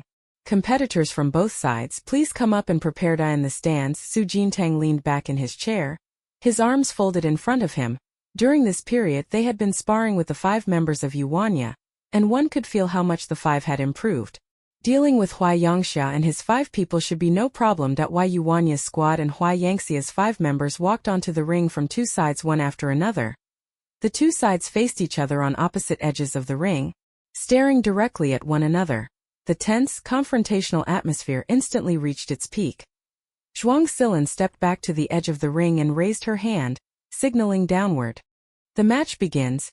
The moment the words fell, Why Yu Wanyao dashed at Hua Yangxia, the frost forming in her palm rapidly striking toward her opponent.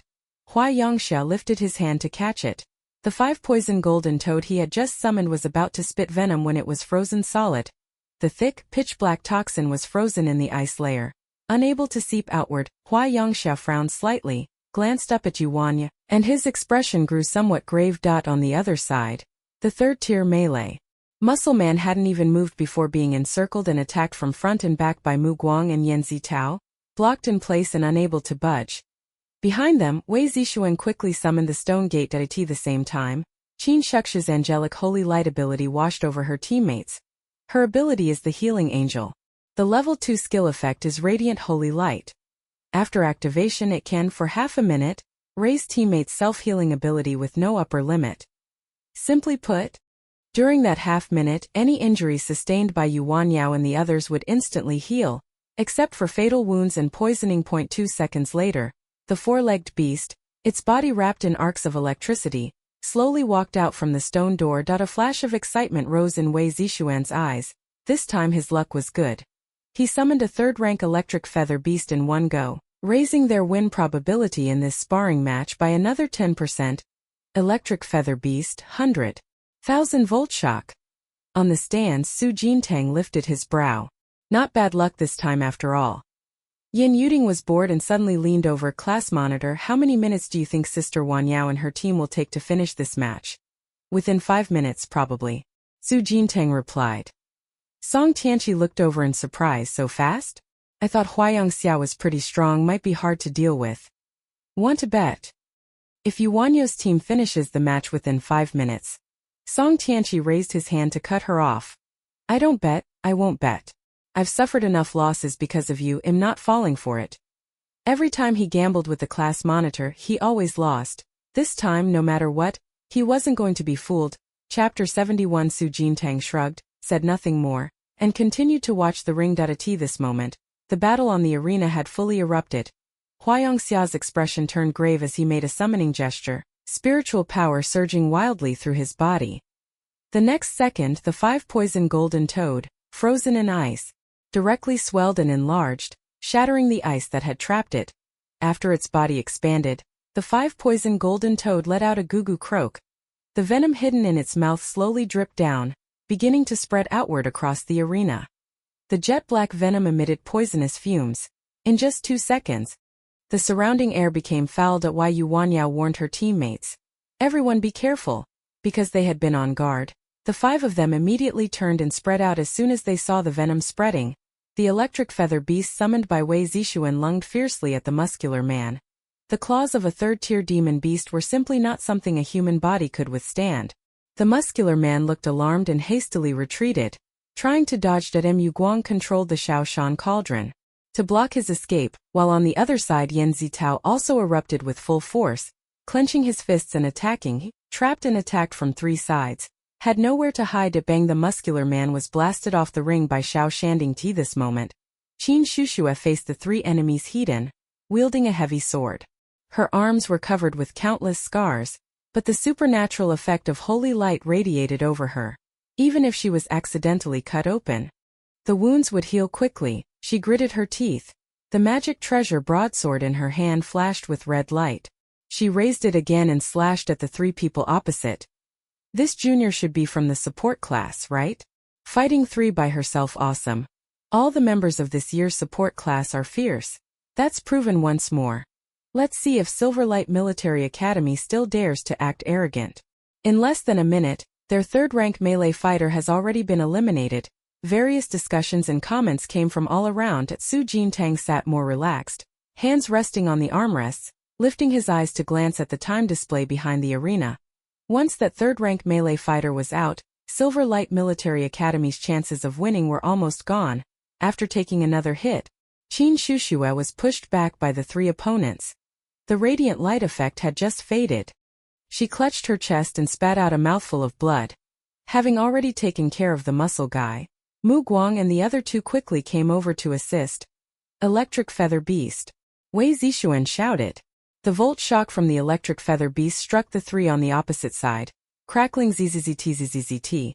After running out of the poison gas zone, Yuanyo's eyes chilled. She quickly turned around to support Qin Shushue. The situation instantly turned into Yuanyao and four others combining to attack the three second-tier opponents. They were defeated rapidly after only a few rounds. Hua Yongxia in the middle tried to come to their aid, but he was too far away. By the time he reached them, the three on that side had already been beaten onto the stage by Yuanyo's squad. Hua Yangxia's face fell. He raised both hands and began to unleash the venom of the five-poison golden toad with all his might. The venom and gas kept spreading, only him left, surround him separately. With that, Yuanyao turned and rushed into the toxic gas area, her target directly fixed on Hua Yongxia. Her entire spirit power exploded in an instant, powerful ice attributes crazily converging in her palms. Sensing the danger, Hua Yongxia raised both hands, manipulating the five-poison golden toad to continue swelling and enlarging, blocking in front of him. But at that moment, Wei Zixuan and Mu Guang had already circled around to his back. Once Hua Yongxia is contaminated with the golden toad's venom, the poison will break out within 30 seconds, so they only have 30 seconds to attack. A blinding golden light erupted from the Shaoshan cauldron as Mu Guang exerted all his power to slam the cauldron toward Hua Yongxia. Wei Zixuan rode the electric feather beast and lunged at Hua Yongxia. Yuanyao ahead also exerted her power to the fullest, merciless sheets of ice rapidly freezing along the front. Hua Yongxia grit his teeth. Realizing he had already been completely surrounded by the enemy, a giant cauldron descended from the sky. The electric feathered beast attacked with lightning and thunder, striking from the flank as the attack was about to reach him. Hua Yongxia gritted his teeth, turned and called out, "I give up." Zhuang Silin entered the ring expressionlessly, grabbed Hua Yongxia, spun around and waved her hand. The attack waves from all directions vanished instantly. Zhuang Silin tossed Hua Yongxia off the stage, then scanned the arena and announced, "This match goes to the Rectus team." The Rectus students in the stand stood up and cheered, the roar of excitement echoing throughout the training ground. "Rectus is awesome. Still, the freshmen from our first year are fierce. Let's see if they still dare to act arrogant." The accompanying teacher from the Silver Light Military Academy furrowed his brow and silently looked at Hua Yongxia and the four others. Before coming, he had thought he might lose, but he hadn't imagined losing so miserably. Less than 5 minutes had passed since the match began. Not a single member of the 5-person team like Descent was even third tier. Yet they were so easily defeated in the match. Hua Yongxia glared at Yuanyao and the others on the ring with some reluctance. "It was my carelessness. Otherwise they wouldn't have won so easily." The muscular man also looked bad. If they weren't weaker than us, they wouldn't have resorted to these outnumbering tactics. They all knew the reason they lost so quickly was mainly due to tactics and coordination. At the start of the match, the muscular man was the first to be surrounded and attacked by 3 opponents. After that, the other 3 teammates continued to be surrounded and attacked by the 5 on the opposing side. Their strongest fighter, Hua Yongxia, was isolated alone and had no time to provide support. By the time Hua Yongxia arrived, the 3 teammates had already been eliminated by Yuanyao and the other 4. Only Hua Yongxia remained on the field. This tactic of outnumbering the enemy is simple and ordinary, But it is indeed effective. Yu Wanyao and the other four were like a regular army that had undergone rigorous training. Whether in reaction or support coordination, they were extremely fast. In this regard, Huayang Xia and the others were completely outmatched. How can you still say that? The accompanying teacher stopped indulging them, speaking sternly. They clearly studied tactics specifically to counter you. I told you not to underestimate your opponents, didn't I? Did any of you study how to counter them? If you had paid even a little attention, how could you have lost so quickly today? Zhuang Silin jumped down from the ring and walked over to the teacher from Yinguang Military School with a smile. Don't be mad at them either. After all, they're still just a group of students. We got lucky this time. Well played. The teacher from Yinguang Military School hastily quieted himself and gave Zhuang Silin an awkward smile. At this moment, Yu Wanyao and the other four stepped down from the ring one after another and came to stand behind Zhuang Silin. Huayang Xia's dark gaze stared fixedly at Yu Wanyao. Next time we'll definitely win it back. Yu Wanyao replied expressionlessly. We'll talk about that next time. Seeing the match results announced, Su Jintang stood up, patted his butt, and prepared to leave. It really did let the squad leader guess correctly. The match was over in under 5 minutes. Yan Yuding murmured as he followed behind. Song Tianqi wore a told you so expression. I knew it. Good thing I didn't bet, or I'd have been fooled again. Xue Zhongqi, fanning himself casually, complained, I thought it would be impressive. But my butt hadn't even warmed up before it ended. This Silverlight Military Academy isn't any good. By chance, that complaint drifted through the air and reached Huayang Xia, who was just about to leave. Huayang Xia was already in a bad mood from losing the match. When he heard this, his expression darkened further. He suddenly turned and shouted, Who? Who just said that? The surroundings fell silent instantly. Students in the stands who were getting ready to leave also stopped in their tracks and looked around. Xue Zhongqi paused mid-step, about to speak, but was preempted by Su Jintang beside him. I said it. So what? Su Jintang had his hands in his pockets, chin raised high, his face expressionless. You're the one again. Huayang Xia ground his teeth and glared at her. If I couldn't deal with them, do you think I can deal with you? Tell me your name. If you've got the guts, we'll settle this in the ring. At those words, the 5 people beside Yu Wanyao all changed their expressions at once, looking at him as if he were mentally defective. They couldn't even beat the 5 of them, and he wanted to take on Su Jintang. Zhuang Silin spoke up to cut them off, her expression cold. Teacher Zhu, I'm only tolerating so much because you're guests, but that doesn't mean our rectas are to be trifled with. The accompanying teacher Zhu hastily pulled Huayang Xia back and forced a smile at Zhuang Silin. Sorry, I've been lax in disciplining them. After saying that, teacher Zhu glared at Huayang Xia. What are you still showing off for? Hurry up and go. Huayang Xia bit her lip in resentment. As she turned around, she cast another glance at Su Jintang, as if trying to commit her face to memory. That moment, Su Jintang slightly curled his lips, raised an index finger at him, then shook it, as if saying you can't do it. Before he could finish speaking, teacher Zhu gave him a hard yank, forcibly pulling him out of the training ground. After the people from Yinguang Military Academy left, Zhuang Silin looked at Su Jintang. I told you to keep a low profile, and this is how you keep a low profile. Su Jintang quickly withdrew his hand, hung his head and obediently admitted his mistake. Teacher, I'm sorry. Zhuang Silin shook her head. She had no way to help them, so she kept reminding them the people from Silverlight Military Academy will probably stay around here for a while. You 5 should avoid appearing in front of them. Su Jintang asked curiously, they're staying after the friendly match? The Superpower tournament is about to start, and this edition is being held in the Federal Star domain. The 5 of them should all take part. Their accompanying teacher told me about it, so they'll be temporarily lodging at our academy for a while. Zhuang Silin replied. Su Jintang asked again, can we enter the Superpower tournament? Unless you can guarantee you won't expose your experimental class identity, don't bother dreaming about those things. Zhuang Silin finished replying and then turned to leave.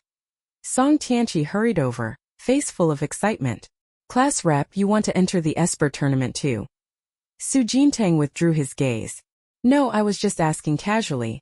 She had just remembered that she had promised President Sun of the Inscription Association to represent the association in the Inscription Masters competition. That tournament seemed to have been held together with this Espers competition. Chapter 72. After Silverlight Military Academy failed to challenge, the internal forum of rectas immediately became lively. Today's top trending thread. on how the five-man team from Silverlight Military Academy lost the match in 5 minutes. Sudden surge in strength on the scene. Personally witnessed Yu Wanyao and 4 others cooperate seamlessly to wipe out the 5-person team from Yinguang Military Academy. What a highlight. So awesome, ha ha ha ha ha, strength rising and rising. So what if there are 2 third-rankers? They still got mashed into the dirt by the junior students.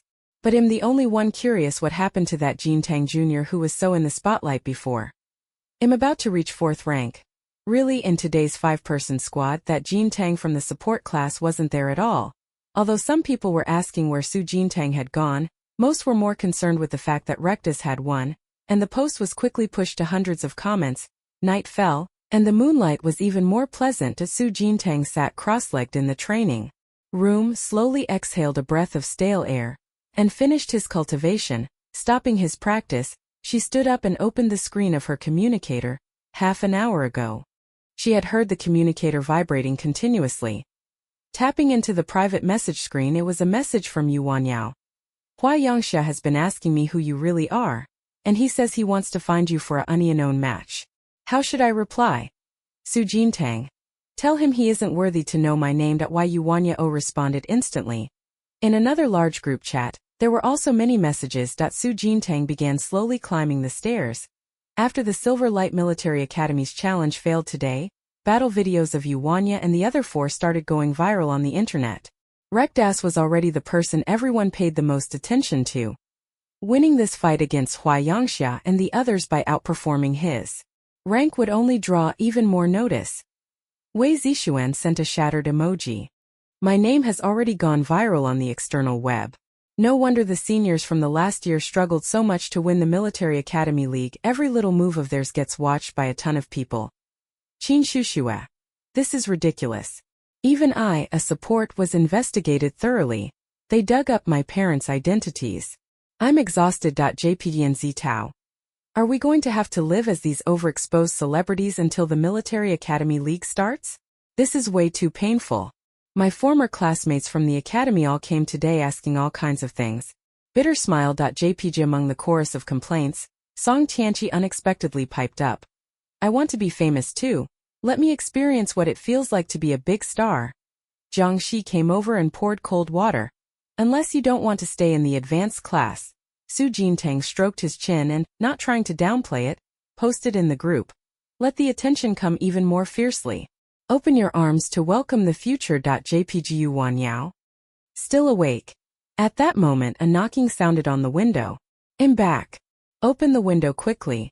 The green film Archaeopteryx's smug voice reached his ears. Su Jintang closed the light curtain, got up and went to the windowsill, opened the window, and gave the green film Archaeopteryx a scrutinizing glance.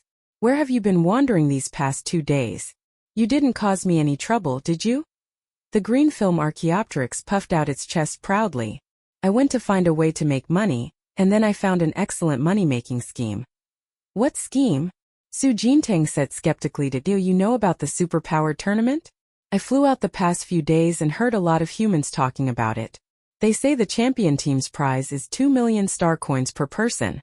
The speed and reliability of making money there is absolutely solid. Su Jintang grew more doubtful. So, you want me to enter the Superpower tournament as a parrot? Green-plated Archaeopteryx?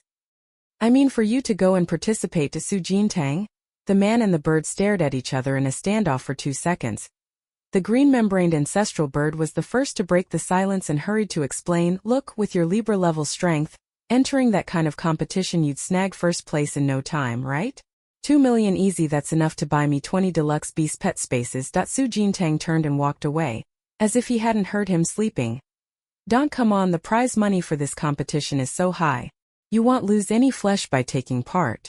The green-membraned ancestral bird flapped its wings and chased after her, continuing to persuade. Su Jintang lay down on the bed, pulled the covers over herself, and shut her eyes. The voice of the green-membraned ancestral bird kept ringing in her ears. However, Su Jintang did waver for a moment. That's 2 million. Even if she kept selling sigils, it would take several months to make that much money. And right now she doesn't even have enough time to train, much less the energy to keep crafting sigils to sell. That is indeed a quick way to make money. Lost in thought, Su Jintang fell asleep.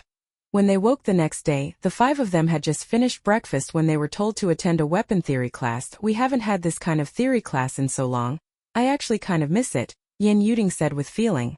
Song Tianqi pouted, hands clasped behind his head, walking and worried. I hope I don't immediately fall asleep later. Su Jintang, however, was very interested in this weapons theory class. The military academy had arranged theory classes for the 5 of them, surely the most important parts carefully selected. There should be a lot of new material to learn in today's class. Entering the teaching building, the corridors were very quiet, and many students were seated in each classroom listening to lectures. Su Jintang and the other 4 quietly slipped into the lecture hall. As soon as they entered, they saw Yuan Yao and her 4 companions already seated inside the tiered classroom. Come on, everyone find a seat. Wei Zixuan arranged things very familiarly. Su Jintang sat down next to him and glanced over. Are you all taking weapons theory class together? Yes, Teacher Zhuang notified us this morning. At that moment, Wu Jinghong walked into the lecture hall holding the lesson plan. She walked expressionlessly to the podium and stopped. You should all still remember me, right? Yin Yuding and Qin Shushua and the others from the support class immediately nodded. We remember. Alright, I won't waste time. I'll be personally teaching today's weapons theory class. Wu Jinghong adjusted the projection equipment. Soon, a semi-transparent light screen appeared beside her, displaying the detailed syllabus for this lesson. The reason we put the 10 of you together for this class is that we teachers found your use of weapons is still at a very basic level. I've carefully reviewed the combat videos of the 10 of you. Take Qin Shushua as an example. Her magic treasure is a second-tier offensive greatsword, and in battle she most often uses slashes and chops. Her attack techniques are too monotonous, and she's not very skilled at using the weapon. Qin Shushua, who had been named, smiled awkwardly. A hint of curiosity showed in Su Jintang's eyes. That was also one of her weaknesses. So what exactly do you have to do to make full use of a weapon? Wu Jinghong raised her hand and swept the holoscreen. The image on it changed immediately. Take the Windshadow Whip and the Greatsword as examples. The Windshadow Whip is light and flexible, with a high attack speed suitable for agile combat. The Greatsword is powerful with heavy attack damage suitable for burst-style combat. Different weapons have different counter-effects against different types of enemies. In the match when the Silverlight Military Academy came to challenge us, Qin Shushua was able to use the Greatsword's power to control 3 opponents at once precisely because the Greatsword's burst was strong enough. If it had been the Windshadow Whip instead, it wouldn't have achieved the same effect that day. Su Jintang touched his chin, and ideas gradually formed in his mind. Her ruby sleeve dart wasn't the kind of weapon with great burst power, so it should be more suitable for surprise attack style combat. And then there are runes, which are also a weak point for you few. For example, the Windshadow Whip is only suitable for agility-based combat. Its burst power is certainly not as good as a greatsword. But what if I add a rune to the Windshadow Whip that increases damage burst? What effect would that have? Similarly, I could add a rune to a greatsword that increases attack speed. Wu Jinghong's words left everyone silent. Su Jintang also pondered for a while. She had previously added a tracking sigil to the ruby sleeve arrow precisely with this in mind, but because most of her attention was still on cultivation, she hadn't pursued the matter further. Why Rectas suddenly changed the school rule this year so that support class must also take the assessment is because, with the combination of artifacts and sigils, many support ability users' combat effectiveness now even surpasses that of combat-type ability users. Saying that, Wu Jinghong switched the slides on the light screen. A military academy whose emblem was a mechanical hammer appeared on the screen. The Mechanical Technology Military Academy is best at using combinations of artifacts and inscriptions to enhance their combat power. In last season's league, their academy ranked 68th and was awarded the honor of a second-class military academy. This year, in the friendly challenge matches between academies, the team they sent consecutively defeated the academies ranked 27th and 15th. If they are given another 3 years of development and training, they will be a highly dangerous opponent in future military academy leagues. This also proves that the combination of artifacts and inscriptions is increasingly boosting combat effectiveness. We must keep up with the times and not fall behind. Su Jintang propped his chin on his hand, his gaze falling on the military academy crest on the holographic screen. This military academy sounds kind of interesting, but the use of treasures and runes is also limited by rank. If your own power is only 3rd rank, you're only allowed to use 3rd rank treasures in a match. If you run into a 4th-rank opponent, won't you still be suppressed by them? If that's the case, it seems your own mental strength level is more important. Yan Yuding raised the question. This point was acknowledged by everyone. Song Tianqi nodded. Indeed, if I work hard to raise my psychic power to level 5, then no matter how strong a level 4 treasure is, it would still be suppressed by me. Xue Zhongqi raised an objection. Then you are underestimating the amplifying effect of the inscriptions. The inscriptions we make can amplify a level 4 treasure to unleash power exceeding level 5. Wu Jinghong nodded. That's right. You guys are underestimating the current amplification effect of the inscriptions. After speaking, she switched the display again. A combat replay video appeared on the screen. It showed the 5-person assault team from the Mechanical Technology Military Academy. The leader of the team wielded a long spear, its shaft entirely silver. With a light flick, the enemy standing on the spear was instantly flipped over. The captain of the Mechanical Technology Military Academy is only at the peak of rank 2 in strength, but he can burst out with power exceeding the peak of rank 3. Those boosts all come from his treasure and inscriptions. In truth, he himself is a support-type ability user. With such bursts and enhancements, are you confident you can completely suppress him? Wu Jinghong's gaze swept over everyone. Chapter 73. Everyone fell silent. Realizing this now isn't too late. At least for the next 3 years you'll have the chance to study and improve. Wu Jinghong continued. So during the coming period, I'll personally give you intensive lessons on the theoretical foundations of magical artifacts and inscriptions. Su Jintang's expression grew serious. He poked Song Tianqi, who was about to fall asleep beside him. Song Tianqi snapped awake, quickly straightened his back, and put on the appearance of paying close attention. Song Tianqi, from now on you'll stand during class so you won't doze off all the time. Wu Jinghong had long noticed him. She glanced over and said with a stern face. Song Tianqi cleared his throat and stood up awkwardly. Yes. An hour later, the class ended. Su Jintang leaned back in his chair and stretched. Song Tianqi plopped down, eyes blankly staring at the ceiling. It's over. I didn't understand a bit. The relationship between inscriptions and magical treasures. What exactly is the combination? No one paid him any mind. Everyone was digesting the points just taught in class. Su Jintang clasped his hands together, glanced at him, and said, your personal combat power is already very strong.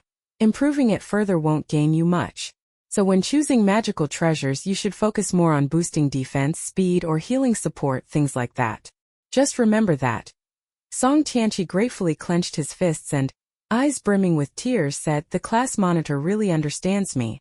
Now that you say it, I know what's going on. That's it for today. Review this again after you go back, Wu Jinghong said, picking up the lesson plan, turning and walking out of the classroom as her figure gradually disappeared from everyone's view. After this weapons theory class ended, both teams began to have things to do, besides the daily required cultivation. In their free time everyone was discussing how to choose magical treasures and add the appropriate inscriptions. Xue Zhongqi also began to become especially popular because of this. Su Jintang didn't change much. He spent most of his time shut in his room, either cultivating or secretly crafting inscriptions. Knock knock. A knock sounded, followed by Yan Yuding's voice. Class monitor, are you busy? Su Jintang put away the inscription pen and the attributeless primal stone on the table, stood up and went to the door to open it. What's up? Yan Yuding twisted his hands together awkwardly, a hint of embarrassment on his face. Are you well off right now? I was thinking. Could I borrow some money? Su Jintang's first reaction was, what happened to you? Yan Yuding didn't look like someone short on cash, and since they'd met, he had never seemed the type to need to borrow money. Oh no. Yan Yuding hurriedly waved his hand, forcing 2 nervous laughs. I've been eyeing a few new inscriptions and magical treasures lately, but I don't have that much on hand, so I was thinking. Maybe I could borrow some. Su Jintang rubbed his brow, about to speak. Next door, Song Tianqi and Xue Zhongqi walked out arguing. Class rep? You judged this. Is selling a level 3 rune for 800 star coins not expensive? Outside it starts at least 1200. I was giving a classmate's discount, that's why it's that price, and he still says it's too expensive. I spend so much on rune materials and have to put in the time and effort to make them. Do you think that's easy for me? Xue Zhongqi fanned himself angrily as he walked over, ranting. Song Tianqi hurried to explain, I'm really out of money. Who knew runes would burn through so much cash? Su Jintang looked helpless. Well, that did it, a single lecture on weapon theory, and now everyone started running out of money. All right, I get it. Well, hold a meeting tonight. If anyone's short on a particular rune or magic treasure, well, sort it out together. Don't buy things at random, money doesn't grow on trees. Su Jintang's words immediately quieted everyone. Xue Zhongqi also breathed a sigh of relief. I think that's fine. 15 minutes later. The 5 students of the experimental class gathered in the conference room for a class meeting. Su Jintang sat at the head, hands resting on the table as he summarized. What the teacher meant was actually that we shouldn't waste opportunities by relying on artifacts and inscriptions to improve ourselves, but that doesn't mean we should give up training our spiritual power and depend entirely on those things. Don't pin all your hopes on artifacts and inscriptions. As for everyone being short on money lately, I actually have a fairly stable and quick way to make some. Those words drew everyone's attention. Yan Yuding turned his head curiously. What? Su Jintang straightened up, raised his hand and pointed at the light screen beside him, then snapped his fingers. The light screen immediately displayed the registration interface for the Espers tournament. The prize for the champion team of the Psychics competition is 2 million star coins per person. This money-making opportunity is absolutely reliable. Song Tianqi brightened. 2 million, huh? That's enough for me to buy so many inscriptions. Yan Yuding and Xue Zhongqi also felt a bit tempted. Only Jiang Shi remained rational. Teacher Zhuang said that the identities of the 5 of us from the experimental class still can't be revealed to the public. That's right. Su Jintang looked at her and continued, I asked Teacher Zhuang before if we could enter the Esper tournament. Her answer was that unless we can guarantee not to reveal the lab class identity, in other words, as long as we can hide our identities while competing, it's negotiable. Xue Zhongqi perked up with interest. So how do we hide our identities? Su Jintang pointed to the projection screen behind them. At that moment the screen displayed a ghost face mask. Just put on a mask to cover your face, wouldn't that hide your identity? Yan Yuding raised his hand. But if we use paranormal powers in battle, our identities will still be easy to guess. Su Jintang smiled slightly, folding his hands in front of him. Who said we have to use supernatural powers to fight? Didn't we just learn how to use treasures and inscriptions to enhance our combat strength?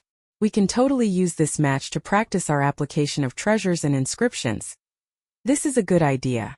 Song Tianqi stroked his chin repeatedly, a hint of interest rising in his heart.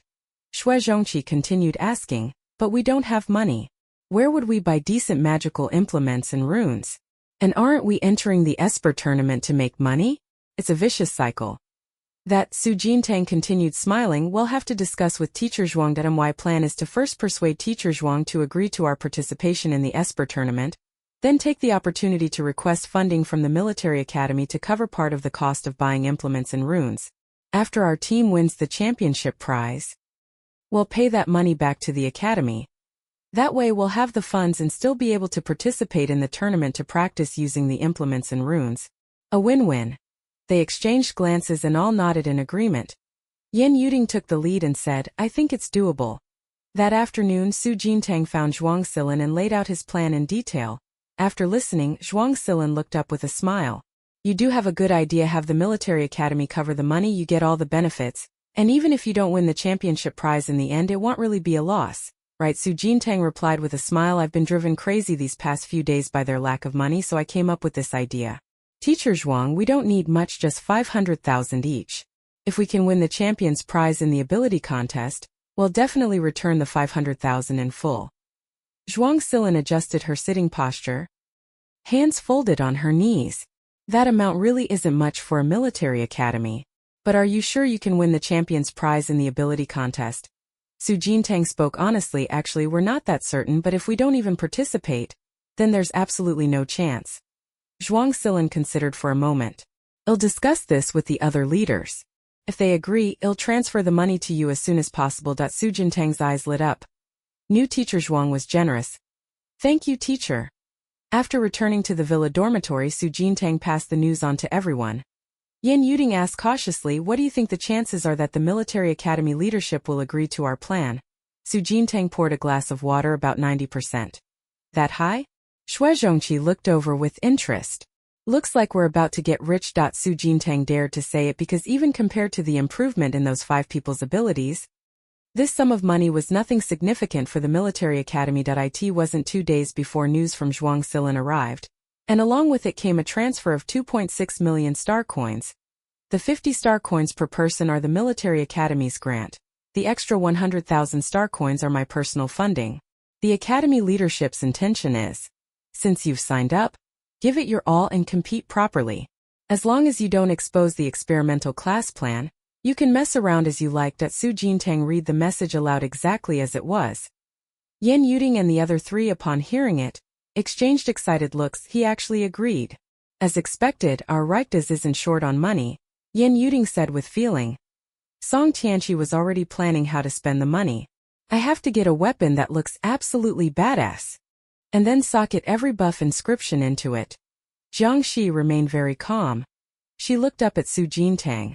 It's not easy to win the champion title in the Esper tournament. Su Jintang nodded. It's the taking part that matters, and from what Teacher Zhuang said, the military academy leaders probably don't intend to put too much pressure on you as it be the final week for registrations for the ability users competition. The 5 of them, led by Su Jintang, had filled out their team information and registered for the contest at the last moment.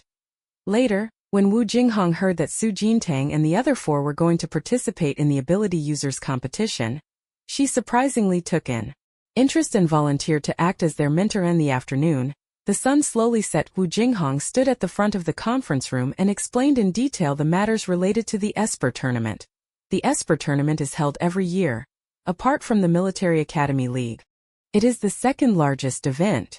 It attracts a lot of attention and every match is broadcast live to the public, so the 5 of you must always wear your masks to ensure your identities are not exposed. Understood. After finishing the precautions, Wu Jinghong got to the main point. Now let's talk about the tournament format and the related rules of the Esper tournament. Chapter 74. The Psychics tournament restricts contestants to 18 years old and under, which means during the competition you'll encounter many opponents older than you. They've trained longer and their mental power levels will be higher. This is currently the biggest disadvantage for you. But since the 5 of you will be using magic artifacts and inscriptions to fight throughout, you have every chance to make up for that, so there's no need to worry too much. Su Jintang raised his hand and asked, Teacher, I heard the 5 from Yinguang Military Academy are also entering the Psychics tournament? Wu Jinghong nodded. That's right. The Psychics tournament is a great opportunity for experience. Every year many military academy students enter. Besides Yinguang Military Academy, I've heard students from the Mechanical Technology Military Academy will participate too. If you plan to keep fighting with magic artifacts and inscriptions, they will be your greatest rivals. At this moment, Xue Zhongqi suddenly spoke up. Teacher, I might have to go to the inscription master competition in the meantime. Those 2 contests won't conflict, will they? No. Both contests are organized by the same host. They were worried someone might want to enter both, so they purposely scheduled the 2 competitions at separate times. Xue Zhongqi nodded. That's fine then, I have no problem. Those words also reminded Su Jintang that she still needed to find time to attend the inscription master competition. She leaned back in her chair and sighed softly, rubbing her temples. Afterwards, Wu Jinghong went on to explain some of the competition rules for the gifted contest. It sounded pretty complicated, involving elimination rounds, 1v1 round-robin matches, and 5v5 team battles, among other things. When the meeting ended, Su Jintang transferred the military academy's funds into each of the 4 people's accounts, 500,000 star coins each, and keep the remaining 100,000 as team expenses. If it's not enough later, well, split more. Holding the communicator with the money in hand, Song Tianqi inhaled deeply in ecstasy. Is this the smell of money? It's so delicious. Yan Yuding looked at him like he was a pervert, quickly stepped aside, then fell into deep thought. I need to think about which runes to buy. Su Jintang ignored them and went straight back to her room, closed the door, and began studying an explosive rune she had just discovered. An explosive rune attached to a weapon or treasure will add corresponding explosive damage. Her ruby sleeve dart already has a tracking effect which ensures hit accuracy, but its actual damage is still not high. If this explosive inscription is added, the effect should be pretty good. With that thought, Su Jintang quickly logged into the Inscribers Guild intranet and began searching for tutorials related to explosive inscriptions. A week passed in a flash. Registration for the Psychics tournament has officially closed. The trending topic Psychics tournament opening time shot to the top of StarNet's hot search list. Many StarNet users following the Psychics tournament commented and voiced their opinions. To be honest, I'm tired of watching the same few teams every day. I hope this season brings more dark horse newcomers so I can get fired up too. I heard Ingguang Military Academy entered the competition this year too. They seem pretty strong. Wonder if they have a chance to make the top 10. Silver Light Military Academy? Don't bring them up. A few days ago they went to Rectus to challenge, and were utterly defeated. I no longer have much expectation of them. It's a pity. Students from Rectus don't usually take part in these kinds of matches, so we'll have to wait for the Military Academy League to see their strength again. This time, inside the villa dormitory, Su Jintang handed out the ghost face masks to everyone and casually mentioned, Teacher Wu said we should come up with a team name and a slogan. Any suggestions? Just call it the Victory Team. Song Tianqi toyed with the ghost face mask in his hand. He probably didn't think it over at all before saying the name. Yan Yuding hurriedly pushed him away. That name is too tacky. We need something more high-end, impressive and classy. Xue Zhongqi turned the grimacing mask in his hand and suggested, call ourselves the Rich Team? That team name sounds pretty expensive, right? Su Jintang waved his hand. You shut up too. Finally Jiangxi offered the Mask Squad. Su Jintang and Yan Yuding glanced at each other. They exchanged a look and both nodded. This works. Pretty good, then we'll call ourselves the Mask Squad. Song Tianqi quickly changed his words, tossing the ghastly mask in his hand into the air in celebration. Su Jintang asked again, so what about our slogan? A sudden idea struck Song Tianqi. He held up one finger and proposed, mast, invincible. Su Jintang gave up and looked at the others. Do you have any ideas? Xue Zhongqi spread his hands. I really can't think of anything. Jiangxi shook her head too. Can't think of any. Yan Yuding thought hard for a long time but couldn't come up with a suitable slogan and finally shook his head. Since that's the case. Su Jintang was very composed. Then don't think about it. It doesn't matter if we don't have a slogan as long as we have a team name. Huh? Yan Yuding was a little dazed. Don't think about it at all? If we win matches in the future without a slogan, won't that make us look too lame? Su Jintang curled his lips. As long as the skill is strong, who cares about a slogan? That's true. Yan Yuding stopped dwelling on eye in the afternoon. When Su Jintang finished her cultivation, President Sun of the Inscriptionists Association happened to send a message, asking Su Jintang to come to the association to discuss the Inscriptionist tournament. She deliberately chose a time when everyone was resting to go out. After leaving the villa district, she quickly put on a disguise mask.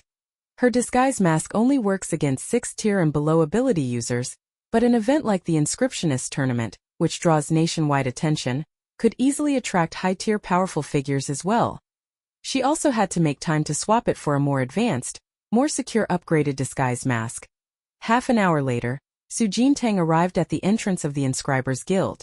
She happened to run into Xue Zhongqi, who had also just arrived. He smiled and greeted her. Miss Qian, you're here too. Su Jintang responded coolly, then stepped forward and entered the association with him. Sun Yuantian had been waiting in the office for some time. He walked over with a smile to greet the two of them. You're here. Su Jintang nodded slightly and gave a greeting. President Sunday Xue Zhongqi was also fairly respectful in front of President Sunday Teacher. Everyone sit. I was just about to talk to you about the Inscription Master Tournament. Sun Yuantian said warmly. The tournament is divided into upper and lower halves and then into semi-final brackets. Each half will ultimately select 2 strongest contestants, and the final champion will be decided among these 4. Su Jintang listened patiently. As I listened, I realized the format was similar to the psychokinetic tournament. The biggest difference was that the Inscriber tournament was contested on an individual basis, whereas the psychokinetic tournament required teams to enter. By the time all the rules were explained, the sun outside the window was nearly setting. Sun Yuantian personally escorted Su Jintang and the other away. Which way is Miss Qian heading? Xue Zhongqi asked politely. Su Jintang deliberately pointed in the opposite direction of the villa. I'm going that way. Xue Zhongqi's eyes lit up. What a coincidence. I'm going that way too. Since it's on the way, let's go together. Su Jintang? What do you mean on the way? Miss Qian, it so happens that last time I consulted you about the tracking inscription issue and I've had a new insight. Perhaps we might exchange a few thoughts. Xue Zhongqi said, taking advantage of the moment that Su Jintang's mouth twitched, but since had already started speaking, He could only grit his teeth and keep going in the opposite direction. All the way, Xue Zhongqi talked non-stop, laying out every doubt Head had over the past few days regarding tracking inscriptions. After listening, Su Jintang was the first to warn him. If you add up all these questions at market price, I understand 1,000 contribution points. I'll transfer it now. Xue Zhongqi transferred the money briskly. Actually, he had consulted Chairman Sun and others about these issues, but none of them explained it as clearly as Miss Qian did. It felt as if those tracking inscriptions had been crafted personally by Miss Qian. Su Jintang walked while answering his questions. The sun was about to set.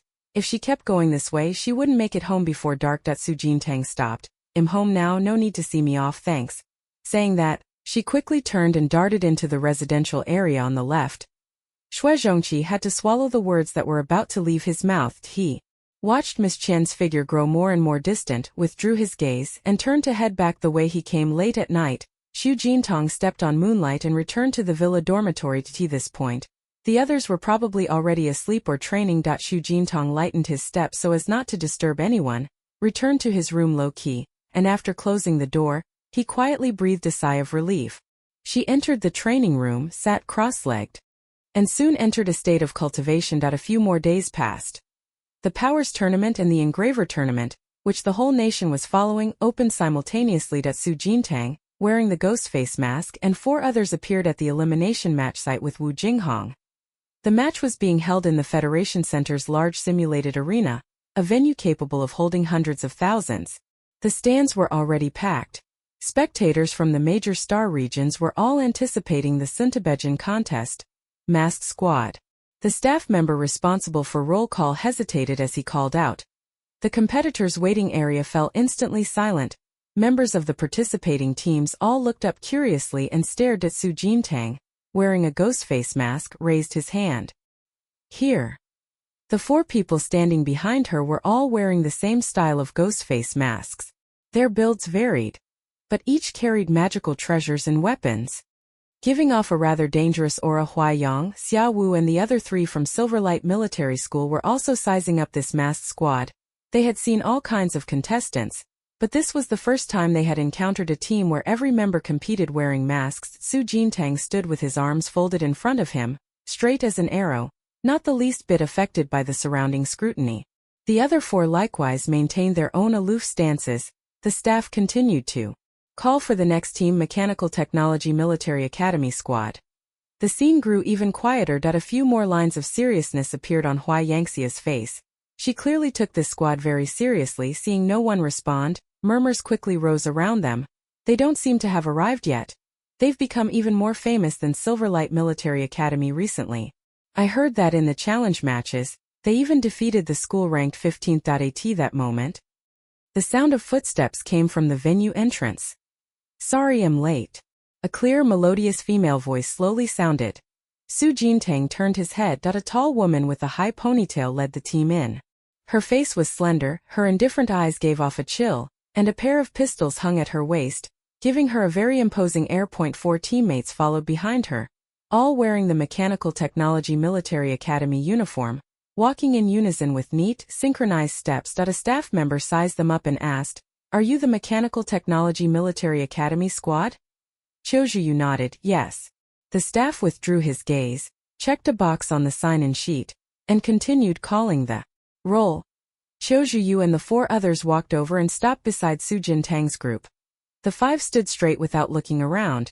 Each carried various magical treasures and weapons, somewhat resembling the masked squad. Su Jintang glanced over that way with curiosity.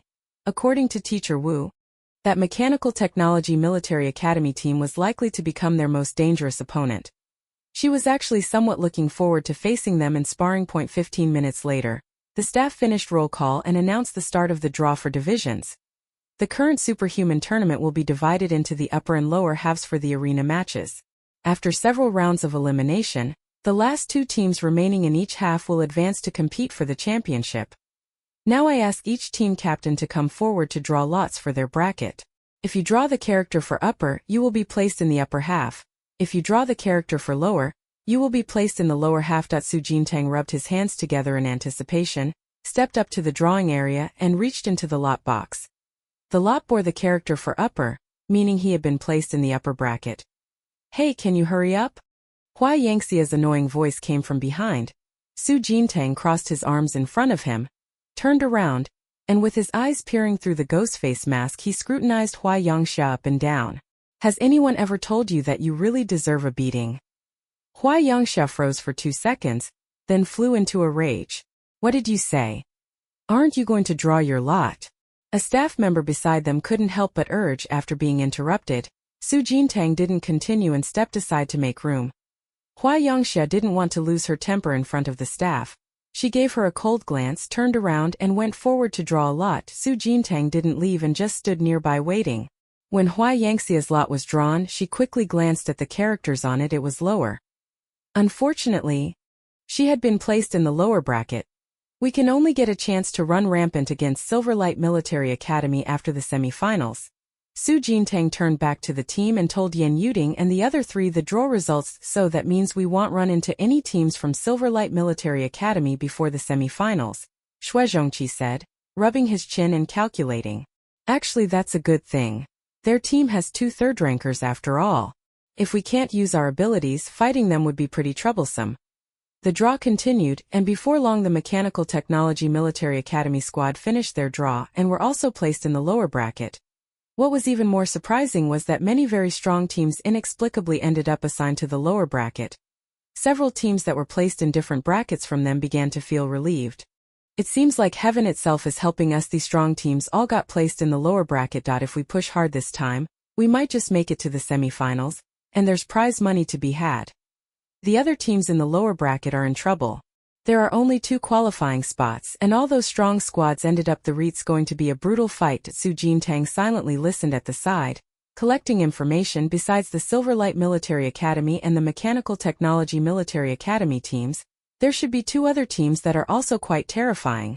Those 2 teams were probably made up of slightly older senior sisters and brothers. Rumor has it there are even 4th-tier strongers among them. But fortunately, these powerful squads were all placed in the lower half of the bracket. That means Su Jintang and the others won't face any overwhelmingly strong opponents until before the semi-finals. Su Jintang looked around curiously, wanting to see the other 2 powerful teams, but there were too many people on site. After searching for a long time without spotting the actual members, he had to draw his gaze back. After the zone draw for entering and exiting the stage was completed, the staff removed the draw box and raised a hand to point at the light screen behind them.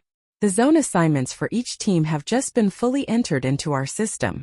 We will now begin the random opponent matching segment. As the words fell, the light screen floating behind the staff began to flash wildly, with each team's name bouncing continuously across it. 0.3 seconds later, the screen froze. The words Mass Squad appeared in the first page of the grouping table. Match 1. Mass Squad vs Tianyao team. So our opponent is the Tianyao team? Yan Yuding whispered from the side. Su Jintang nodded. Now, please have the 2 teams assigned to the first match get ready.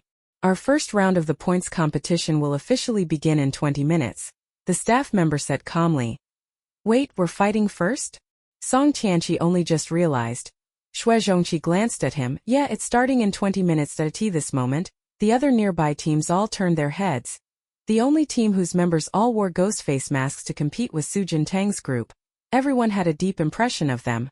Realizing the match was about to begin, Yan Yuding immediately grew nervous, gripping the wind shadow whip tightly, taking deep breaths repeatedly to steady his mind. With a bang, a beam of light descended from the sky, shining down on the arena. Then a male host in a tuxedo slowly rose on an automated lift. His face was radiating an excited smile as he raised the microphone and began. That's right. We're meeting again. I'm your old friend, host Li Xiang. Now I officially announce the opening of the annual ability tournament. In 20 minutes, our arena will host the first points match, and these 2 teams are Mask Squad and Tianyao Squad. Some old friends may know that Tianyao Squad is a veteran team. In last year's ability tournament, this team broke into the top 32, and their overall strength should not be underestimated. Their opponent this round, Mask Squad, is actually a brand new entry. From what I've learned, the 5 members of Mask Squad have an average age of no more than 16, an extremely young team. So what level of skill will they show? Let's wait and see. The warm-up ended, and Li Xiang slowly exited the stage. The ring fell quiet again. Noisy discussions broke out in the stands that held hundreds of thousands of people. Masked Squad? I've never heard of that team at all. The host just said the 5 members of this team have an average age under 16. They're probably first-year cadets who just entered the military academy, here to see the world. The Tianyao team also had bad luck last year.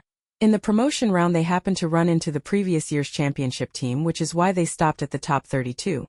Otherwise, with their overall strength they'd surely have broken into the top 16. The spectators present obviously followed the ability tournament closely and knew the strength of each team intimately. At this time, the waiting area. Su Jintang and the other 4, along with the members of the Tianyao team, had already begun warming up on site. A surveillance satellite capable of moving in real time began tracking and filming the scene. The warm-up footage of both teams was simultaneously streamed to the StarNet live room. Why is every member of this mask squad wearing masks? Are they doing it on purpose to attract attention? All that flashy stuff is useless. Strength is what matters most. Don't tell me. I'm actually pretty excited for this mask squad. Didn't you hear the host? The 5 members of that mask squadron have an average age under 16, obviously freshmen just entering the military academy. Many teams in this ability tournament are formed by 2nd and 3rd year cadets. Their overall strength isn't even comparable to freshmen. Glory to Tianyao, supreme honor. Please, let Team Tianyao hold on a few more rounds this year. Time passed second by second. There were only 5 minutes left before the match began when host Li Xiang appeared on the arena again. Bright lights shone on him as he held the microphone high, standing tall and straight. Now let's begin randomly drawing the match mode for both teams. After speaking, he raised his hand and pointed to the translucent screen behind him. The screen began flashing a line of text wildly. After a few seconds it settled on 1v1 will battle. A few notes of expectation crept into Li Xiang's voice. He then cleared his throat and began to explain to the live audience. As the name implies, a 1v1 relay means each team sends 1 member to the stage each round to duel. The winner stays on the platform to face the next opponent from the other team, until all members of one team have been defeated. The team with the last person still standing on the platform is the winner of that round. I am sure that in 10 minutes, the 2 teams will give us several brilliant 1v1 matchups. Let's keep looking forward to it. This rule Jintang Su had heard Wu Jinghong explain before.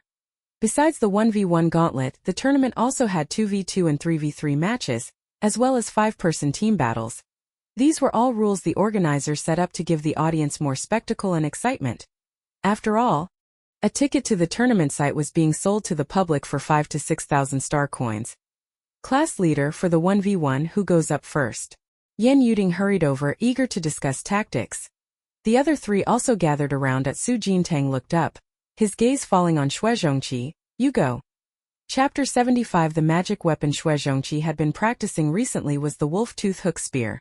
A weapon that fires a hook and retracts freely, allowing one to achieve instant displacement, lunging and attack effects. These kinds of weapons make Shuezhongqi more flexible in combat, and make it easier to probe the opponent's strength. Sending him out first is mainly to test the waters, Shuezhongqi replied with a beaming smile. Then let me take the lead. At this time, the Tianyao team next door was also arranging their tactics. A few of them had experience from the previous competition. Their expressions and postures looked more relaxed and composed. Soon, 10 minutes passed. Host Li Xiang appeared on the arena again. First elimination match. Tianyao team versus Mask Squad. Begin. As his words fell, the smile on his face faded as well, and he stepped back to the edge of the arena. Besides being the host, he was also a peak 7th rank expert, responsible for acting as the referee for each match. Su Jintang and Shuezhongqi exchanged a look. Shuezhongqi raised an eyebrow, brought 2 fingers together, and made a saluting gesture. Guaranteed to win. After saying that, he turned toward the ring, sprang up, and jumped onto the platform. After steadying himself, Shuezhongqi once again produced that signature folding fan. He was dressed in a silver-white casual suit, a grappling gun hooked at his waist. His upright figure was captured by a nearby satellite system and broadcast onto the on-site big screen and the StarNet livestream. Not gonna lie, the guy from the Mask Squad looks pretty handsome. I just wonder what he actually looks like behind the mask. That fan in his hand looks like it might be something special. Could it be his secret weapon treasure? Tianyao will surely win. Hurry and finish this match in 2 minutes. At this moment, Tianyao team member Xian Honglang also stepped onto the arena. He glanced at Xue Zhongqi indifferently and introduced himself coldly, Xian Honglang of Team Tianyao. Xue Zhongqi flicked the folding fan in his hand and said, "Mass Squad, Big Watermelon." Xian Honglang froze, his face showing an expression of "Did I hear that wrong?" Before long, the two men's voices were being broadcast to the entire venue through the loudspeaker. The spectators who had been discussing things fell silent all at once. Did I hear that wrong? What did that Mass Squad member call himself? Mass Squad Big Watermelon? The livestream viewers fell silent for a few seconds, then a burst of laughing comments flooded the chat. LOL, who even still calls them that name? What exactly is this Mass Squad, and why are they so ridiculous? Not to mention anything else, at least I can now completely remember the words Mass Squad Big Watermelon. Li Xiang on the ring at the scene was also taken aback for a moment. Fortunately, his professional demeanor was excellent. He quickly regained his composure and calmly announced the rules. This round is a 1v1 relay. If one side concedes, loses combat capability, or is knocked off the ring, the other side wins. The winning member stays to defend the ring, while the loser must be replaced by the next teammate to challenge. Until all members of both teams have taken the stage, the team whose member is still standing on the ring at the end is the winner. Now the match begins. Ata command. Li Xiang immediately stepped back, yielding the competition area. In the audience, Su Jintang propped his chin on his hand, looking completely at ease. Class monitor, I'm still a little nervous, what should I do? Yan Yuding leaned over and whispered for help. Su Jintang turned his head to look at her. This is easy to solve. After Xue Zhongqi loses, you'll be next. Yan Yuding opened her mouth wide, her eyes rounding. What? It's just a match, the more you play the less nervous you'll be. Su Jintang said with a smile, gently patting her shoulder. Don't bunchong. Yan Yuding was inconsolable. At this moment, the battle on the arena had already begun. The folding fan in Xue Zhongqi's hand vanished in an instant. He lifted his hand, drew the grappling hook spear at his waist, and charged toward Xian Honglang. Xian Honglang's expression grew serious as he quickly activated his ability. A huge boulder appeared out of nowhere in front of him, hovering in the air as rubble and fragments of earth continuously fell from it. Rock and earth rupture. A huge boulder hurtled toward Xue Zhongqi, spinning so fast it left afterimages. Xian Honglang's earth manipulation is even stronger than last year. That Mass Squad's Big Watermelon probably can't hold him. Xian Honglang should rank second in Tianyao team's strength. Letting him go first shows Tianyao team is playing it safe in this match. Xue Zhongqi's eyes darkened slightly. He raised his hand, lifted his gun, and squeezed the trigger. A sharp grappling hook shot out of the muzzle, casting a chain through the air. Then the hook dug firmly into the ring. As the boulder charged, the pull of the tether hauled Xue Zhongqi into the air, propelling him rapidly toward where the hook had lodged. In the blink of an eye, using the forward momentum of the tether, Xue Zhongqi slipped to the other half of the ring. Xian Honglang reacted, immediately turned around, and with a cold face manipulated the rock to change direction. But Xue Zhongqi was faster. When the rock turned to attack, he fired again, anchoring his grappling hook into the opposite side of the arena, and rode the momentum to launch himself toward the other side. After dodging back and forth like this several times, Xian Honglang grew increasingly irritable, shattering stone formation. 9-9 returns to 1. Xian Honglang is a second-tier esper, and this move is a new skill effect brought by his ability's evolution. After rising to second tier, stones appeared simultaneously in the four directions: east, south, west, and north, and slowly gathered toward the center. Xue Zhongqi's eyes darkened, and the corner of his mouth lifted into a slight curve. Just as the piles of rubble were about to coalesce, he fired again. This time from the muzzle flew not only grappling hooks but also several explosive rounds inscribed with attack runes. He was instantly yanked into the air by the grappling hook, and the explosive bullets rained down on Xian Honglang like a shower. Xian Honglang's expression changed. A bad premonition rose in him. He had always assumed Xue Zhongqi's grappling hook was only for dodging and escaping. He never expected there to be a hidden trick inside. The explosive bullets quickly tore through the still-forming rubble formation. Then they came at Xian Honglang, the afterimage of the bullets reflected in Xian Honglang's pupils. His eyes widened slightly as he quickly turned his body to dodge. But the moment he changed direction, the volley of exploding bullets followed him. They even have a tracking function. The spectators in the stands exclaimed. This treasure is inscribed with a tracking rune? Otherwise, how could an ordinary grappling gun have a built-in tracking function?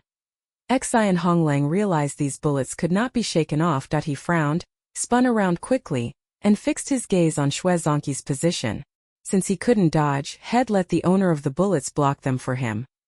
The next second, Xi and Honglang sprinted swiftly toward the other side, sensing the other's intention. Xue Zhongqi snorted and fired again, the grappling hook latching onto a farther spot. Pulled by the grappling hook, Xue Zhongqi swiftly vaulted into the air. Xi and Honglang, who had originally planned to use him to block the bullets, halted his steps. It was already too late to chase after Xue Zhongqi.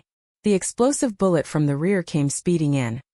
Xi and Honglang bit his teeth in anger and had to raise his hand in. Surrender? I give up. Hearing the surrender, Li Xiang immediately stepped in to block the explosive bullet's attack. But even with him intervening, the bullet still triggered its explosive effect. When it was blocked, a thick mushroom cloud exploded on the arena. Feeling the terrifying intimidation, Xi and Honglang looked at Xue Zhongqi with a more solemn expression. When the first match ended, members of the Tianyao team immediately gathered around Xi and Honglang. Captain Chu Wenquio frowned and said, I was watching that big watermelon from the stands just now. He didn't use his ability even once from start to finish. When you fought him, did you notice what his power is? Xi and Honglang shook his head. No, the other three team members' expressions all turned grave. Chu Wenkai also took it seriously. He couldn't even use his power and was defeated using only magical weapons and artifacts. This mask squad. They're probably stronger than we thought. Captain, what do we do now? The team member asked. Chu Wenquio pressed his lips and pondered. No change of plan. We still go up in the order we agreed on. The next person to go on stage should pay extra attention to that guy's grappling gun. That gadget of his has definitely been professionally modified. It very likely has other functions. Xue Zhongqi, still standing on the ring, had one hand on his hip and raised an eyebrow at Su Jintang. My performance has been alright so far, right? Su Jintang's smile was subtle. Stay steady. Maybe you'll be down in the next round. What the hell? Tianyao team actually lost the first match. That mass squad's artifact is something else. I remember normal grappling guns don't have ammo, nor do they have any tracking or locking functions. Could they be trying to imitate the Mechanical Technology Academy squad? Everyone using artifacts as their main combat method? Soon, the second round of the wheel battle continued. This time Tianyio's team sent out a female member. The moment the start of the match was announced, the female player's expression changed in an instant as she dashed toward Xue Zhongqi. The marionette appeared behind her, its body stuck with various blades and weapons, mirroring her movements perfectly as it rushed forward with her. Xue Zhongqi was taken aback for a moment. This is a puppeteer ability. Su Jintang in the audience also grew a bit interested. What kind of ability is this? Song Tianqi asked, scratching his head in puzzlement. Jiang Shi quietly explained beside him. Puppeteer-type ability users have the power to give life to inanimate objects.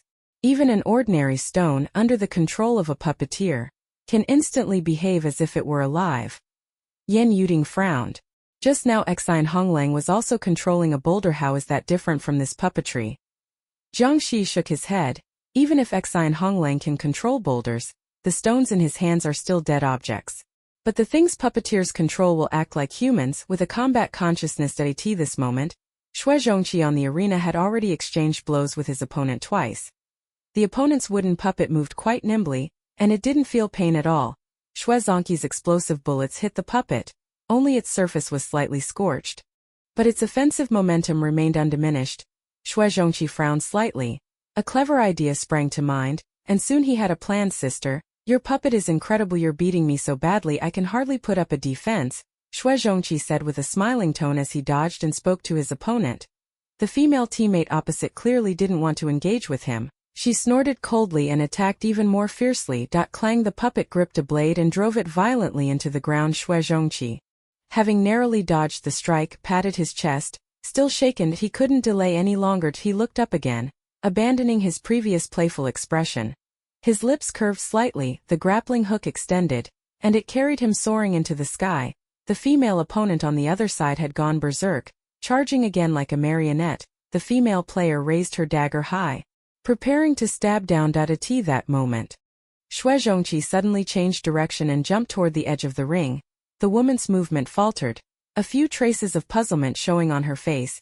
Just as Xue Zhongqi was about to fall off the ring, he suddenly curled his lips, raised his gun, fired a grappling hook that firmly caught her ankle, and then gave a hard tug. Originally about to fall off the ring, he used the momentum to fly back, and when he pulled the female team member like that, her body was thrown directly out of the ring. Chapter 76 inches. Just a few seconds, Xue Zhongqi and the female team member had swapped positions. When everyone came to their senses, the female member of the Tianyao team had already fallen off the stage, a few traces of bewilderment still on her face. Li Xiang was also stunned for a few seconds before reacting, hastily announcing the result.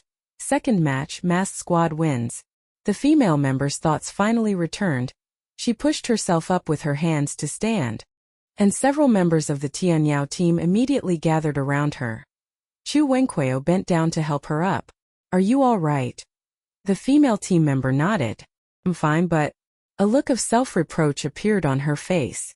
"I didn't expect him to be so vicious that he would actually..." She had been guarding against Xue Zhongqi's grappling gun the whole time and never expected the opponent to pull a switch that positions trick on her at the last moment. Chu Wenquio pressed his lips tightly and pondered for a long time. They've already lost 2 matches in a row. If they lose one more, the situation will be very unfavorable for them. Next match, it'll go in. Chu Wenkai slowly raised his eyes and said, "Xi and Honglang was a bit worried. But we originally planned to keep you for last as a safety net. If you go in early, the other side will definitely keep draining your mental energy." Then the later matches, Chu Wenkai raised a hand to interrupt him. "I suspect this big watermelon is probably the strongest member of the Masked Squad. So in the next match, as long as I go all out to take him down, the people after him on their team shouldn't be a concern." "That's settled." Chu Wenkai decided. At this moment the audience on site were all chattering. Masked Squad is quite something. That big watermelon thief actually won 2 matches in a row. If they win the next one too, this situation will be really unfavorable for Team Tianyao. "Oh no, I just bet on Team Tianyao advancing. Am I going to lose my bet?" Amid the murmurs and stares from the crowd, Chu Wenqua slowly climbed onto the ring. When viewers in the livestream saw that Tinyo's third fighter sent out their captain, they began to be surprised. "Good grief. It's only the 3rd round and Chu Wenqua is already up. I thought this match was a sure win for Tinyo. No choice. Tinyao lost the first 2 rounds, lose one more and they're done, so they had to send out Chu Wenqua. Chu Wenqua should be able to win this time, right?" Seeing the strongest member of the Tianyao team take the stage, Xue Zhongqi immediately paid attention. He straightened his back a little, showed a polite smile, and nodded to Chu Wenqua. Under the ring, Song Tianqi couldn't help moving his fists and feet. "I've let that brat Xue Zhongqi hog the spotlight. I don't even get a chance to step up." Yan Yuding heard that and glanced at him. "You want to fight so badly. If there were consequences, would you step up?" Song Tianqi was stunned. "Didn't the monitor say for you to go up?" Yan Yuding hurriedly coughed. "I'm still nervous, aren't I?" Su Jintang glanced at the two of them and didn't join their argument. After all, it was the same to her whoever went up at this moment. Chu Wenquio had already stepped onto the arena. His emotions remained calm. He simply looked at Xue Zhongqi and said, "You should be the strongest in your team, right? I noticed you haven't used your abnormal ability in the first 2 matches. Are you looking down on us?" Xue Zhongqi froze, then let out a light laugh. "You misunderstand. I'm only average in strength within our team. As for why I haven't used my ability, it's a rule of our team." Chu Wenquio frowned slightly. "What kind of team rule forbids using your ability?" Xue Zhongqi pointed to himself. "Our team." The referee Li Xiang spoke up at the right moment to remind them. "Are you two ready?" "Ready." Chu Wenqua was the first to reply, stepping back to the left half of the ring. Xue Zhongqi made an okay gesture and slowly retreated. Li Xiang glanced at Xue Zhongqi twice more, raised his hand and signaled downwards. "Third match, begin." Chu Wenquio's ability is the mysterious water chessboard. A black and white chessboard slowly materialized before him, streams of water surging within the board, making a rustling sound. Xue Zhong gripped his hooked spear tightly, a look of solemnity deepening in his eyes. Sentient chessboard, the myriad phenomena of heaven and earth. Chu Wenqua slowly uttered the ability incantation, and the chessboard that had appeared before him flashed a blinding light. A powerful torrent of water tilted out from it, like the waters of the Milky Way, raging as it surged toward Shuezhong. As expected of the captain, this strength is on a completely different level from those two just now. Shuezhongqi felt a pang in his heart, then quickly drew his hook and dodged toward a safe area. Unfortunately, the water current also had a tracking effect. Wherever Shuezhongqi dodged to, the milky river's water swiftly pursued from behind. A trace of profundity appeared in Shuezhongqi's eyes. He immediately turned, stopped his steps, raised his hand and waved, and dozens of attack talismans flew out from his sleeve.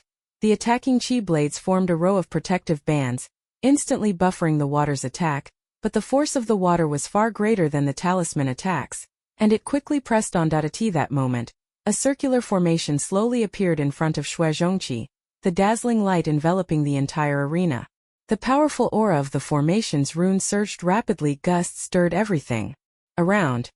When Li Xiang sensed this power, his gaze toward Shuezhongqi took on a note of surprise. This masked squad's contestant turned out to be an engraver. Shuezhongqi used only a first-rank array pattern, but that was already enough to deal with Chu Wenkai. When the power of the pattern formed, Chu Wenkai's chessboard water flow didn't even hold for a second before being instantaneously devoured.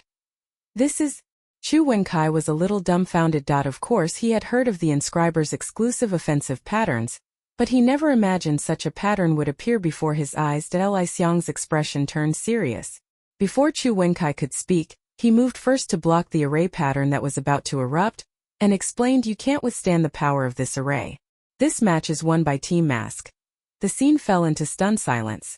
The spectators in the stands were all dumbfounded. Viewers in the live stream were also quiet for several seconds before they began to comment one after another. This is only the first elimination match and a glyph master has already appeared.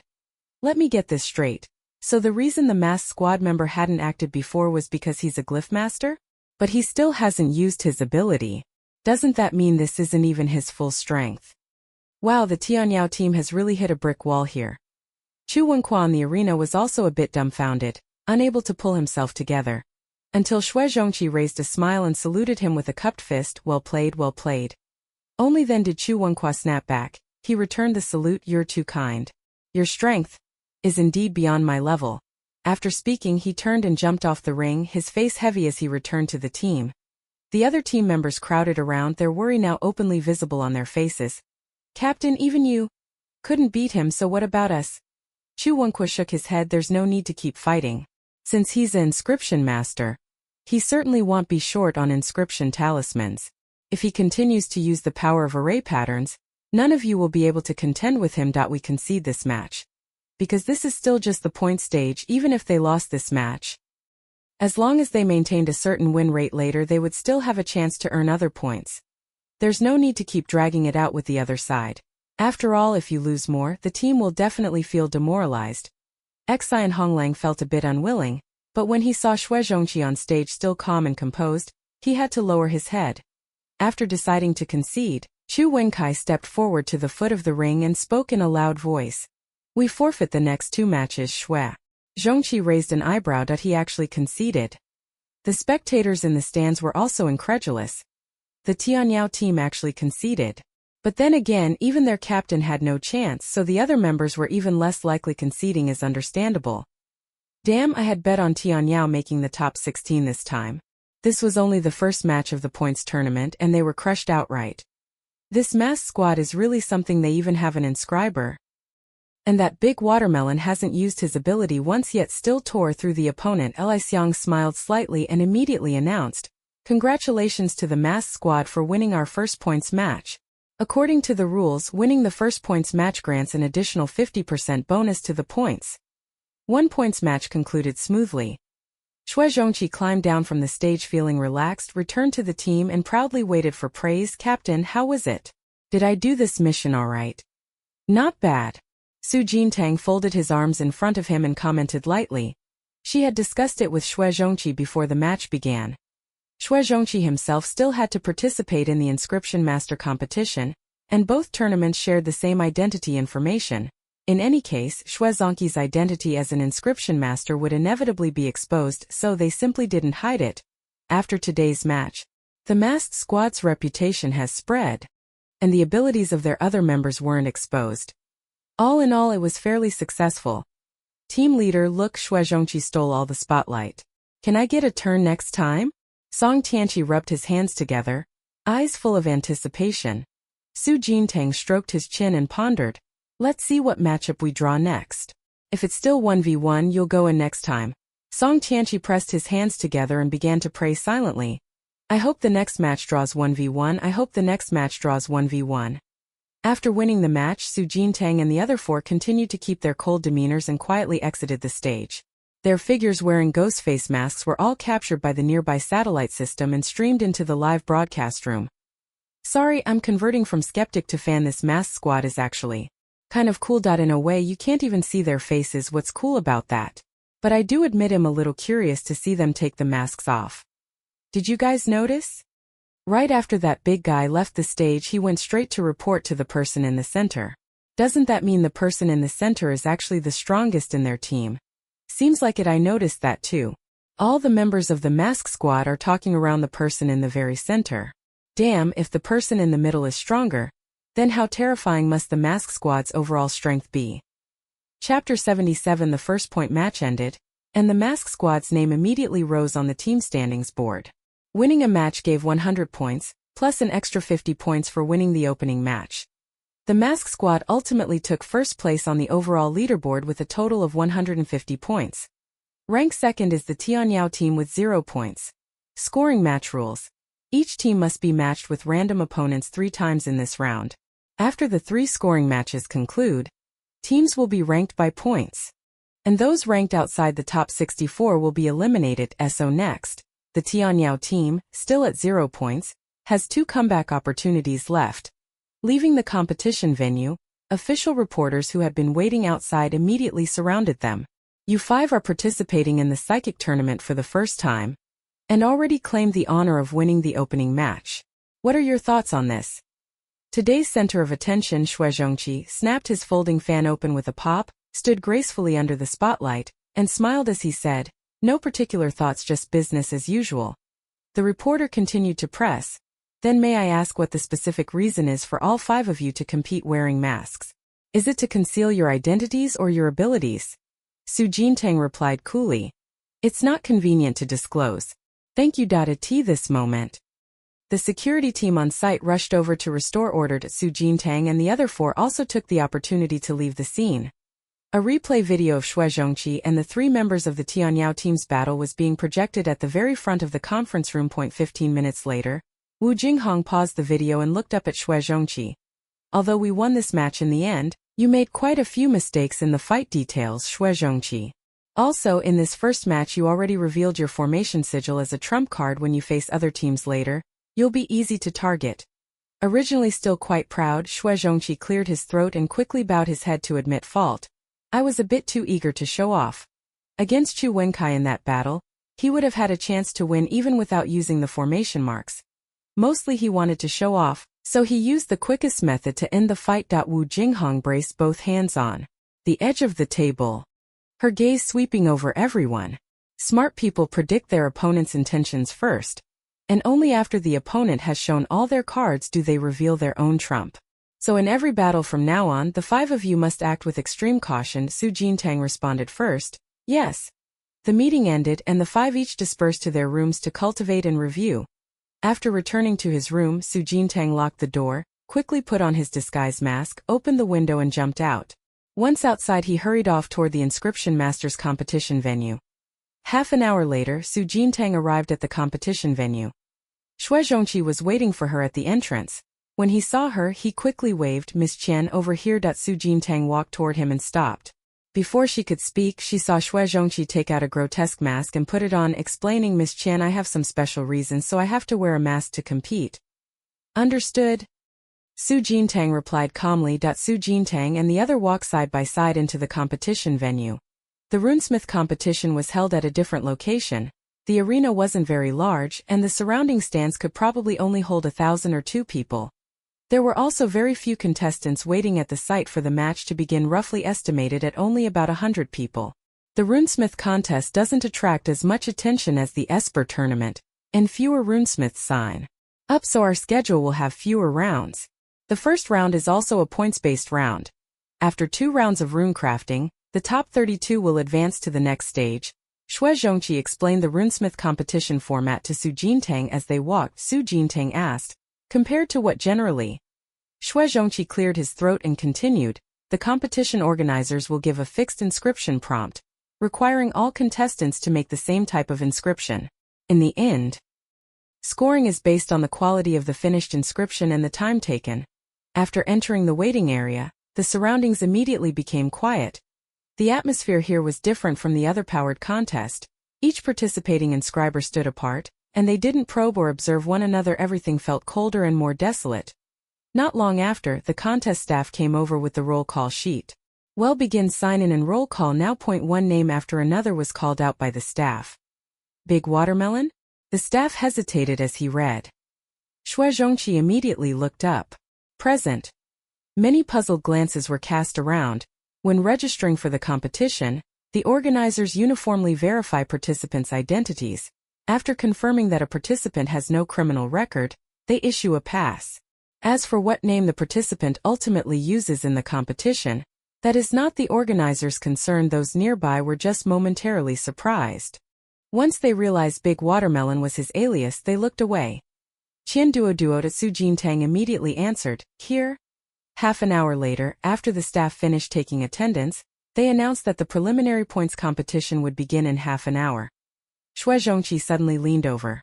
"Miss Qian, did you see the man wearing a white robe over there? He's the champion of last year's Inscription Masters tournament." At only 17, he had already reached the level of a rank 2 Inscription Master. His strength has probably improved a lot this year. Su Jintang turned his head to look over. A number of contestants were gathered around the white-robed man. Everyone smiled broadly and treated him with great respect. During this time she had self-studied some basic knowledge on the engraver's internal network. To reach level 2 engraver, the basic requirement is being able to craft level 2 inscriptions. And then the success rate for making level 1 inscriptions is also considered. If one can barely make level 2 inscriptions but has a very low success rate for level 1 inscriptions, the association will not recognize them. Su Jintang pondered for a moment, then hesitantly asked, "So a 17-year-old level 2 inscription master can win the championship?" She had always thought a level 2 inscription master was just ordinary. Xue Zhongqi was momentarily stunned, then turned to look over. "Our president's son is now in his 50s and is only a level 5 inscription master." Only then did Su Jintang react. Most people only awaken their abilities at 15, so reaching level 2 inscription master by 17 is indeed considered a genius. But she, at 16, could craft level 2 inscriptions, even more advanced specialized tracking inscriptions. Su Jintang rubbed his chin, having a sense of it in his mind. However, all of this was probably more influenced by that scales, because when she made runes she could clearly feel that even if she only made a casual stroke, the strands of spirit power would be very full and solidly formed. It really didn't have much to do with how hard she tried. "Are there any privileges for a level 2 rune master?" Su Jintang asked again. Xue Zhongqi thought for a moment. After advancing to level 2, more tutorials available within the association will unlock, and when taking association tasks you can choose some that are more difficult, which grant more contribution points. Should have said that earlier. She should have been able to reach level 2 rune master standard long ago. But she thought leveling up wasn't very useful, so she hadn't really bothered to study it. Su Jintang rubbed her hands. After this competition ends, she needs to take some time to upgrade the grade 2 inscription master. Then go ask President Sun about the exclusive cultivation method for the stellar attribute. After more than half an hour, the group list was released. Su Jintang was assigned to Group 3. Each group had 8 people competing together. Ultimately the top 3 would advance to the next round. The margin for error was still quite large. "Oh no, Zhang Xiangyang got placed in our group, and there's also someone who made the top 10 in last year's competition in our group. Those 2 alone will take 2 spots, so won't we only be fighting for the last spot?" As Su Jintang walked toward the competition area, he heard 2 contestants discussing behind him. Su Jintang glanced back out of the corner of his eye. The Zhang Xiangyang the 2 had been talking about was the champion from the previous tournament that Xue Zhongqi had mentioned. Zhang Xiangyang walked alone at the end of the line, surrounded by a circle of people, but those people all consciously kept their distance from him, their faces showing varying degrees of respect. At that moment, Zhang Xiangyang seemed to notice someone watching him. He immediately looked up and met Su Jintang's gaze. Su Jintang gave him a small smile, slowly withdrew his eyes, and continued walking forward. Zhang Xiangyang sensed something was off and glanced again at Su Jintang's retreating figure. Most of the other competitors looked at him with varying degrees of respect, but the way that girl had just looked at him was full of a challenging desire. After entering the competition arena, Su Jintang was placed in the front row. Like when he took the Inscription Master Association's assessment, monitoring systems were installed at the desks. All scoring and evaluation would be carried out by the monitoring system. The Inscription Masters Tournament preliminary points match first round officially begins. This round's task: craft 3 Grade 1 Fire Attribute Attack inscriptions and 1 Grade 2 Teleportation inscription. After the rules were announced, the monitoring systems at each table immediately started their countdowns. Su Jintang took out the Huangsha Huayun pen he had bought at great expense. The pen's body was traced with gold thread in several mysterious patterns, faintly revealing a cloud and auspice motif. Timing has begun. All inscriptionists, please hurry and proceed with your engravings. The monitoring system automatically reminded. Su Jintang took a deep breath, gripped the inscription pen, calmed his mind, and began preparing to craft his first fire attribute attack inscription. Mental energy flowed entirely from the palm into the inscribed pen, and the pen's body slowly emitted a faint glow. The satellite system responsible for the livestream began circling the entire arena to film. Many viewers streamed into the live room one after another. Huh? There's actually an Inscription Masters tournament. Why are there so few people at the inscriptionist competition? Could they all have gone next door to watch the psychics fight? Chapter 78. Compared to that, the psychic tournament's battles were more spectacular and thrilling to watch. The atmosphere at the inscriptionist competition was much quieter.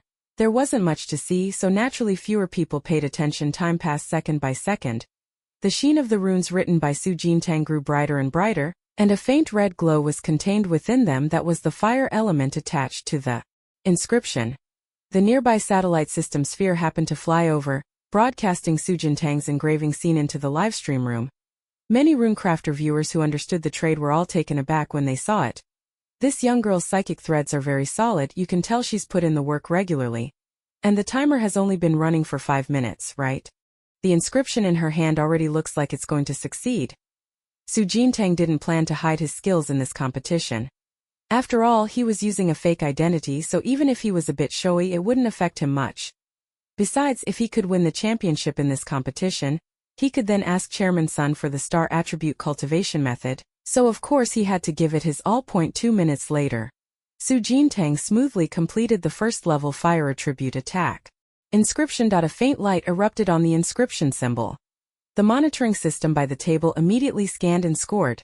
Type: first level fire attribute attack inscription. Quality: perfect. Completion time: 8 minutes 15.7 seconds. Points awarded: 200. Scoring criteria: base score full 100 points, quality reaching perfect adds an extra 50 points, completing within 10 minutes adds an extra 50 points, totaling 200 points.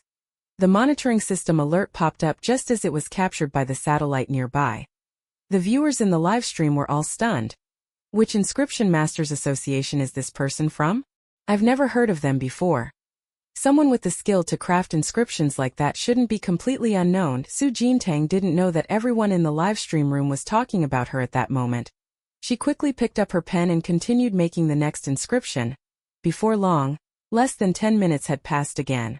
The second fire attribute attack inscription in Su Jintang's hands was freshly completed, also received the full score of 200 at this moment. Zhang Xiangyang, the champion of last season's Inscription Master competition, had just finished his first inscription, scoring 150 points. The inscription he made was also of perfect quality, but it had taken over 10 minutes, so there were no bonus points for time. Shocked, the previous competition champion is actually worse than this girl? What association did this dark horse newcomer come out of? Found her. This girl's registration name is Chen Duo, from the Federal Inscribers Association. As soon as they heard it was the Federal Inscribers Association, the audience immediately quieted down.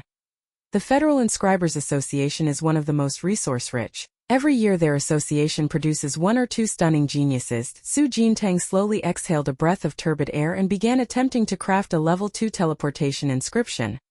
This time she wasn't as fast as before. The pacing of the creation immediately slowed to half its previous speed. Evenly thick, fine threads of mental energy slowly extended from the inscription pen, stabilizing and firmly imprinting onto the raw stone, forming a miniature array diagram. A full half-hour passed, and thin beads of sweat appeared on Su Jintang's forehead. When only the final thread of spiritual energy remained in the formation diagram, she took a deep breath, steadied her mind, and in one go completed the entire formation diagram. A strong white light and waves of spiritual energy spread across the engraved sigils. The monitoring system immediately popped up a prompt. Type. Level 2 teleportation inscription quality. Perfect completion time. 43 minutes 5 seconds 9 points awarded. 200 scoring. Criteria. Base score full 100 points. Perfect quality grants an extra 50 points. Completion within 1 hour grants an extra 50 points, totaling 200 points. Su Jintang's taut nerves finally relaxed at the same time. The big screen at the competition venue immediately popped up a notification that a contestant in this group had already completed the task requirements. The contestants who were still hunched over making inscriptions heard the alert and looked up in surprise. Someone's already finished the task? Could it be Jiang Xiangyang? Someone couldn't help but ask aloud. Jiang Xiangyang himself also looked up in surprise, his eyes scanning around for the contestant who had already completed the task's requirements. At this moment, Su Jintang, who had already finished the exam, lazily stood up and stretched. Her standing up immediately drew everyone's attention. Many people had lost focus and caused the inscription crafting in their hands to fail outright. Su Jintang ignored everyone's gazes and lifted his leg, walking directly out of the competition arena. A staff member received the notification and hurried over to ask Su Jintang, "Hello, contestants who have completed the requirements. Please come this way." Su Jintang nodded and followed the staff member toward the public hall. At that moment, on the leaderboard hanging above the public hall, Qian Duoduo's name was in first place with a total of 600 points. Please wait a moment. After the other contestants finish their assessments, everyone will gather here together. After giving instructions, the staff member turned and left. Su Jintang sat idly in his seat and started scrolling through StarNet's trending searches. The topic tag Mass Squad was still in the top 10 trends, and countless comments kept appearing every few moments. This squad is insane. Apart from the team name, there's no other information, completely untraceable. Didn't they say their average age was no more than 16? They must be first-year cadets who just enrolled in some military academy this year. The problem is they don't even use their powers, so there's no way to trace which military academy they're from. Every year there are quite a few freshmen who enroll in military academies as new inscriptionists, so knowing only that Xue Zhongqi is an inscriptionist still doesn't reveal much. At that moment, several notification messages suddenly popped up in the group chat. "You Wanyao, you 5 actually went to take part in the Espers tournament? Wei Zixuan, how rude. So rude. Why didn't you tell us? We could have entered as mask number 22. Sobbing. JPG Song Tianqi. Stop it, today Xue Zhongqi hogged all the spotlight. Next round, no matter what, I'm going in." Students from the 5 major military academies are usually given separate special training by their schools. The Espers tournament attracts so much attention that nobody wants to reveal their abilities prematurely, so it's rare for students from those academies to participate in the tournament. So this year, Su Jintang and the other 4 were considered exceptions. Su Jintang curled his lips, tossed a few boastful stickers into the group, chatted for a while. When the sound of footsteps came from the hall's entrance, she immediately put away the communicator and looked up. She saw Jiang Xiangyang, clad in a white robe, walking over at a leisurely pace. He was also watching Su Jintang. He had thought he would be the first to complete the task today, but unexpectedly a newcomer no one really knew had appeared out of nowhere. Jiang Xiaoyang walked up to Su Jintang, stopped, and showed a gentle smile, taking the initiative to greet him. "Hello, I am Jiang Xiaoyang from the KU-011 Sector Enchanters Association." The KU-011 sector is a mid-level sector. Its local resources and development are not much worse than those of the Federation sectors. Su Jintang rose, smiled, and shook his hand. "Hello, I'm Qian Duo from the Federation Enchanters Association." Jiang Xiaoyang gave a "so it is" smile. The Federation sectors really do produce talent in abundance. Today Miss Qian's move truly scared quite a few of us. "You're too kind." Su Jintang modestly declined. "Compared to you, last season's champion, I'm just showing off a few trifling tricks." The two began to flatter each other's businesses, and not long after, other contestants started walking into the hall. The leaderboard began to change frequently. The only things that remained unchanged were the top two positions. First place Qian Duo 600 points. Second place Zhang Xiangyang 500 points. Half an hour later, the first round of the qualifying point competition officially ended.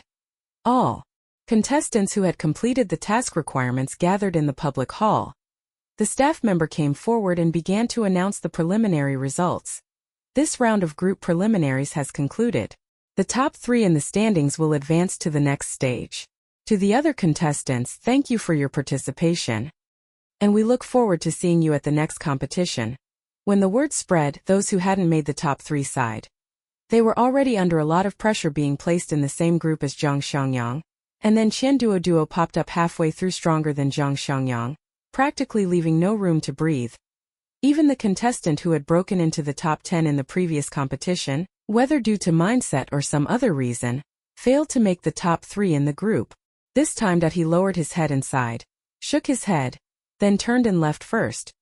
After everyone else had left, Zhang Xiangyang smiled and greeted Su Jintang. Miss Qian, I'll take my leave too. See you in the next match. Su Jintang nodded in response. After leaving the competition venue, Su Jintang was still pondering the issues with the subsequent tournament format. After the qualifying point matches ended came the knockout rounds. If she choked in one match, she'd be eliminated outright. And the pressure would only grow from there. And she still had to worry about the other side's Esper tournament. Back at the villa's courtyard, Su Jintang rubbed her brow, stumbled into the yard, then kicked off the windowsill and climbed back into her room through the window. Once steady, she brushed the dust from her palms, shut the window, and returned to the living room to sit down. At that moment, the communicator vibrated. It was a message from Xue Zhongqi. Miss Qian, I didn't see you when we came out. Did you pass the preliminaries? Su Jintang replied. I did. Xue Zhongqi, that's good. With your strength you should have no problem getting to the semifinals. After both the Superhuman Tournament and the Inscription Masters Tournament began, they immediately drew considerable attention across the Starnet. And the name Mask Squad had already spread all over the network after the first match. A few days later, the schedule for the second points match was announced. Upon receiving the news, Wu Jinghong began organizing tactics for the 5 members of Su Jintang. Teacher, the class monitor already promised I'll go in the next match. Song Tianqi smiled and raised his hand, volunteering. Chapter 79. Wu Jinghong glanced at him. If it's a 1v1 round robin and you get picked, that's fine. But if it's another match format, you need to prepare a battle plan in advance. Apart from 1v1, there are 2v2, 3v3, and finally the big team battle. If it's 2v2, I suggest pairing Jiang Shi with Song Tianqi. For 3v3, have Su Jintang, Xue Zhongqi, and Yan Yuding. The 3 of you go in. There's no need to discuss the big team fight. You 5 go in together and follow your usual coordination. There's still some margin for error in the current point stage, so I won't interfere too much. Well, deal with the rest in the playoffs. Wu Jinghong said crisply and decisively. Su Jintang immediately nodded. Understood. After seeing Wu Jinghong off, Su Jintang turned and returned to the conference room. Song Tianqi and the others were sitting and chatting idly.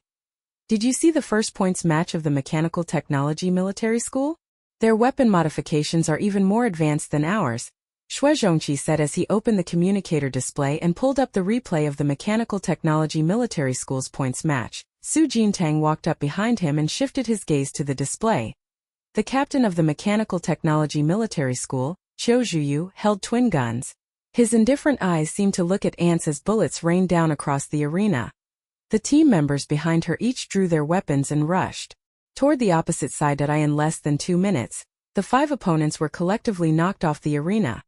The final judge announced, Mechanical Technology Military Academy team wins.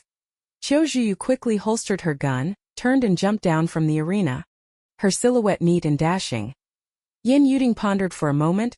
Qiu Zhuyu and the others didn't use their abilities in the first points match either. They defeated their opponents within 2 minutes using just treasures and weapons.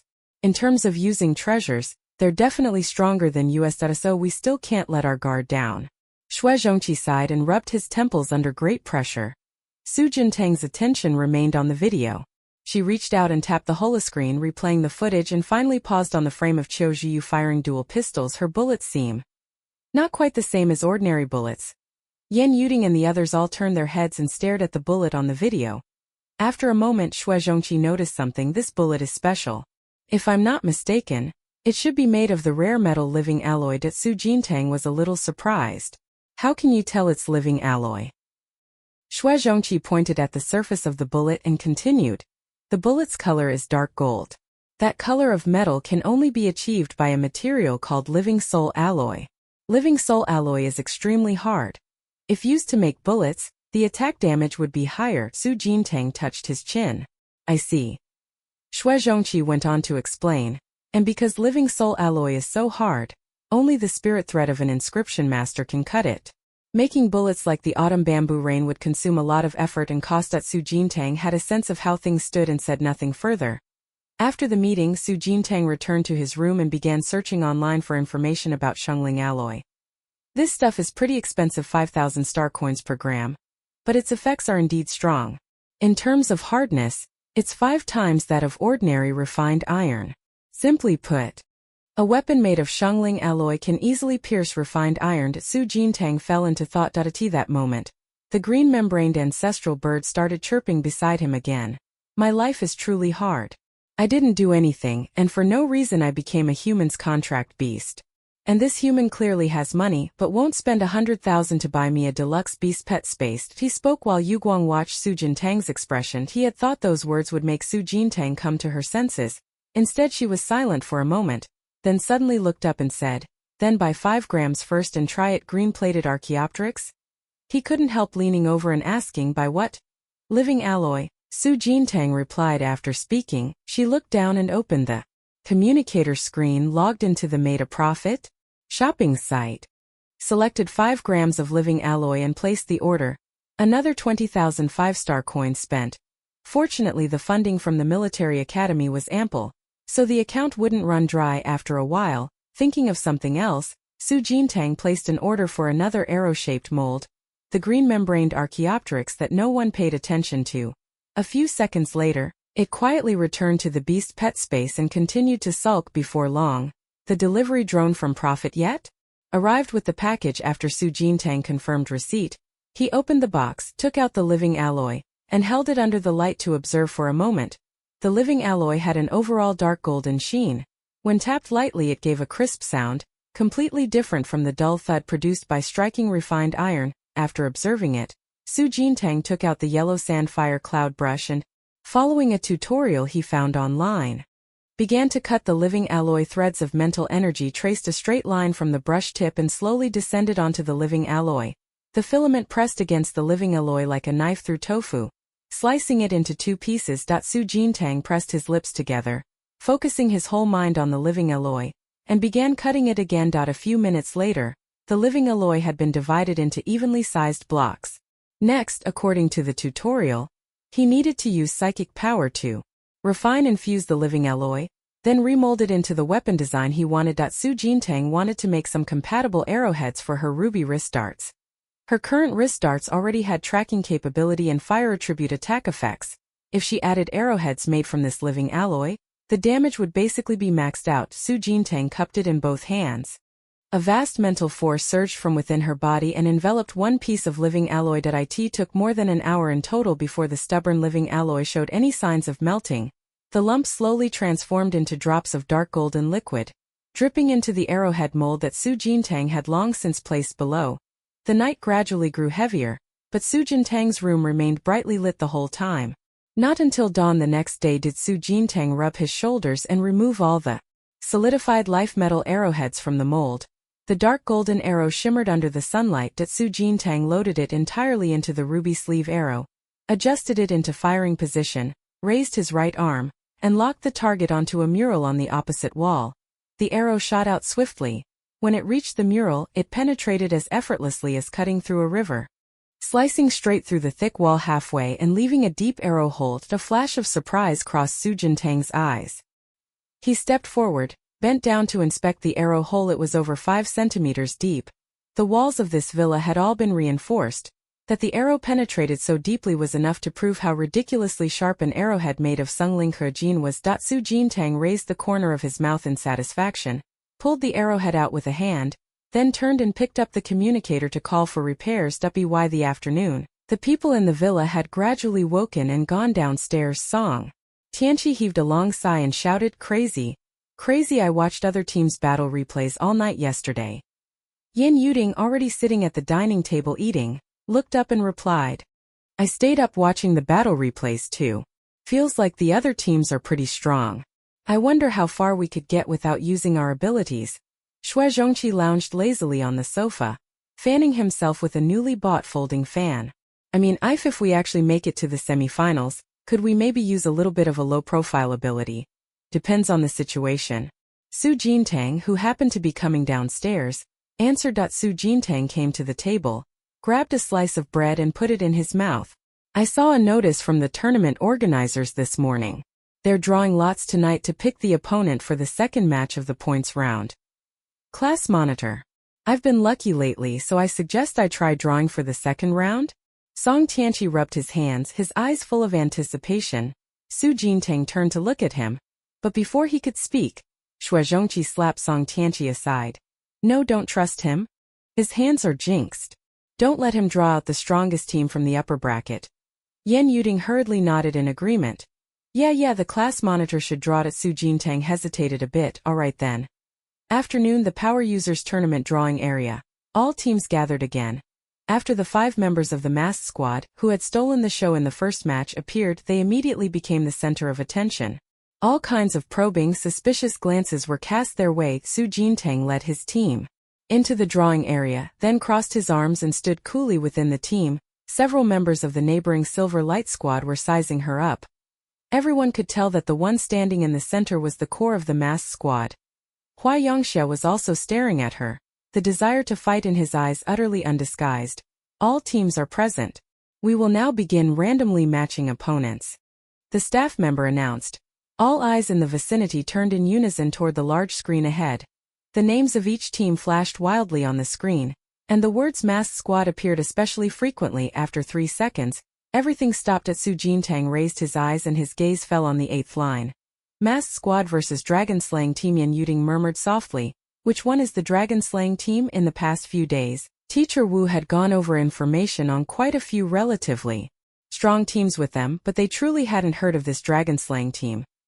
Xue Zhongqi waved his fan and added, probably a small squad that's not much of a threat. Su Jintang also glanced around but didn't find anyone at that moment.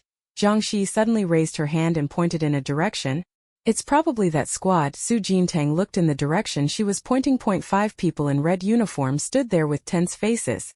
The uniforms were printed with dragon patterns, fitting the slaying dragon squad name quite well. The captain at the front looked nervous, glancing towards Su Jintang's position from time to time before quickly looking away, like a mouse that had just seen a cat. Seeing this, Su Jintang nodded to confirm. Yeah, I guess it's them. After drawing their opponents, the 5 of them turned in unison with cold expressions and walked toward the exit of the draw area, leaving only a row of dashing backs behind. The people from the surrounding teams exchanged silent glances, their wariness of this masked squad deepening, except for the first points match, which is to be held immediately after the draw. The subsequent matches all allow one day to arrange tactics after opponents are selected. Back at the villa area, Song Tianqi quickly took off the ghost face mask. Phew, it was suffocating. Actually, no one required the 5 of them to act aloof and mysterious, but once they put on the masks, everyone unconsciously adopted the pose, so that cold, ruthless persona just stuck. Yin Yuding was getting restless too. He quickly took off his mask, tossed it into his ring space, and fanned himself. No, we have to keep up the cold-blooded killer persona until the end. Only like that are we worthy of being called the masked squad. Su Jintang took off his mask, pushed the door open and was the first to walk into the courtyard. Everyone rest for a bit. Then let's meet in the conference room later and talk about the dragon-slaying team. No rest? Let's talk now. From how those people in the dragon-slaying team performed today, they don't look all that threatening, Xue Zhongqi said, fanning himself as he followed into the courtyard. Zhang Shi added cautiously, it's also possible they deliberately disguised themselves to make us underestimate them. In the end, the 5 agreed not to rest and went straight to planning tactics. Su Jintang hunched in his chair, hands clasped together. The opponent of the dragon-slaying squad is the Silver Light Military Academy. From the battle replay video you can see the dragon-slaying squad was killed instantly, no chance to resist at all. Yin Yuding frowned. Then from this we still can't analyze what the dragon-slaying squad's true strength is. On the other side, Xue Zhongqi, who was checking the information, raised the fan in his hand. Found them.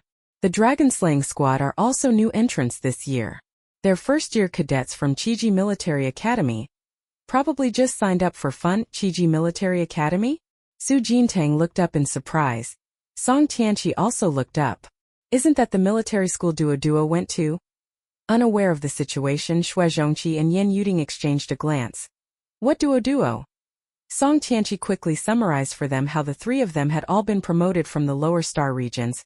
Xue Zhongqi immediately became alert. Squad leader. We agreed we can't go easy on the other side just because of old ties. Yan Yuding nodded in jealous agreement.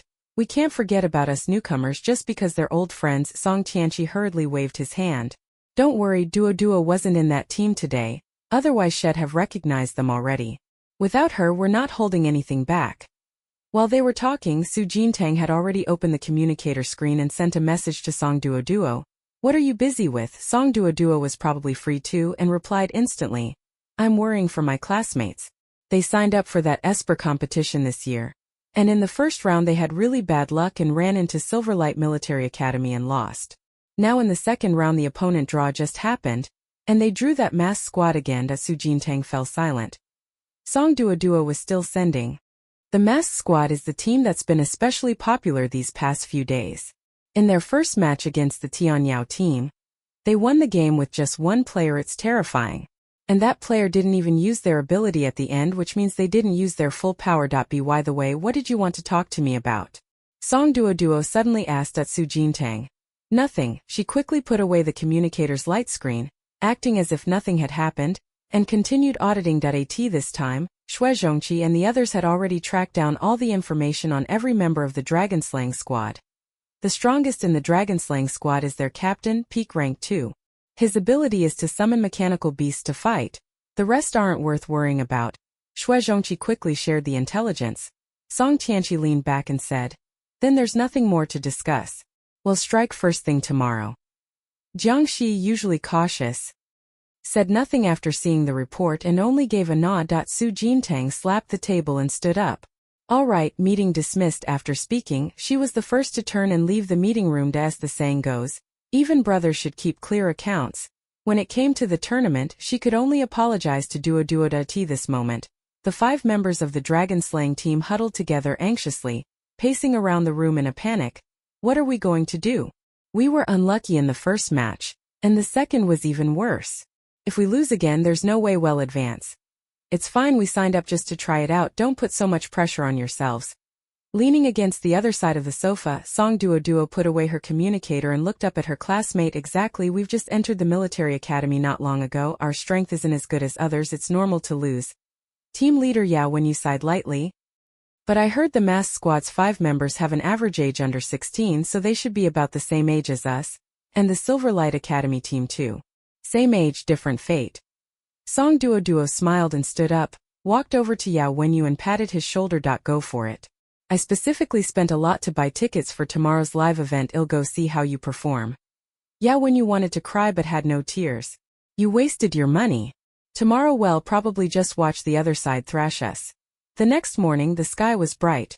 The highly anticipated second points match of the Superpower tournament is about to begin. From early morning, a long line formed outside the arena. Spectators waiting to enter. Song Duo, who had gotten up especially early, stood among the first few in line. Section C, row 23. Once inside, turn left. After checking the tickets, the staff member raised a hand and pointed in that direction. Song Duo nodded politely and turned to walk into the venue. At that moment, an exclamation suddenly came from the competitor's entrance passage nearby. There was only a layer of protective glass separating the competitor's passage from the audience passage, so the situation on the other side could be seen clearly. Curious, Song Duo turned her head to look. 5 people wearing ghost face masks slowly walked in from the contestants' entrance. The leader at the front had his hands in his pockets and walked in step by step. Song Duo was taken aback. Why did the masked squad leader's way of walking look so familiar? But for a moment I still couldn't remember where I'd seen them. Mass strike, march on fearlessly. It's really the masked squad, they're so handsome.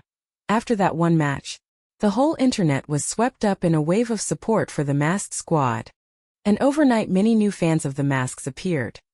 Just as Su Jintang stepped into the corridor, She heard that shout of support. She paused hesitantly and glanced to the side. A row of fans stood across the way, holding colorful masked must-win lightboards, screaming and shouting wildly. Whoa, we actually have fans? Song Tianqi murmured in surprise. Xue Zhongqi, his mouth slightly upturned behind the mask, bowed with gentlemanly grace to thank that row of fans. This gesture once again provoked a chorus of screams and exclamations. Su Jintang withdrew his gaze and continued to lead the group toward the tunnel entrance. Chapter 80. Half an hour remained until the Mask Squad's second points match began, and the spectator stands were already packed. There was even a whole section filled with Mask Squad fans, whose cheering and support rang especially clearly throughout the arena. Su Jintang and 4 others came to the contestants' waiting area and began their warm-up activities. Their side was the waiting area for the dragon-slaying squad. The 5 across from them were also warming up, eyes wandering restlessly, looking completely absent-minded. The host Li Xiang soon appeared on the spotlighted ring. He raised the microphone and greeted the surrounding audience. We meet again, in the referee Li Xiang for this match. In 20 minutes, we'll begin the second round of point matches for all teams. The 2 teams about to take the stage are the Mask Squad and the Dragon-slaying team. Both teams' players are very young, and this is the first time they've signed up for our Esper tournament. In the first round of the points matches, Mask Squad delivered a stunning performance, taking the opening victory and drawing the attention of countless spectators. What will they bring us today? Please stay tuned. Of course, Dragon-slaying Squad is also a team of considerable strength. Although their last points match was fraught with twists and turns, you can't see a rainbow without weathering a storm. I believe they've already steadied their minds and are ready to give it their all on today's field.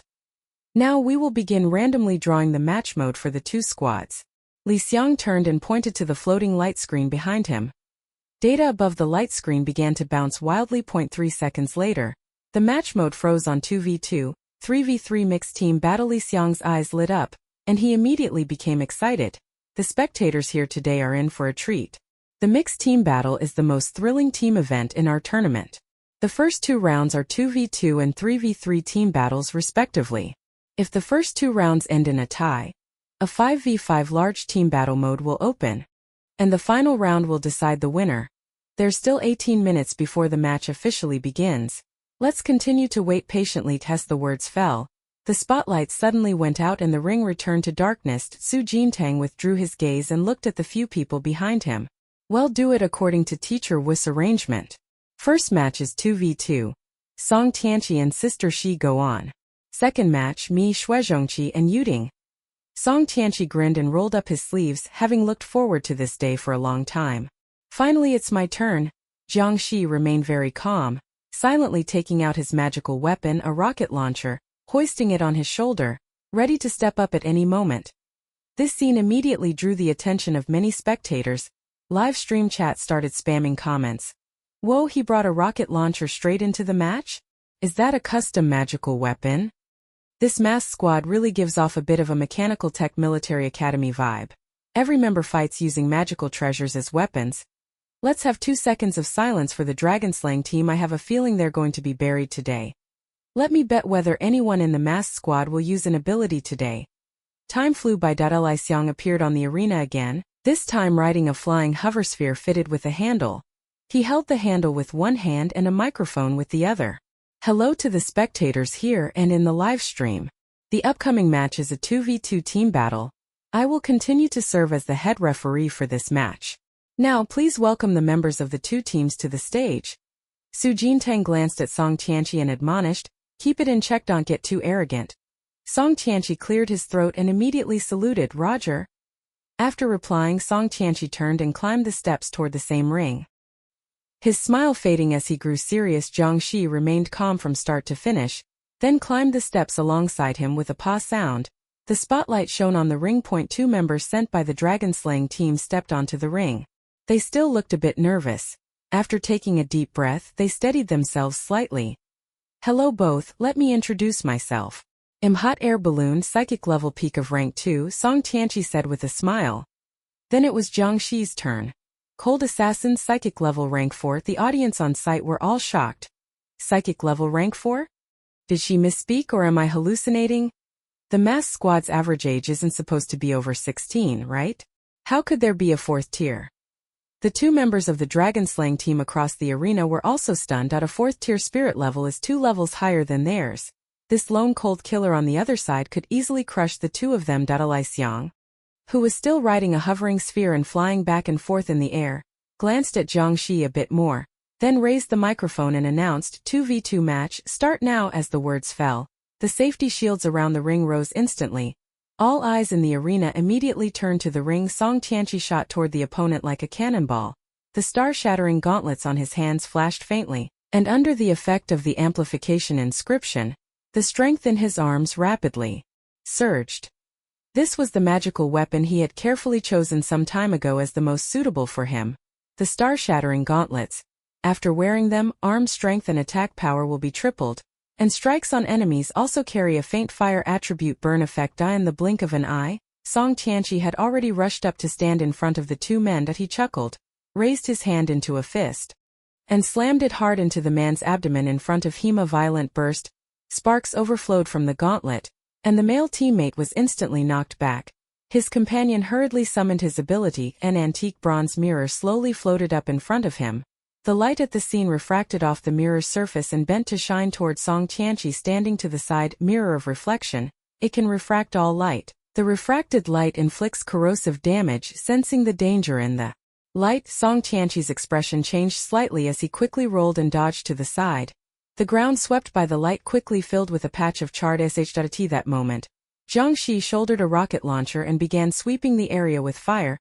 She chose this weapon mainly because its effect was similar to her own ability, making it easier and more natural for her to use. Shells wrapped in flames detonated on the arena, sending up billowing clouds of smoke. The two members of the dragon-slaying squad looked panicked, quickly turning and dodging in all directions. "Sis, you flank from the left," Song Tianqi shouted, then sprang up and charged forward. Zhang Xi temporarily holstered the rocket launcher and swiftly moved to encircle from the left. The dragon-slaying squad's two members were only busy dodging the cannon fire and hadn't realized they were already inside an encirclement. Thick smoke from the explosions rising on all sides completely blocked their vision. They stood back to back, each maintaining a defensive posture. Where did those two go? The guy on the left realized something was wrong and hurriedly looked around to find them. As soon as the words fell, Zhang Xi had already rushed up behind the two of them. She expressionlessly gripped the two of their throats. The suppression from her level of mental power left them completely unable to resist. Song Tianqi, who had circled around from the other side, also charged up in front of them with his fists raised. The two people with their necks being strangled gradually turned red in the face, some of them barely able to catch their breath. "We give up." The shout came from a teammate on the left. Li Xiang on the hovering sphere immediately announced, 2v2 match, masked squad wins. Not even 3 minutes had passed since the match began. The scene went deathly silent. All kinds of surprised and astonished looks fell upon Zhang Xi and the other. When they heard Zhang Xi was a 4th-tier esper, everyone largely had no more doubts about the match. They all knew the mask squad had this one in the bag. But seeing the mask squad win the match in under 3 minutes with their own eyes still left people inevitably stunned.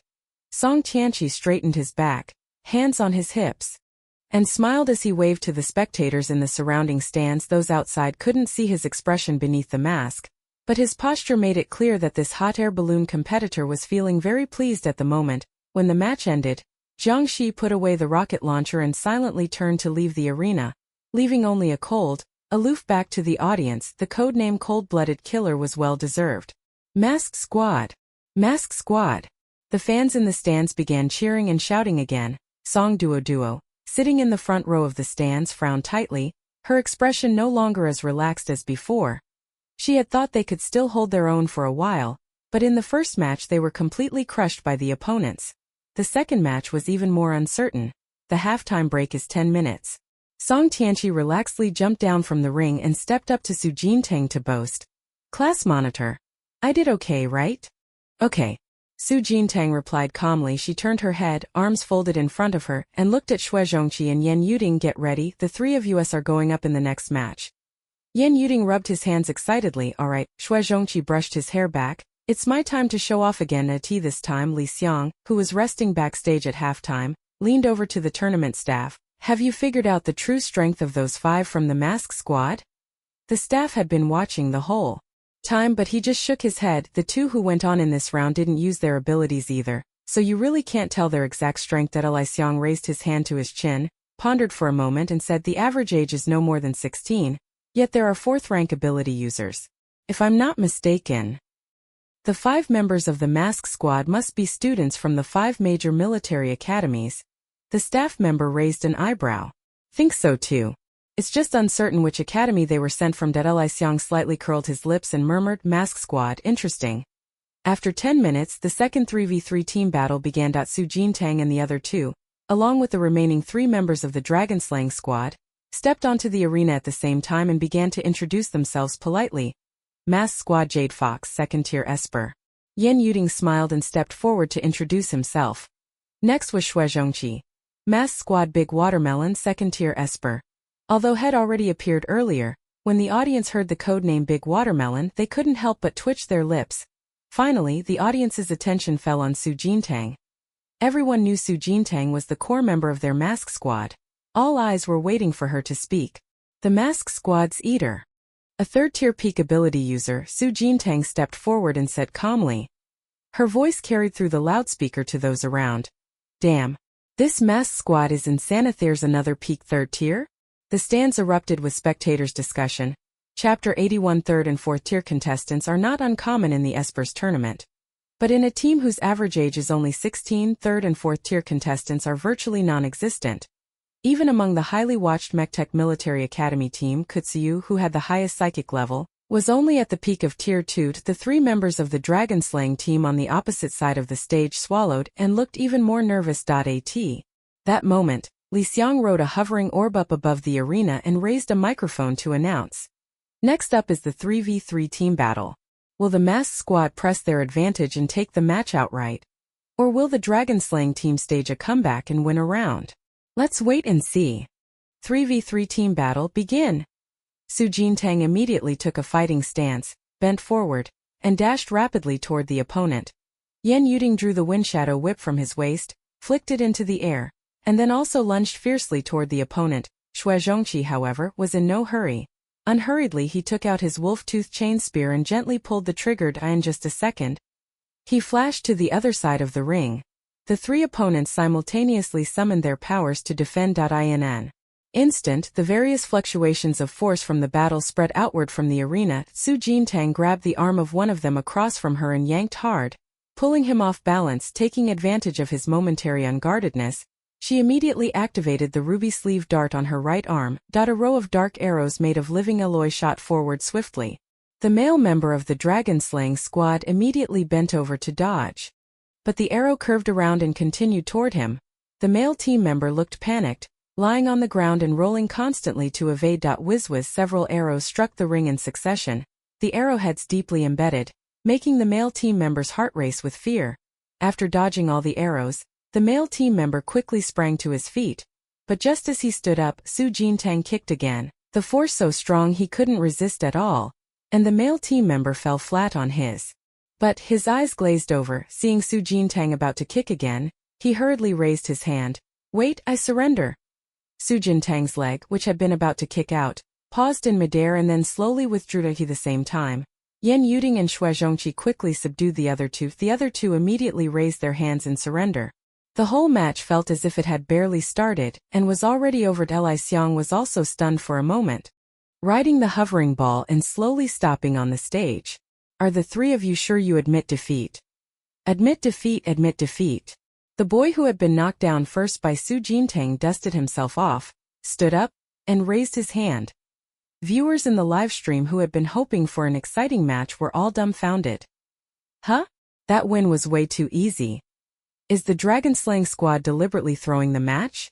I haven't even seen the food-eating guy make a move, and they've already surrendered. Normal. In the last round when they faced Silverlight Military Academy, they also lost at light speed. The masked squad members all start at least 2nd tier. Just in terms of mental power levels alone, the dragon-slaying team was completely outmatched and had no chance of winning.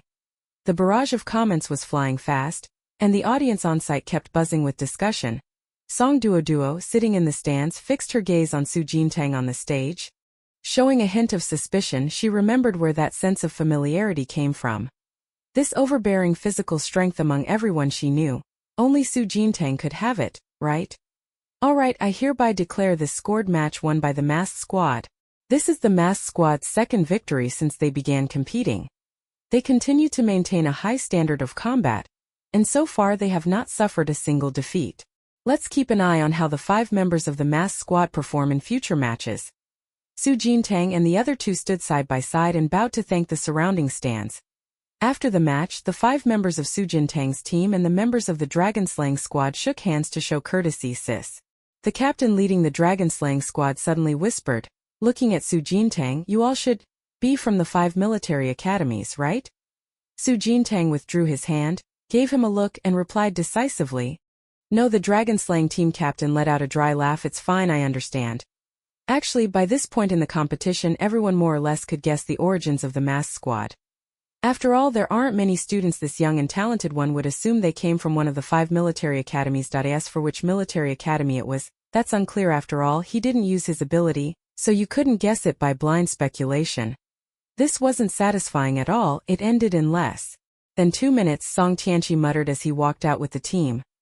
Xue Zhongqi tossed his hair and chuckled lightly, wait until after the semi-finals, then you'll have something to fight about.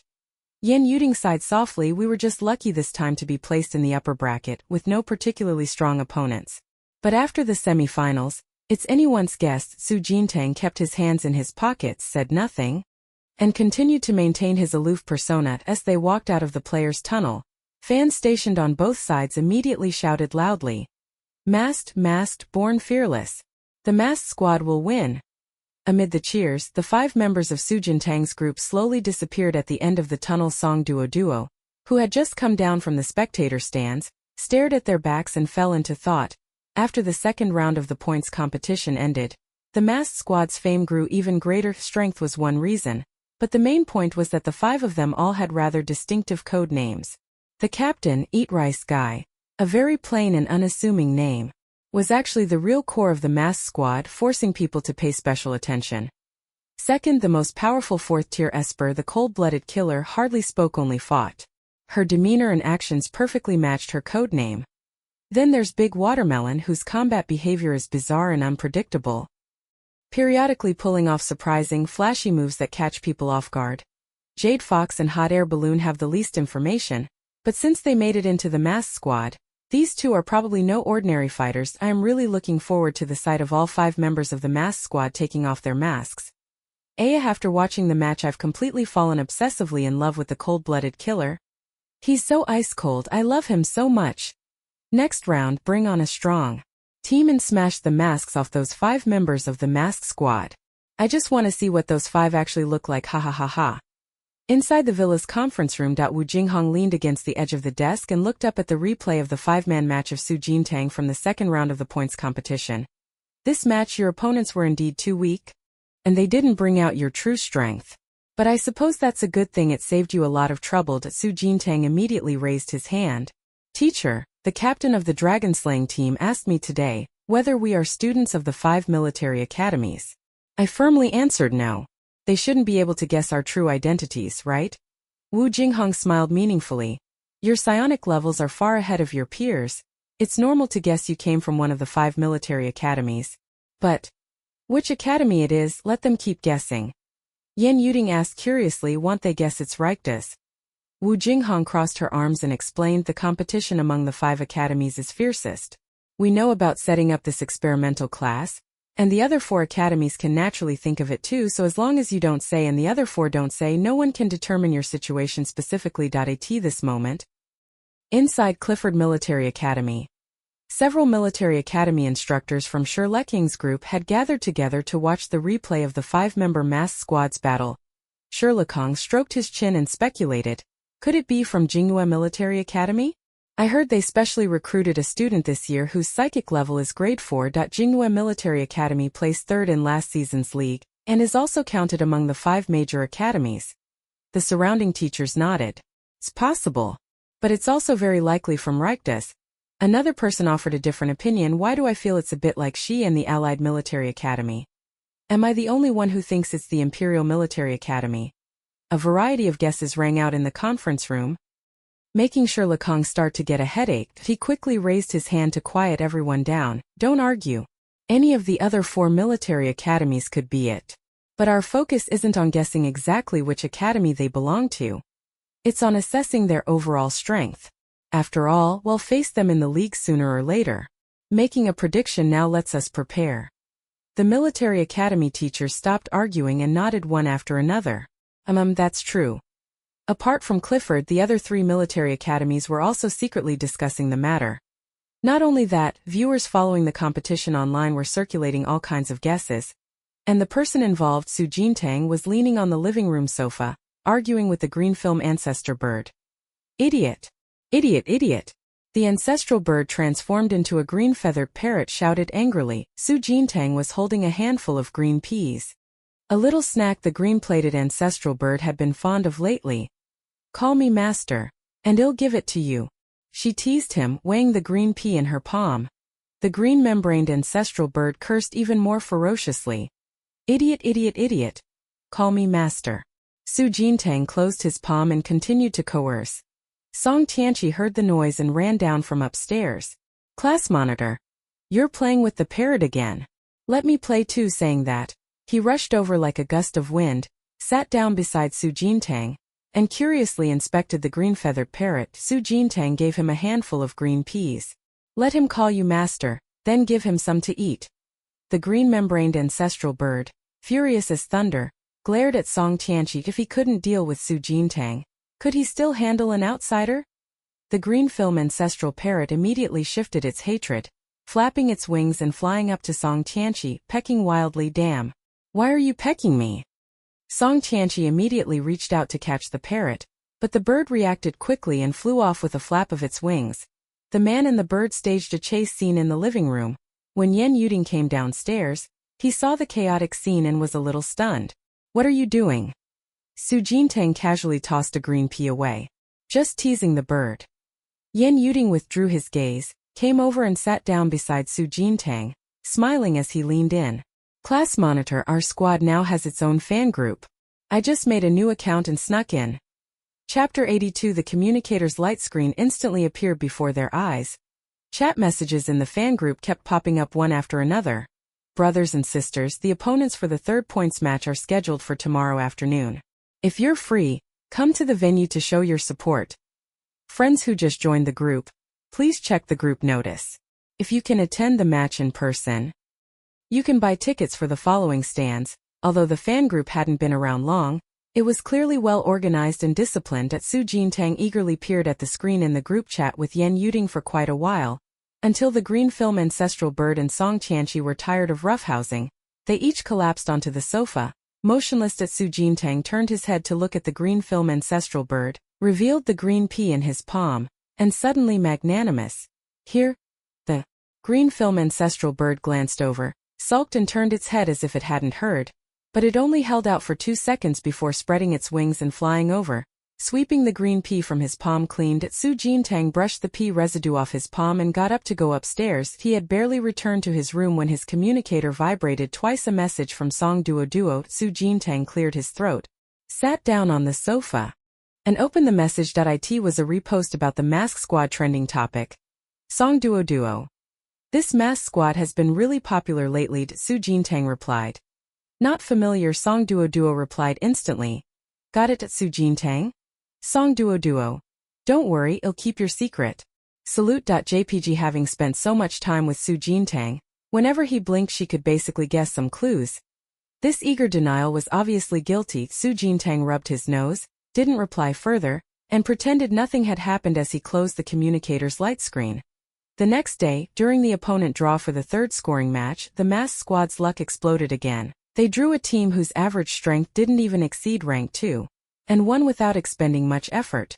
With that, the Espers tournament officially entered the elimination stage. At present, the 3 rounds of scoring matches have been completed one after another. And this stage of the scoring matches is about to conclude. Now we will uniformly announce the team ranking list compiled from official data. According to the list, teams placed outside the top 64 will be eliminated from our next phase of the knockout rounds. As his words fell, the translucent holoscreen hovering behind Li Xiang immediately lit up. The names of all the teams that participated in the points competition appeared above. Among them, Mask Squad sat at the top of the leaderboard in first place, the only team in the upper bracket to have gone undefeated in all 3 matches. Number 1 is really Mask Squad that I told you. They were pretty lucky. Besides drawing Tianyao team in the first match, which was fairly even in strength, the opponents in the next 2 matches were too weak. So those wins came easily. But they beat the Tianyao team with just 1 person and 1 outright.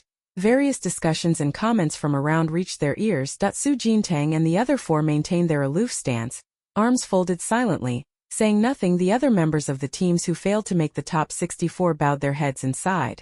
Can only accept a fate of not advancing to the next stage and the contestants' waiting area.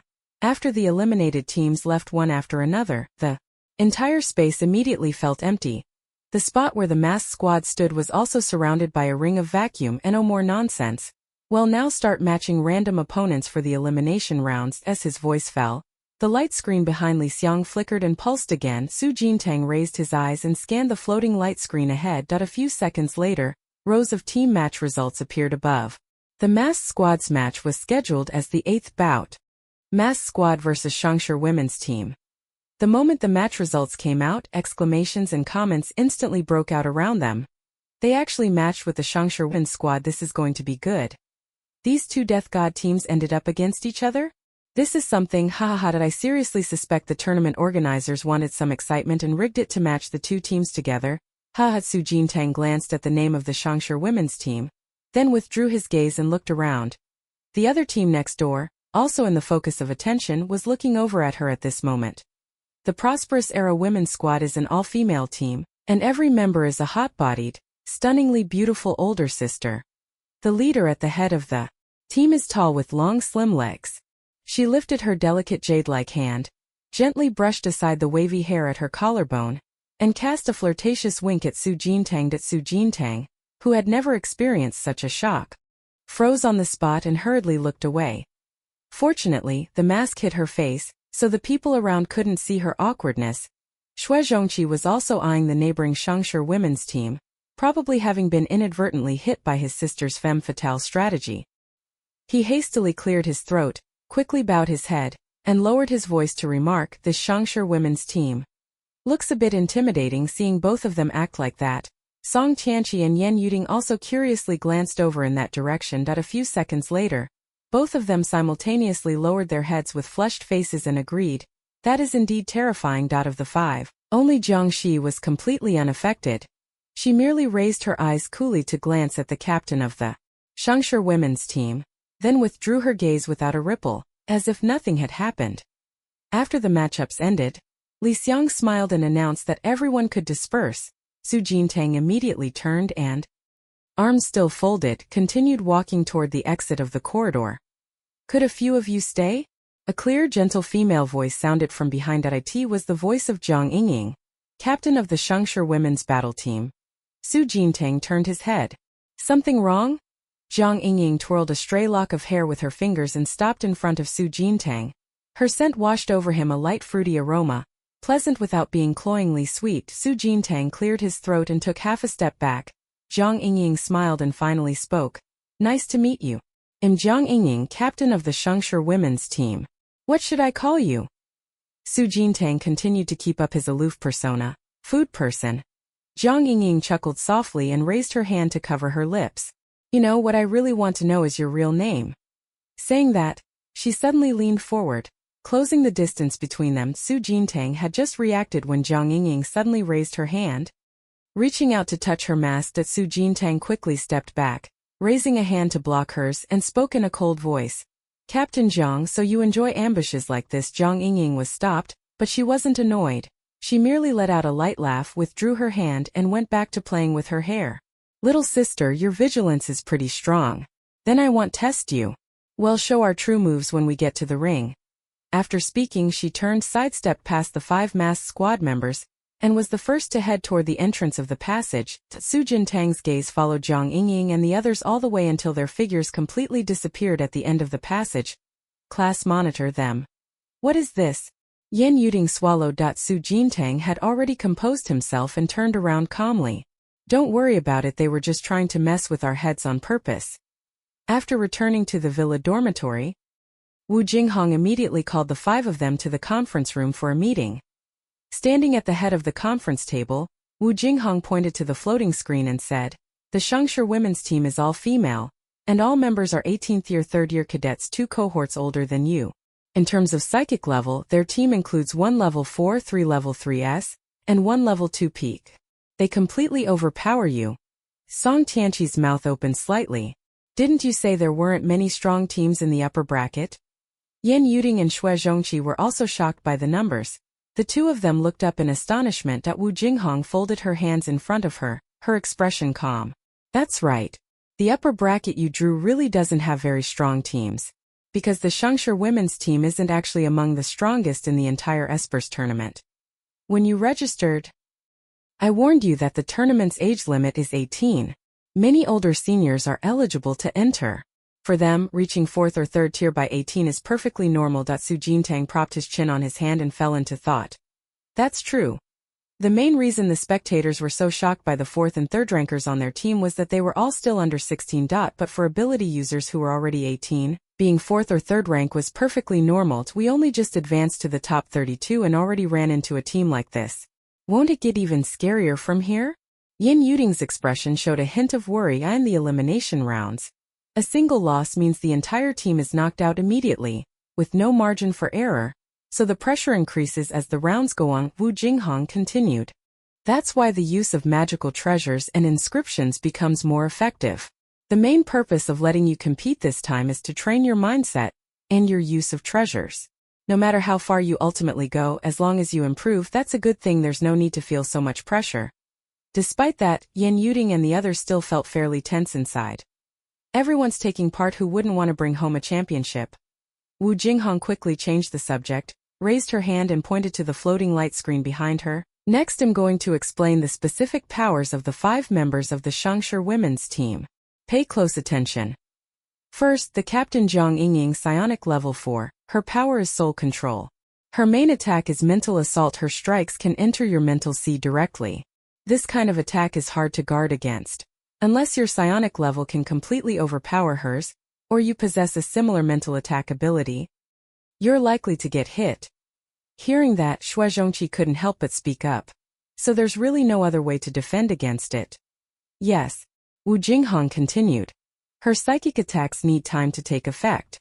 The only solution is to, before her attack lands, interrupt her use of her ability as quickly as possible or eliminate her outright.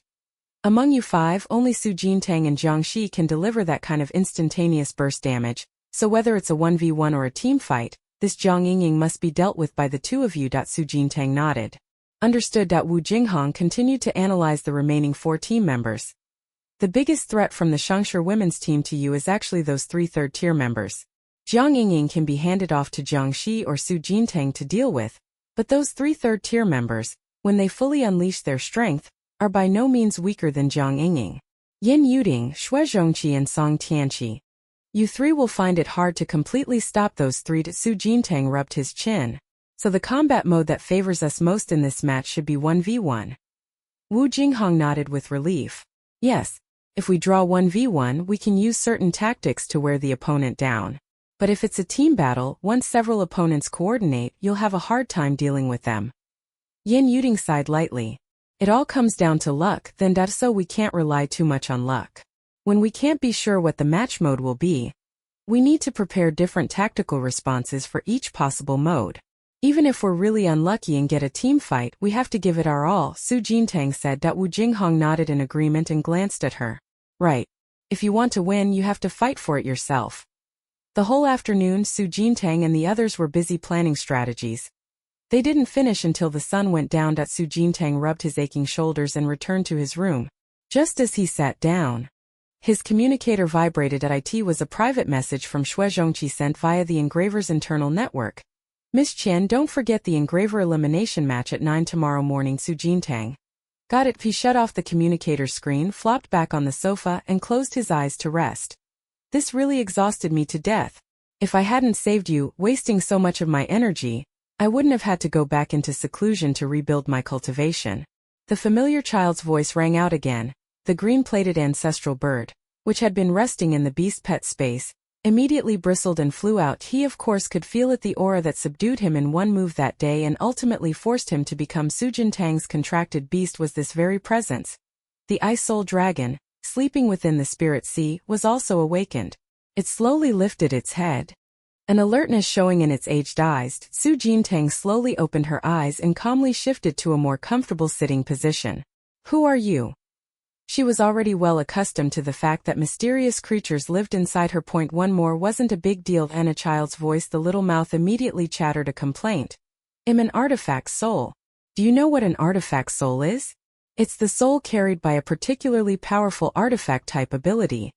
Su Jintang hesitated for a moment. So I'm very powerful. For example, I know all the secrets about the tilting scales, how to use it, how to summon it to fight. Those words piqued Su Jintang's interest. She sat up a little. Tell me about it. Humph, don't think you can coax it out of me now. The tilting scales can't be summoned until you've reached 5th rank. Su Jintang frowned. 5th rank? In any case, you should keep training hard. Once you reach the 5th rank, it'll naturally come out. With a cold snort, the child's voice disappeared again. Su Jintang stroked his chin and muttered softly, so my ability is called the tilted scales. After the child's voice vanished, the green membranous Archaeopteryx dared to speak. That child just now forced me to become your contract beast? Probably. Su Jintang replied. The Ice Soul Dragon inside his mental sea suddenly spoke. His energy is very strong, not even weaker than my peak. Su Jintang fell into thought. Brother Long's peak was a 10th rank divine beast, and that kid was actually that strong. After thinking for a while, Su Jintang stood up and walked into the cultivation room, sat cross-legged, calmed his breath and mind, and slowly entered a state of cultivation. The next morning, Su Jintang woke up on time. After getting up, the official Zhuanlim delivery drone happened to arrive at the door. Su Jintang went to the windowsill, opened the window, and took the package from the drone. She opened the packaging and took out the upgraded camouflage mask inside. This was the one she had spent a lot of money to find on a second-hand website. The upgraded camouflage mask's disguise can fool superpowers below peak rank 8. It's extremely rare, hardly available at official stores or the website, and can only be bought on the second-hand market at a premium. So it only arrived today. After checking that the disguise mask was fine, Su Jintang put it on, adjusted his voice and appearance, locked the door, jumped from the window into the yard, and then quietly left. When I arrived at the Rune Craftsman competition venue, it was still early. Many contestants were resting and chatting in the waiting area. Jiang Xiangyang, as the previous competition's champion, still had a strong reputation and was surrounded by many people chatting with him. Su Jintang silently walked to a spot in the corner and sat down. No sooner had she settled than many people heard the movement and looked over. Then the competitors closest to her immediately came over enthusiastically. This must be Miss Qian, right? I heard how formidable you were during the preliminaries. I heard you're from the Federal Inscriptionists Association? How come I've never seen you at the association before? At that moment, Jiang Xiangyang also turned his head to look this way. Upon seeing Su Jintang's figure, he stood up smiling and came over to greet him proactively. Miss Qian, I hope you've been well. Su Jintang had to stand and bow in return. We meet again at a tea this moment. The competition staff walked in. Contestants, the rules for today's elimination round will be announced and presided over shortly by Sun Yuantian, President of the Federation of Inscription Masters. Please wait a moment. Miss Qian. A familiar voice sounded from behind. Su Jintang turned around and sure enough saw Xue Zhongqi wearing the ghost face mask. This kid has two different attitudes in public and in private. In public he pretends to be refined and gentle, elegant and charming. When he's alone with the experiment class and the others he grins and jokes around, not serious at all. Su Jintang replied, But why is Chairman Sun presiding over the competition today? Xue Zhongqi walked up beside her and stopped, speaking politely to explain, our inscription masters competition isn't that confrontational. So the later elimination rounds will be conducted by giving out test questions to compete on. The main contest is who can solve the questions in the best way. Only the presidents of the major associations are qualified to set the questions for a competition like this. Today it looks like President Sun is the one responsible for being the question setter. No sooner had he finished speaking than Sun Yuantian entered the venue accompanied by two staff members. The noise in the hall vanished instantly. Sun Yuantian wore a gentle smile and swept his gaze across the crowd. Hello everyone, I am Sun Yuantian, President of the Federal Inscriptionists Association. I will be the question setter for today's elimination round and will be in charge of all matters. Su Jintang looked up. It really was like that. After the preliminaries ended, only 32 inscription masters remained on this side. Under the organizer's guidance, the contestants quickly took their seats. Each person had a long table. The tabletop held all the materials for making inscriptions and a box containing discarded inscriptions. Su Jintang opened the box and glanced inside. It was full of discarded inscriptions that had been stored too long, causing the energy within them to leak out and thus rendering them scrap. You should all have seen the discarded inscriptions on the table. These 10 discarded inscriptions are the exam for this elimination match. You have 2 hours. Do your utmost to repair these discarded inscriptions. Final scoring will be based on the number repaired and the quality achieved by each repaired inscription. The higher the score, the higher the ranking. When this round of the elimination match ends, only the top 16 will advance, so please continue to work hard.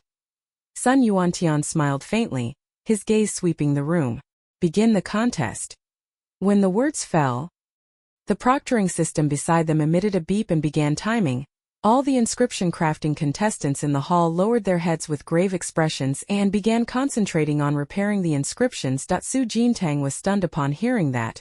There's something like repairing inscriptions in a competition. She had never come into contact with it at all. The other contestants around her quickly got into the swing of things. It was clear they had practiced before. Su Jintang's gaze fell on the discarded inscription on the table. No big problem. She learned how to make inscriptions the first time she tried, so repairing inscriptions was probably about the same. Su Jintang cleared his throat, looked down, took out the yellow sapphire cloud pen, and began attempting to condense threads of spiritual power. Because inscriptionists rely on their own ability to inscribe, cheating is difficult. During competitions, the staff never set up special barriers. When Su Jintang turned his head, he could glimpse the movements of the contestant at the neighboring table.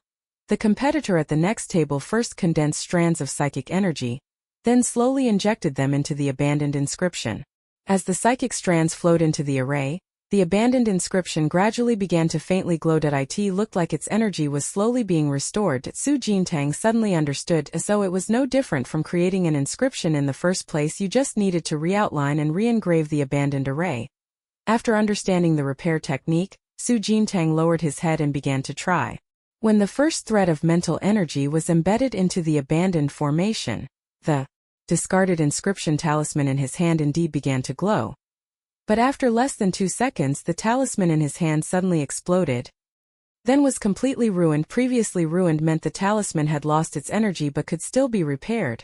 But this time the scrapping blew up outright. At the same time, the proctoring system emitted a beep beep and a prompt popped up.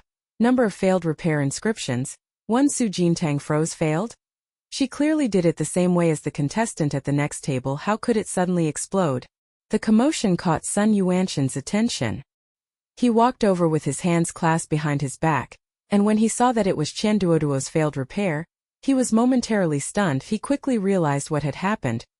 Miss Chen had never received the association's systematic training courses before, so it's very likely she never learned the lesson on how to repair abandoned inscriptions.